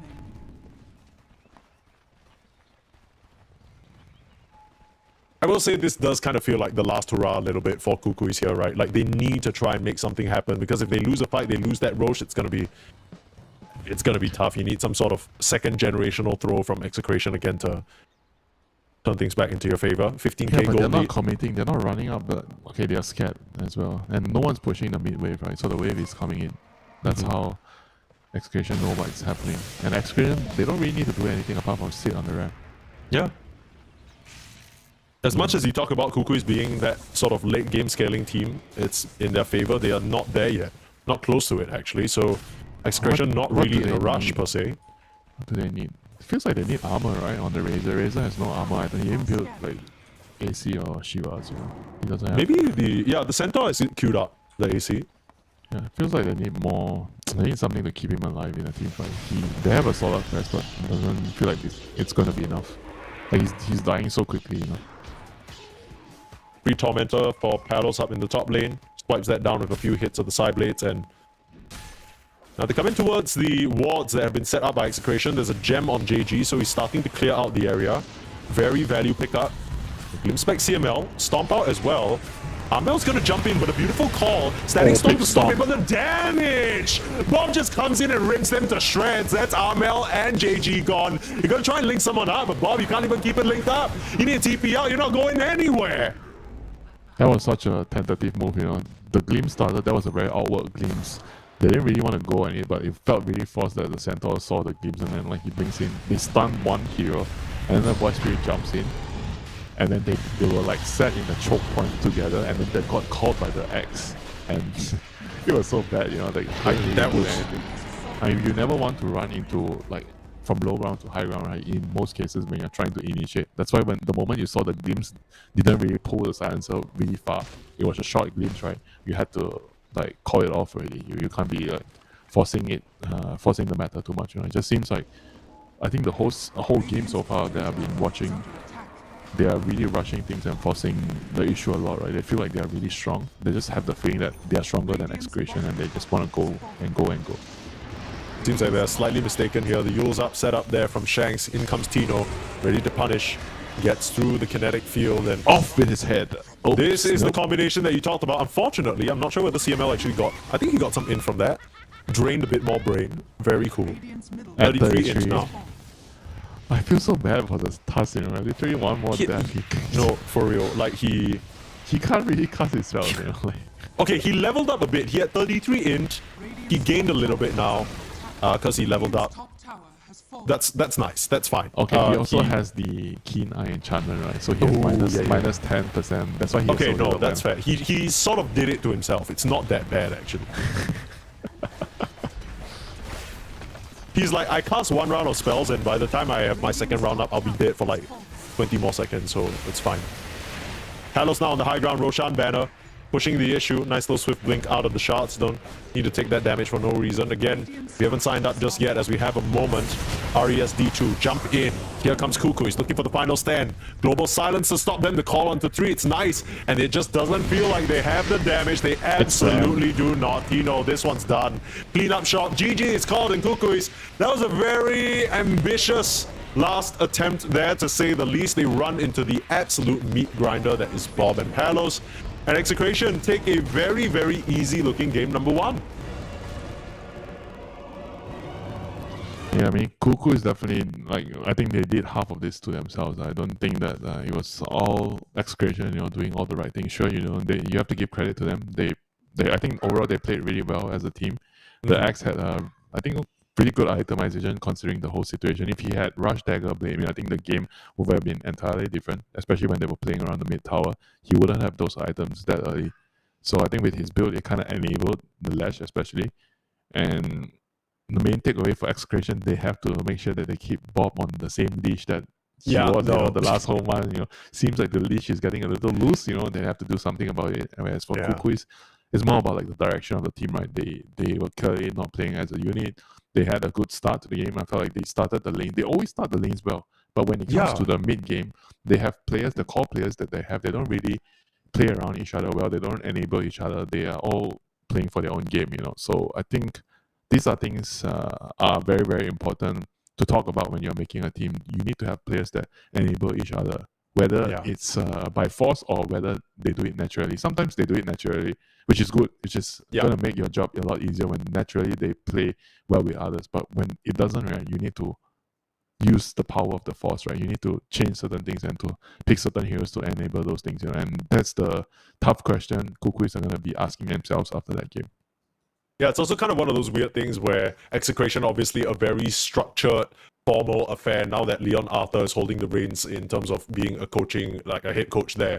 But Coco is at the end of the day, like, not to diminish them or anything, but this is a group of friends, a group of streamers. You know, they've always made it very clear that they're competing, mostly because they're just that good at Dota that even without proper practice or facilities, they can get this far. We'll see whether anyone's going to crack the whip, whether the Godfather himself has to say a few words. As we get into game number 2 after a short break, don't go anywhere.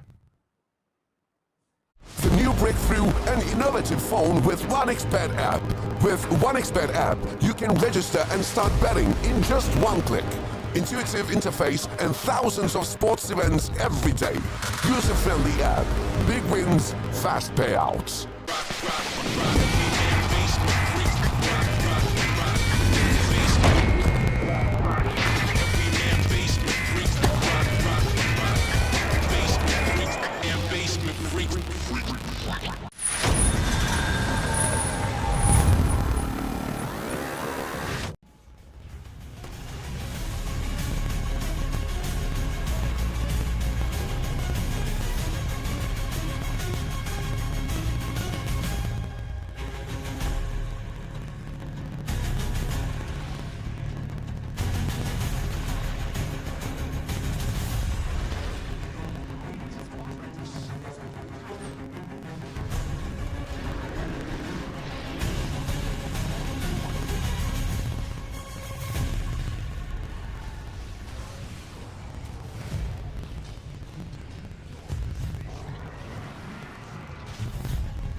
break through an innovative phone with OneXBet app.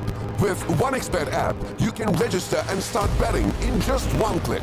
Intuitive interface and thousands of sports events every day. User-friendly app. Big wins, fast payouts.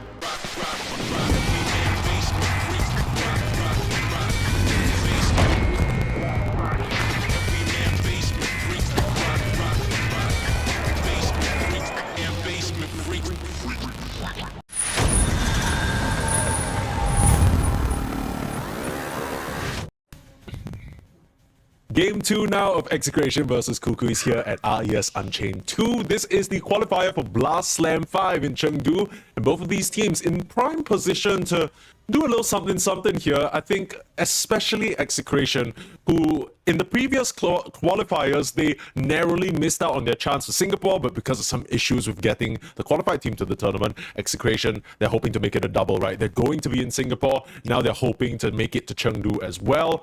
And now we have a draft for you. Kukuis, you know, in that game number 1, they tried to go fast-paced with a disruptor draft, but Winter, you were saying it felt like they were so rushed. They were trying always to make things work, and they just didn't respect what Execration could do. Yeah, they were derailing the train a lot because they were traveling over the speed limit. I think they didn't really have to rush in a lot of instances in the game. Felt like they needed to just sit back and hit their timings, you know, play around the daggers, because they didn't have dagger on Centaur, right? So it's only Tuss, and Tuss is kind of like waiting for people to initiate on his team before he wants to blink snowball save, right? He doesn't really want to initiate, especially against a global.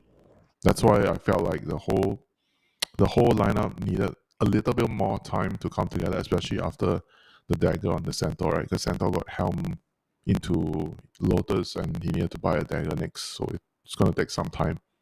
And they just needed to play around that, right? It just felt like they were playing around. I think maybe the Leshrack's time, and not the Leshrack, the Void Spirit's timing the most, whereas the other cores were not exactly ready to fight. Even in some of the engagements, I felt like the Razor wanted to finish his BKB, you know, like he felt like he was like kind of forced and dragged over to the team fights. Yeah. I almost felt like Boss Cuckoo was calling the shots, like wanting to set things up with the glimpses. You know, some glimpses felt a bit forced as well. They glimpse and then the Centaur runs in, but then they end up dying or sort of standing in line for Palos to go to town on them. I thought, honestly, when I saw the draft with the Razor last pick, it felt like such a nice sort of combination, right? They were going to go in, drain the TA. It'll be very hard for Palos to play the fights, but it looked very simple, actually. And Execration, they're going to start out this game number 2. So they opted to go for Radiant, not preferring second pick or first pick.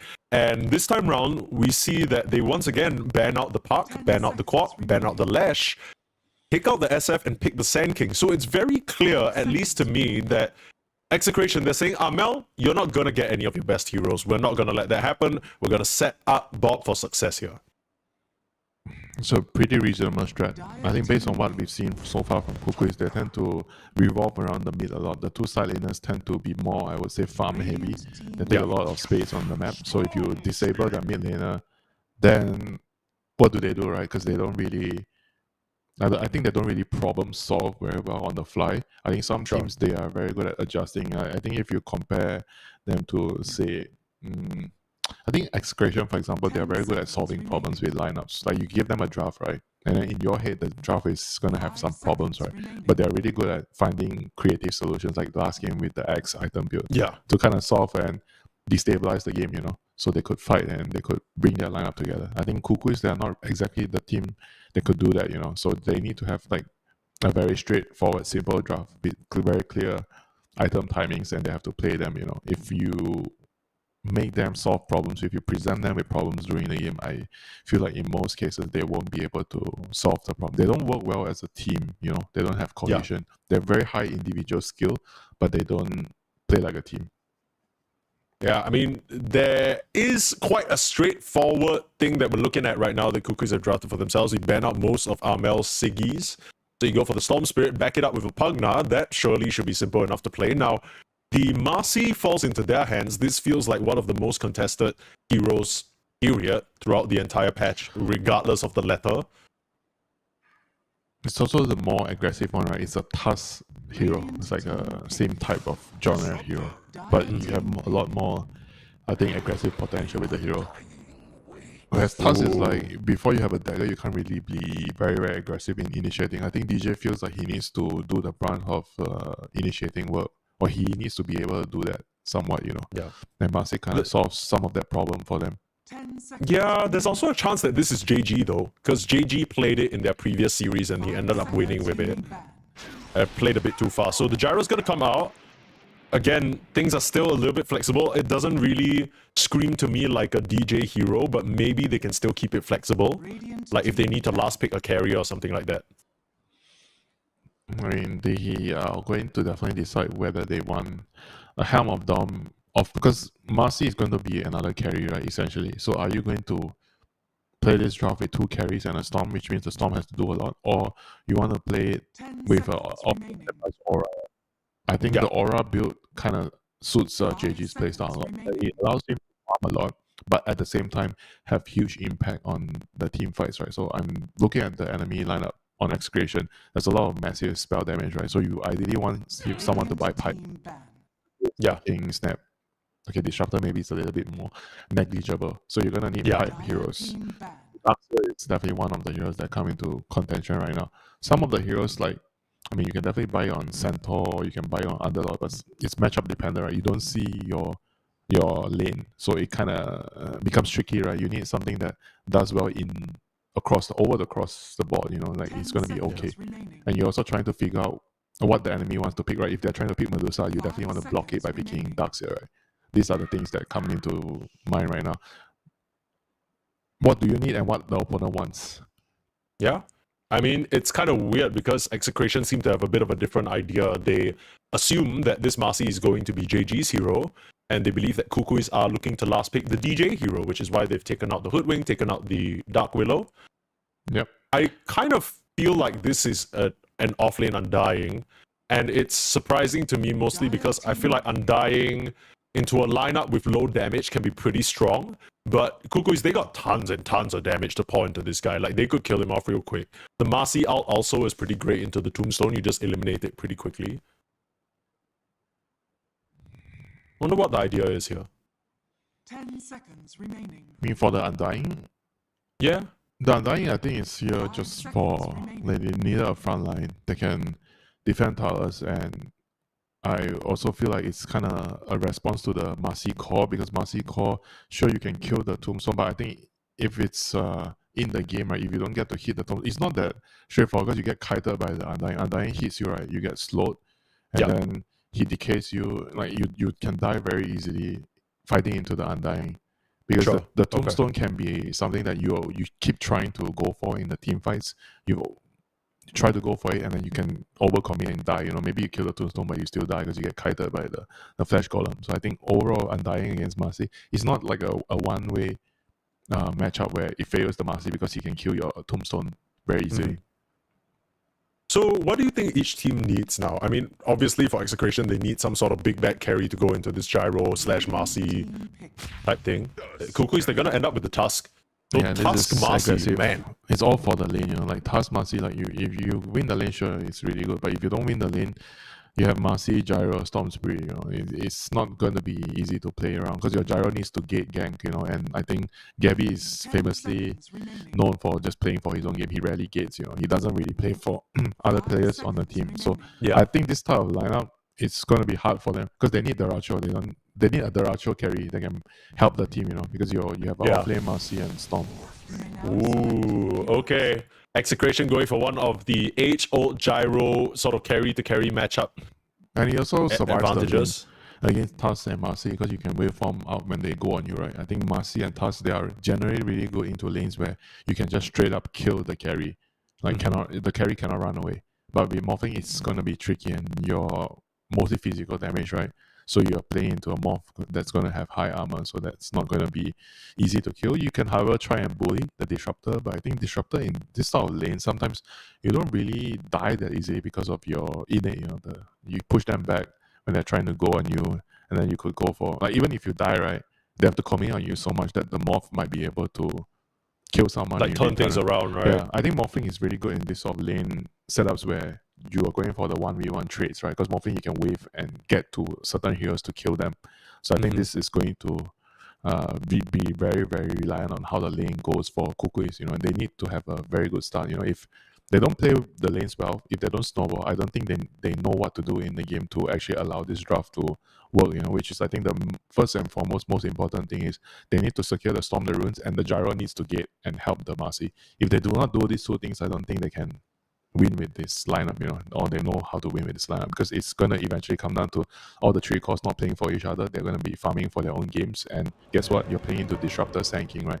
They're gonna destroy you if you don't play together as a unit well, you know, if you don't push out the waves and go for moves in the game, you know. So I think this is going to be the biggest challenge Kukuis is going to have this game, whether they can solve the problems at hand. And whereas for Excavation, I think it's a pretty straightforward draft for them. They're going to try to play around with very, very heavy team fights, Snapfire, Undying, Sanking, Disruptor early in. Morphing is going to, it's like a 4 protect 1 draft in a way.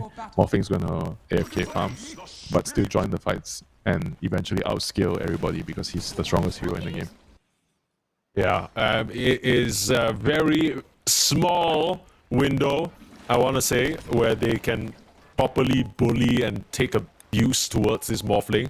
Try and square him out of the game as we see some cute little all chat, you know, friends at the end of the day. And, you know, if you want to get yourself a nice little bit of a cute bonus, you can click on the pinned message or use the code RESD2 on 1xBet for 100% welcome bonus on whatever your first deposit is. So that's going to set you up for a good start right now. Execration on a bit of a cruise line through this upper bracket. The first series was a bit messy.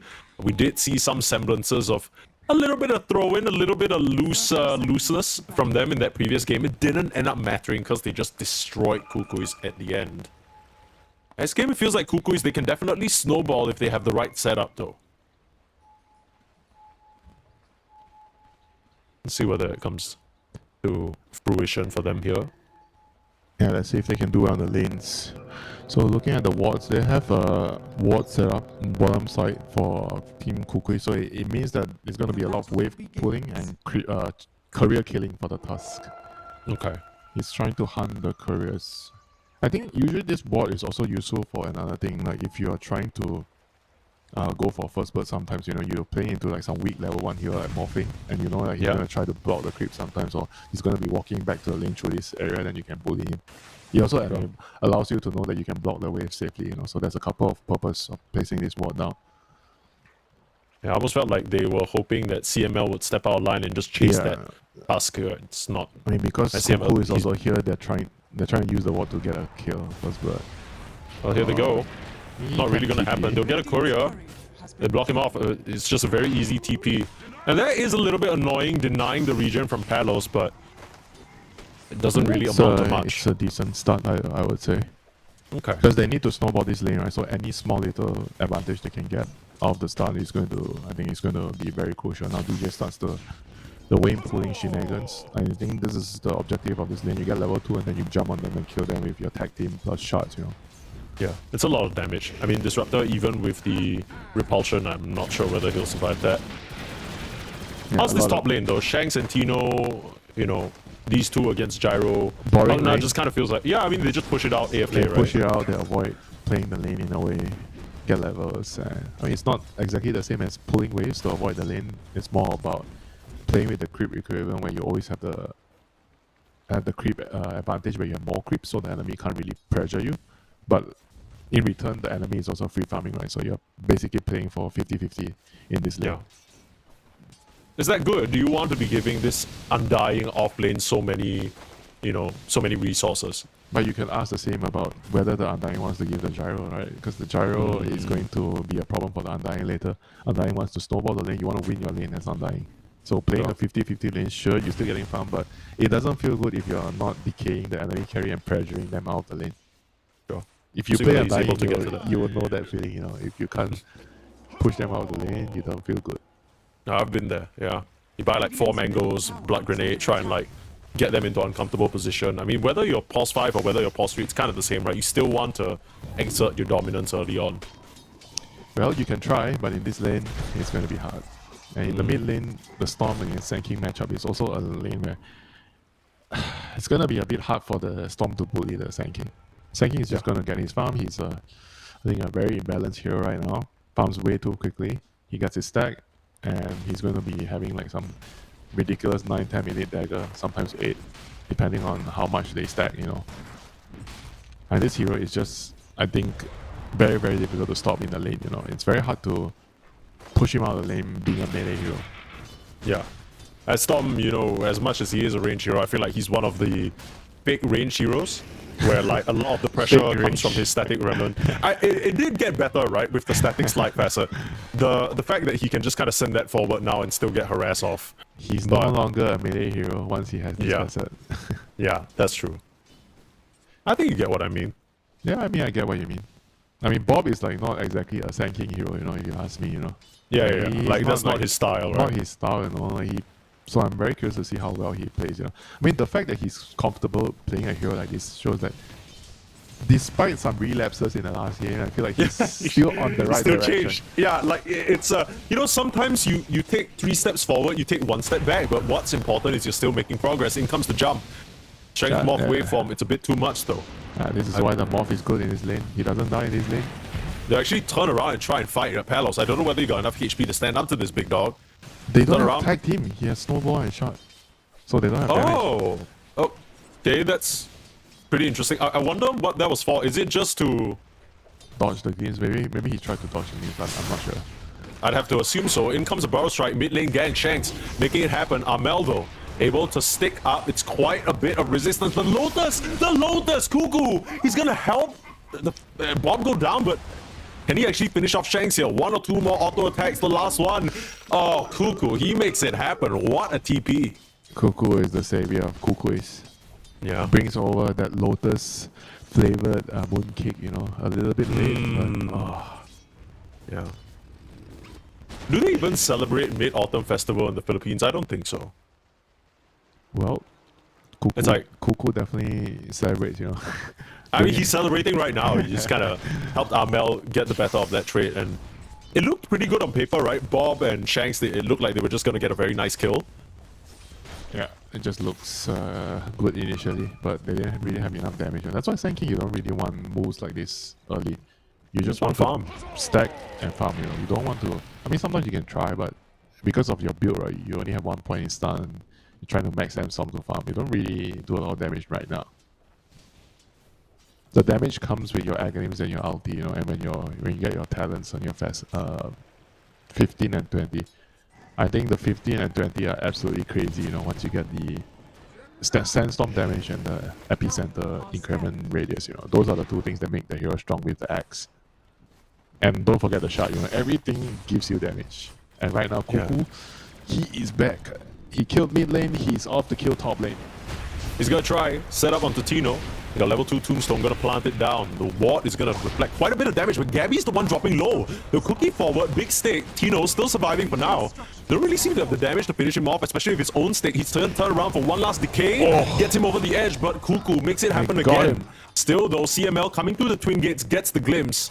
Now Cuckoo and DJ will look to hunt him down, put a ward down, but Creeps give vision, snowballs coming through, and CML looks to fall again. It's Cuckoo making the major differences in this early game for the Cuckooies. Yeah, Cuckoo is definitely putting in the extra hours, you know, he's going in for the overtime. Not sure if he's going to get paid, you know, by the boss, whoever is the boss in this team. Yeah. It might be him, to be honest with you, the way that he's playing. He wasn't even on the team for like the whole year last. I think he reserves it, like he has a CEO spot, you know. It's kind of like at any point in time. So he's allowed to leave. The team is here. No, he's like the Seb of OG. You know what I'm saying? Like at any point in time, if he wants to come back, of course there'll be a nice little path for him. But speaking of a nice little path, red carpet laid out for the side of Cuckooies to contest this Wisdom Shrine. And you talked about that stat, Winter. If you don't get the 7-minute Wisdom Shrine, it's gonna be a big deal. Bob winding up the epicenter, looking to try and turn things around. Oh no, Bob! Find an angle in. Bob, that is not what you wanted. A disastrous epicenter connecting onto nobody. But they have the sentry. They're gonna turn around. A triple kill for Armel and the Wisdom Shrine for Gabby. Execration, that's miserable. And because of that, Armel gets like 7 galvanized stacks at the 7-minute mark. That could have been amazing for Bob. It could have. It definitely could have. I think he kind of messed up the padding. He thought he could, you know, I think he tried to barrel strike from the trees there, and then he went out of range, and then that's why he actually took like a U-turn, like he took like a detour, so he wasted so many pulses. If he actually got the stun initially, I think he probably at least maybe he still dies, but he would have brought down like maybe 2 or 3 of heroes with him, you know. Also, I wonder whether he needed to sort of channel from that position, because at that point they used like... That's true too. He could have just went in and just stunned Sandstorm and Epi, you know. Like maybe that would have been okay too, you know. Yeah. And maybe overthinking it a little bit there, and because of that, it's a 2k gold lead at this early stage. I mean, of the it game. just shows you that he doesn't really play either he doesn't play the hero a lot, or he's not comfortable with the hero. You know, those are the 2 common reasons to the symptom there, you know, you see. If you don't play the hero a lot, you tend to be a little bit more hesitant when you're making decisions, or you just don't like the hero. You know, sometimes players just don't like the hero. They play the hero, but they just don't like the hero. If I'm telling you to play a hero that you don't like, you probably end up playing it badly, you know. Yeah, you just don't personally vibe with the skills. And Bobby's someone who wants to be flashy and up in front. He doesn't want to hide away in the sandstorm. There's a lot of like concepts within how you run teams, right? Do you give your players the heroes that they like to play, but they are not good heroes, or you just give them good heroes but they don't like to play them? So there has to be some sort of balance here. The Tusk is trying to steal, but I don't think he got any creeps there, so just XP. Yeah. Use a tombstone, clear out most of the stacks. Nice little bit of gold for Bob. Or did Bob actually get the kills? Most of the creeps? Yeah, I wouldn't say some of them. It doesn't look like it from his net worth, and Paddle's gonna go down from It's JG. so sad, right, when your Sanking is poorer than Undying. Yeah. Tino's been having a pretty decent time. JG, though, getting a solo kill onto Paddles, that's not supposed to happen. Nope, that is not supposed to happen. The Morphling was the 24th overall last pick. Well, it definitely shows that the vibe in the teams, there's something going on, you know, after the Sanking. No fumble. Messed up the rune fight, you know, they're definitely talking. Because when you see players having this start random death, right, in a lot of cases, they are just distracted by whatever that's happening in the team, right? So people are talking and then you make a very bad decision, and now Bob stuns in for the rune. Is he going to regret it? Popping the IP, this is what he probably wanted to do earlier, but the life drain, Cuckoo, again, just such a massive problem. Amel gonna come in, finish him off. Tino can't save him, do anything at all. Try and put a tombstone up on the high ground, he won't even manage that. Finally down it comes, but down he goes as well. And would you look at that, more gold for DJ and the gang. JG will collect it. This Marcy's all over them. Execration, they haven't really been able to play to the strengths of their drafts yet. A couple of moves early on. You know, you could have just played the lanes evenly, but they try for some moves, it doesn't work out, and then they just keep letting these opportunities slip through their fingers. I'm not really sure what's going on right now. I think it's safe to say that we're not going to see Bob on the route anymore. I don't know. It's just tough, right? Because I think, like you said, Tanking is such a busted hero, but Cuckoo's gonna find another one. Easy kill onto Shax instead of a DJ. You gotta give them credit for trying to make it work, right? Because Sanking is such a strong hero that you have to try to incorporate, and because they're 1-0 ahead, I think this is like a good time to try certain things out where maybe you've already scrimmaged it, but you're not 100% certain whether you can pull it off in a high pressure situation, right? So these are like good grounds to test it out, you know. I think this is like a mark of a good team, right? They are trying to expand their horizons, right? It's not necessarily a bad thing that, oh, why would they try to pick something that they're not comfortable with, right? If you just think about it from that angle. Yeah. But when are you going to get comfortable with something that you don't really exactly? You have to try it, right? You gotta go through growing pains, right? And I think it's cool that you mentioned that, because even when we were casting the low bracket series just now with Vici and unfortunately having to say goodbye to Nemesis, it's clear that a lot of these teams going through this qualifier season, they are experimenting, they are growing, and there are pains that come along with that, but it's not so straightforward as someone's throwing the game, or like they don't want, you know, sometimes I mean, I'm not trying to suggest that they are no. throwing the game. I'm sure most people are suggesting that Bob is griefing it up here, but I don't even think it's necessarily his fault. It's a little bit... It's kind of his fault, but... You think so? but I respect the fact that he's willing to play something that he's not very comfortable, you know, in a tournament. To try to improve himself, you know, to try to gain some confidence here. You have to try it, eventually. Sure. Yeah, I think And galvanized stacks, though. the main issue is like with this hero, you need to focus more on farming, and Bob tends to focus more on hero killing, Sure, yeah.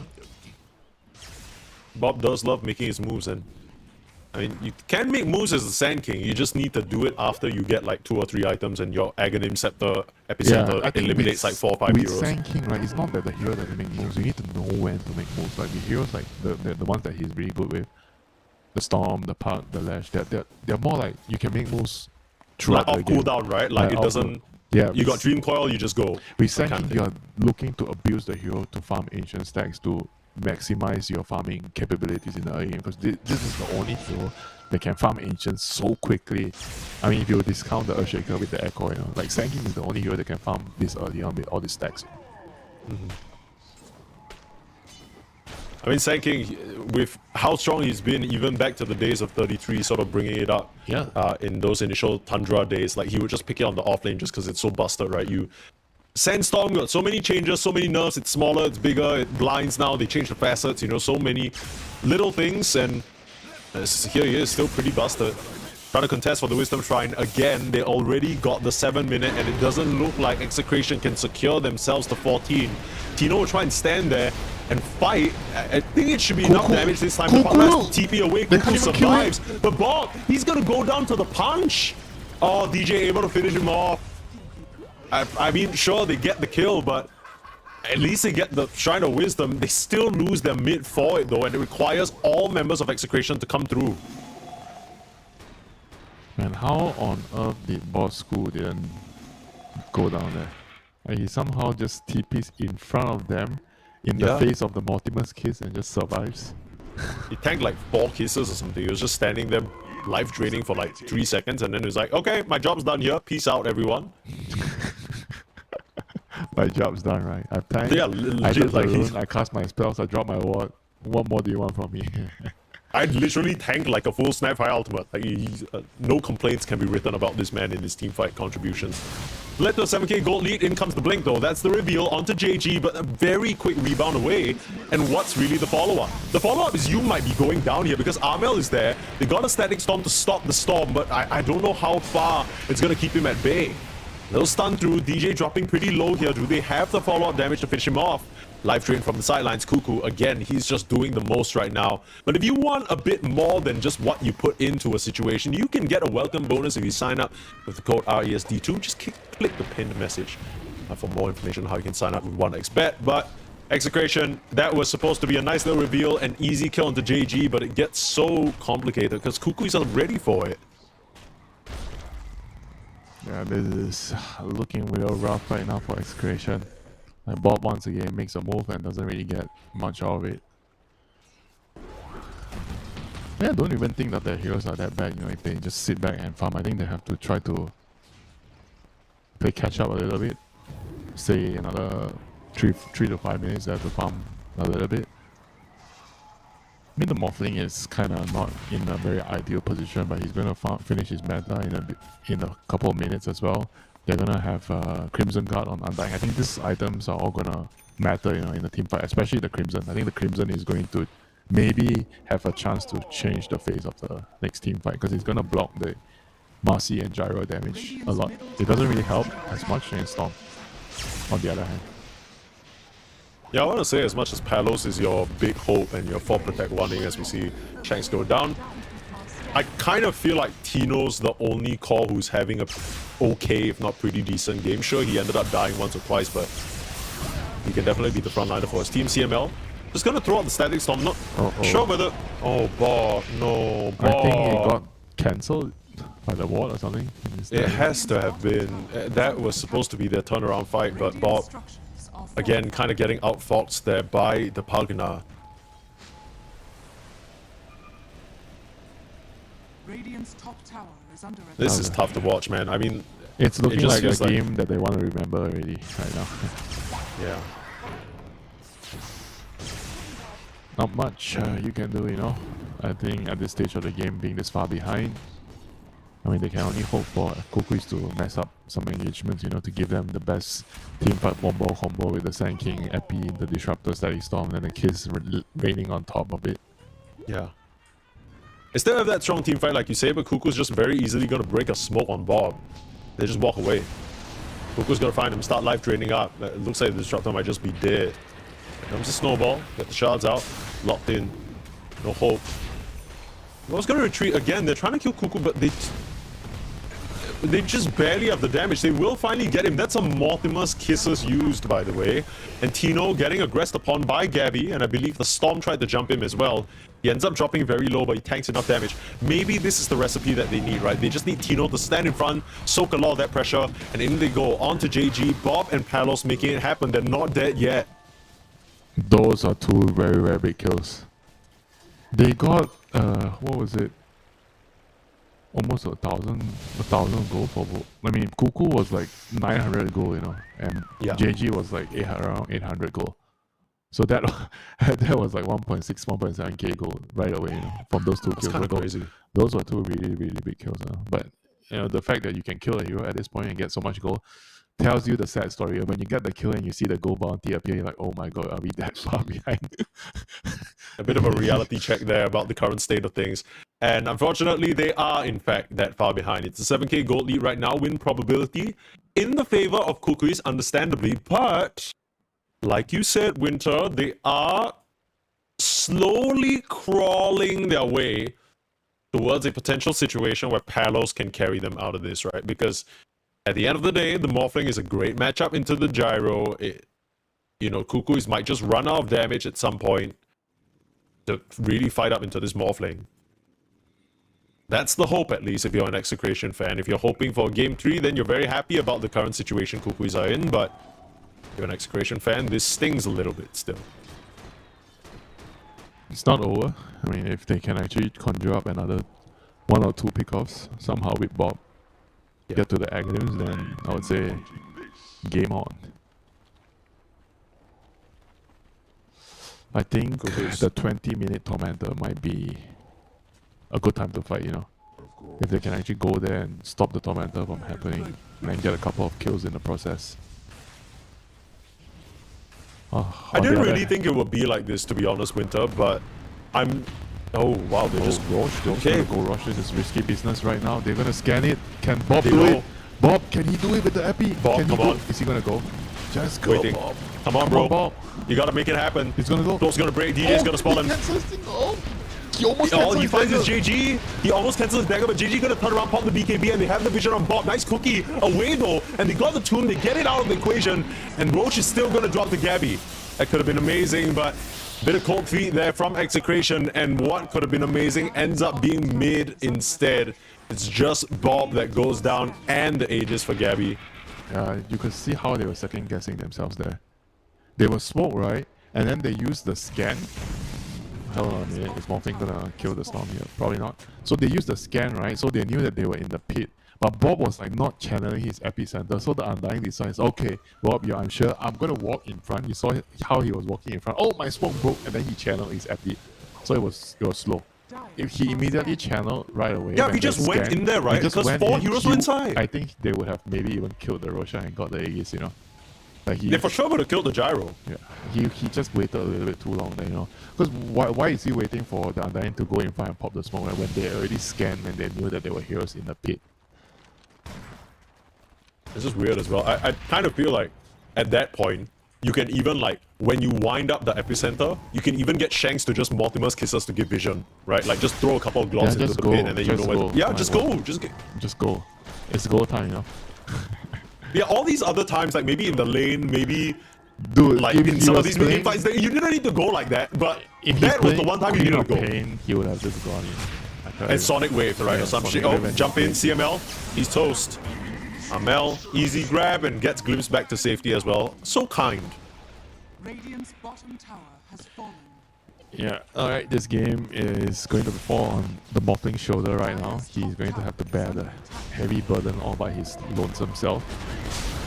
Oh, Bob is in, but he has Aegis. He's going in, but there's a snowball save, so what you gonna do about that? Not much, Tino. You can be tanky all you want, but you die, and Palos, he needs to try and find a way to do the damage, but he simply can't. Gabby's a bit too strong for him right now, but second life available, Palos mopping strength, but into JG, the second stun, is it gonna be enough? The wave bomb! Oh, Palos makes it happen. The Palos is gonna go down. Amel in the last hit finds him. Now the second life of the gyrocopter. Who can stop him? Tino comes back because of the ceaseless dirge. So, I mean, he's back up to full HP. Maybe this is what they needed. They didn't account for the Undying being able to rejoin the fight, but it doesn't seem to matter because Gabby's just gunning them down. Lim's back. Oh, don't leave it's me. It's a two supports. Gabby says, don't leave me. Oh.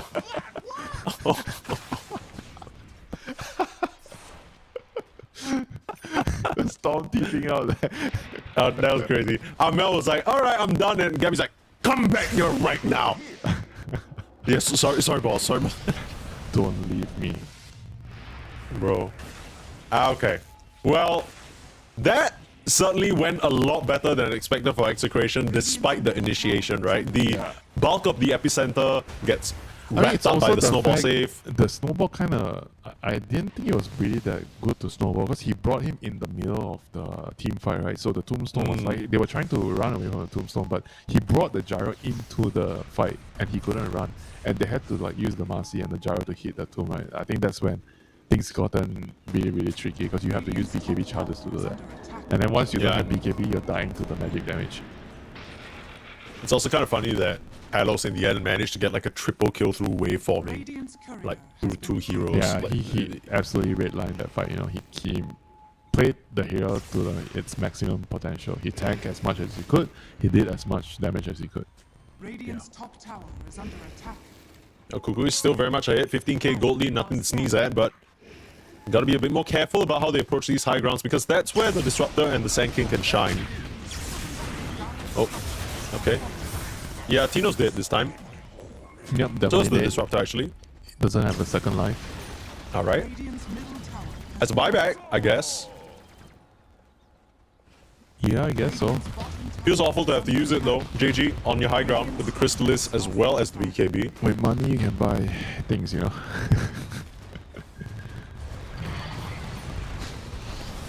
He doesn't want to buy back though, it's like 25 more I seconds. mean, if Morphin has Butterfly now, I think he buys back. He needs to farm one more camp.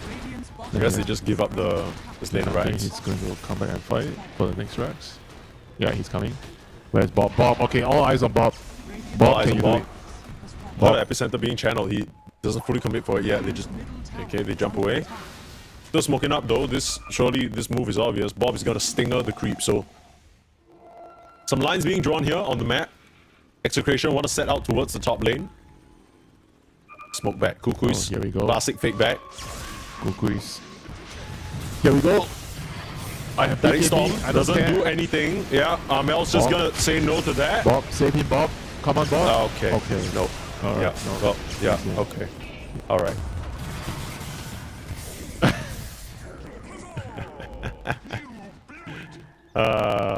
Probably calling him just like a little water gun. You don't even hurt, buddy. That's tough. The all chat coming through. You can tell Cuckoo is feeling good about this game compared to game number 1. And it's all thanks to the Godfather. I mean, he stepped up big time in this early game to help them snowball for sure.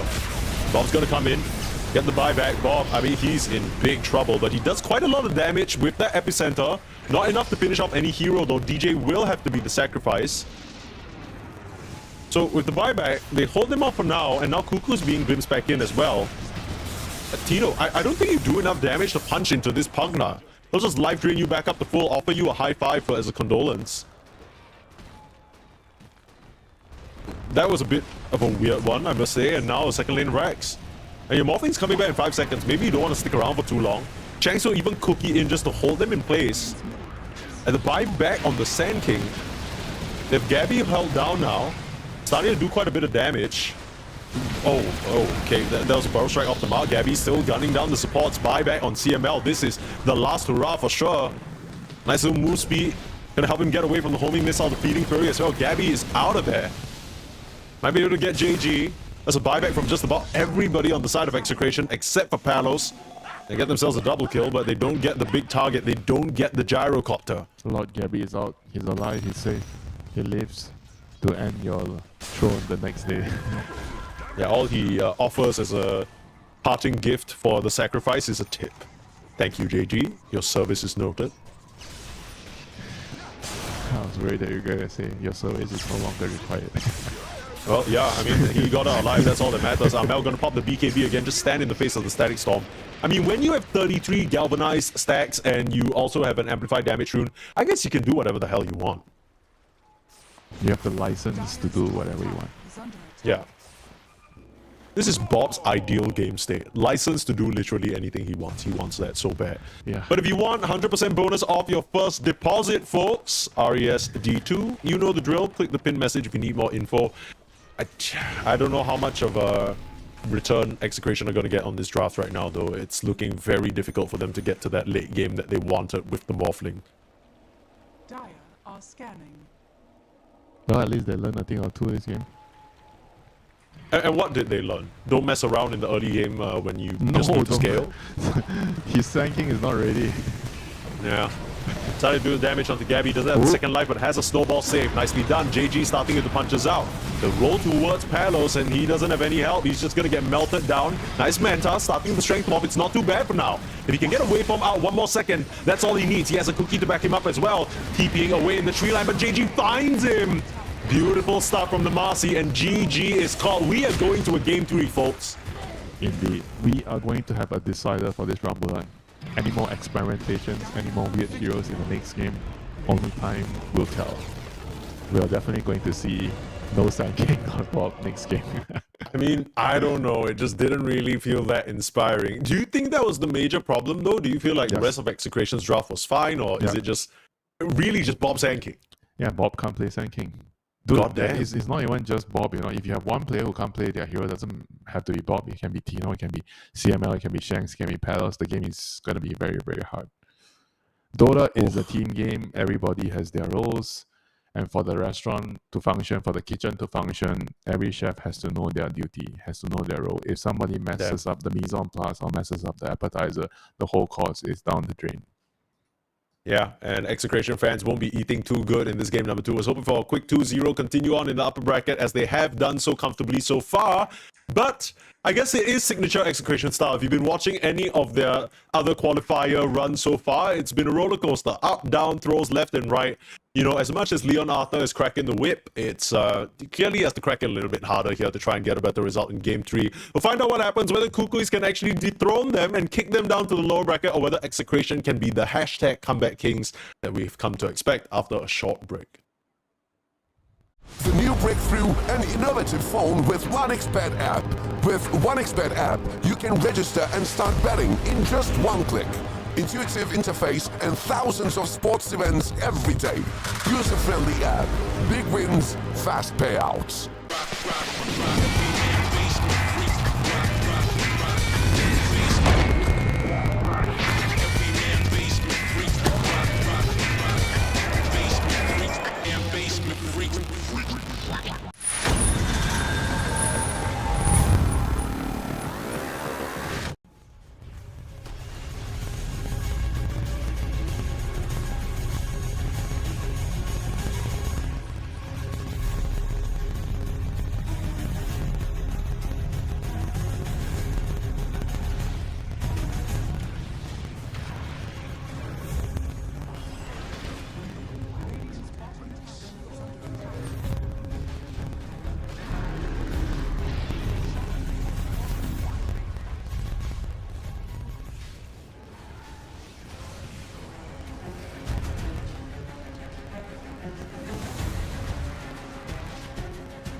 break through an innovative phone with OneXBet app.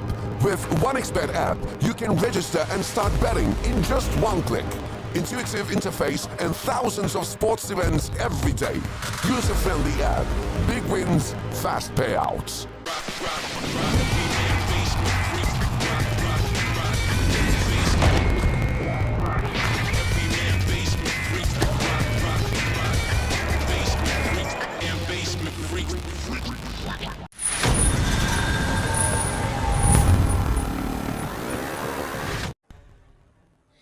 The second RES Unchained here on the Southeast Asian side of things, purposely in winter, bringing you the action of game number 3 between Cuckoos as well as Execration. It's still upper bracket, so both these teams are not going to be out just yet.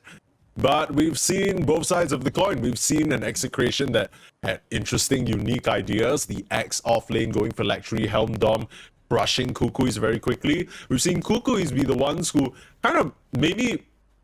it's a little bit of Execration's own fault, but really punish Execration when they go off comfort a little bit. Bob on the Sand King just really wasn't it last game. So maybe this game number 3, they'll come out with something different for us here in the draft. Yeah, hopefully not a Bob Sand King in. Okay. Definitely not. But they've He's already... a Bob Sand King hater. definitely already no Pogna. Execration chose to remove that. And we all knew what Cuckoo did in the last game, you know, sort of single-handedly carried the early game. Oh yeah, for sure. I wonder whether that's going to change Cuckoo's perspective though, because Execration, they've been going hard line on banning out all of Armel's heroes, and they didn't ban the Storm, right? The previous game, the Storm, it looked amazing. This time Cuckoo's, they're going to ban the X, and that's allowing Execration to go for a first pick Mars, actually. Yeah, picking their off-laner first. I kind of like this approach nowadays. Because there's a lot more, I feel, options in the mid and the safe laner pool right now, where the off laner feels like if you're trying to strategize around a team fighting specialist hero, right? Like in the off lane, Mars is, I mean, he got nerfed, but he's still like one of the best, if not the best, right? Team fighting heroes. I mean, you're always considering Mars, Centaur, there's Darkseer, and there's maybe a Pangolier. I think those are like the 4 really strong team fighting heroes, right? I think Mars is the one where he doesn't get bullied by matchups as much, you know. I think if you compare him to, like, for say a Centaur or Darkseer, there are certain matchups they can't really play at all, you know. That's why you don't really see those heroes in opening picks as much, unless you can play them as supports or some like other... Like VR support Centaur, some shit like that, or you're so confident. I mean, that's the benefit about Mars, you know. I think Mars and Pangol kind of falls into similar categories, but they don't really exactly have that many bad matchups, but Mars is, I think, overall a lot more stable in the draft as an opening pick compared to Pangolier. So Leshrac is going to be the response, and now they are going to pair it with Tusk. I mean, the Tusk is probably, again, you know, going to be a very comfortable pick for DJ. You know, I think he really excels with all those melee heroes, ganking, roaming, position force. I feel like he used to be able to play the range heroes really well, but nowadays he's just more suited at playing this position for roaming hero, right? I think when you're playing this style of roaming hero, you need a very reliable mid laner to carry you through the game. Yeah, and Lesh fits that bill perfectly. You know, Execration, they have Snap and Mars. I think one of the best duos together, Mars, Snapfire. They have the same color, they have fire spells, I don't know if they're related to each other, but they... No, not lore-wise, no. Maybe in some sort of fanfic that you could write, you could make them related to each other. Yeah. Yeah. But just excellent spell damage, excellent team fight. You basically are going to have a hard time finding a snowball save, you know, in these sort of situations. Yeah, I also think it's great into the Lash mostly because the cookie's always going to help you get that distance away from him. I mean, it's also the fact that you can... You know, against Mars, I feel like Lash is really, really weak into repositioning, right? Anything that can reposition the hero kind of makes the hero vulnerable in the team fights. With the spear, I mean, you talk about the cookie back, but it's more about, I think, the spear for the Lash to get into a bad position so your team can actually finish him off, right? With the Mortimer's Kiss, especially.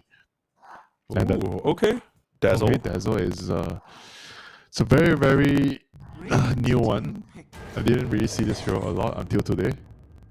One in the BG series, now again in the Excretion series, and Abaddon right away.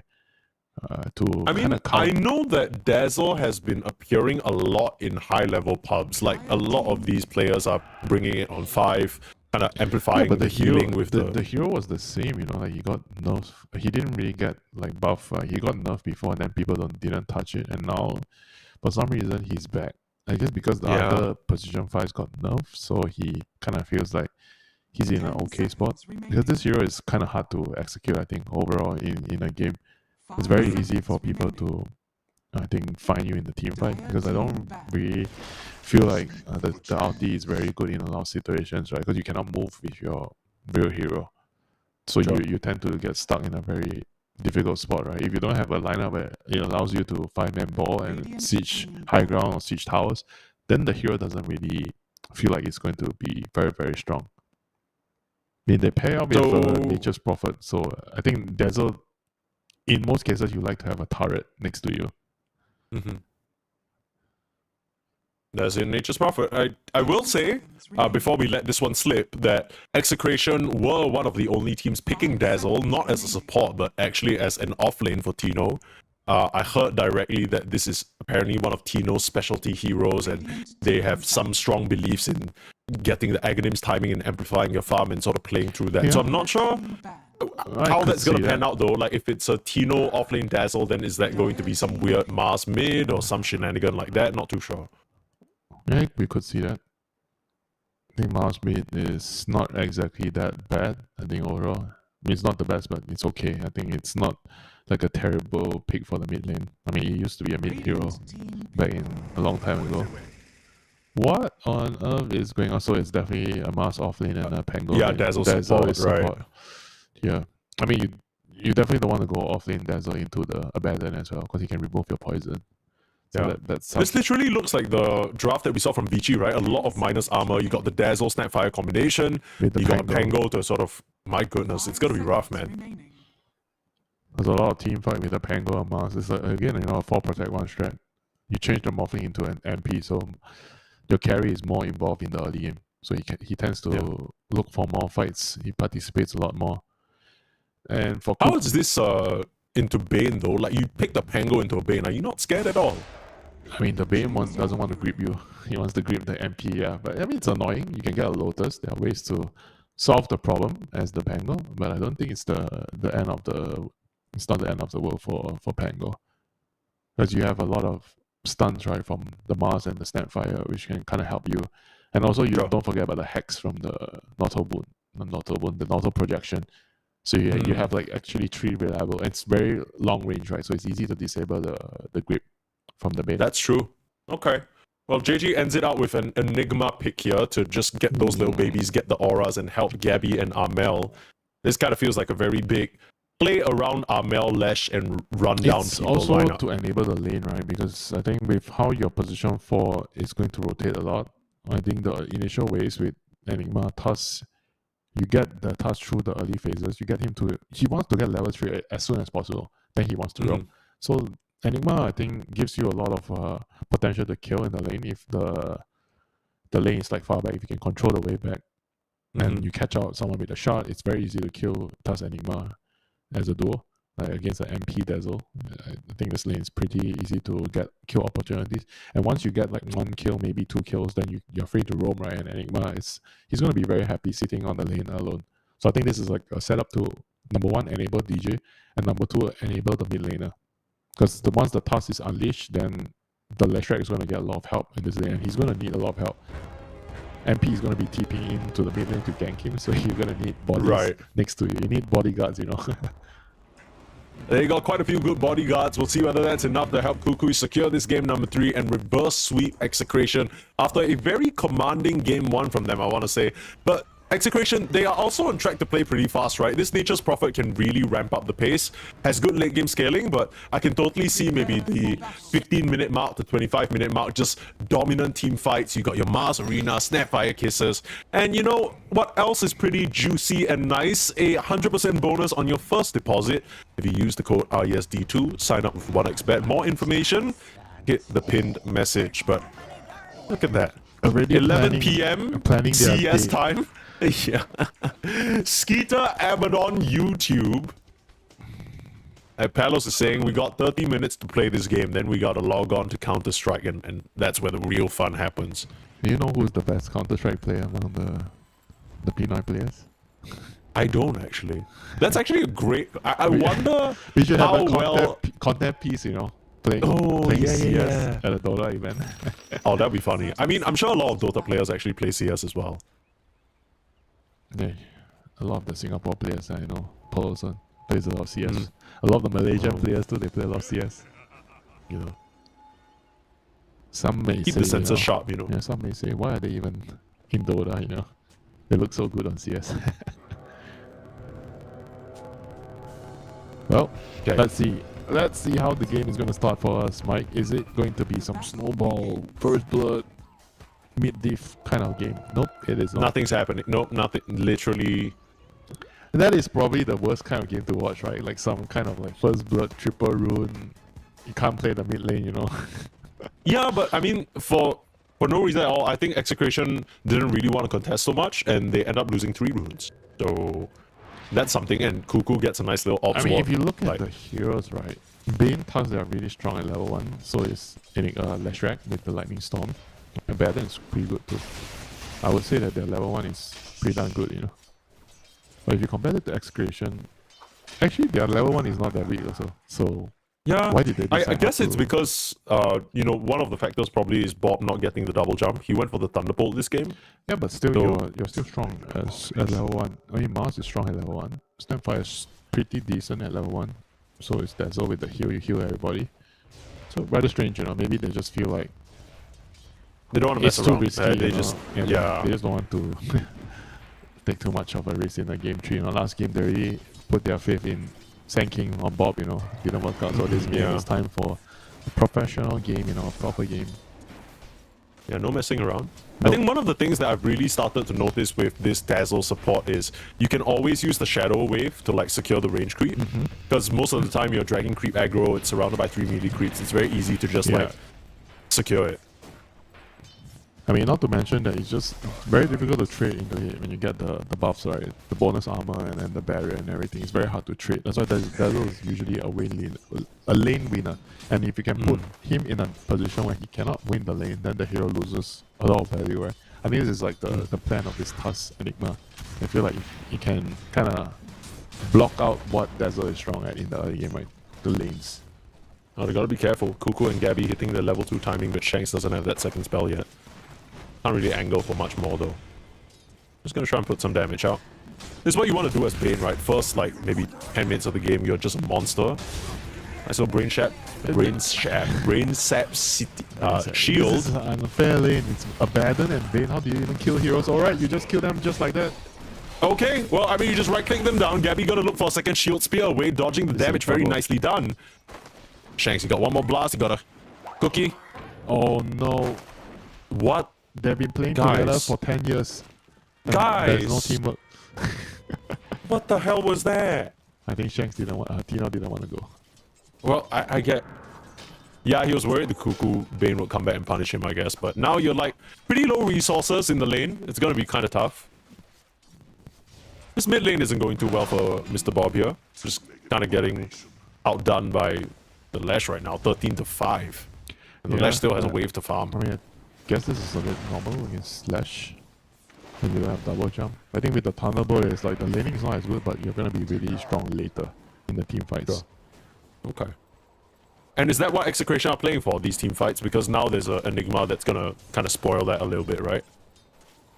And then you also have the Enigma is I don't know if you're going to be playing on the Black Hole as much, You're probably going to be playing on the Auras. Because if you're going to be playing on Black Hole, then you need Blink BKB, which is generally not the item build you see Enigma go nowadays, It's generally more team focused. You get the helms, you get the pipes, you get the bongo boots, you get all the auras for your team. Then you're not that one button hero, You're not the silencer, the R button. Yeah. This is a little bit concerning for me. I mean, Execration in lanes at least, they can't really do much to pressure the 3 cores across the 3 lanes. Gabby's just enjoying free farm down here. Same to be said for the Lash. I mean, the Enigma's doing pretty well, all things considered. I mean, then it means we have a game, right? guess so. Is this not just kind of rough for Execration? Because in the mid lane, I think it's rough. You know, Bob is definitely getting pressured a lot. Shafted a little bit. Yeah. Uh-oh. Oof, that was. I mean, this is so rough for him. Seems. Yeah. Can't even go to. He can't even go and pick up the bounty because he needs the wave XP so badly. You know, he doesn't have much CS. You know, 12 CS at 4 minutes. Really, really bad news for Bob.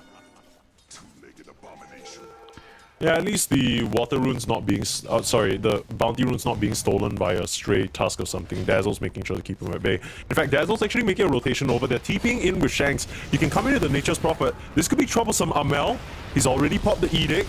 Starting to slow with the poison touch. Amel dropping very low. They can get some sort of denial, bail him out. Amel slept, gets out of there. They try for the TP, but Palos finds the Sprout, so they lose CML. But it comes at a cost. They end up getting what they came for in the left, but it takes a 4-man rotation, and he can't snowball in time to stop the TP back up to the top lane. That is so unfair. They brought a +1 in the Nature's Prophet. He brought a +3, honestly. Yeah, but it was a 3v3 fight. That was a fair fight. Number-wise, it was a fair fight until the Nature's Prophet showed up. It's just Nature's Prophet gameplay. I don't know what to tell you. Unfair. How is a hero allowed to TP around the map with a barrier? The funniest thing about Dota is you could say that about like every hero. How is a hero allowed to put up walls that you literally can't run through without BKB from minute 6? And they do damage. And you can't see in them. And if he gets a kill in those walls, if he takes the victory piece facet, he gets like HP regen, or like he's just regenning up like a chemical rage type shit. Yeah, and then he gets what, buffed by his innate? Yeah. Which is just so if he's just kind of fighting 2v3 or some shit, then he's healing with the full. To leave him alone. He wants the support to roam and gang the other lanes. And mid lane, guess what? We find Bob. Oh, okay, never mind. He didn't get They're trying. Oh, they've still nighttime. There's the sleep. Nothing really stopped him from swashing away though, but he's getting chased down. He used the swash already. He must have. Yeah, it was on nice little timing there. Oh boy, Bob is getting pressured a lot this game. But they kill Gabby in the bot lane. I think that's pretty good. Like before he hits that level 6. But wouldn't you say that the kill on the mid lane is more valuable at this point? I mean, I'm not arguing who's. I'm glad it's not a one-way street. You know, I'm glad Execration got something out of that. Now we might be looking like a repeat of game number 2 with how far they fall behind in the early stage. Who got the better trade.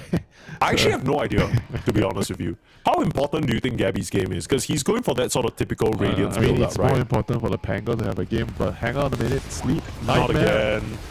Oh, Cookie no. not gonna connect, and the snowball will not like this. A wisdom shrine taken again, but look at Palos keeping in. Yeah. Self equals dead. Tell me. All right then. Tell me, how is a hero allowed to do that? That's true. It's Any looking a other little bit carry OP that right would now. have been stomping their feet on the ground, you know, I mean, they're gonna lose because of this shrine thing again. Yeah. TPing in, trying to defend the tower. Cuckoo might get caught out here. Off to the left side. We'll get cookied on. We'll get speared. Nice snowball. Didn't even need the shield. Gonna roll forward onto Tino. He still doesn't have his level 6 though. This is awkward. Nice, great to keep Tino alive. The Edict's not gonna finish him off. And Cuckoo, good sleep. He will sleep himself. Very, very nicely done. Dodges Tino the survives on the swashbuckler. sliver. It really feels like Execration. They need to pull out all the stops to even get a single pick off here. Yeah, that little play by Cuckoo there, level 5, he took his brain sap before he, used the spell. Kind of forced them to bring another hero to kill him, because he was way too tanky. The snowball save, the brain sap level 3, everything, Yeah. I think if Pango didn't show up, he would have actually not died. It's kind of concerning because even at this early stage of the game, Execration, just through their spells alone, they don't seem to have enough damage to get through these heroes. Later down the line, you got Snowball save, Abaddon shield, like sleep again. Like, how are you gonna actually kill anybody? And not to mention Enigma auras if they do come up. Yeah, especially once they have the drum pipe. I mean, it's gonna be very difficult. The pipe is gonna block out the snap and some of the Nature's Prophet damage and whatnot. Yeah. Helm done completed for JG. Yeah, The tower's already taken. He's the designated Helm Dom guy. Every game he's playing a Helm hero. Yeah, that's true. Would you rather have a Helm offlaner, or would you like to have Ama, the dagger guy that fights? I mean, I feel like my monkey brain just always wants to fight, so I'd always want the blink, like, initiating guy. But don't you want, if you want to fight, you want a Helm, because he pushes the lane so you can fight, right? If everybody buys dagger, then how are you gonna fight? No, you know what? I want a Marcy. That's probably why Marcy is so goated right now, because she gets Helm Dom, but Helm Dom also helps her fight. So it's like double whammy. Dire's bottom tower has fallen. Kind of unfair, right? Yeah,